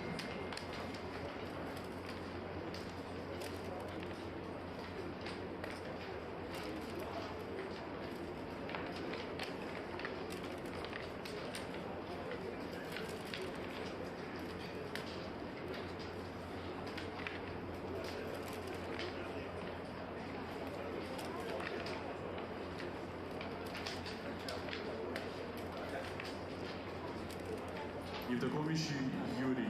Евдокимович Юрий. Просим подойти, one point.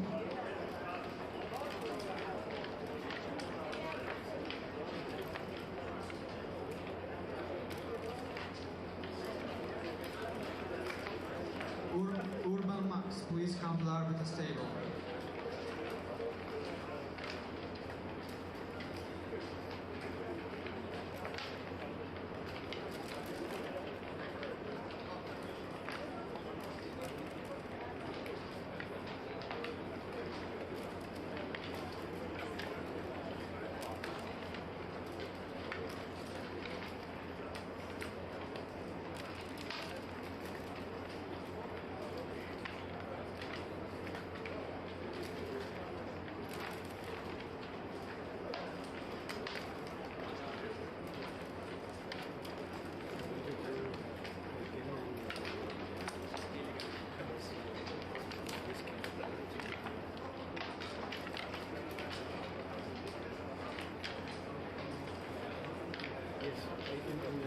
Please come to the arbiter's table.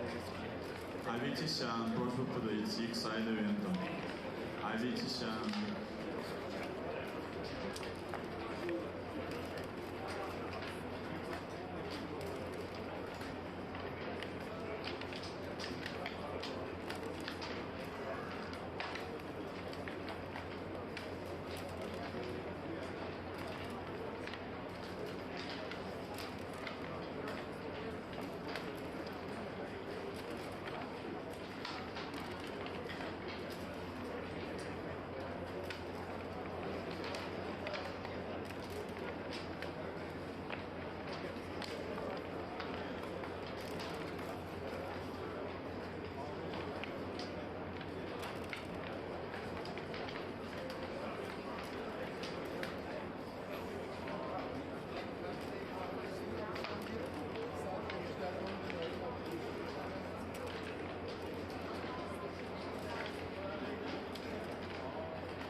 Jeremy Lee, please come to play backgammon, please. Jeremy Lee.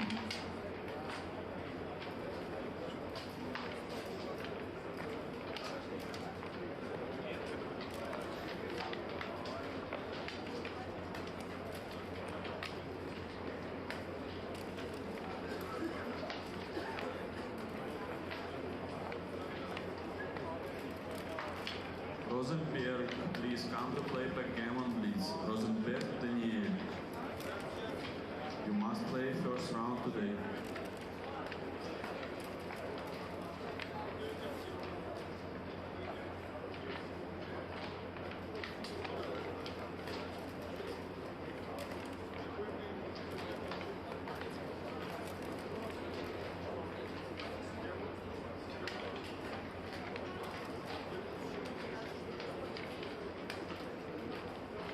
Zimmerman, please come to play backgammon, please. You must complete first round today. Ralph Zimmerman, backgammon, please.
Mamad Hassanov, подойдите к столу до программы. Mamad Hassanov, please come to this table.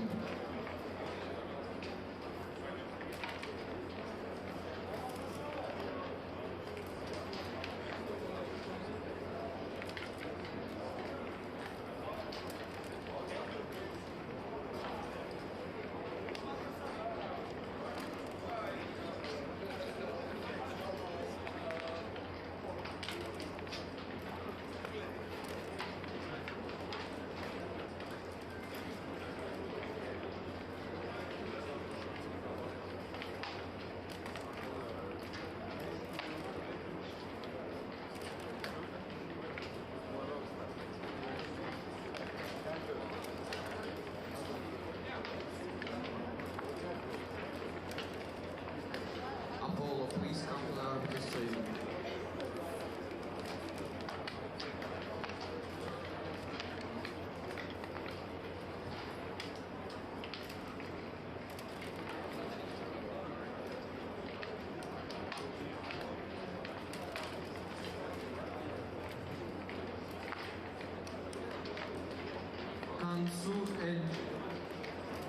Kanzu Angel, please come to the arbiter table.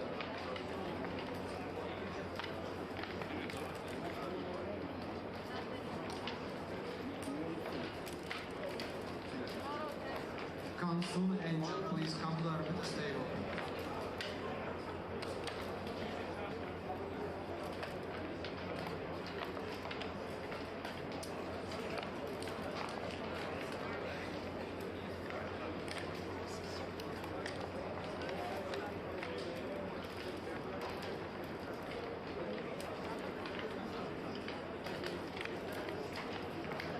Rajali Puya, please come to play backgammon, please. Puya, В please. круговых Елена, пожалуйста, подойдите к столу до программы.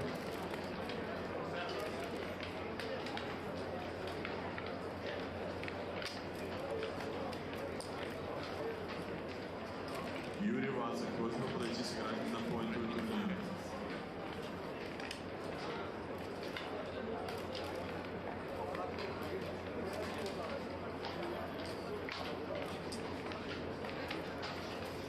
Юрий Вацик, длинный блиц.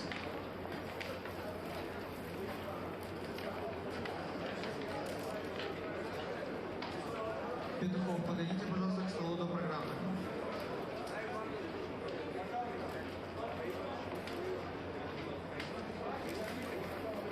Oliver Squire, please come to play additional program.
Gute Woche schon.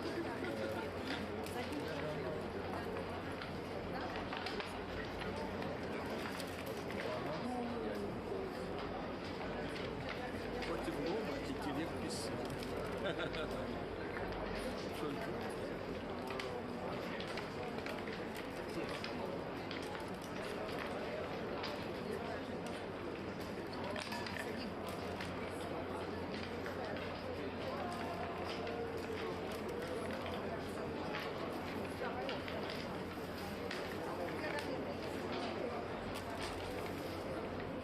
Путинцева, пожалуйста, подойдите к столу до программы.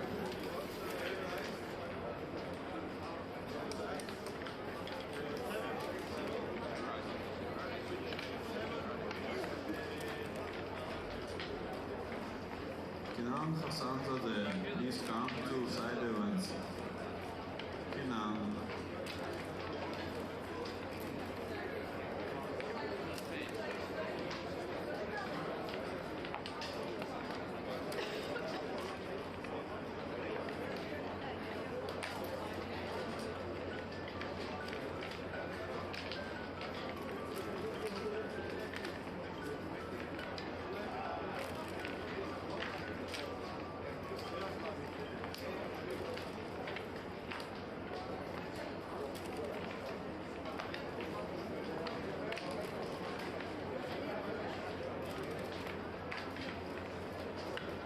Tsvetanov, please come to play Spring Gammon.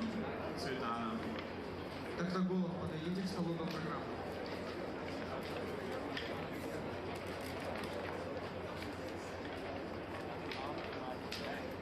Got it. Please come to play Spring Gammon. Got it.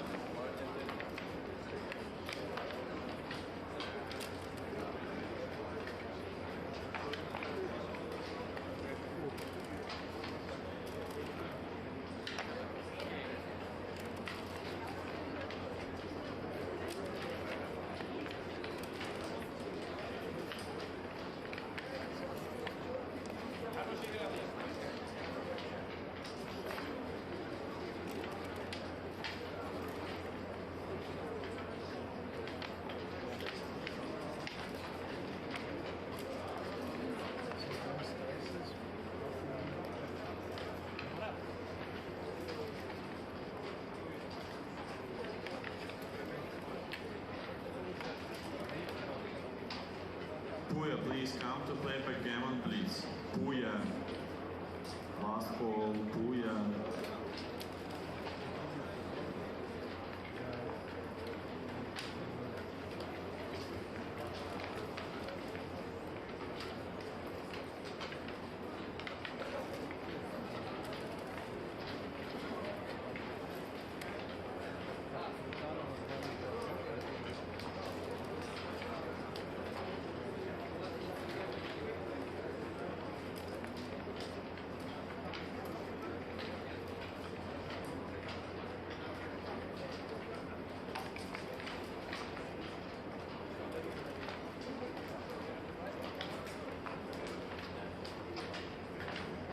Oliver Square.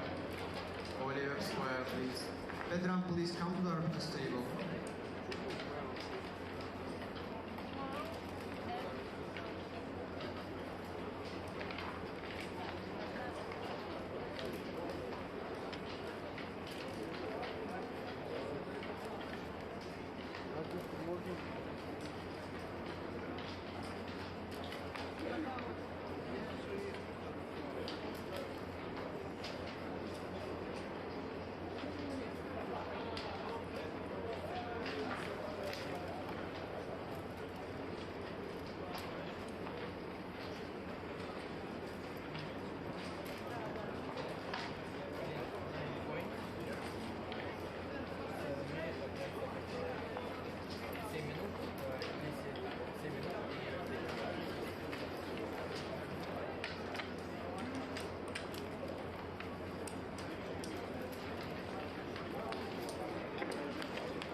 Mark Emery, please come to the arbiter's table. Christian Viena, please, a sub, come here. Christian Viena. Jalil Khalili, please come to play. Jalil Khalili.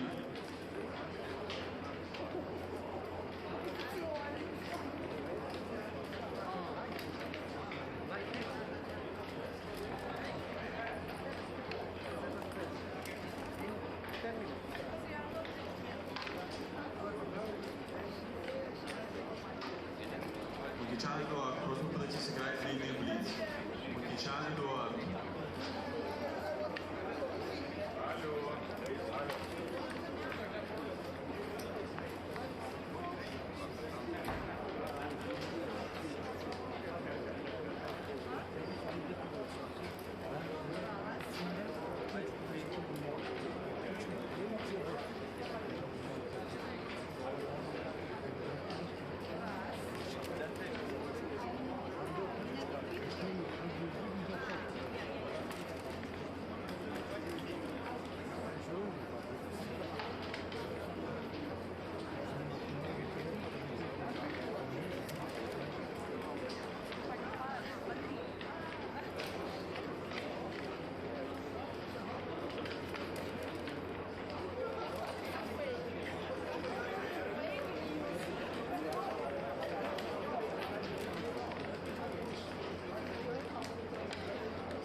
Ваулина, просьба подойти сыграть однопоинтовый.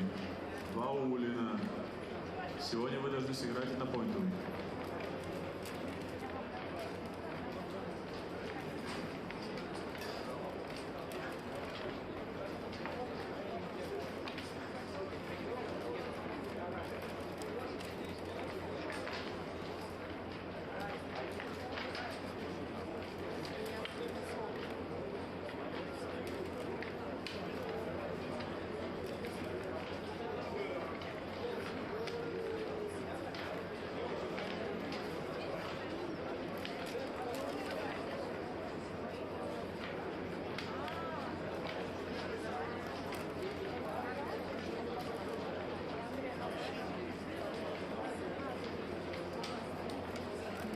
Гаязова, please come to play backgammon, please.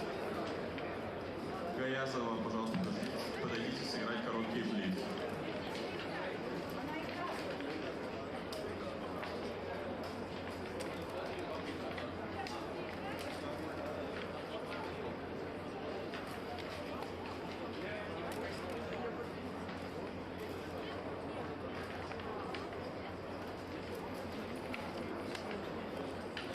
Шишкина Евгения, пожалуйста, подойдите к столу доктора программы.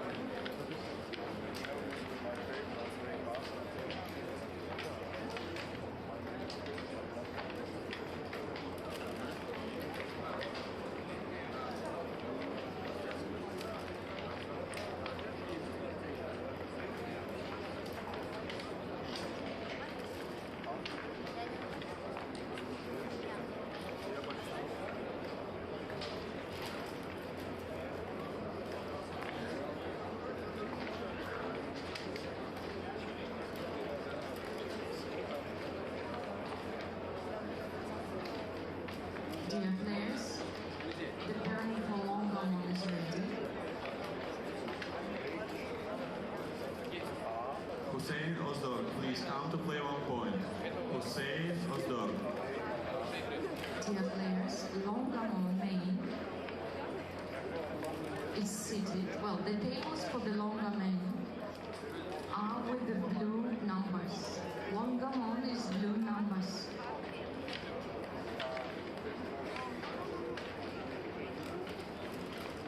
Urglu K, please come to play backgammon, please. Urglu. Уважаемые игроки, столики для длинных нар с номерками синего цвета. Пожалуйста, занимайте свои места. Мы начинаем через 5 минут.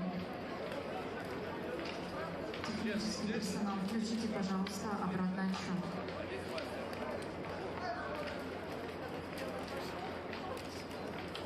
Аркула, подойдите к столу с программой.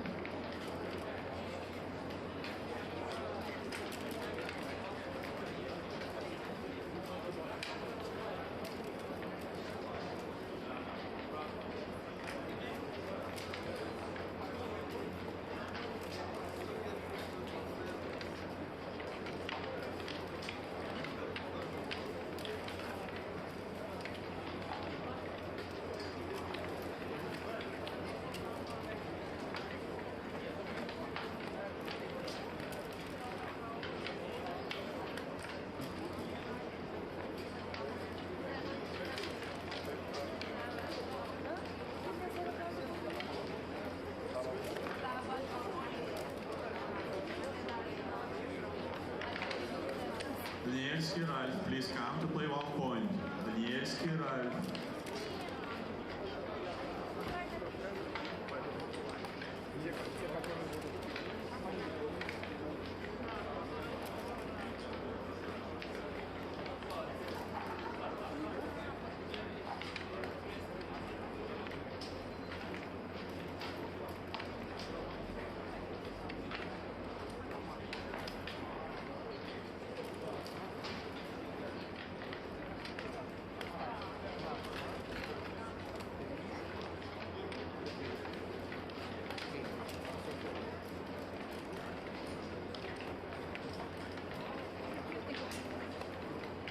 Dear players, long gamon is played on tables with blue numbers.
Гордеев, подойдите, пожалуйста, к столу до программы. До зала привет. Подойдите, пожалуйста, к столику номер 2.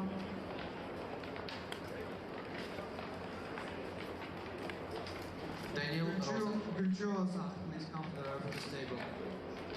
Rosenberg, Daniel Rosenberg, please come to play. Backgammon, please. Please come, Daniel Rosenberg.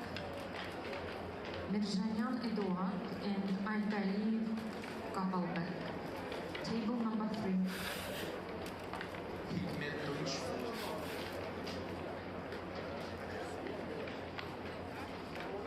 Ali Haydar. Ali Haydar, please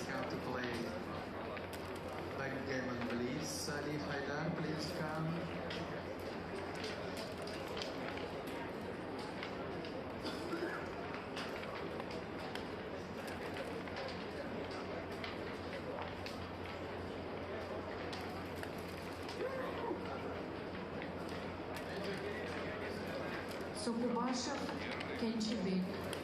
Sokubashev Kenchibek. Table number 7. Bazilian. Bazilian. Bazilian, long game, please. Арзуханов Наиль, столик номер 9. Bazilian. Токтомабетов Рахатбек. Токтомабетов Рахатбек, стол номер 9. Table number 9. Bekar, please come to play backgammon, please. Third round, please come, Bekar.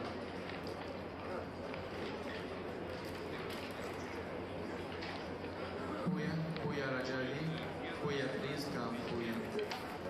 Puya Rajali.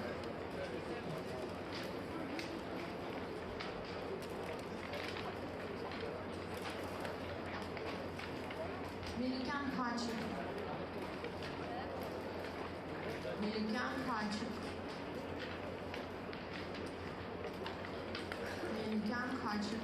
Подойдите, пожалуйста, к столу номер 12. Puya Rajali, please come. Okay, Puya, come please. Геворгян Ашот. Подойдите, пожалуйста, к столику номер 5.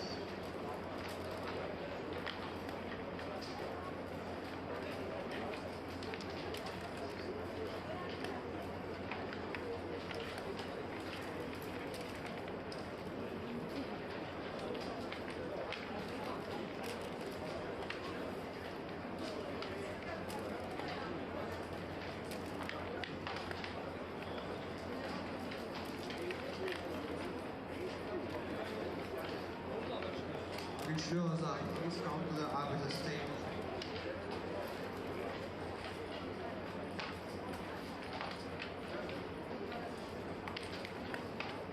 Güçlü Ozak, ek program masasına gelebilir misiniz?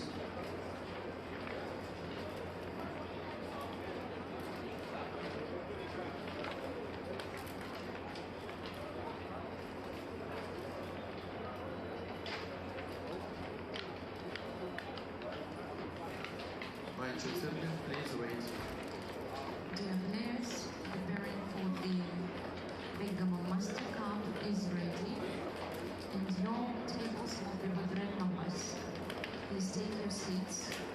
Уважаемые игроки, жеребьевка на Кубок мастеров короткие нарды готова. Рассаживайтесь, пожалуйста, за столики с красными номерками. Мы начинаем через 5 минут. Включите, пожалуйста, обратный отсчет. Салихов, подойдите к столу до программы.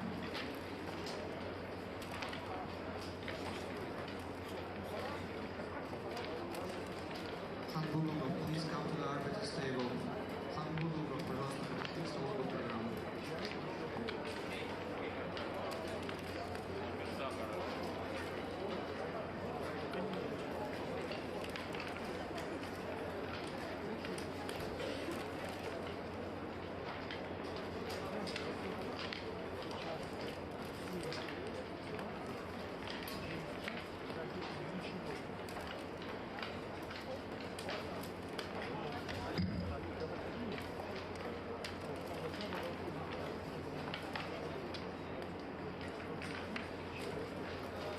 Table number 2, your Master Cup goes to the first stream. It is Ueda Hideaki and Yakabovitz Young.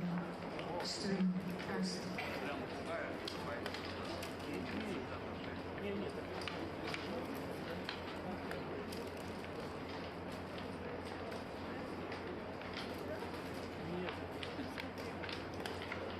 Maros, please come to the arbiter's table.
in 5 minutes.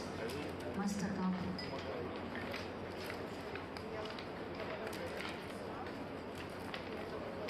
Уважаемые игроки, через 5 минут начинается мастер-кап. Занимаемся места.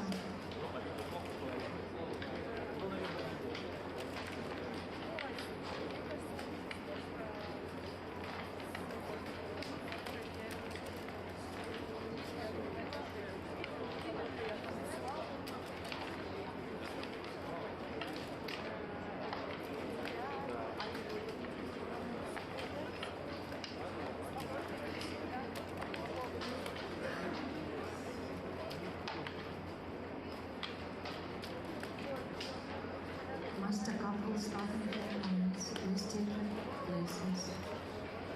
Уважаемые игроки, подтягиваемся. Через 4 минуты начинаем Master Cup.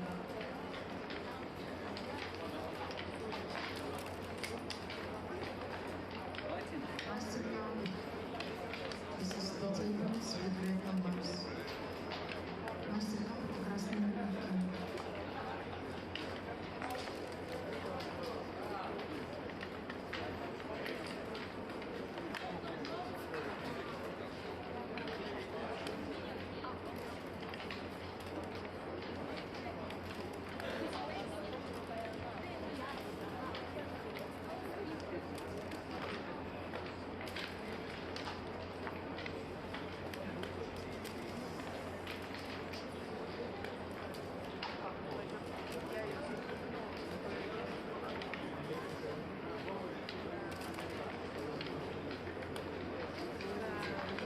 Шакиров, пожалуйста, подойди сразу после завершения матча мини-кап однопоинтов. Пожалуйста, можешь даже прервать матч мини-кубки, потому что сайд-ивенты важнее мини-кубков. Пожалуйста, нужно продвинуть сетку. Фидаиль Шакиров, подойди сразу после завершения своего матча.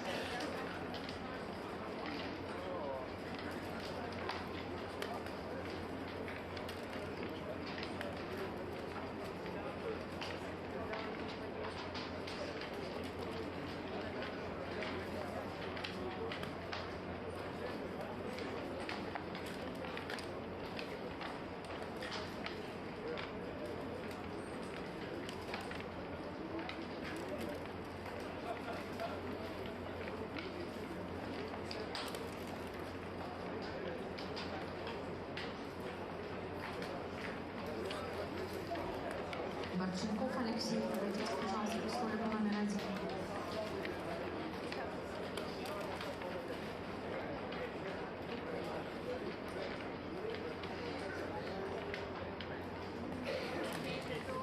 Борченков Алексей.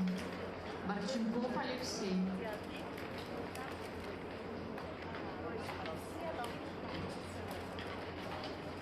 Вахитов, пожалуйста, подойдите с полного.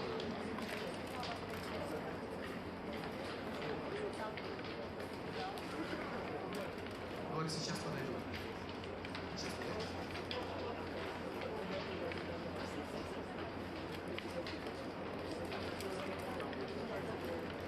Елена Попова, просьба подойти после. Орловский Юрген. Орловский Юрген. Come to the table number 4. We are starting in 1 minute.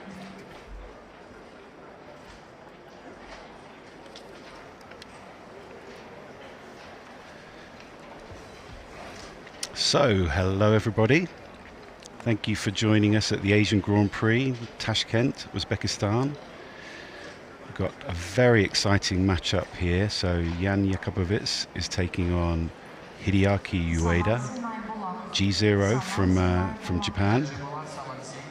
This should be a fantastic match. This is in the Masters Cup.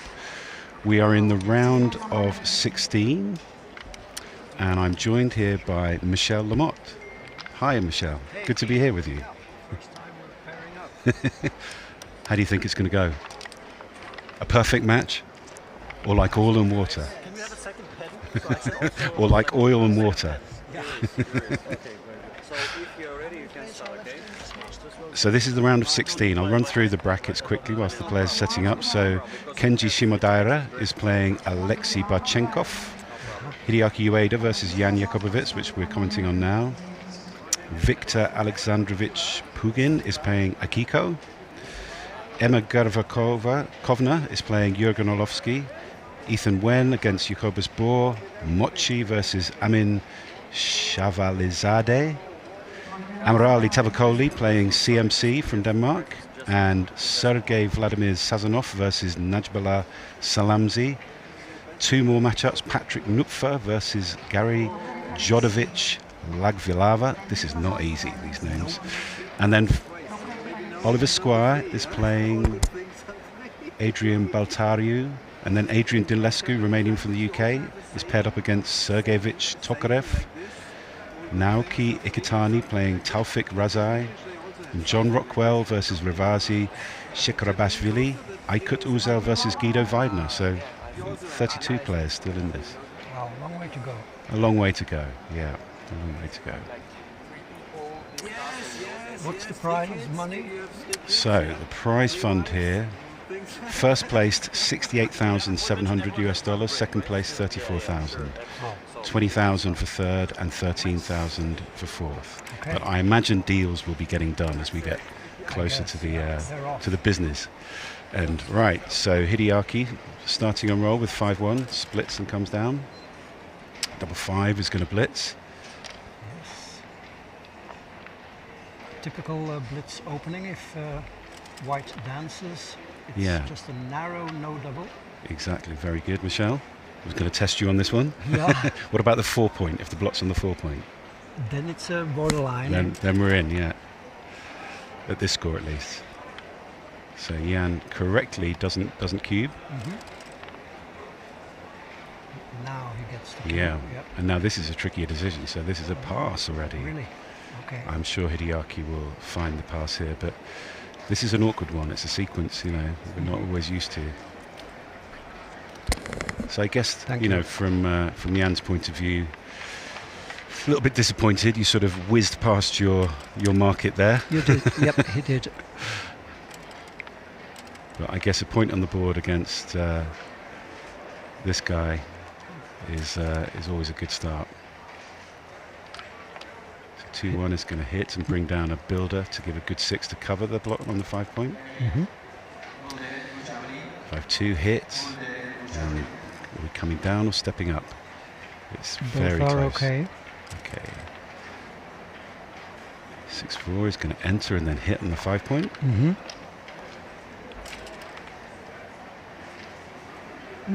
2-6. Slightly awkward. Wow. Yeah. So if there's anyone, I was going to say who would find the slot there, it would have been Hideaki, but he missed it. So we have to make the 5 point there, and then there's a decision about what to do. We don't normally like to hit loose on the deuce point here, but XG is into it, it seems. Yes. Again, a tough play. Maybe because white is stacked and would love to unload his high stacks. I mean, this is like inviting being trampled on. I mean, it's a very unnatural play in some respects to hit on the 2 here, but I guess when you look at the implications of splitting, you can find it's a great play by Jan. Definitely. Hideaki's going to enter and pop out. So Jan's favourite, but not yet a cube. Not yet good enough, so this will hit and cover. Although, And if we dance here, I think we will definitely be seeing the cube. So this is nice, he can tidy up, make a point. Beautiful.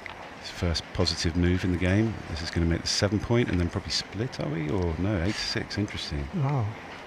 I was a splitter here.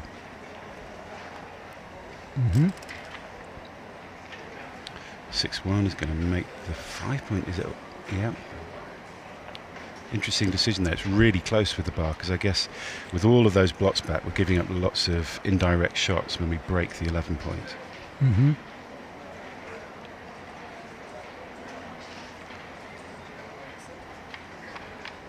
It's tempting to go for this. This is the kind of play that Hideaki's so good that he will spend a long time on, because he senses how close these two are. Yeah. Normally the 5 pointer takes precedence over the bar point. Yeah. But I guess there's tactical considerations here. Yes. So yes, he does. He's not really under threat of being attacked. Yeah, but he So- would have been hit. So his alpha gammon skills were strong. Uh-huh. So good play by Jan there, bringing a check around to the 11 point. Hideaki hits outside. 5 or a 3 would hit back. But this is a misser. So I think here we want to make an anchor. Yeah, I guess. And I guess the decision is, do we stay on the 3 point or the 5 point? So I think the golden point is hard to resist. I mean, it's so good against the 11 point, isn't it? And if Yes. you stay back, then Sure. You you're super neutralize down. Yeah. these builders on the 11. So this is going to hit and then go to the 6 point.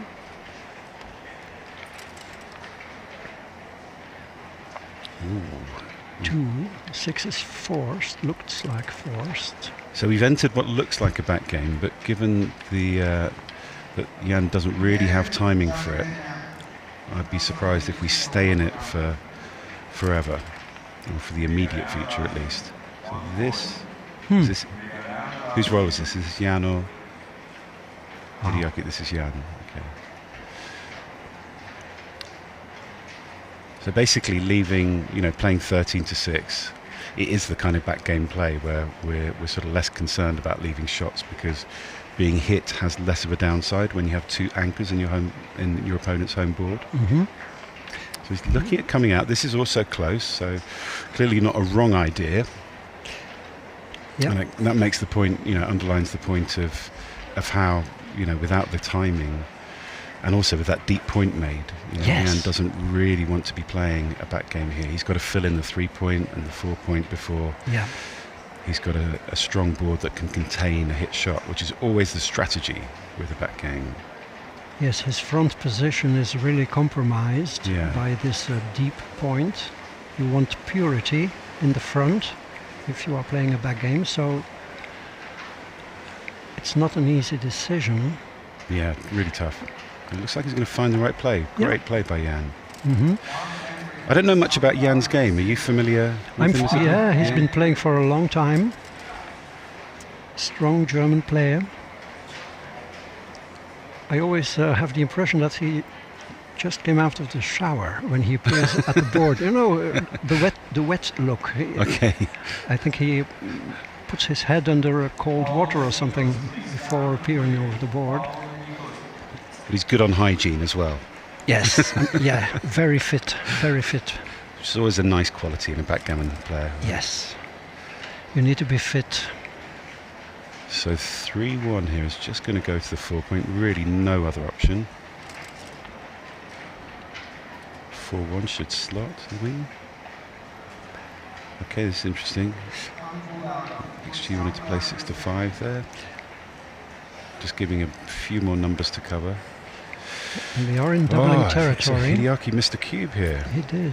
I mean, it's interesting because even though it's very close to a pass, there wasn't a big punishment for missing that cube, because, from Hideaki's point of view, I guess it's not a massively volatile position for the next couple of rolls. So he's having to think about it now. That's good. I mean, this must still be. Oh, actually, we've moved out of the window. Wow.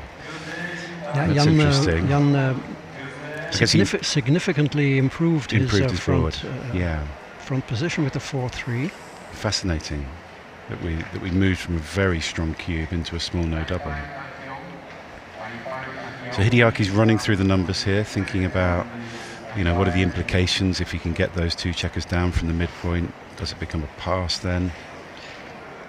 And I guess with the gap, until he's made the 3 point, Jan's always going to have some good possibilities in this game. Hideaki's got 2 things to do here, I guess, in the immediate future. Make the 3 point and bring those checkers down from the mid. It's not just White's roll, which could be market losing. It's also Blue's reply. Blue could roll like a 3-3, which would crunch partly. Yep. So I don't see many bad rolls for Hideaki here. That's His a great roll, one. 6-5. Yeah, now he's close to doubling. You can tell he was thinking about it because he played it instantly. Yeah. So now we must be in cube territory. Yes. Because Jan's position is he has no timing left. So Jan snatches it. Take. It's very close to a pass, but he confidently took it there. Hideaki, slightly awkward roll there. Plays it well. Yeah, forced. Okay. So now we're in a holding game Yes. rather than a back game. And actually, this is an awkward one for Hideaki. He's got now the 5 point and the 3 point in front of him. Yeah, I don't know if he would have a double here with those two gaps. So this is really interesting how he's played this. He knows he has to play the 6, and he's thinking about the 1. Really, great play to clear the 7 point, which is the most difficult points to clear against the 2 point anchor or the 23 point anchor. So I guess Jan's happy about his take here. It's looking like he might be getting a shot soon. Wow. 4-1 makes the supercharges the board. Oh, double 5 is a hammer blow. Yeah. And the thing is, Jan might have to run out with a 6. He could actually get pointed on at some point here. He comes out. So the correct play there was to stay on the 20 point for more contact.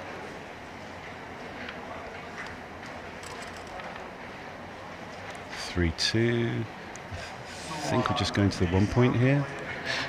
You kind of want to keep all of these spares, basically, so you could maybe make the 2 point if you get a nice little 2-1 or 4-2 or whatever, 4-1. So just keeping an even distribution of the position, a balanced position in terms of bear off. 6-4 doesn't Alex is look shaking too in the bad. chat. Oh, wow. Hi, Alex. Our back game specialist. Have you read his book about back games? I have had a look at his book, yes. It's quite profound. Yeah, excellent stuff. Very deep analysis. So, hi Alex, hope you're well. Imagine LA's just as sunny as Tashkent is right now. Probably. So this is interesting. We're meant to just run here. Oh. I mean, I guess he's got some possibilities in the race. They're pretty small ones at around 9%. But yeah, I guess the hint here is just how inefficient it is. Whenever you start piling checkers up on the 1 point, it's hard to Kind contain. of yeah, exactly, checker. exactly. And I think other than what's it, 6-4, 6-1 would be shot levers. Yes. 5-4 as well. So yeah, I mean, there's an argument for staying, but not a huge number. 6-4, 5-4, 6-1, 5-1. So he's going to stay. Yeah. He probably was thinking about the numbers that we've just been running through. Double 2 is not one of them, though. Yeah. That's a regret scenario. Yeah. For Jan. Okay. Should be able to run off the gammon. Yeah. Yeah, so this is 2 points to Hideaki, I think, without much doubt now. We're up to 99%, still in miracle territory, but not after that 2-1. Okay.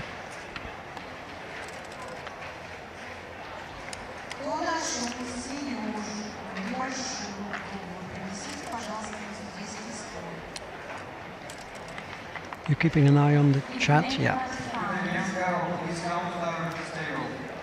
If anyone finds an ear, please bring it to the Alex says he recommends putting his book on your what do you call that, the little table next to your bed. It is I'm working my way through it, okay, let's focus on the game.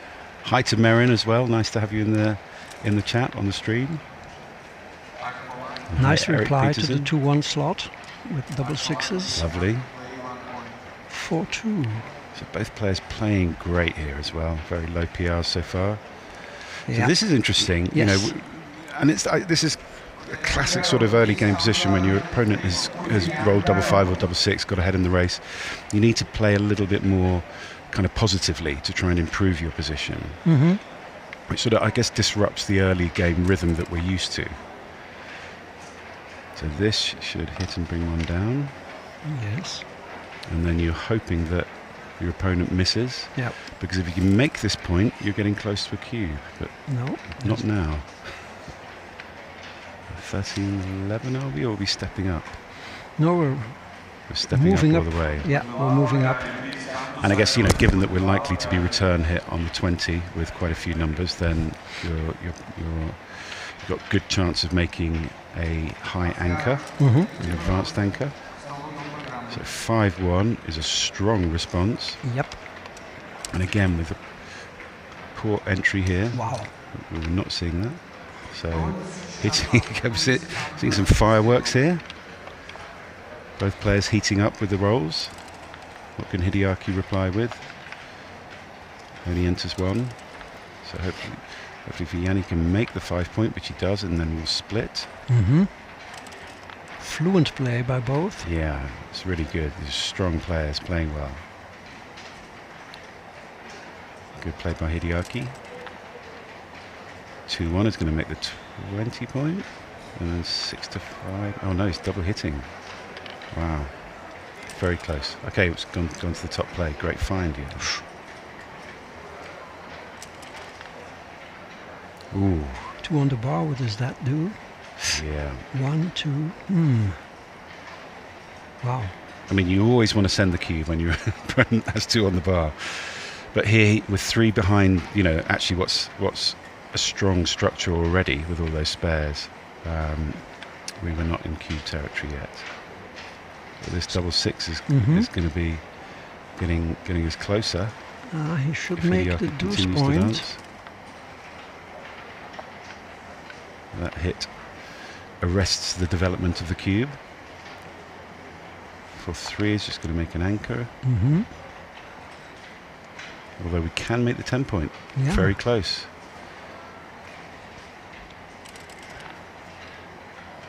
What is this? You can't see the other dice there. 2-1. Okay. So wow, we have a sort of multiple mutual holding game here. Yes, making the 9 looks tempting. Yeah, I think making the 9 is... Yeah, you spotted it, Michelle. Sort of priming in the checkers on the 22 point. And the other thing is that actually leaving the blots on the 11 point we're not so concerned about, because he really doesn't want to jump off the anchor to hit. He really wants to keep that anchor once we've made the 9 point. Well, the 11 point has lost much of its value because of the made 5 point. So he wants to get rid of it at the cost of a direct shot. And there it is. We've also got Melanie Hughes in the chat. Hi, Melanie from New York City.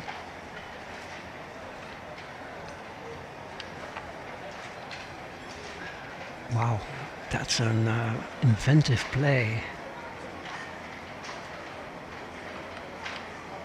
Well judged. Wow, great play. Yes. That's what you want to see from Hideaki, right? That's what we turned up for.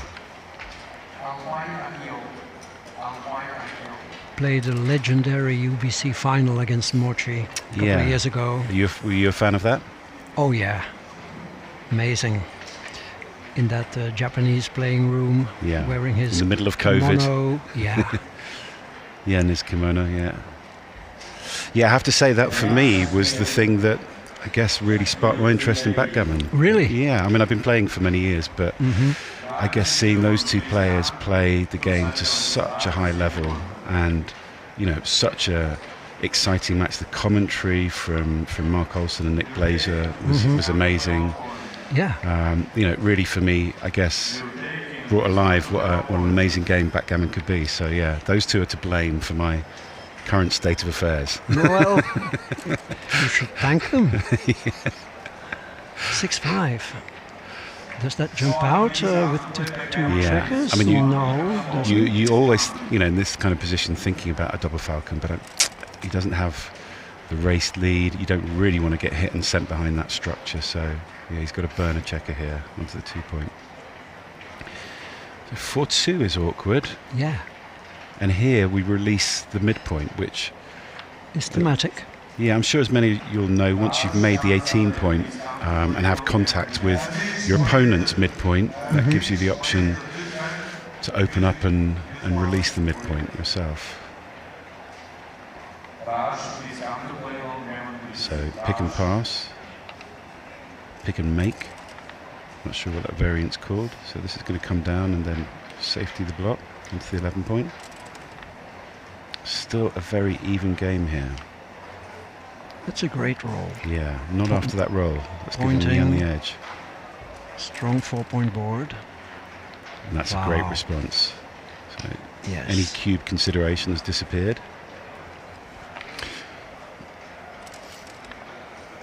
Although he is down in the race, doesn't want to stay back on the 24 point for flexibility, I guess. Yeah.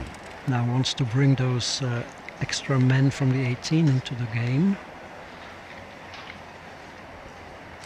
So both players are hoping for some doubles here. 4-2. This is interesting. We're meant to break the 8. So Hideaki can build his board. Jan has timing problems. Yeah, and this is going to bring to him from the 8, I would have thought. Yeah, can strengthen his board, so that is still constructive. I mean, you are tempted to jump off the anchor here, but look at it, 400 blunder. Yeah. Wow, double 5s. Hey, got my mate Archie in the chat. Great to have you here, Roland. And thank you, Melanie, for your lovely compliment to us. Double 5, as I said before, one of these big doubles that both players were looking for to sort of release some of the pressure on the points they've made. So this is interesting. Okay, no, we're just bringing them around. Yeah, he looked at the correct play first. Guess. Yeah, he wants to keep exerting pressure on that midpoint. So he's probably having to think about what XG is saying is the second play here of, you know, do I move to the 2 point? Yeah, he just indicated there.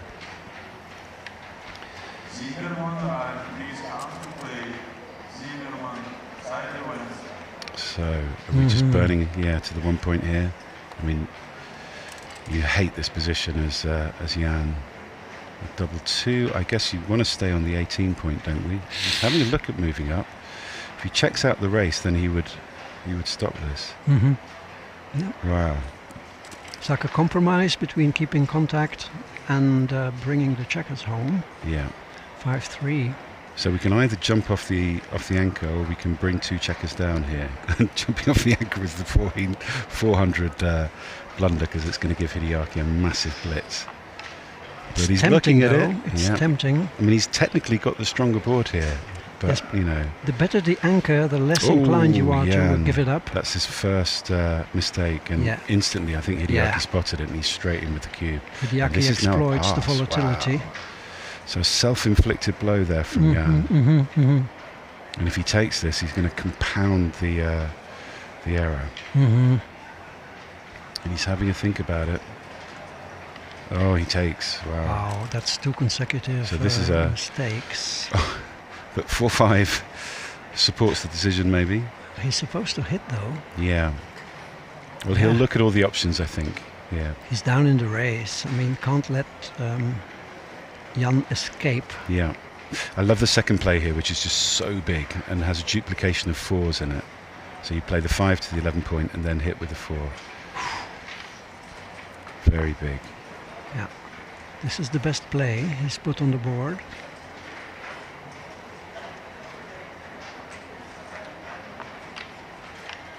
Wow. Okay, so that's also a huge blunder. Yeah, blunder from Hideaki there. Wow. So this is going to come out, and then 6-5 or 4-3 to not leave a direct shot with a 6. So Hideaki really wants a 7 here. Yes. Or a big double. Or a big double. He hits the 7. Great shot. And Jan dances, so closeout could be intimate, and this could get very gammonist, the position now. Yeah, we're up to 34% gammons if we make the 2 point. Yep. I don't love this because obviously you're putting checkers behind the anchor, you know, the open, well, not the anchor, but the gap. The gap, yeah. But he's got so many returns here, and you know, you can enter with a 6. 5 returns.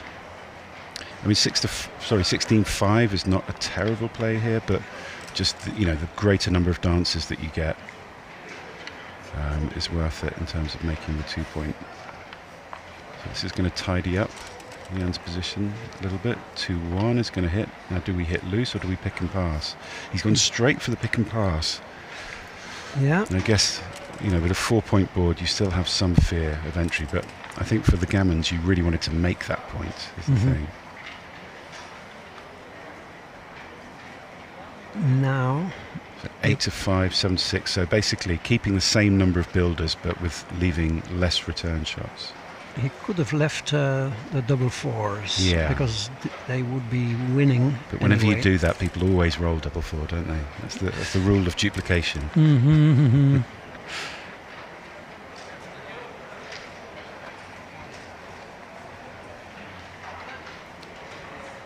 So here's 6 to 5. I guess cautious.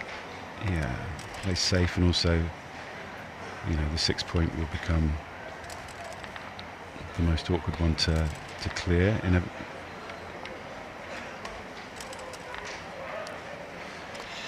So yeah, Hideaki's a strong favourite to win here, 97%, 98%. But the gammons have gone down from what they could be. I guess he's paying the price for picking and passing as opposed to. Now he should pick and pass. Yeah, now's the time. And I guess, you know, always the consideration here is you can't put your wins up much more. It's the gammons that you can really make an impact on with a play like that. That's why you do it. Right. Hideaki hopes that he can roll a double 6 as well. 5-2 makes the bear off awkward if Jan can enter. Double gap, many number of shot levers, and that's not one of them.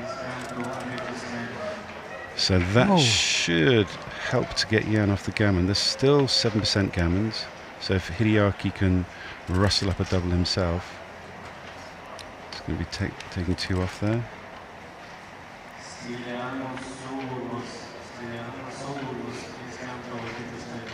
Into the 5 looked tempting. Yeah. Oh, that puts the gammons up to 9%. Okay, that's a nice one. Yeah. Still. Okay. So let's have a look. 2-1 double 3. Yeah. Alrighty. We don't see it. So Hideaki moves to 4-1 up, 7 away, 10 away. Probably disappointed not to get 4 points there, but I think that pick and pass was the key decision. Well, one of the other key decisions was Jan running off his anchor when he wasn't supposed to. Absolutely, and then the take. You know. And the take, yeah. I mean, I guess it's testament to how well Jan has played in the match up until then that he's you know, it's on a 5 PR still, so still playing well. Classic reply with a 6-5 after a big split. 6-3 only enters with 1 checker. 4-3, nice. This is going to make the 3-point. Okay, good ace. The blitz was on, but the blitz is now off for a moment. Double 4 brings it back though, so he can hit the checker outside and then bring down a builder to the 9-point. So here a poor entry is going to be getting us definitely into cube territory, even at the score. So he wants to have a think about this. Yeah, I think even at the score, this is 7-9 checkers in the zone. Market losing sequences, sure, but yeah, race lead, stronger board, but he decides to wait, maybe because of the see, it was score. getting close. Yeah. Hideaki correctly holds fire, and now he's glad.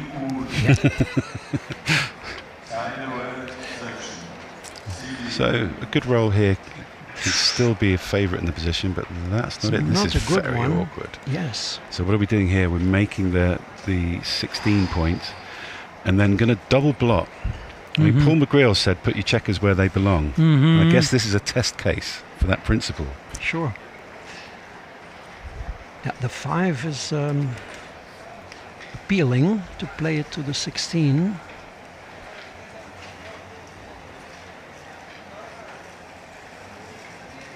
Yeah.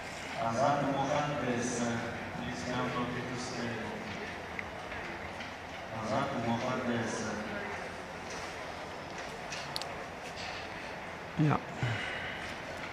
So yeah, of course Hideaki's taking his time with what's a big decision here. I mean, it's tempting to try and make the 11 point, but he instantly goes for the right play and finds it. Great play, Hideaki. So this is going to hit in the 7 point.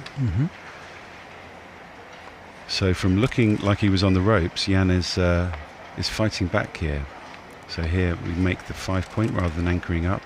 Jan's only got 8 in the zone, so 5 points are a bigger priority than anchoring at this point. Yeah. Here, not Jan, so efficient. This is just going to go to the 16 point, isn't it? Yeah. Nice play to the 5 point. Clean up the block. Yep. So we've got ourselves into another mutual holding game. You a fan of mutual holding games? Yes. Really? Yeah, especially because they can be really tricky. They have the reputation of being boring. That's why I don't like them. Yeah, they're boring until you run out of timing and have to decide to break a point. Yes, often then you can often really quite featureless, and then it gets very exciting. Yes. Right? You'll reach a crunch moment. So it's an undeserved reputation, I think, that the holding games have. So Hideaki's just moving his position forward here. Absolutely 50-50 game. This is nice. Jan can make the 4 point and then step up. Yeah.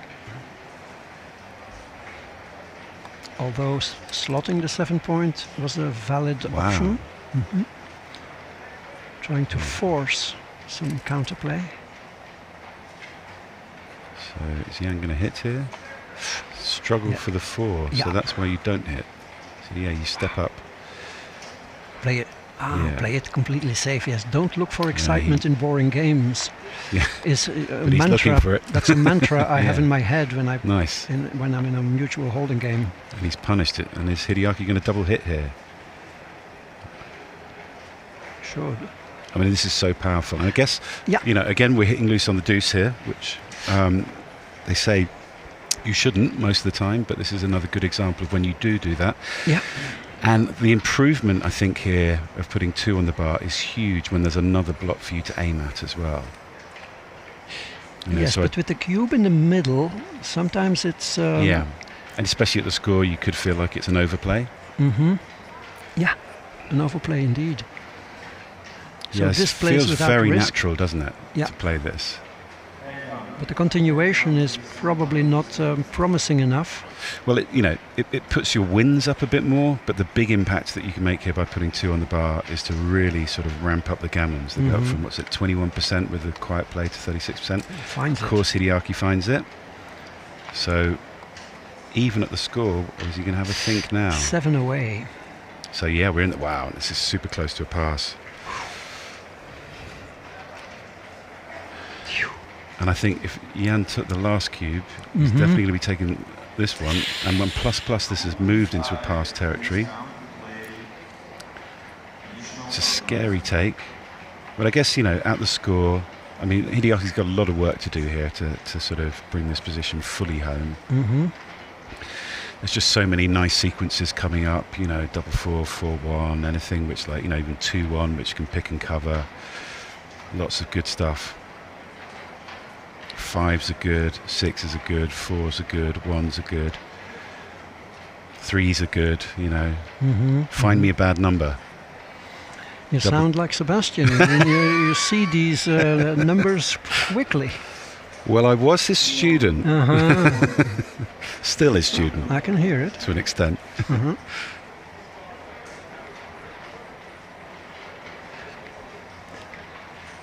I can understand why Hideaki is hesitant. Yeah, I mean, always when you're ahead in the match and you're in a volatile position, a gammonish position, you don't want to be just slinging it. So if you were to look at the cubeless equity, I'm sure you would be huge favourite, but leading, you need a bit more winning chances, I would have thought. Yeah. Like at 5 away, 7 away, or 5 away, 9 away, but this is different. Because it's 7 away, 10 away. I mean, I don't know. For me, this is an interesting one now that we're seeing, it's obviously very helpful when you've got all the data in front of you. But 43% gammons. I mean, I have to say, I'm a little bit surprised by that. So, brilliant cube from Hideaki. He finds it. would have hammered his PR if he'd missed it. Yes. And I guess this is a good lesson for everyone, that even when you're ahead, you need to find these moments when when you can use the cube effectively and efficiently. Yeah. So good play by both players there. Jan passes. Yes. And we move to 6 away, 10 away for Hideaki. So he's continuing to build his lead. Closer to the finish line, but not close enough to feel like it's all there yet. 6-5 is just going to run. Double 2, beautiful response. Yep. Make 2 points. A standard reply with that roll. 4-3 is 2 down. In response to Hideaki's sort of point making, you want to do some of your own. 6-5 is going to run. Double 6. Okay, so this is just the ace point, isn't it? Point, yeah. This is a play I always used to find difficult to play. This XG play of making the ace point with double 6. It's so impure. Yes. But if you do things like BMAB, you have to get into it. Yes. This is tempting, but... I mean, part of this is also, it's not just, I guess, the fact that he can dance with 4 numbers. It's also, you really want to disrupt Hideaki from making points. This position is well distributed to sort of improve. So there's a tempo element to this. Yep. Put your opponent off balance. 3-1. Look at this interesting play. I mean, my instinct here was straight in on the 5 point, as most players would be, and Jan is. But yeah, you're meant to hit. So you're kind of in blitz mode there, and this is why you wanted to do that. You sort of let him off the hook here. 2-6 would have been a block lever from the bar. Yeah. And now he's sort of losing a holding game without an anchor. So he had a little think there. Thought about 3-1. Delivered it. Always good when you can do that. 2-6. Yeah, so we're going to be in cube territory again here. He's straight in. He understands. He understands instinctively. He's up to that sort of 70% plus level. A super hard take here, which again on plus has moved into a pass.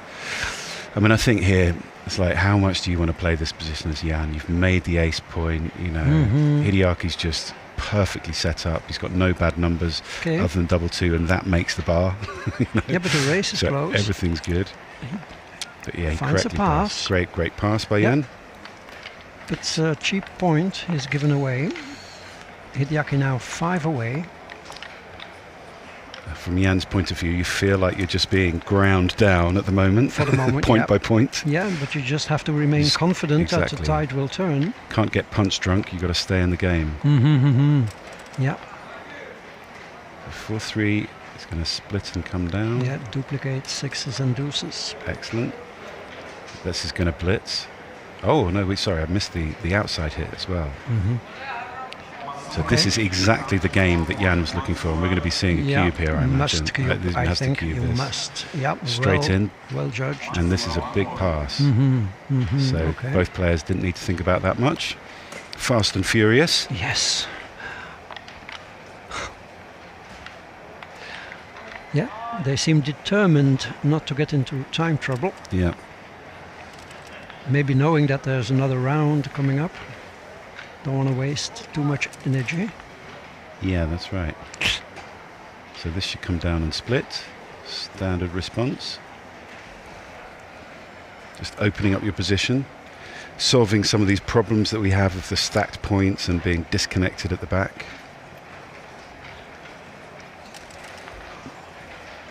Double 6. You kind of wish you hadn't split when you roll double 6. Next roll. So this is another instance of hitting on the ace point. This is less clear. Yeah. Wow. And Hideaki, intuitively. Yeah. He's looking at the second best option, but it's only an 18 millipoint error, which I guess if you're Hideaki is, he probably doesn't like that. So this is just going to come out. 14 point. Wow, double hit. So can Jan get another blitzy position going? This enters both checkers though, so Jan can develop here. He's got lots of nice pointing on numbers. That's one of them, makes the 5 point. Dance here, and we're seeing a cube, but there's only 4 of those instances. Anchors. Not now we're anchoring up. Butterfly anchor. Kills some of the gammons. But that's a good roll for Jan. He can step up and make the prime. So here, especially at the score, he is getting closer to a cube. This is double tiger. Yep. I mean, I'd sling it. Jan's position here. Really? Yeah, I guess, you know, for the score, you're 6-2 down. You've got to have a think about this. Yeah, well. So there we go. Wow, beautiful.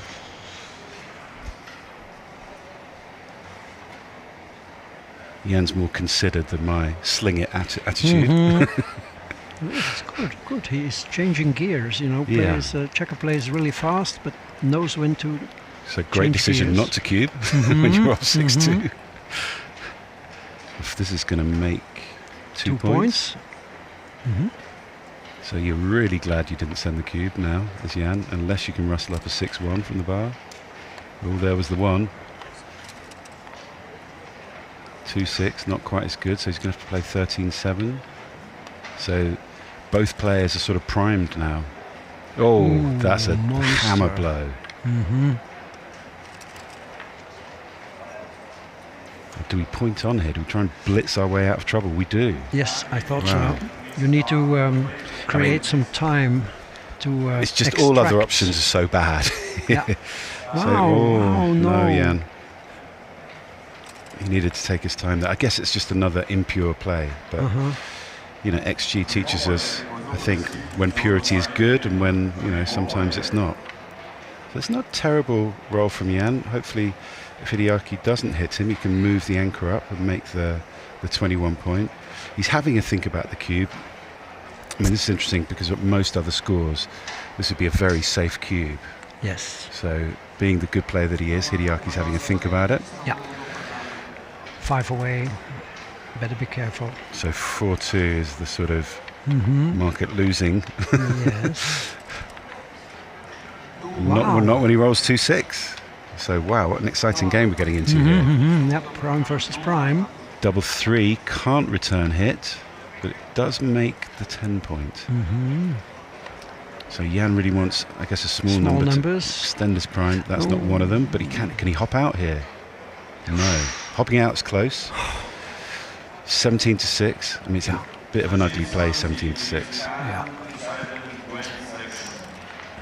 Being risk averse as humans, it's difficult to jump off that 23-point anchor.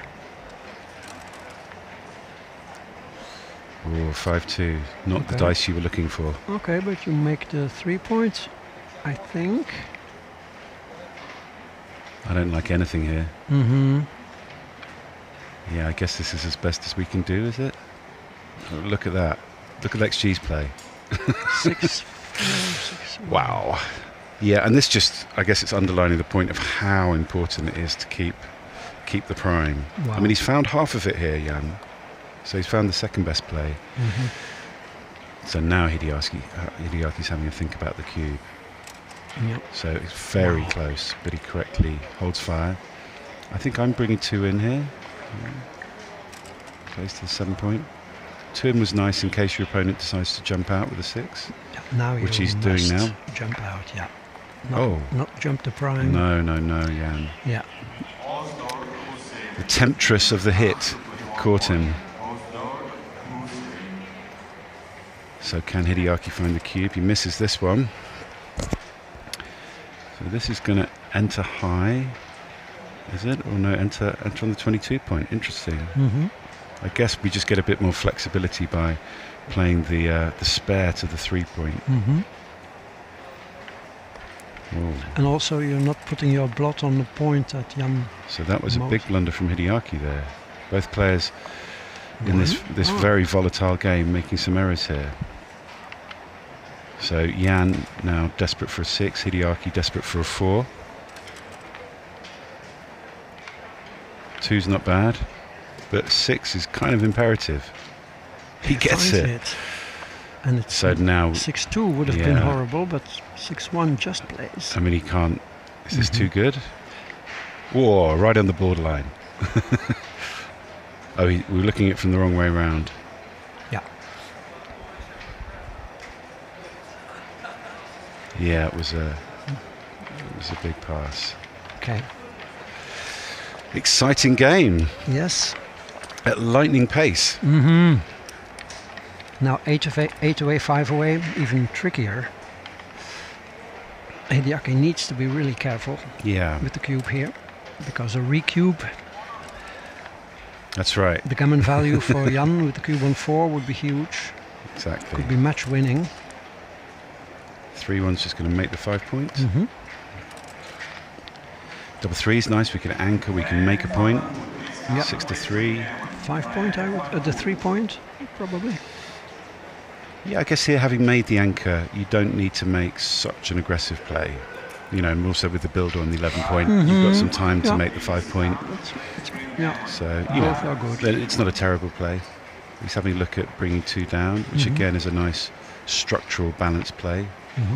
That finds the best play. Well played, Jan. Splitting time. Yep, mobilizing the back checkers. 6-5 is awkward. Yep, leaves the shot. So here we want to play positively and slot the bar point, or we can slot the 5 point. Both are very close. Yeah. So Jan's having a good think about it. Going to the 2 point is also an option, which is the least shots option, but comes with the downside of, you know, you're making a deeper point if you missed. And yeah, it's good to see he's looking at the positive play here. He seemed to not like it. Yeah, I thought he was going to have a look at this. That leaves 2 blots instead of 1. But he gets away with it. I think this is just running, are we? To the midpoint? I think so. Oh, no, wow. running around. Wow. Gee. Keeping pressure on that blot. On Okay, the he's deuce. down in the race. Yeah, he's down in the race, so he wants to stay back on the ace point. That would be an uncharacteristic misjudgment. Yeah. I'm reassured because that was my instinct as well. So I guess he just needs to, this is what's tough in these sort of early game positions, unless you're one of these people who keeps a running count. You know, sometimes it's hard to judge what's going on with the, you know, the minutiae of the race at this point. But he's rightly having a think. Yeah. I mean, the point about 21-10 is that Jan doesn't really want to break his anchor to hit because he's going to get bombed back with 6s and 3s and 1s and stuff like that. And nice duplication of 3s. Yep. 3-1, 6-3. Yep, very good. Some things like that. 5-3 makes the deuce. No, it doesn't. Sorry. 3-5. Yeah. Is he going to make the deuce? Yeah, I missed. From so 11, this, I think he has to hit now. You know, we were saying he didn't want to, but this is one of the few rolls that where you're kind of comfortable hitting, and so you can get a checker safe. Doesn't. So he seemed to be, you know, he was very open to hitting earlier in the game, but he misses this one. Hideaki's now going to bring safety that checker in slot. 4-2, we can either make the 2 point or the 4 point. I think I'm making the 4 point here. Yes. As Jan is. But it's an inferior. Yeah, it is slightly inferior. It's the same principle as before in the holding game, where you're up in the race. You want to avoid risk. An ace would have cost him a bit. Yeah. So that's probably the reasoning behind it. And I guess he had lots of builders as well to be making the 5 or the 4, you know. So You could make it later, yeah. And now this does not cover. Wow. Gee. So XG wants to play 2 down here. Again, releasing the midpoint once we've made the 18 point. Yeah. But lots of blots for Hideaki to aim at. Okay, that's a nice find. But reluctant to leave 3 blots. 10-3. Yeah, very valid. Yeah. 2 completely different ideas. Yes. And you know, one comes with the upside of being safer, the other comes with the upside of... I like this play, but he gets hit. So we're going to play 8 to 6 here. Yeah, Get another nice. builder to make the cover the blot. Double 1 is going to hit. Hit and step up. make and the hit 7. well. Yeah. I like it. If Hideaki comes in with an ace, he has that checker blocked. So this is going to cover the 4 point. You think so? Yep. Okay, wonderful. Yeah. I mean, it's just such a strong Sure, structure. sure, You know, this sure, is sure. Yeah. this is for keeps, and it dupes ones as well. You know what Michi calls this structure? What's he call it? Orca. Orca. Yeah, the strongest 4-point board. He told me this morning over breakfast. Very good. He has these nice names Yeah. for positional types. Are you a fan of orcas? Not really. No, you're not a whale fan? A whale fan? No, not particular. Why whales over tigers or aardvarks? I mean, this is a great question. I like all animals, except for mosquitoes when they harass me. Or worms in the swimming pool. So we're building up a good list here of animals that Michelle doesn't the animal like. kingdom. Well, it's the hierarchy of the animal kingdom. Okay, what did he choose here? Something inferior? Yeah, something inferior, yeah. So this is going to pop out and make the 8 point, is it? Or you can hit as well. Wow, I didn't spot that. Ah, yes, maybe with the So two with blocks Ye, on board. this is all to do with Jan's board.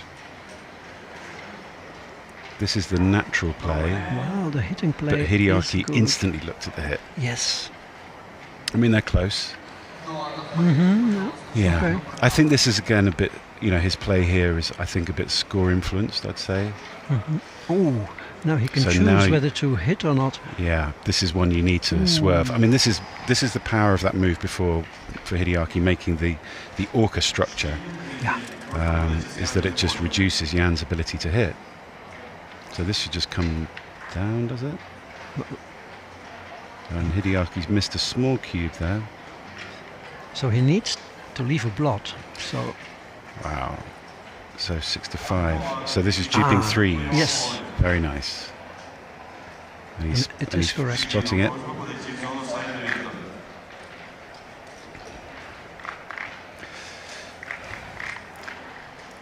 Beautiful play from one of the top players in the world. Double 3 would have been quite nice, given the duplication.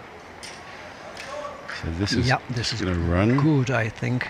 Ooh, why would you do this? Wow. Stop it. Jan. Put it back. Yes. Come on, Jan. Oh, go.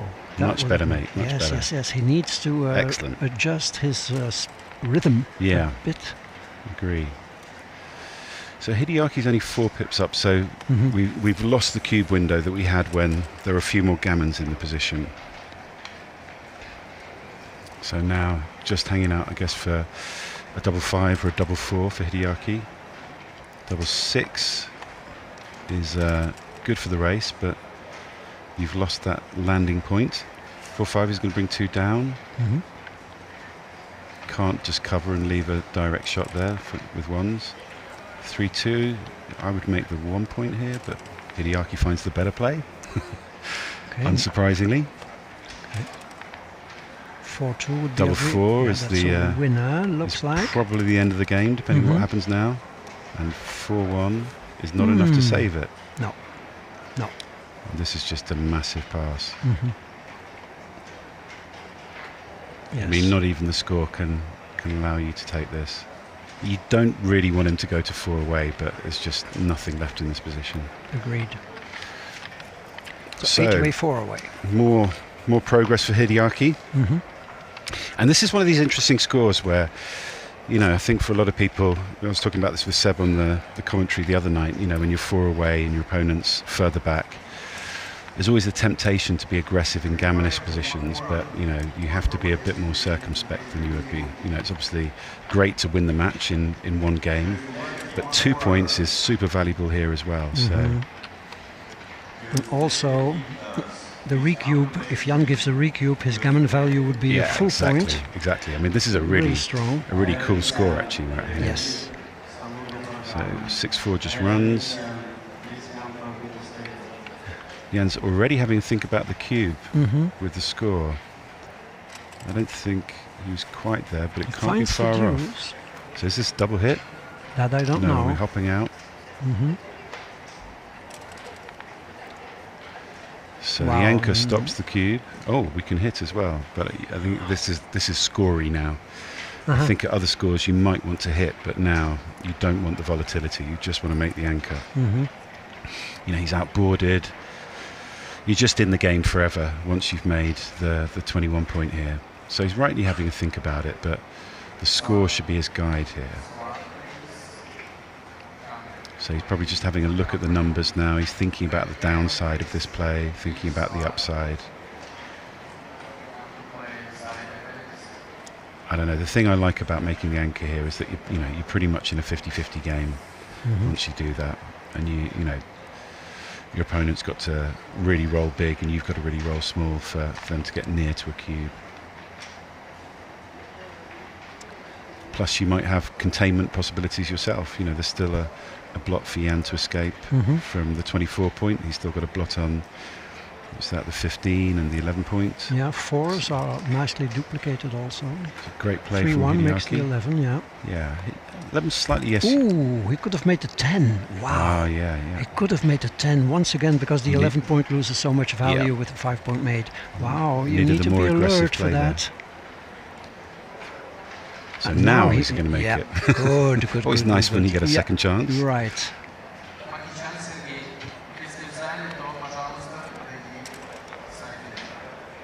So 4-2, we're going to step up now. Hmm.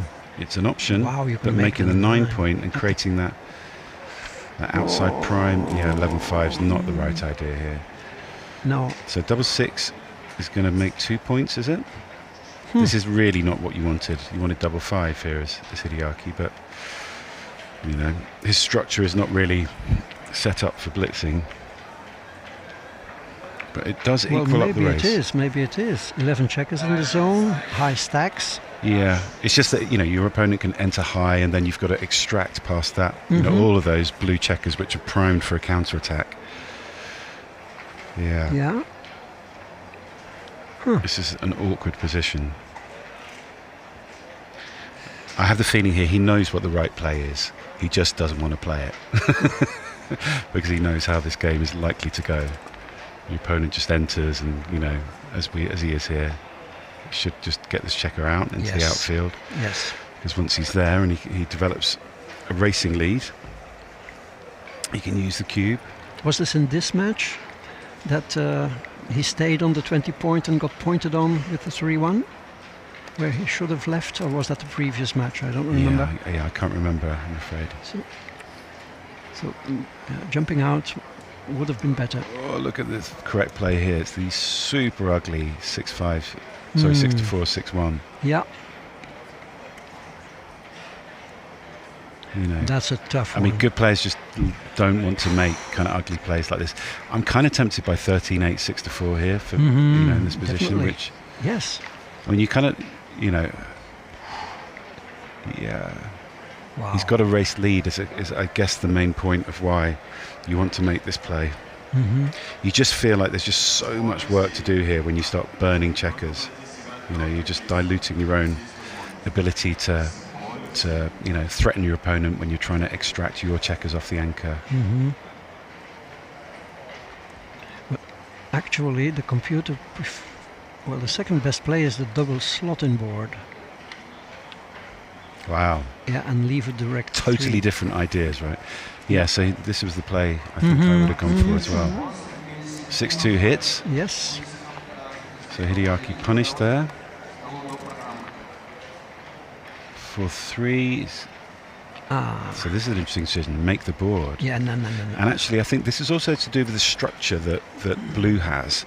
So by staying on the 22 point, you're not under immediate threat of getting gammoned here, but it's giving you more escaping numbers, more numbers which might have to hit some loose checkers in the outfield as well. Also gives you more options to maybe make an advanced anchor like 4-3. You can move up to the 18 point, get past some of those checkers that are priming you. Did you notice if the previous roll, did he play it correctly by coming in on the 22? Yes, he did. Yeah, he found the right play. Yeah. Okay. So this is pointing on. Jan sent the cube. great roll for Hideaki. He's off the gammon. 3-2. What are we doing here? I think I would play safe here. Play Yeah, it's really 12, this ugly play, the super ugly play 12, here. 10, You just 6-3. don't want to give shots. Right. Don't let him back in the game. 6-5 is going to run around. Great roll for Hideaki. 6-2 makes the make the deuce. 2 point. Wow. And that can make the 5 point. Ooh, Or it wow, can make the that's- 3 point. That's clever. That's If you're as clever. good as Hideaki, you Yeah. find it. Keeps a checker. So in here the the outfield. consideration with the 1, rather than playing 3-2, is that now a 6 gets you safe. Yep. So Hideaki's going to run with this. Off the 4-point The angle. race is super close. He's got the stronger board. You're not really in peril, any peril of being gammoned here. Gammon's at like 3%. You'd have to be very unlucky to get gammoned. I'm sure he'll find the right play here. I mean, the problem with this play is that you're just going to have to break the anchor or break the board next, so why not do it now? Yeah, the trick is also to see that even if you get pointed on, you don't lose that many gammons. Yeah. It's not that you still have like 5 checkers in the outfield or something. Yeah, exactly. So he's got a hit here. The The race is close, so hold your breath, folks. It's an enter and a miss. Yeah. But nice to slot the 5 point. 6-3 wow. covers. It covers. It does cover, yes. Yeah. It has to leave 4 shots. 6-2, Oh, wow, 6-3, I think. 10-4, 8-5. Wow. Wow. So that gives This is big. more shots. Tough play to find. Yes. I'm playing this all day long. Yeah, me too. Me too. Wow. That's horrible. Punishment. Jan needs a 5. No. Now he's in danger of being I mean, gammoned. this is, yep. Oh, he could hit the second checker and lift. Yeah. No, but it's closing not it, I done. guess, against the strong board. Okay. So he misses the second checker. So the gammons have gone down, only Yeah. at 13% now. But you love getting 2 points in Hideaki's position there. Yes. Double 2 is going to take some checkers off. Mhm. Or a checker off. Clear the 6. Well, that's a great roll for Jan. Giving himself a 1% chance. And now the cube is going to come. Yeah. So, wow, another exciting game. We've had some really interesting games here between these two. Some interesting cube decisions. So Jan's thinking about his 0.7%. Yeah. thinking Eight-away, about two-way. the bar, Two-way. thinking about getting home to the hotel room, having a rest. Well, no harm in thinking. Oh, we've got Emad in there, in the chat. Lovely to have you here. Hope you're well, mate. Look forward to popping around for a chouette at some point in the near future. And I hope you've enjoyed your travels. I heard you've been going all around the world.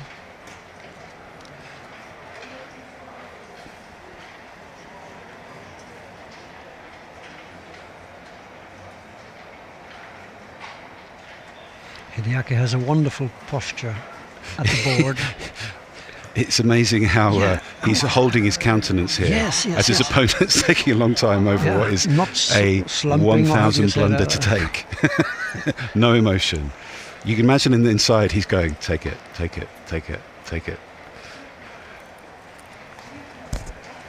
Oh, Jan, this would not be a good take. So 8-away, 2-way, is that 12%? 7-away, 2-away is I know it's not 16. much. No. 12%, yeah, he doesn't have this. Yeah. Not sure if it's 12, but it must be close. He does end up passing, maybe giving himself time to compose himself. Okay. So bad luck for Jan there. For the moment. Players are going to have a break now. Okay. I think. So we will also go on break, folks. Sure. Stay with us though, we'll be back soon, 5 minutes time. So the match has reached this interesting point of 2 away, 8 away. Jan's got a lot of work to do. Hideaki with a strong lead and looking a big favourite to progress towards the next round. So see you soon, folks.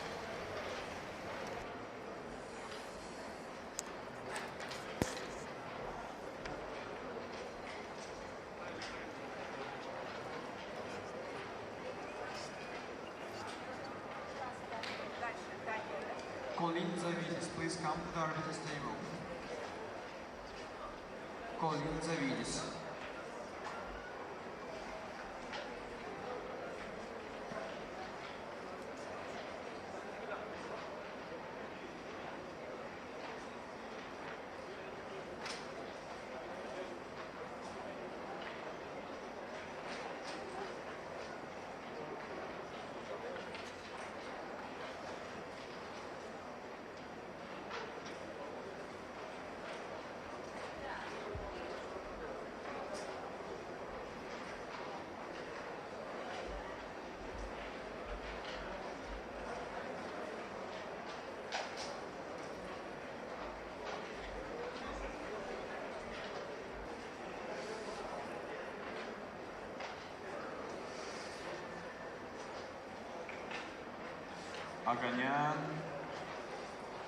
Aganyan Tigran.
Халидов, пожалуйста, подойдите к столу до программы.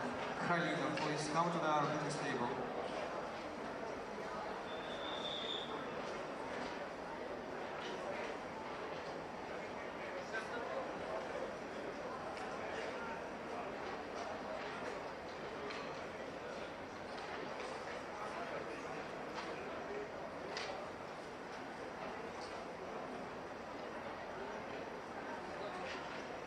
Payinder, please come to the arbiter's table. Payinder.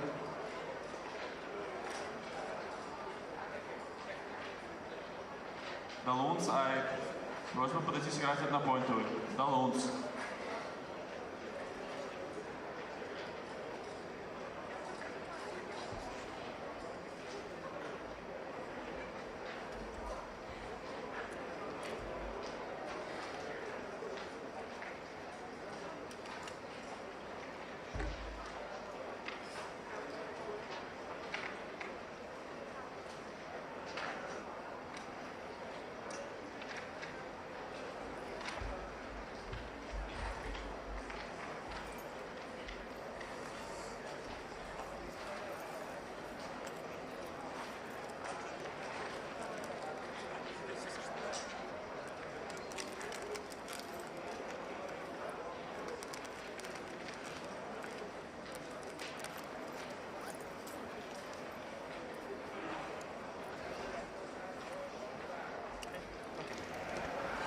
bit lucky to. Indeed. So the players are back.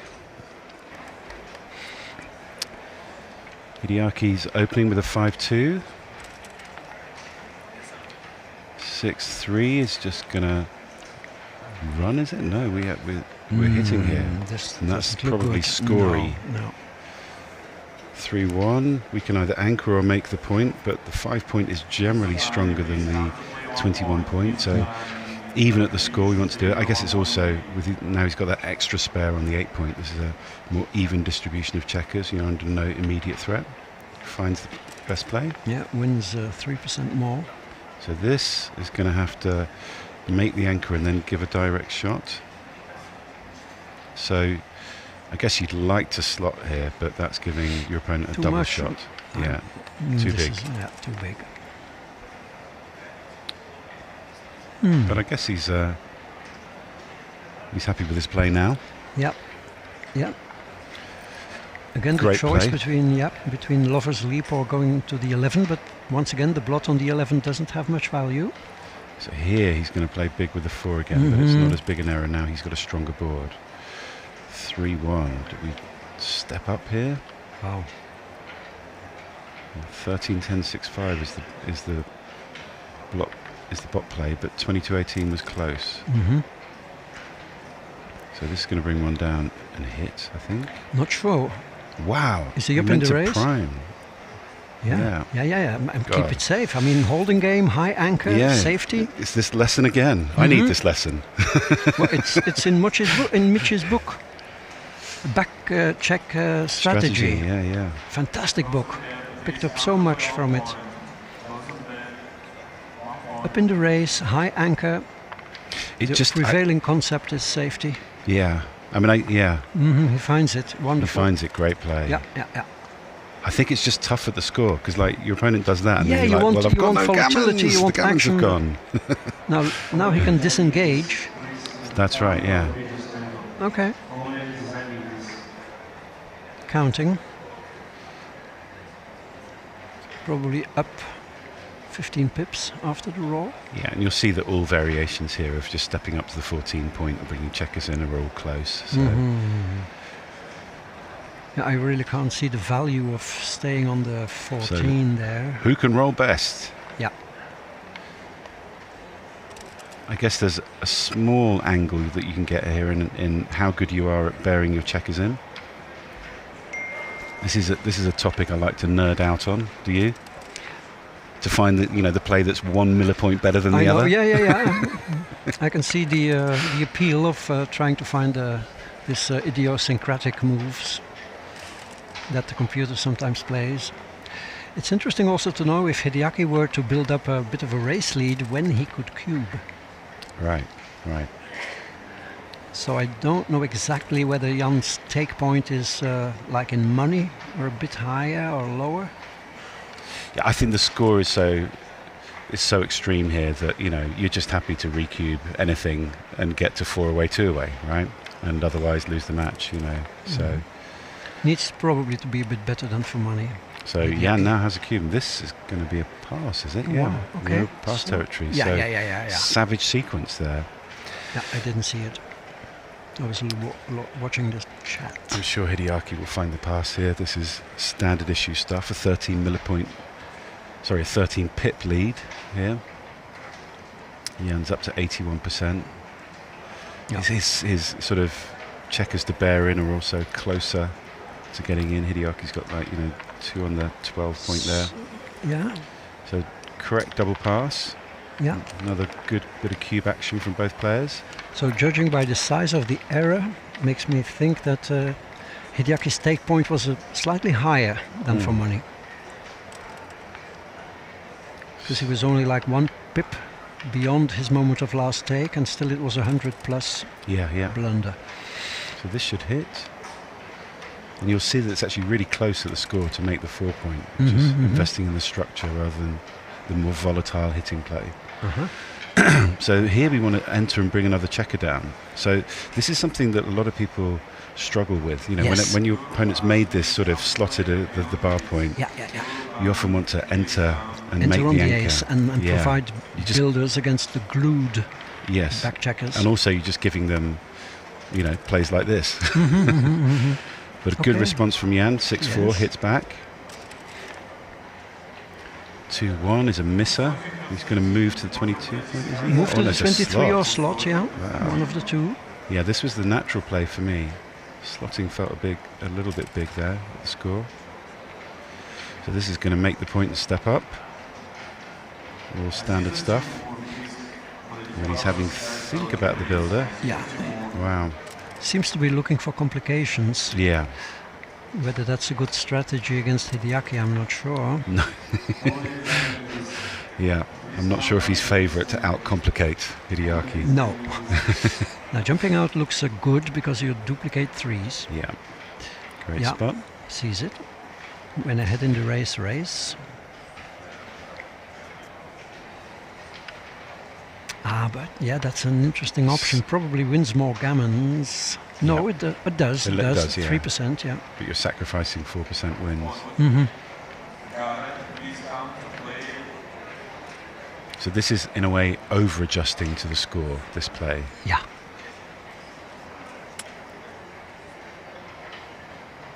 Mm-hmm. Goes for it.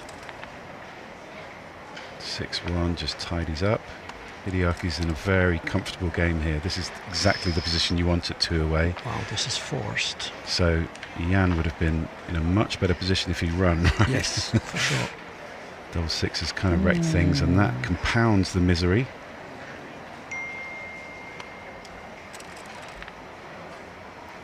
Three six is now escaping, so Hideaki wants a 3. He does get the 3. And is he gonna? Yeah, he should just come to the 6 point here, isn't it? Wow, no, you meant to move 18 to 14. Mm-hmm. Very natural to play to the 6 point there. So this is going to hop out. Sort of ding dong here. 5-2 is a misser, but we can make the 3 point, can't we? Yep. Great play. Just in case Jan cannot save his straggler. Yep. So here we want to strengthen the board because if we get hit, we want to be able to hit back.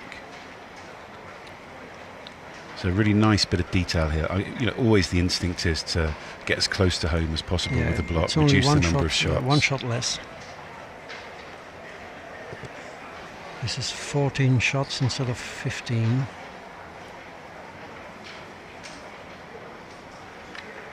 Great find from Jan. Yeah. And he would have been hit and he's instead missed, so he's happy about that. And maybe he can make the 8 point or something here. No, he's going to have to bring a checker in. So again, a sort of stretched position for Jan. Here are we slotting 2 points. Don't you think he may have a cube with a... I just think these positions, when you haven't got that landing spot, it's tough to cube. I mean, maybe at the score, maybe this is so extreme that he should be cubing. I mean, he's up to 67%, so you could be right, Michelle. For me, it's an unnatural cube to find this. I mean, his doubles are market losing. So this is just going to build the threat again. There's some bad double shot levers here. Oh. That's not one of them.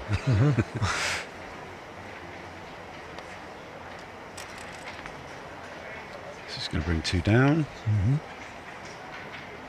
So Jan wants to avoid a 6. Double 5 is what the doctor ordered here for Jan. So Hideaki's having a look at this play, but this just... No, this is not good because now 6-1 doesn't leave shots. Yeah. No. And it dilutes your containment threat. Yeah. It's just going to make the 1 point. Ooh, that's 3. good. Well, I'm not sure. No, yeah, that's good for Jan. It's good for Jan because Jan. the board breaks. Does it? No, it doesn't. Yeah. So will we see a 6? Jan's having a think about the cube here. So he's here close, with 65%. Yeah, he's still so off. there's the 6. Yeah, there's and the 6. The big swing is coming up shots, because he will cube if he's missed. But Hideaki is not missing tonight. No, cube is still in the middle. Match is not over. Oh, an entry and the breaking of the board, but this is still a pass. And he had a long think about a pass where he had 1%, so I think he's going to have a think about this one.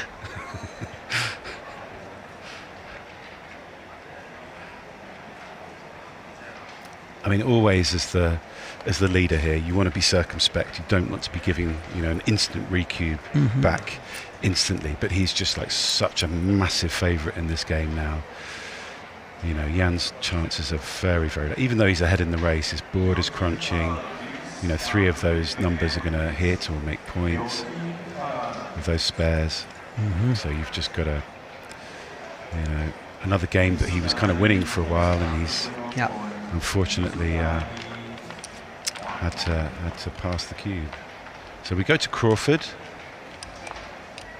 and here 1 point is fine for Jan. He doesn't need to play gammon go here, unless he's very keen to get odd away and try and get Hideaki with the trick. Yeah, if you play win and skill, it's useful because you can accumulate cube decisions. Yes, by exactly. postponing your cube action. But that doesn't count in the Masters Cup in Tashkent. Nope. We're just talking about money here. Yeah. Well, money and fun. Yeah.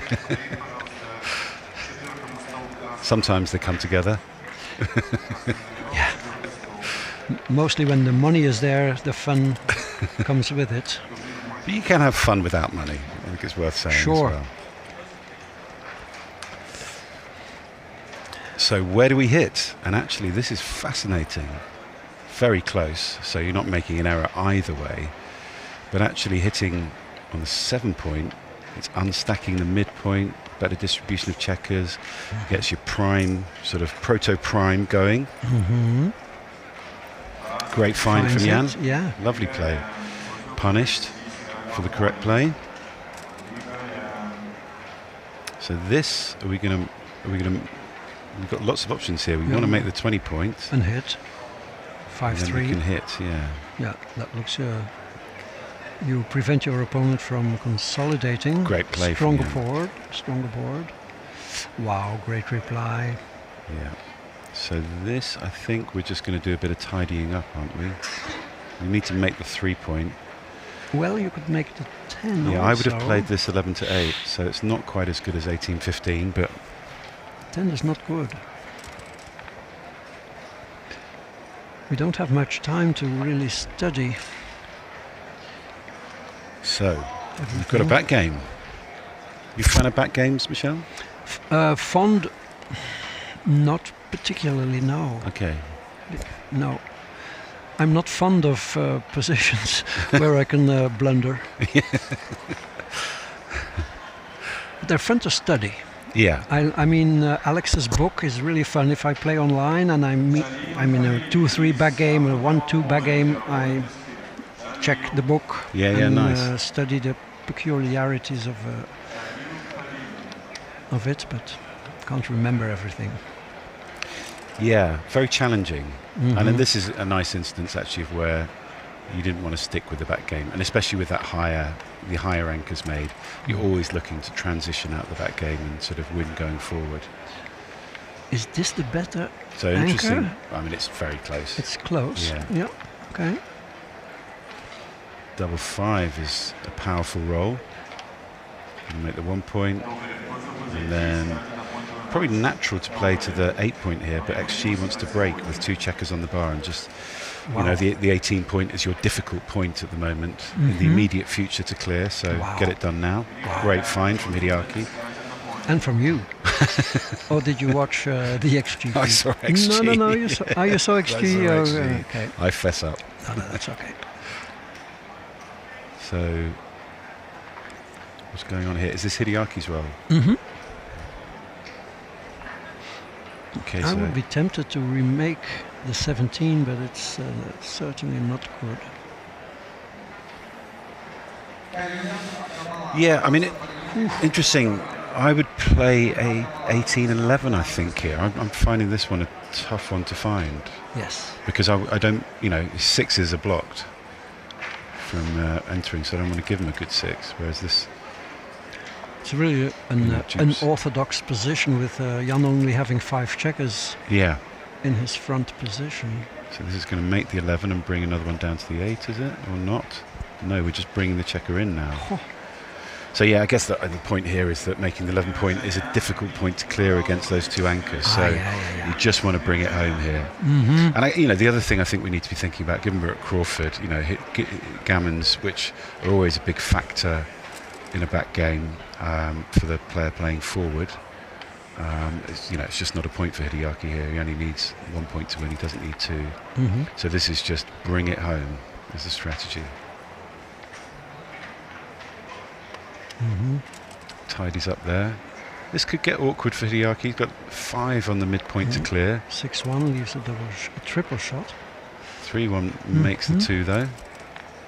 But still that awkwardness remains in the position. So 2 down, don't give him a 1 to hit you. 6-4 just comes to the 3 points. Yeah, good roll. Huh. So this is the difficulty with having 3 anchors, is that you've spent 6 of your checker resources that you another don't really great want to move. I mean, I always think with 3 anchors, one of them's got to go at some point. Yeah. And you can see actually it's super close. Yeah, it was right to jump off the 18 point there. 6-5. I mean, this is a weird one in terms of which point do you give up. I mean, double 6 is going to make it a simpler decision, I guess. But you're very attached to the 18 point because it's got all that contact. But maybe you get better chances with, Yeah, but there are plenty of shot levers. So okay, there's the first here's one shot. Poor Jan misses. He hasn't had great luck in this game. Just going to bring 2 in here. Good play.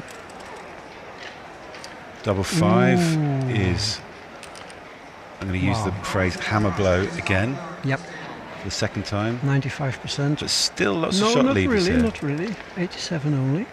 Oh, that seals the match. They think it's all over, and it is now. It is. Wow, there's the handshake. So the handshake from the players. Thank you to everyone for joining us. Mm-hmm. Brilliant play by Hideaki, 2.17 PR, masterclass as usual. He found some of those, plays that we associate with him, finding those plays that others struggle to find. Thank you to everyone for joining us. Thank you, Michelle. You're welcome. Lovely to share the mic with you. Wonderful. And we will go on break now. Looking forward to more action. Yeah. Take care, folks. Bye-bye. See you.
Риски, пожалуйста, подойдите к столу до программы.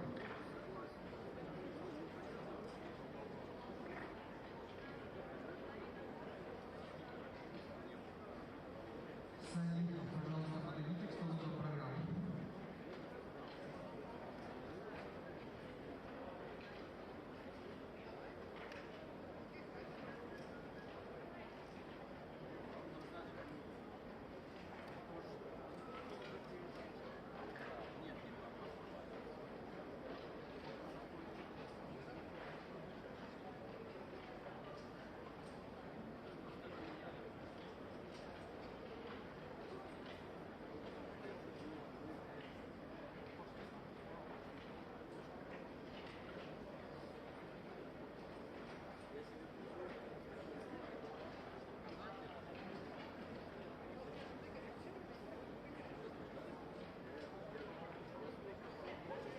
Мириджанян Эдуард.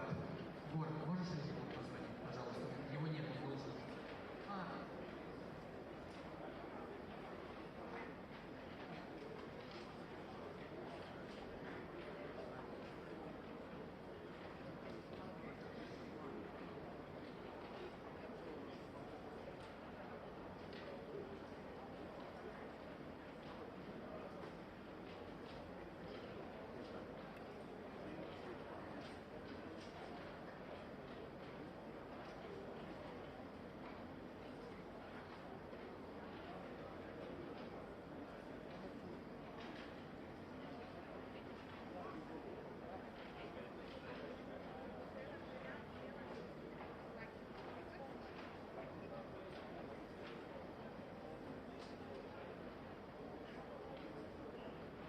Оксана Гаязова в зале. Гаязова Оксана.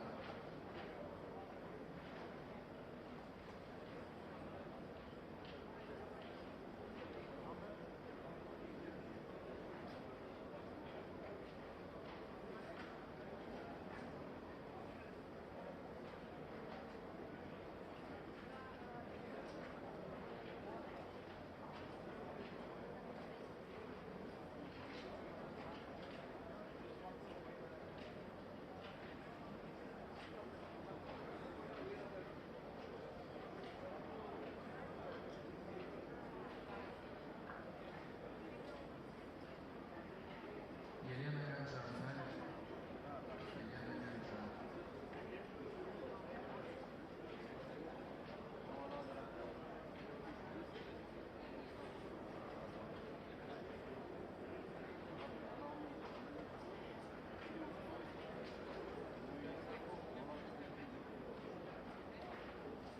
Акхала, пожалуйста, подойдите к столу до программы.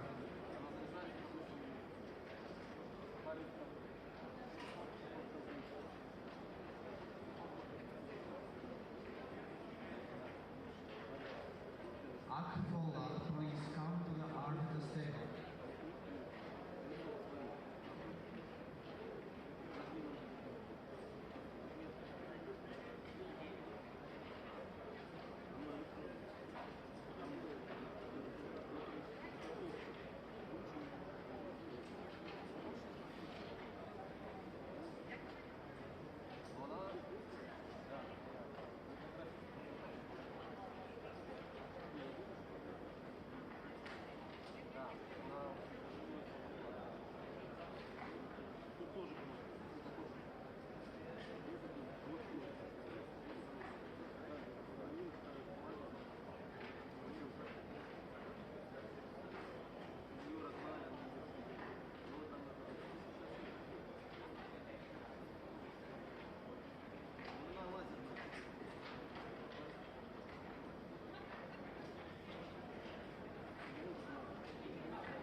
Lars, please come to the arbiter's table.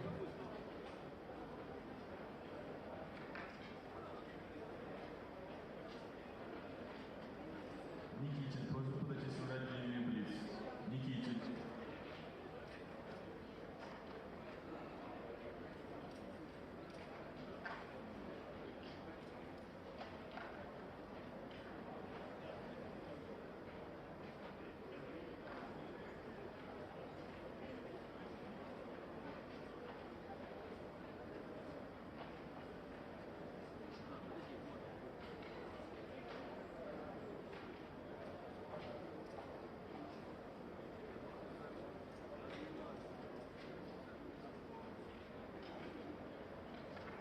Rosenberg, D, please come to play backgammon, please. Rosenberg.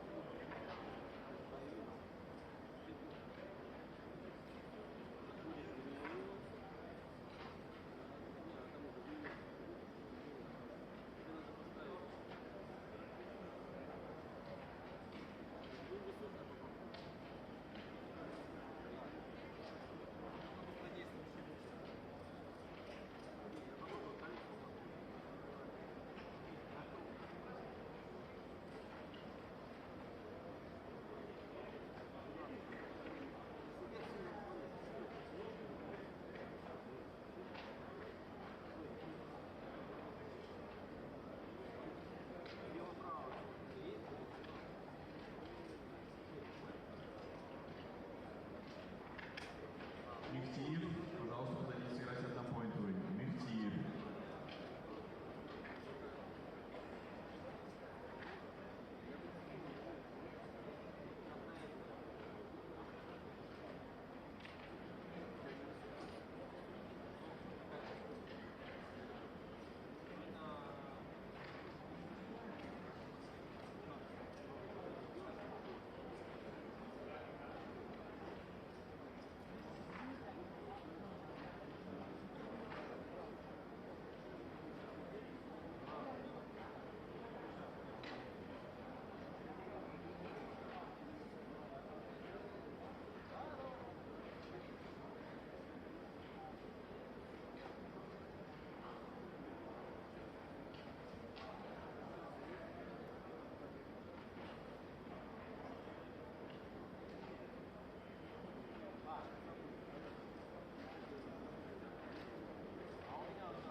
Елена Гайжан. Просьба подойти, сыграть длинный блиц. Определился соперник.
Dear players, long run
So, dear participants, Longomon round 9 is ready.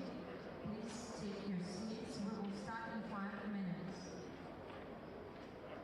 Уважаемые участники, девятый тур по длинной нога готов. Пожалуйста, занимайте свои места. Мы начнем через 5 минут.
Please come to the registration.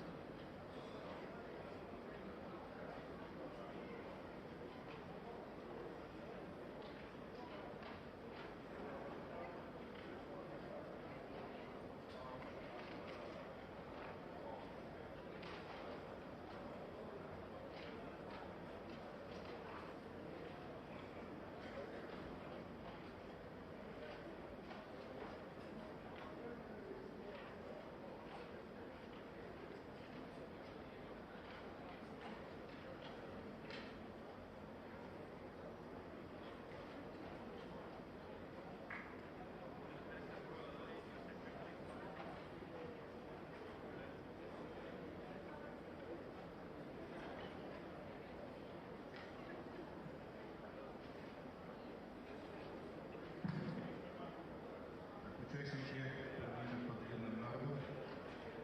У нас 9-й тур, жеребьевка сделана. Приглашаю вас на игровую площадку. Второй стол у нас играет за третьим столом Стилину. Хомяков, Мироян, пожалуйста, занимаем места. Третий стол Петухов, Овсепян. Четвертый стол Пустойкин Константин, Трощин Владимир.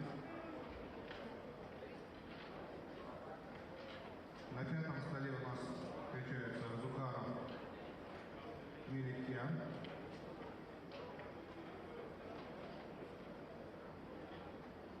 Шестой стол Манукян Хамбудагов.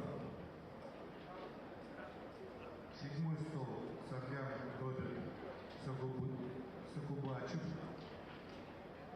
Восьмой стол Газалов Беленкова.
участники Петухов Овсепян.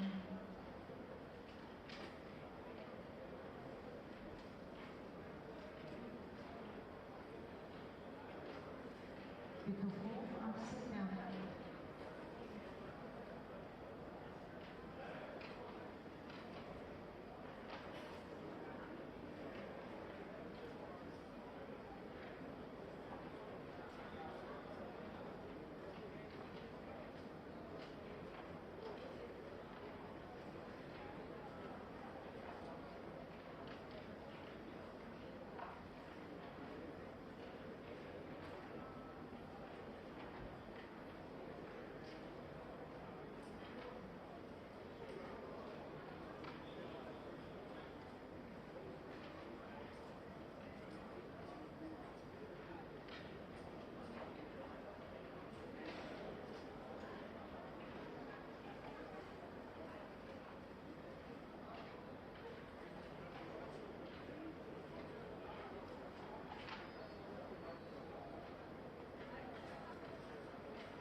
Rosenfeld, there, please come to play backgammon, please. Rosenfeld.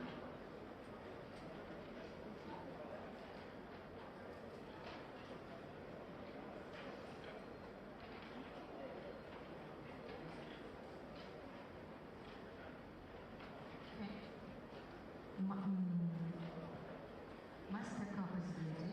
Pairing for Master Cup is ready. Van Vilava and Squire Oliver go to the first string. Shumadaira, Kenny, Julie.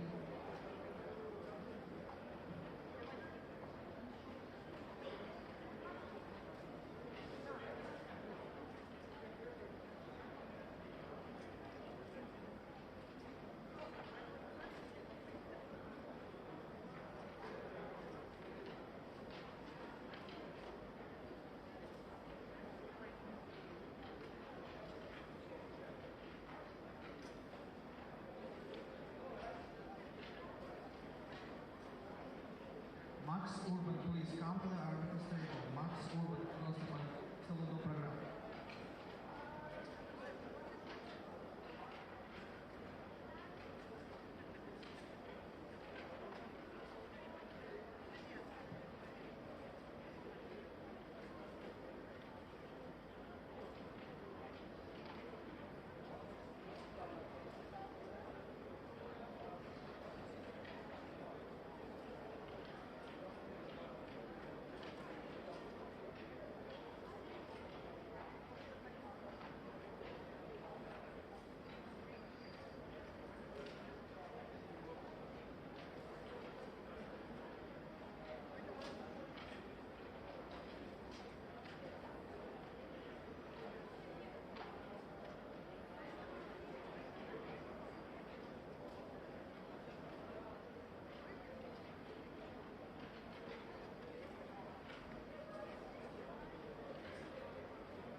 Paoli, please come to the arbiters table. Paoli.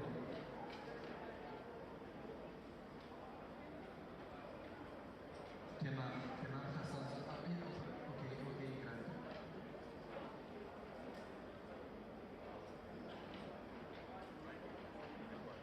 После вашего матча Кенан просит подойти. После вашего матча.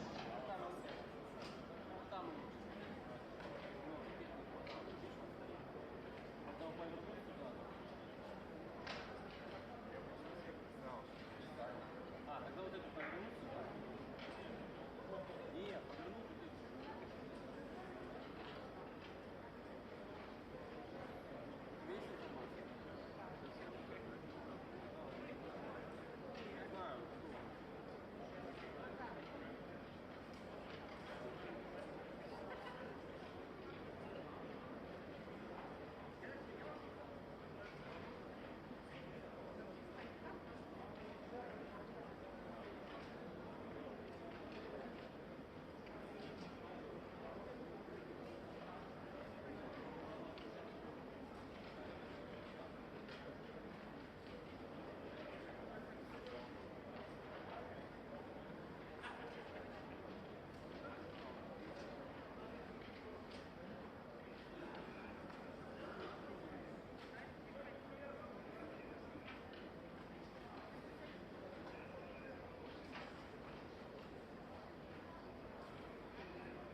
спокойствие пустотки.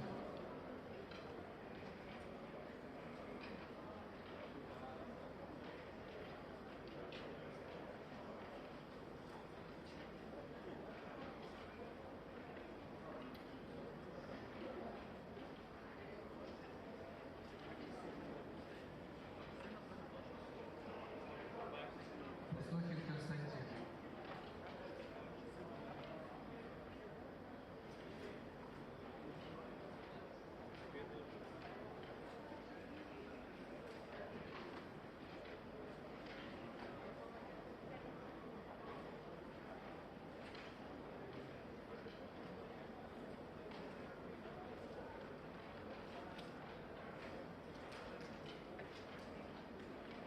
Все, прошу прощения.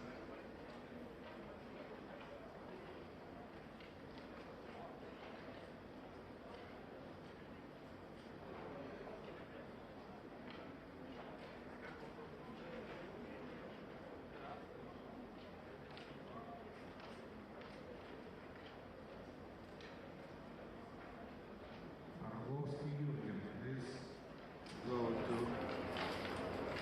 play zone. Table number 2.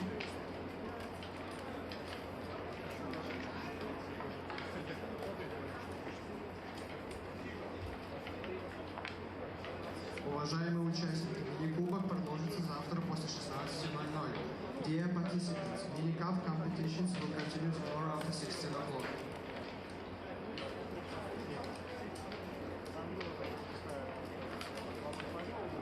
Таге Мелгрен. Таге Мелгрен.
Химан Хасанзаде, пожалуйста, подойдите к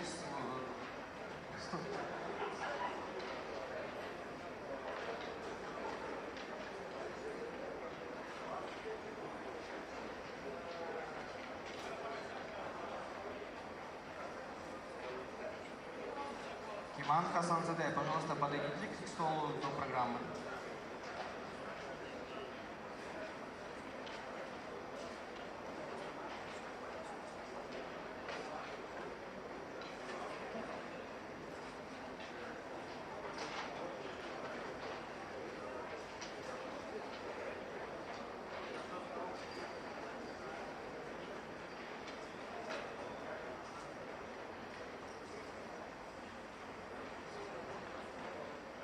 Марат Арсаков, пожалуйста, подойди.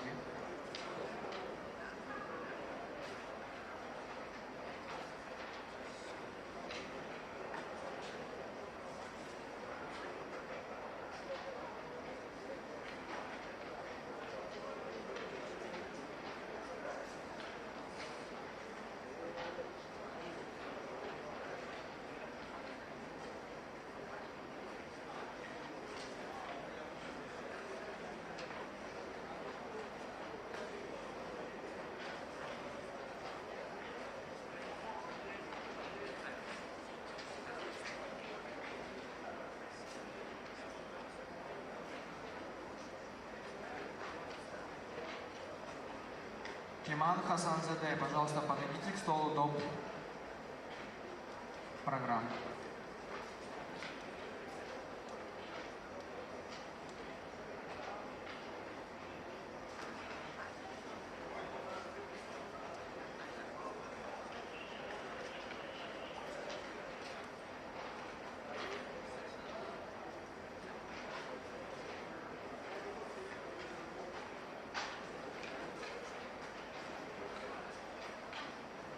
Max Urban, please come to the arbiter's table.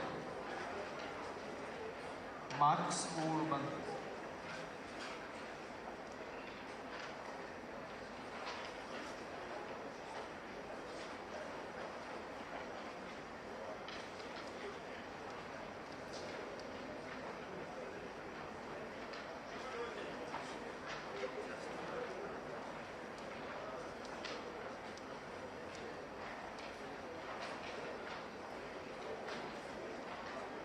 Tsokhovrebashvili Rivazi, Uzela Ikut.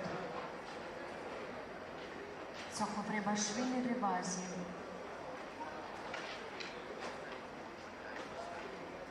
Rivazi.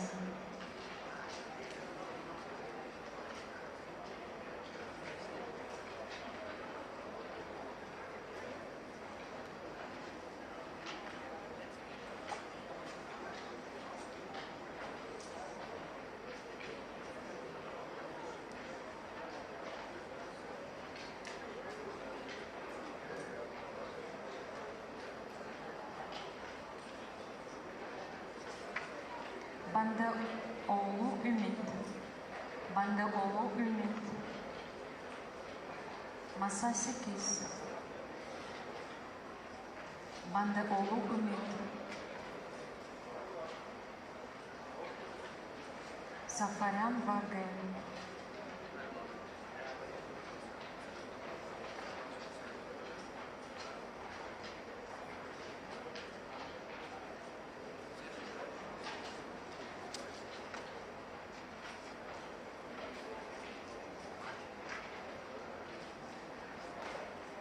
Safaran Vagel.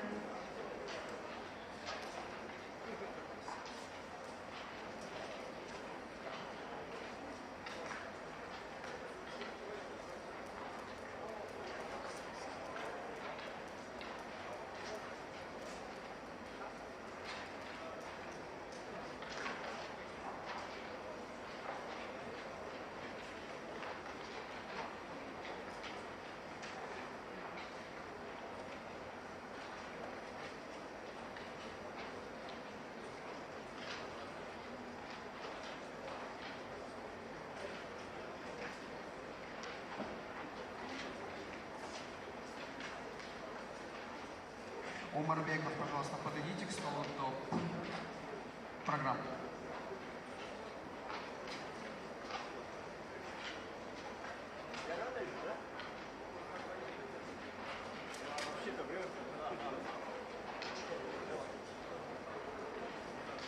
Киман Хасанзаде, пожалуйста, подойдите к столу до программ.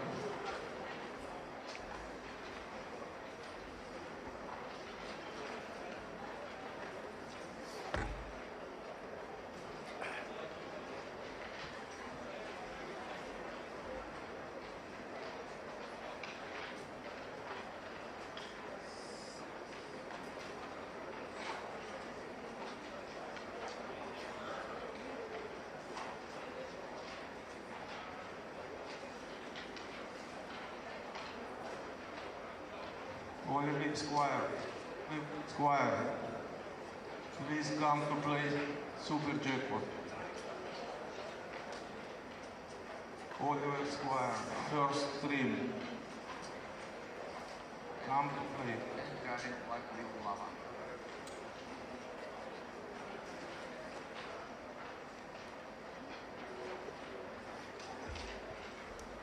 First stream, scene, come to the scene. Please, fast.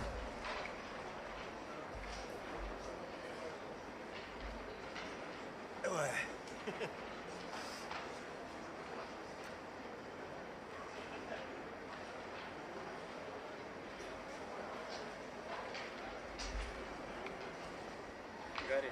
Да. Тогда я предлагаю по фэрплей. Вот я сейчас на английском поговорю, тогда я ему скажу, как бы и скажу ответ. Hello, Oliver. So I'm transcriber of your match, so I have an offer. How about to play with legal rule? Okay?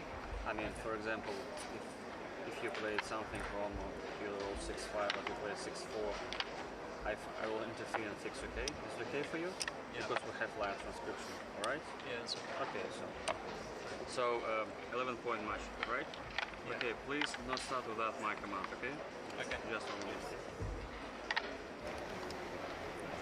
So hi everyone from Tashkent here, a late evening match. It's 9:30 in the evening, and we have, I think it's the last 16 or the last 8. Ah, there is Jason. He's probably going to take over. Hey Jason. Hey Michelle. You gonna do this thing? I can, sure. Okay. I wasn't sure when it was going to start.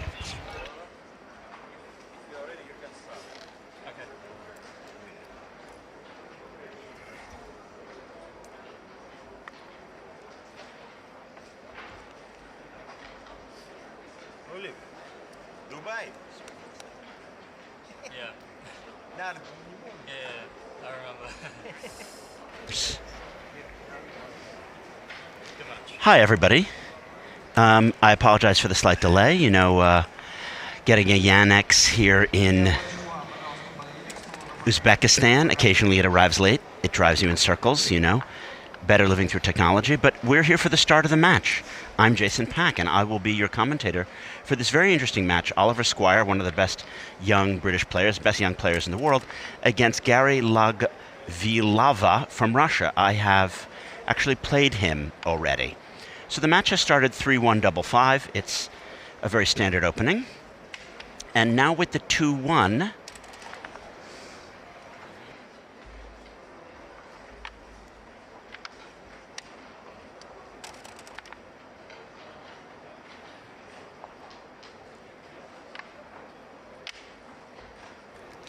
sorry about that. So we're just dealing with some teething issues like the tournament itself. You can see we're into this early game where Blue has a very, very strong advantage, and he's hit there close to a doubling advantage because the 2-6, it enters, but it doesn't hit. It looks like it's going to be an entry and a pass. So where are we right now? I'm confused. I guess it's the 4-6 that hits. Wasn't a 2-6. And now White has rolled 2-6. And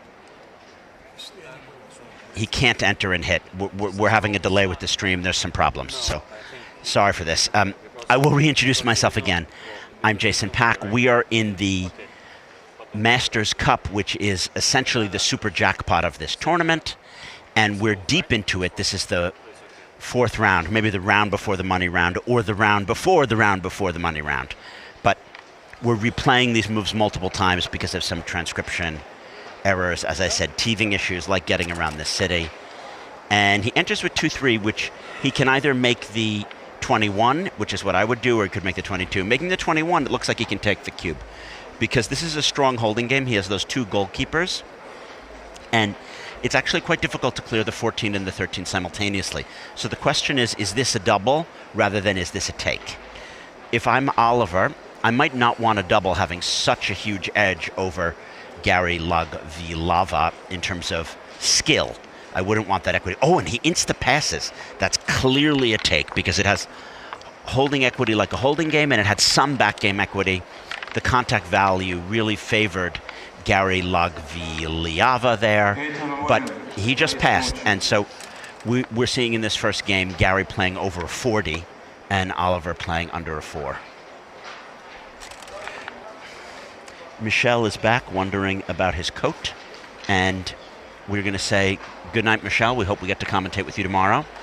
Michel Lamotte there. So it's 1-0 for Oliver Squire. He played correctly in cubing, and he got a rather surprising error from Gary. Now, Oliver is playing the blue checkers. He enters with the 4, and he comes out with the 6, 22 to 16 rather than bar 15, because this keeps the checkers connected. You're unlikely to want to play bar 15 because it disconnects the checkers. So yeah, this is very thematic. It makes sense. Yes, you're giving the 4s and 6s to hit back. Oh, this is an extremely early cube. Clearly not a double. But it's a good number. He could double hit or he can make the point. Making the point is correct, and that's what he does. But still, this is not a doubling advantage because, well, actually, if Oliver throws boxes, then the double has been proven. Wow, it's turned into a kind of blitzing position, which shows you anything can happen in backgammon. No. Once you're blitzing, you want to blitz. This is a very counterintuitive play. I don't follow the logic of that play. You really want to attack with both. 4-1. So now he has to hit loose, because making the 5-point seems very passive. However, he can hit loose, he can pick and pass, he has lots of different game plan options which are open to him here. Backgammon is a disordered game. We live in a disordered world. It's how do you order the disorder? Here he wants to attack and make the 7-point. Didn't make sense as a play. This allows the anchoring on the 2, and now Oliver is squarely in the game where he could have been blitzed away. 4-2 picks and passes. You could make the 5, but picking and passing is much stronger. Yeah, that's the right play. Because the 1 on the 9 is hidden away. Okay. Oliver has survived the blitz. He has no structure, but he's still in the game. And this is about the thing about backgammon. You can wait for a long time until you resuscitate yourself. 6-3 is a good number. It either connects and makes the 9 or makes the 3-point. I'm not sure what I would choose, but Gary played it very quickly. I can tell this is going to be a difficult match to commentate because they are playing at lightning speed for whatever reason. I have no idea. This is the Masters Cup to 11 points. It has over $100,000 in it and a lot of added money.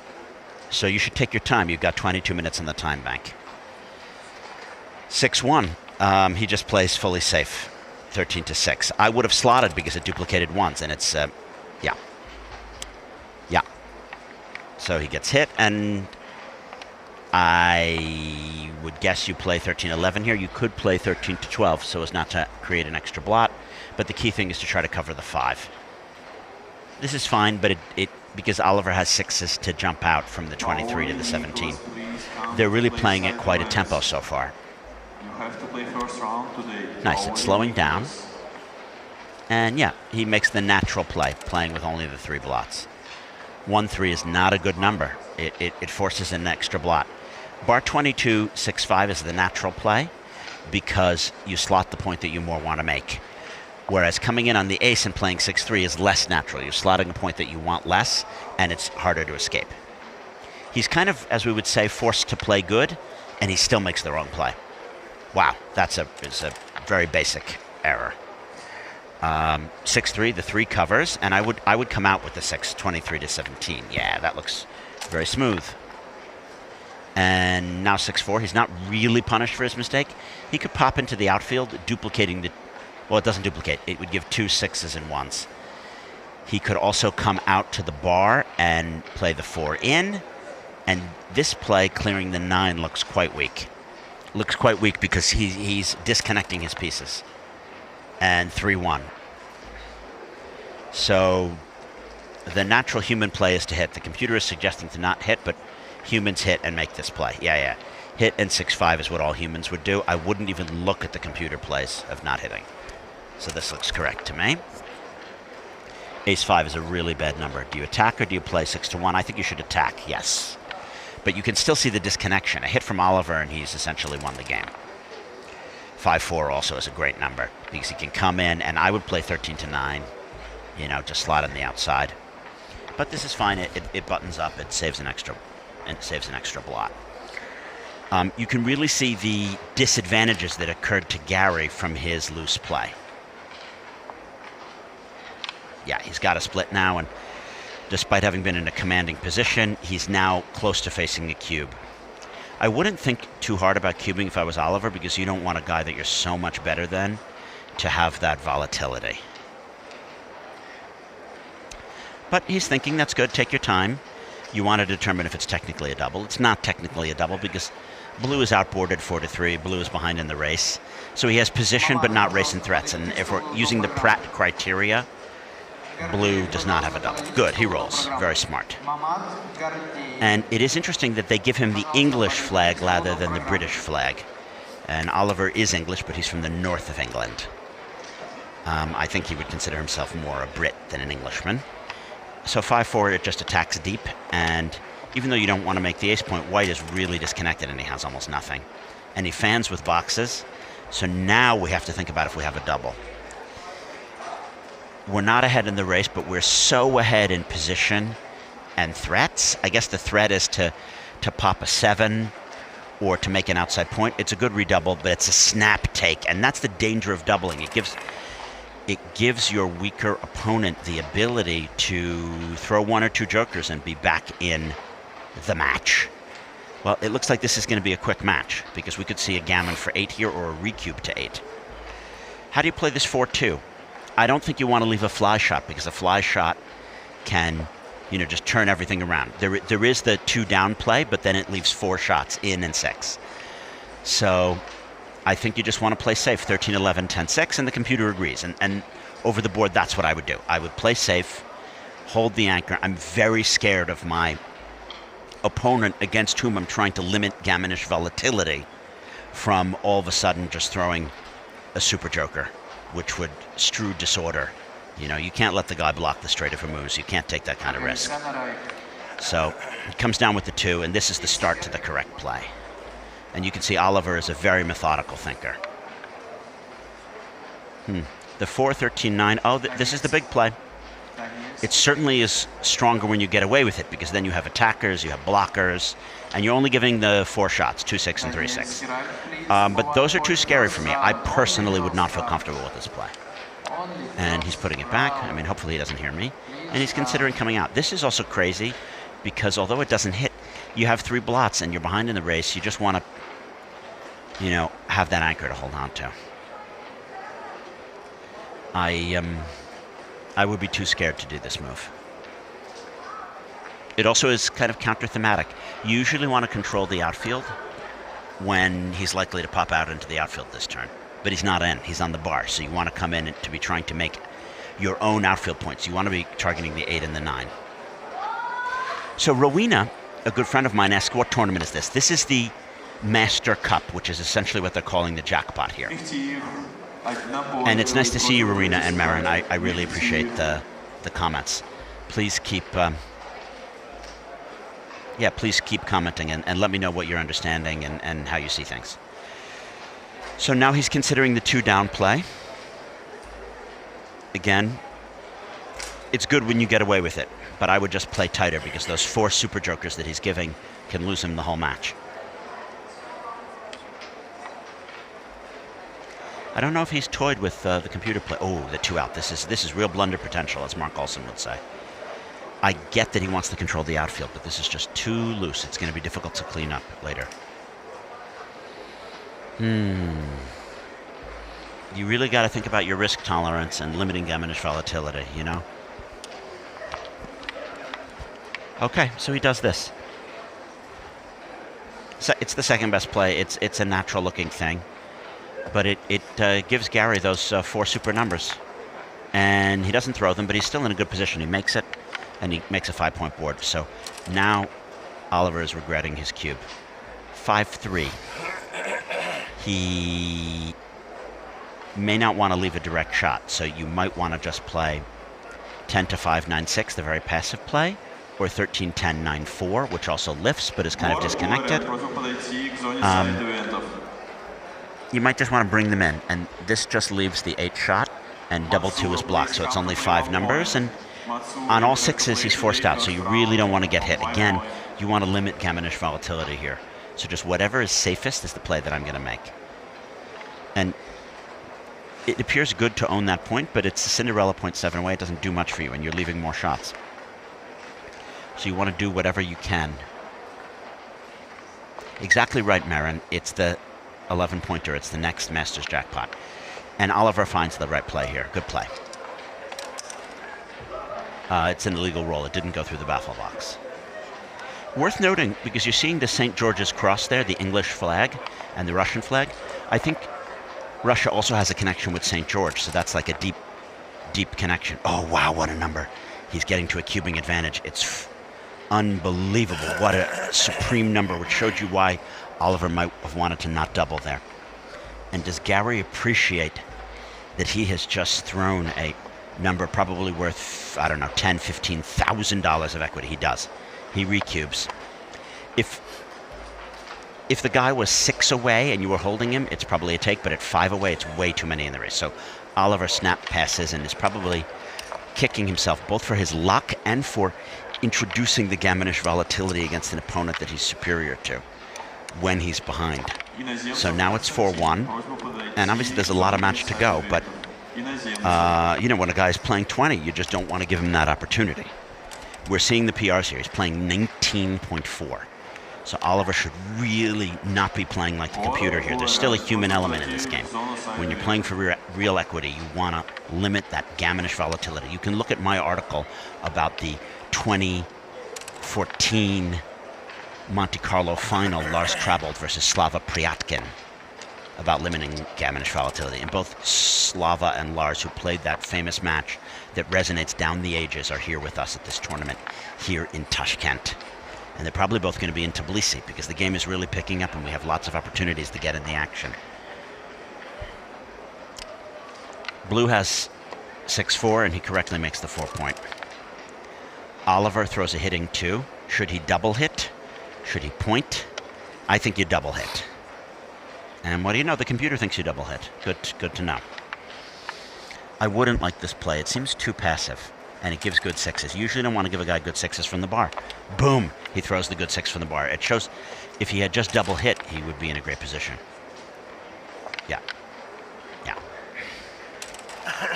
Yeah, so we're seeing old school backgammon here from Gary Lagviliava.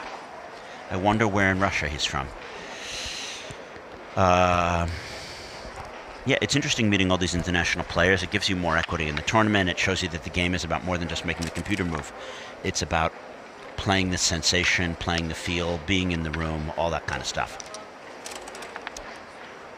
Double 4. Quite the number. Was that Oliver throwing the double 4 and fanning? It might have been. Ergo, blue appears to be in a doubling position. Blue is in a doubling position, but he rolls. 6-2 covers. I would cover with the 6, and I'd come forward with the 2, 24-22. The computer likes to come down, but you're so close to a doubling advantage. Only double 3s would prevent a double. 1-6, it's a double. Yep, blue has to know that this is a pass here. You know what I mean? You've got the guy pinned back. You have better structure. It doesn't matter that you're 4-1 up. You're Gary Lagviliava. You just spin it to win it, as they say. So he's taking time, he's pausing, that's good. He's got to realize that he's playing a man who is both a gentleman and a scholar. Okay, good, he cubes him out. That was Oliver's double, sorry, but yeah, it was a clear double pass. Oliver's at the top. Okay, 6-3, played correctly by Gary, he's the white checkers. 6-3 again. It hits in the outfield. You always prefer the outfield hit. 4-3. I would come in and hit rather than making the bar, and that's what the computer does because it sets him back in the pips. So we're having a technical delay intervention here. Don't exactly know what this intervention is about. So, I actually commentated the college football for my Div 3 college, Williams College in northwestern Massachusetts. And I once had to drive 100 miles an hour from Massachusetts to Connecticut to make the Trinity College game on time. And, you know, we had to avoid the police and speed through some lanes with Mark Robertson because we got stopped by some town fair in a small town in central Massachusetts. And that's what tonight reminded me of, because as I couldn't get the Uber driver, they don't have Uber here, they have Yannex, and then of course he doesn't speak English and he didn't come to the right location, and you can't move the pin easily, and he wasn't where he's supposed to be, and you know, it was just a nightmare. So I raced and raced to get here, and I was there just for the kickoff at that important match, Williams versus Trinity College. And here, this important match, Oliver Squire versus Gary Lagviliava. I also got here before the first dice was rolled and the first checker hit. For those who are just joining, I'm Jason Pack. I host the Disorder podcast. And it's not that I like the tone of my own voice or the sound of my own voice, although I may do, but you know, you've really got to talk a lot to make this work, to fill the dead air, you know? Nothing worse than dead air in radio, and I learned that early in my 20s when I was commentating college football. Okay, ace and 6 hit. That's the right play by Oliver. Boxes. Ooh, it's 1 in 36. It fans. Does Oliver have a doubling advantage? Can he do what we call a pointless double? He's behind and he doesn't have the pointless double, and he correctly rolls, and I think that's really the right decision because it would have been an obvious take for the weaker player. So 5-1 allows Oliver to come in twice, and 4-5, it doesn't point on his head. He could make the 3-point. Other than that, he doesn't really have anything to make the bar or to play smoothly, and you see why it was wise to not point. He's kind of forced into this 3-point play. Everything else is weaker.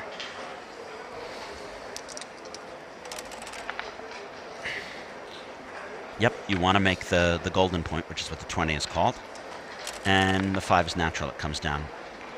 3-2, the 2 safeties, and you're ahead in the race, so you step up to try to escape. Yep, 24-21, that's right. 6-2. I might like to hit, no, I wouldn't do this. Absolutely not. He played that in a second, but it looks like the wrong play because you don't want to come off the 20-point anchor when you're the weaker person in the position. And look, it just allowed this attack with 5-5. You see that there was no advantage to that play. When you're behind in the race, you stay back. You don't break anchor. Just because the 6-2 could make that play, and now he fans with 1s, and he's going to be facing the cube, which he probably can't take. Might be too good to double. But, I mean, I would assume you'd just spin it to win it. And maybe the reason that you play too good is white has no structure, and you rate yourself against him, so he may incorrectly take later. So that's a reason, kind of game theoretically, to play on. And Oliver correctly plays on. Well done. The 3 hits and the 6 comes down. So that's right. 8-5 and 16-10. 4-2. That's nice. It comes in with both, and now I think you have to cube. Oh, wow, it's still too good. I would have thought you just cube it here. But you have 11 checkers in the zone. The bar is not really a great anchor, so you need double pass. And again, that's the human play. The computer tells you it's too good because you're behind in the match, but facing a weaker opponent, you don't want him to anchor. He might screw up and still take. So, yeah, there you go. Yeah, I mean, these PRs are like quite an advertisement to come to Tashkent and then to come to Tbilisi, because it shows you that you have lots of good equity. You know, anyone who can essentially move a checker and has a pulse. If you have a pulse, you can play in this tournament and you might win it. Okay, 4-3. Oh, he hits. I might have just come 2 down. But I mean, I can't predict what this guy's going to do. 2-4. I would double hit. Yeah, double hit. Purity. Ace-3. It's forced.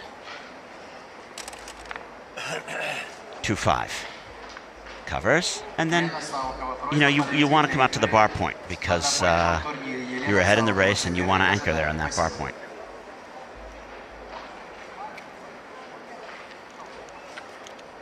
This is also natural. I mean, difficult to say what's best. 3-1 does not play very well. You probably want to just leave indirects. I don't know why you'd stop at the 13. Yeah, you'd want to come forward. Yep. Keep your checkers all connected. Just lands there for 2. It's not a good number.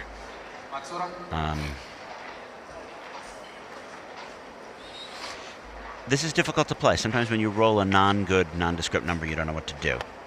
So he steps up and 8-4. That's the second best play. It's the human play. Yeah, I might hit with the 5 and down with the 3. You just keep the purity. Oh, I wouldn't double hit. You don't want to go deep when it's not a blitzing position. So this shows you don't want to blitz when you're not in a blitzing position, and that was clearly wrong. Double 4. Wow. Wow. Now he has kind of turned it into a blitzing position, and he makes the anchor. Wow, what an amazing number. And Oliver at least enters. 2-5. I don't know if I'd come out or play 13-10. I don't want to give this guy a target because he just seems to play target practice. Gary Lagvilava.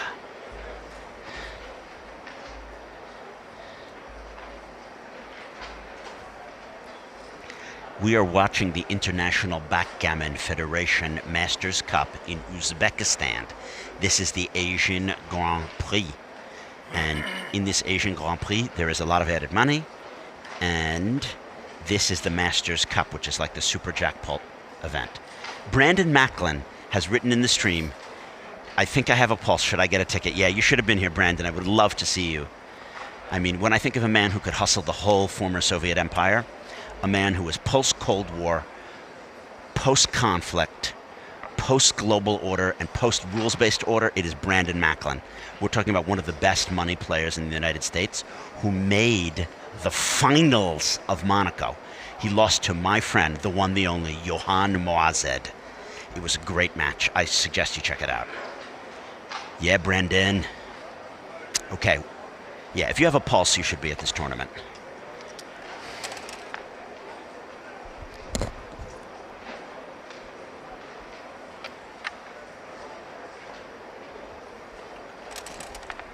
Oh, so we're trying to big up the tournament, and you should scan the QR code because that gives you the information about the tournament, the amount of added money, the number of participants, and as well as this will connect you to the future tournaments like in Tbilisi, Georgia, and other things that you can attend.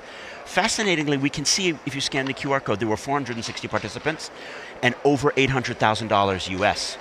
Not all on one event, it's distributed among the main, the blitz. And there's also this other discipline called long gammon, which is a traditional Russian game. It's like Maghrebi, if you know your Arabic backgammon. So whatever it is that you like about playing over the board, if you play Tawila, if you play Sheshpesh, if you play Nardi, if you play Trick-a-Track, then this is your moment because money is coming into this game and glamour is coming into it. Let us rejoin the match between Oliver Squire and Gary Lagvilava from Mother Russia. And Gary is playing the white checkers. He has just thrown boxes, and now he's taken advantage in this game. I think he's forced to leave a shot, but it's an indirect. We got a lot of things to balance here as we're doing this commentary. How would you play these boxes? I mean, I think you want to prime. You don't want to hit loose. But you probably want to button up. You want to make the ace here, because this means that if blue doesn't throw an ace, you can attack him next turn. Yeah, this is the natural play. The computer does it. I would do it. It disconnects, but it covers the points that you need covered. And what do you know? You didn't throw an ace, so you're going to have to leave something. 23-13 is the smooth play. It gets out the checker that's harder to escape, and it gets it to safety, so you have only one blot. Does white have a doubling advantage? I don't think so, because he's got to escape his checkers. Nope, that one didn't go through the baffle box. 6-5. Oh, that doesn't attack. You're probably forced to play 22-11. So now it converts more into a racing game. Oh, but 3-1 doesn't escape. Maybe you just play smooth, 8-4 to not leave a blot on board, and now I'd think about a double. And he doubles correctly. Particularly as the weaker player, you can't miss a gammonish opportunity like this, where you think if I hit and he doesn't hit back, I have gammons. He's outboarding him, he's out racing him. So he has what we call Prat, position, race, and threats. It's difficult to ascertain if it's a take, but it's a take because white's position is disconnected. And other than the 9 numbers that, point or switch or whatever, maybe it's 10 numbers. Other than the 10 numbers that point or switch or whatever, blue is in it. So it meets the O'Loughlin criteria of having more than 25% market losers. But it's still, it's still takeable. Oliver might want to pass because he just doesn't want to get gammoned against this guy. Ce type-là, ce mec-là, on doit éviter le pire. On doit éviter le gammon. يعني بالعربي لازم ألعب شوي شوي. يعني بدون تحذير. And a great thing about being here in Tashkent, and the same would be true in Tbilisi in a month, is we have every nationality, and it's like there's no conflict. We have a solidarity in the backgammon community. Turks and Kurds, Armenians and Turks, Jews and Arabs, Israelis and Iranians, Americans and Brits, and even Danes and Swedes are united through our great game of backgammon. And it's something that I really love. It's true people don't talk much about politics and they're not following the news that much. And, that has advantages and disadvantages, but you can really feel that you're a part of a community. We're almost like a religious group. We have our festivals, we have our leaders, and we want to treat each other with respect and honor the profession that we're doing here. So I understand that pass. As I said, if I was Oliver, I just wouldn't want to get gammoned if I was playing ce type-là. Okay, so Gary leads 5-3. He's playing 14 PR. And he throws boxes. It's an attack. Oliver comes in 4-6, so he is in the game. If he had fanned, he couldn't take the double. Or he couldn't take the double at money. Maybe he could at this score, but he probably wouldn't take. Oh, I don't like that play because that gives 4s, 6s, 1s, and 2s. Now it's too big. And it really gives 3 blots under attack. I assume that you pop out, but the computer actually likes 11-5. Wow. The thing about 11-5 is that it really simplifies the position for the opponent. Yeah, this is the right play against this human player. Ooh, 6-3 double hits. Wow. Wow, what a great number. What a number. Okay, 5-2. Can he still double? If he only came in with 1, it was a pass. I think you can double. So that's a very strong double, and I like the way Gary is thinking. He's thinking aggressively. He probably knows that he's the dog in this match. He probably knows that he's got to ratchet up the volatility. So,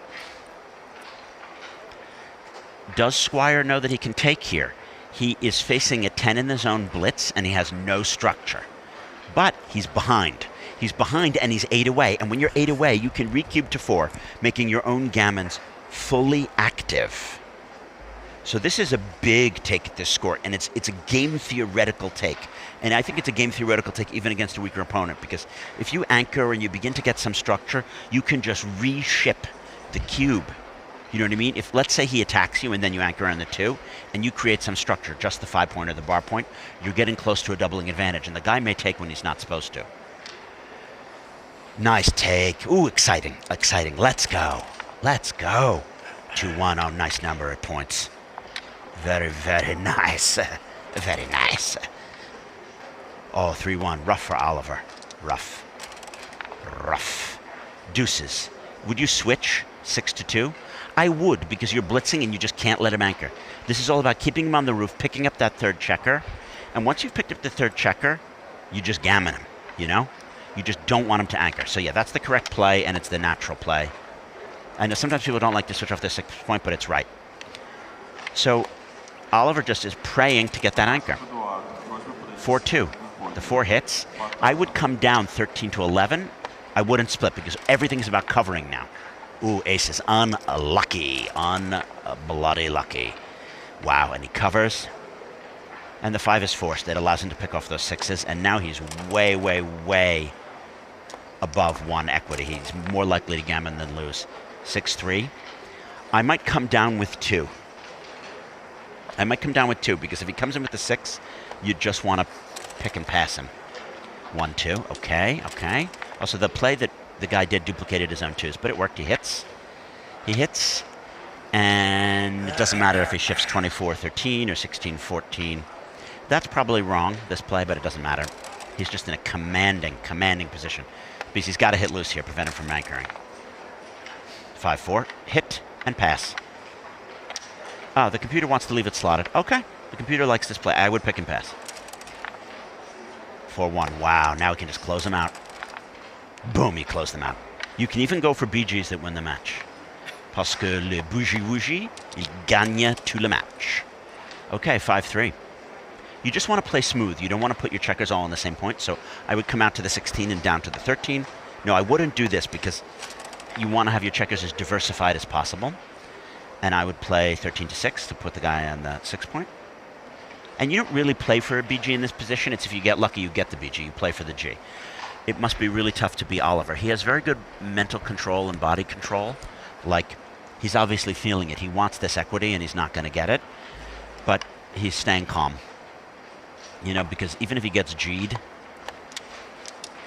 you know, he can play on from 2 away, 8 away. 5-1. Yeah, that's right, to play 9-4, 6-5. I mean, 13-8, 6-5. That's the smooth. You also want to do a 0 position, i.e. nothing leaves a shot. And this is correct. This is a 0 position, nothing leaves a shot. 6-3. I would play 0 position again, 5-2. That's correct. A little less backgammons, but it's much safer. 6-3, just smooth. Smooth as a baby's bottom. It is smooth. So now he's beginning to be less smooth because 2 highs would leave a shot. But the man is blessed. He didn't leave a shot there. Absolutely blessed. And now he has some real bougie-wougie equity. 6-2, just keeping on bearing off. And the gammon looks almost like a lock if he doesn't get hit. 6-4, he's in. It's a gammon. He's off the BG, and it's a dead gammon. Yeah, and the correct decision is just to play. You know, because what if the guy rolls 2-1, 2-1 and misplays it? You know, he's off here. He can't get backgammon, but you should just play, unless the opponent concedes. So now they're taking a 5-minute break, and I myself very much need a water. So I hope you've enjoyed me. I would like you to ask questions in the stream and retweet and all of that, and enjoy the swings and hours of outrageous fortune. The swings and arrows of outrageous fortune. 5-minute break.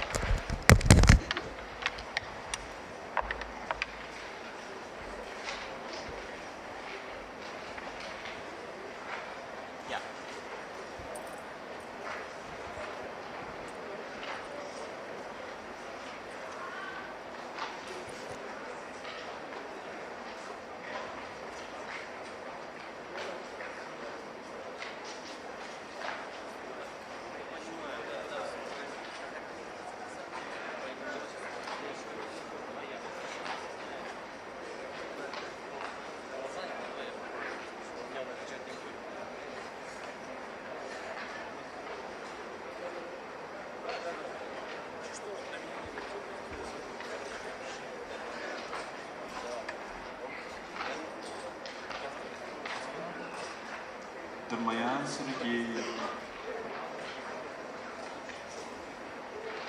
Спринт. Термоян Сергей, спринт.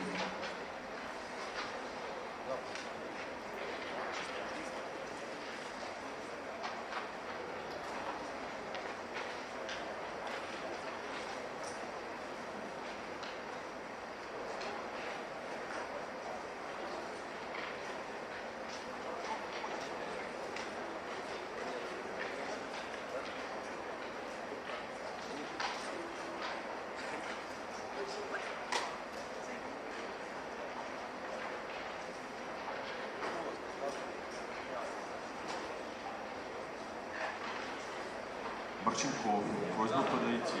Борченков, сайд ивенты.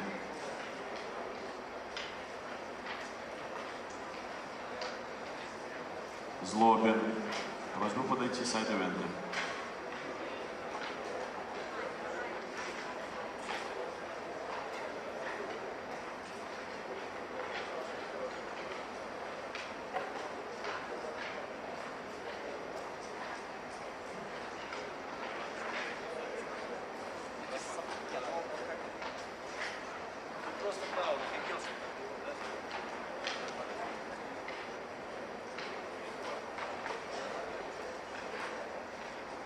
Alpai Akyo, please come play string gammon. Alpai Akyo.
Hello, everyone. I'm back, and they are back. You are listening to Jason Pack, host of the Disorder podcast. I'm also the senior analyst at the NATO Defense College Foundation and a associate fellow at the Royal United Services Institute, and I love to commentate backgammon. So here I am in Tashkent doing some geopolitics and some backgammon. And the match has started with a 3-2. And the response is a 4-1 by Oliver, and he hits in splits. This is all textbook. It's correct. Oliver is, of course, feeling the pain because he is down 8 away, 2 away. And this is a very volatile score. You don't want to miss any doubles, but you really don't have a double once white has made the 21-point anchor. So, white has come down. You guys might like my Disorder podcast. I talk about geopolitics. And I think backgammon is a good simulacrum for understanding if I do A and then he does B, what might happen. And that's like what war is like. You don't want to attack and seemingly decapitate the leader to find out that he can asymmetrically shut off all of global oil supplies. Not a good look. Okay, 5-4. It's going to hit, I think, and you're going to pop out because you don't want to have 3 checkers back there in the 21. So hit and out. That's the right play. Boom. 5-1. Yeah, I think that's right to come in on the 20. It seems scary to split 24-23, but white doesn't really have many attacking potentials, so you just do it. You could play 6-5, but that's more passive. That is more passive.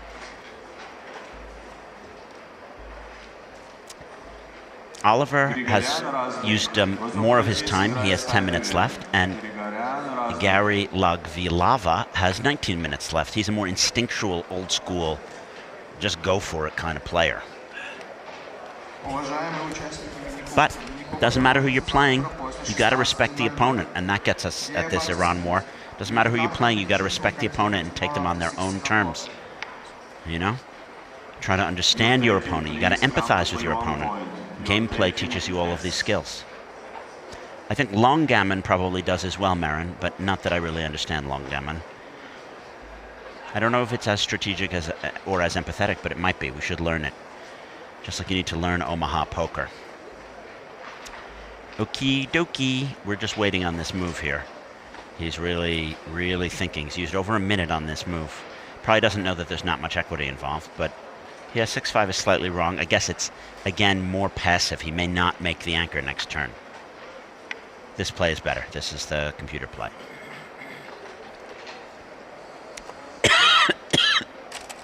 Nice play. And 6-2. Would you just make the 4-point, or would you hit 7-5 and come down 16-10? I think I'd do that because you want him on the roof, and making the 16-point is good. It's almost as good as making the 4-point, because if you make the 4-point, he can shoot at you with 3 numbers. You don't want to give a triple shot plus indirects. So you got to hit and make the 16 and hope he throws a bad 6. He finds it. That's the right play. I think I'll play it.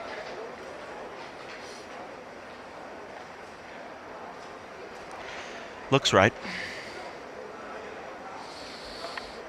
Ah, and he's re-looking. You know, when your opponent slows down, you tend to slow down. Anything making the bar point is just not dynamic enough. It's taking all the pressure off. Yeah. Not a dynamic play. Tempo is slowing down. It's late in the evening here. Yeah, down. He made the right play. I knew he would. Okay. 5-2. Hit. And then I think you just continue to step up. You probably don't want to give a good 6, but it doesn't matter because he's stripped there. So you could go to the 8, or you could come down 13 and 11. That looks good to me. 5-2. And he just pops out because he doesn't have a 5 that doesn't expose another blot. 5-4. I prefer generally to anchor than to hit, but here it's just too passive. You're outboarding him and you're behind in the race. You'd prefer to hit. So this was a slight inaccuracy. Slight inaccuracy, but you know, normal. Oh, that's interesting. This is a very old school play to just see that it makes the outside point. But you'd rather be on the bar. So 5-4 hits loose.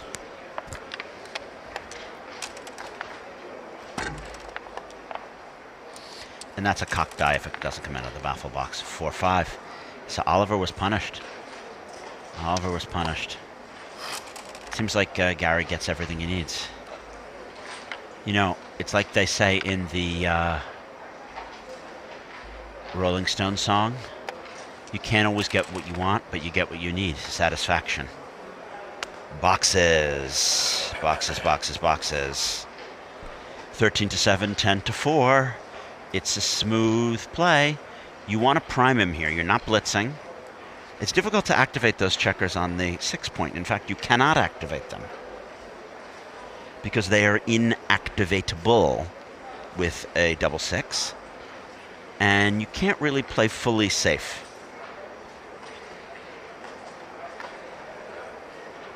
Because if you played 13 to 1, you'd really be disconnecting your position. So I hope he doesn't do that. I hope he sees that he needs to prime him. So you just come down and you duplicate 4s. Because oh, I mean, this is safe. This is great. This is the play. Sorry, I said it wrong initially. This is the play. He sees it. It's smooth. It primes him. It contains. It doesn't leave anything. Max Urban, please come to the arbiter's table.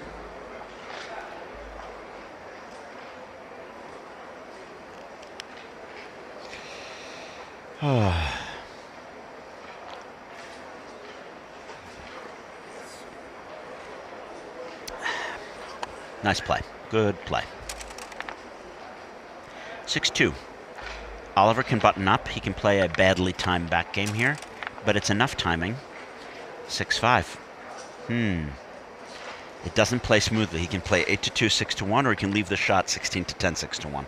And the human play is to just not leave a shot now. Even though it might be good to pay now, this is the very human play. Well, the 4 makes the 8-4, and 6 is probably 8-2, but you could play a very creative play, 13-7 or 20-14. This is a very human way of playing this number. Yeah. Now the problem with hitting 4-3 is you'd leave 2 blots on board, so you don't want to hit. I think 6-2 is clear because you need to prepare for future contact, and then you really only have 1-3, and it's 16-13. So this is a tant de mieux play for lack of what is better. Yep, that's right. That is right. And Oliver can think about if he has a double, but doesn't really have anything. Doesn't really have anything, because even if he hits, he has 4 guys back that he needs to escape. So you can only double this when it has a real scare factor. You gotta think like, oh my God, is he afraid of getting hit? And if he, and is it so obviously a pass after he gets hit? And it's not. Blue is actually an underdog at money here. He's an underdog DMP wise, and he would be giving up all of his cube leverage if he cubed here. However, it's good to think about it. Good to think about it. Keep those questions coming in the stream. Check out my Disorder podcast and follow and subscribe to the International Backgammon Federation stream and look at the QR code. So below Gary Lagvilava's name, you're going to see the QR code for more information about this event, where there is over $800,000 in prize money. It is the Asian Grand Prix of 2026. And I'll tell you, Tashkent feels like a very Asian city because of the Mongolian and Uzbek ethnic heritage of the Timurid Empire. And we're really living in the successor state to the Timurid Empire here. And all the Khanates, the Khanate of Khiva, the Khanate of Bukhara, the Khanate of Samarkand, those are the things that are going on. We didn't miss that double. We just didn't want to see it. So he doubled and he missed. And yeah, you might think if you're down 8 away, 2 away, it's never wrong to double. But it is, because you could lose a single game and still play on. Whereas now that he's spun it, he's got to win this game or the match is over. You could say that if he doesn't win, he's going to have to go to the Khanate of Khiva. This is a reasonable play. The 24 is a good job of holding the 16. Deuces. Ooh, that holds the mid. He's stuck there. Do you want to just play to the 12, or do you want to make the 7 to 5 move? The 7 to 5 move is the natural human move, because you think, oh, there's going to be future contact, I want to prepare my board. Whereas the other play is preparing to clear and thinking if I dodge the 2 shot or 6-4, then it's easier to get home. And so those are competing poles. There's a pay now, pay later aspect. And this is a very, very good play. Got to give it to Gary Lagvilava there. Nice play. Oh, and it blocked double aces. That was genius. He took the shots from 14 numbers and he made them only 13 numbers by blocking double aces. And now he is the massive, massive favorite in this match. He's just coming home against a 22-point holding game, and 4-2 plays 13-7. It's very clear. 13-7. He does have an open 5-point, but he's got lots of ways to bring this home. Like any mid-ranking numbers, a 6 and a 4, or whatever. He can't come home with a 6 and a 3. He could leave the shot now, but I wouldn't. The problem is, how else is he going to play it? No, he's forced to. This is, as they say, forced to play good, because if you play off the bar with the 6, then there's no 3, because 6 doesn't go to 3 here. And 4-1 would be very dumb, because that would be blotting internally. You never want to blot internally if you can blot externally, because you're going to be stronger later. So I would just try to minimize shots. You play this one, which is essentially forced, and then you play 7-4, and you count the shots. And he has aces and 6-2, and that's it. He can't hit with 5-3, can't hit with 5-4, can't even hit with double 3. So it's just 13 shots. Whereas anything else is either going to be more shots or is going to be worse for the future. This is the same. No. It's harder to clean up, and maybe it looks easier to make the 5-point after, but it's slightly harder to clean up. It's a tough play. I don't know what I would do. I'll be honest here. I don't know. I would just do a minimum shots. Only leave 13 shots. So this leaves 13 shots. It's fine.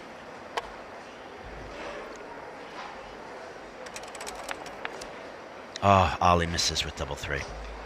You can see he slow rolled there. He's very degenerate, very demoralized. I'd be demoralized too. You know, when that luck just is not in your hands, you feel like the game is rigged. You feel like the dice are against you.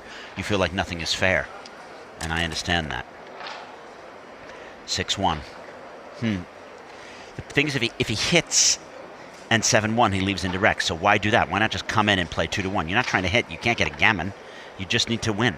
There are no gammons here. It's a two-way, 8-away position with the cube already in play. So he made the right play. Good job, Gary. Good job, Gary. Okay. 5-3. Clears the 7. What else does it do? That's the play. Whenever you can clear a point, you know, a point cleared is a point not to be feared. Backgammon has produced all of these sayings and rhymes because intelligent people with linguistic humor have been playing it for centuries. Backgammon is much more at the heart of our culture than you might realize. It's the #2 board game in the world, as Mark Olson has taught us all, and he's trying to grow it with Backgammon Galaxy. If you don't know Backgammon Galaxy, download it from the Galaxy shop. But more important than any product marketing is just how fun it is to play. I mean, that's a very tight play. Very, very tight. And as humans, we should know it looks like ugliness if you have 4 guys on the ace and you still have things to clear in the outfield. He could have made a play, which although it didn't clear the points in order, it cleared a point. And it didn't leave such an ugly position. Now he's going to have to get lucky to bring this home. But he's been lucky so far, so what's going to happen? 5-2. Not so lucky. He's going to have to keep on killing. This is called ace point suction. When you make a wrong play, playing to the ace, it just causes more suction. Oh, double 4, it kills Ollie's board. Good for the race, but it's not good overall. And now he has only 20% wins. Wow, boxes, that pretty much wraps it up. Pretty much wraps it up, because now even if he would get hit later, it's going to be really tough for Ollie to win. 5-1, it's forced out, and we are looking at less than 9% for Oliver to win from here. Very, very unfortunate. The world is not fair, as we have seen from what has happened in politics these last years. I would just pick and pass 2-1 because maybe he throws a 5 and you're done with him. Just get rid of him. The computer, though, because it's not trying to go for gammon, wants 2 off, 1 off, and then it forces him out on boxes and 5s. But this is a human play. Just force him forward. Pick and pass. You know, in the Persian version of the game, you can't pick and pass in this way, in the Nardi. So if you're playing Nardi, you can't do this. 4-2, he stays on the roof. 4-1 leaves a shot. Shot time. So the 4 is pretty much forced off. No, you don't want to come from the back. It's more shots. More shots. Oh, and Oliver is in it. Oliver is in it. Wow, I wouldn't have done that. Wouldn't have done that because this leaves double 3 and 5-1. Boom, it hits. Wow, he just let Oliver back in this match. just let him back in the match, and he's almost 40% in this game now. Wowzers. Wowzer, wowzer. Who is ahead in the race? White, even after getting hit, is ahead in the race, yeah? And he comes right in. It's a forced play. Oh, and it's perfect because it's 7 away. Wow. 3-2. Ooh, unfortunate for Oliver. This has not been Oliver's best match PR-wise or obviously luck-wise he's done horribly. It's a normal phenomenon that you play down to your opponent because you might be overcompensating or he complicates positions to things you haven't seen. 5-3. It gets past 1 and now it's a 2 or it's over. He doesn't hit it. He's going to have to stay for double aces and stuff, but it's essentially over. Blue has less than 1% here. We are going to be seeing the victory of the Ruskies. It's like the Great War. Okay, but in the Great War, obviously, England and the Soviets were important allies. Yeah, he's thinking, do I have racing chances? But his racing chances are like 1.1%. You know, so how does he best use those racing chances? He's not really holding him. I mean, you just are going to be so demoralized if you're Oliver in this position. And backgammon is really a challenging game spiritually because you have to keep your cool even when you got very unlucky and even when you really want to win, you might not win. So he pops out. And 5-4, it fills the gap. It takes off. White is 99% in this game and over 99.9% in the match. 3-1. Wow. Down to 0.2%, ergo less than 0.01% in the match. It's interesting that he's taking the time to grind out these equities. Most people would just, just play and roll, But Oliver's a pro. He does this for a living, and he wants to grind out any equity that he has.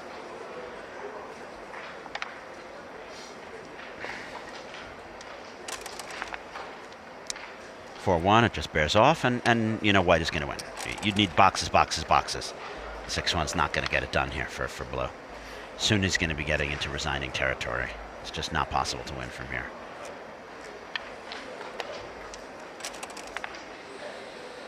Yeah. Okay. This isn't my best commentary ever. I apologize for that. I'm a little tired. I got here late. There was some traffic. And that's Jin. I really enjoy talking about this game that I love so much. And Oliver handled himself like a gentleman. Very composed, very modest British demeanor. It wasn't his best match. And Gary increased volatility, and he did what he needed to do to beat the better player. He complicated. He took a lot of risk. He didn't allow his jokers to not defeat the opponent. And that's important. When you're going to throw a joker against a better opponent, you want it to really count for a lot. So if you enjoyed this, you might enjoy my Disorder podcast where I talk about things from climate change to the war in the Gulf to Ukraine, biographies, what's going on with Epstein, just all the important questions. Who's orderers, who's disorderers, how do we order the disorder? That's the Disorder podcast. And I have my own YouTube channel at Disorder Podcast, and we do explainers and also talk about how everything is connected and how we live in a world in which disorder is reigning. Backgammon helps us order that disorder because it helps us think strategically. And what do we do if things are going wrong? How can you maximize an otherwise chaotic position? So I think that it is very useful to train yourself mentally to deal with this difficult age. You should scan the QR code and check out, what's on tomorrow. But I'm going to be signing off now, and we're back at 11 a.m. Uzbek time tomorrow for day 5, which is 6 a.m. GMT. And we have the main, and we're going to be progressing towards the finalists there. And we're already in round 5 of the Masters Cup. I hope you've enjoyed this live stream and you check it out. Tomorrow is day 5 of the Asian Grand Prix. I am Jason Pack. On dit bonne nuit and Leila Saida. Good night from Tashkent. Everyone, and welcome to Tashkent. The sun is shining, the dice are rolling, and the Backgammon Award has officially arrived in Uzbekistan. Today I'm here at the Asian Grand Prix, one of the most prestigious tournaments in the world.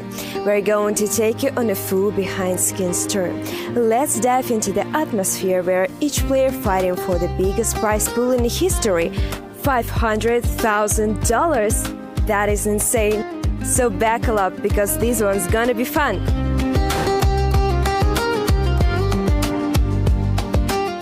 The technical hub, right here with got production tables handling the entire live stream. It looks like NASA, but trust me, these folks know exactly what they're doing. We had the commentators' tables. This is where our live commentators break down every role, every double, and every dramatic bureau for our live audience. We have a Russian version and English one. So let's take a look a bit. What's going on here, Sebastian? Hello. Hey. How are you doing? Amazing, amazing. So what's going on right now? We just finished the first round. Next to the commentary desk, we had the transcriber table, where all game being recorded in real time, move by move. And in this part of the hall, we had the stream zone, where all matches being played. We had the main table and two more, so fans could go deeper in the game. And of course, the referees' tables. These are the guardians of the game. Any dispute, any question about the rules, they are the final word, and they take it very seriously. Now let's talk cheer, because backgammon might look simple, but the equipment here is anything but ordinary. Every playing table set up with high quality board, the kind that looks satisfying, just look at it. Buffalo box, so every fruit to be fair. Such beautiful checkers and clocks for perfect accuracy, and of course precision dice. That is a real sport. Now camera lovers, this one's for you. At every single table where a match is being played, set up the camera capturing the action. Every roll, every move, all being recorded. No match goes unwatched. And the best part is that all your games will be available after the tournament in the dedicated folder, so you can just study your opponent, relive your greatest moments, or maybe not the greatest, we all been there. Stepping out the main hall, there is one of the most social spots in the entire venue, the stream zone. Whether you're watching your friends, cheering your favorite player, or just killing time between rounds, this is the place to be.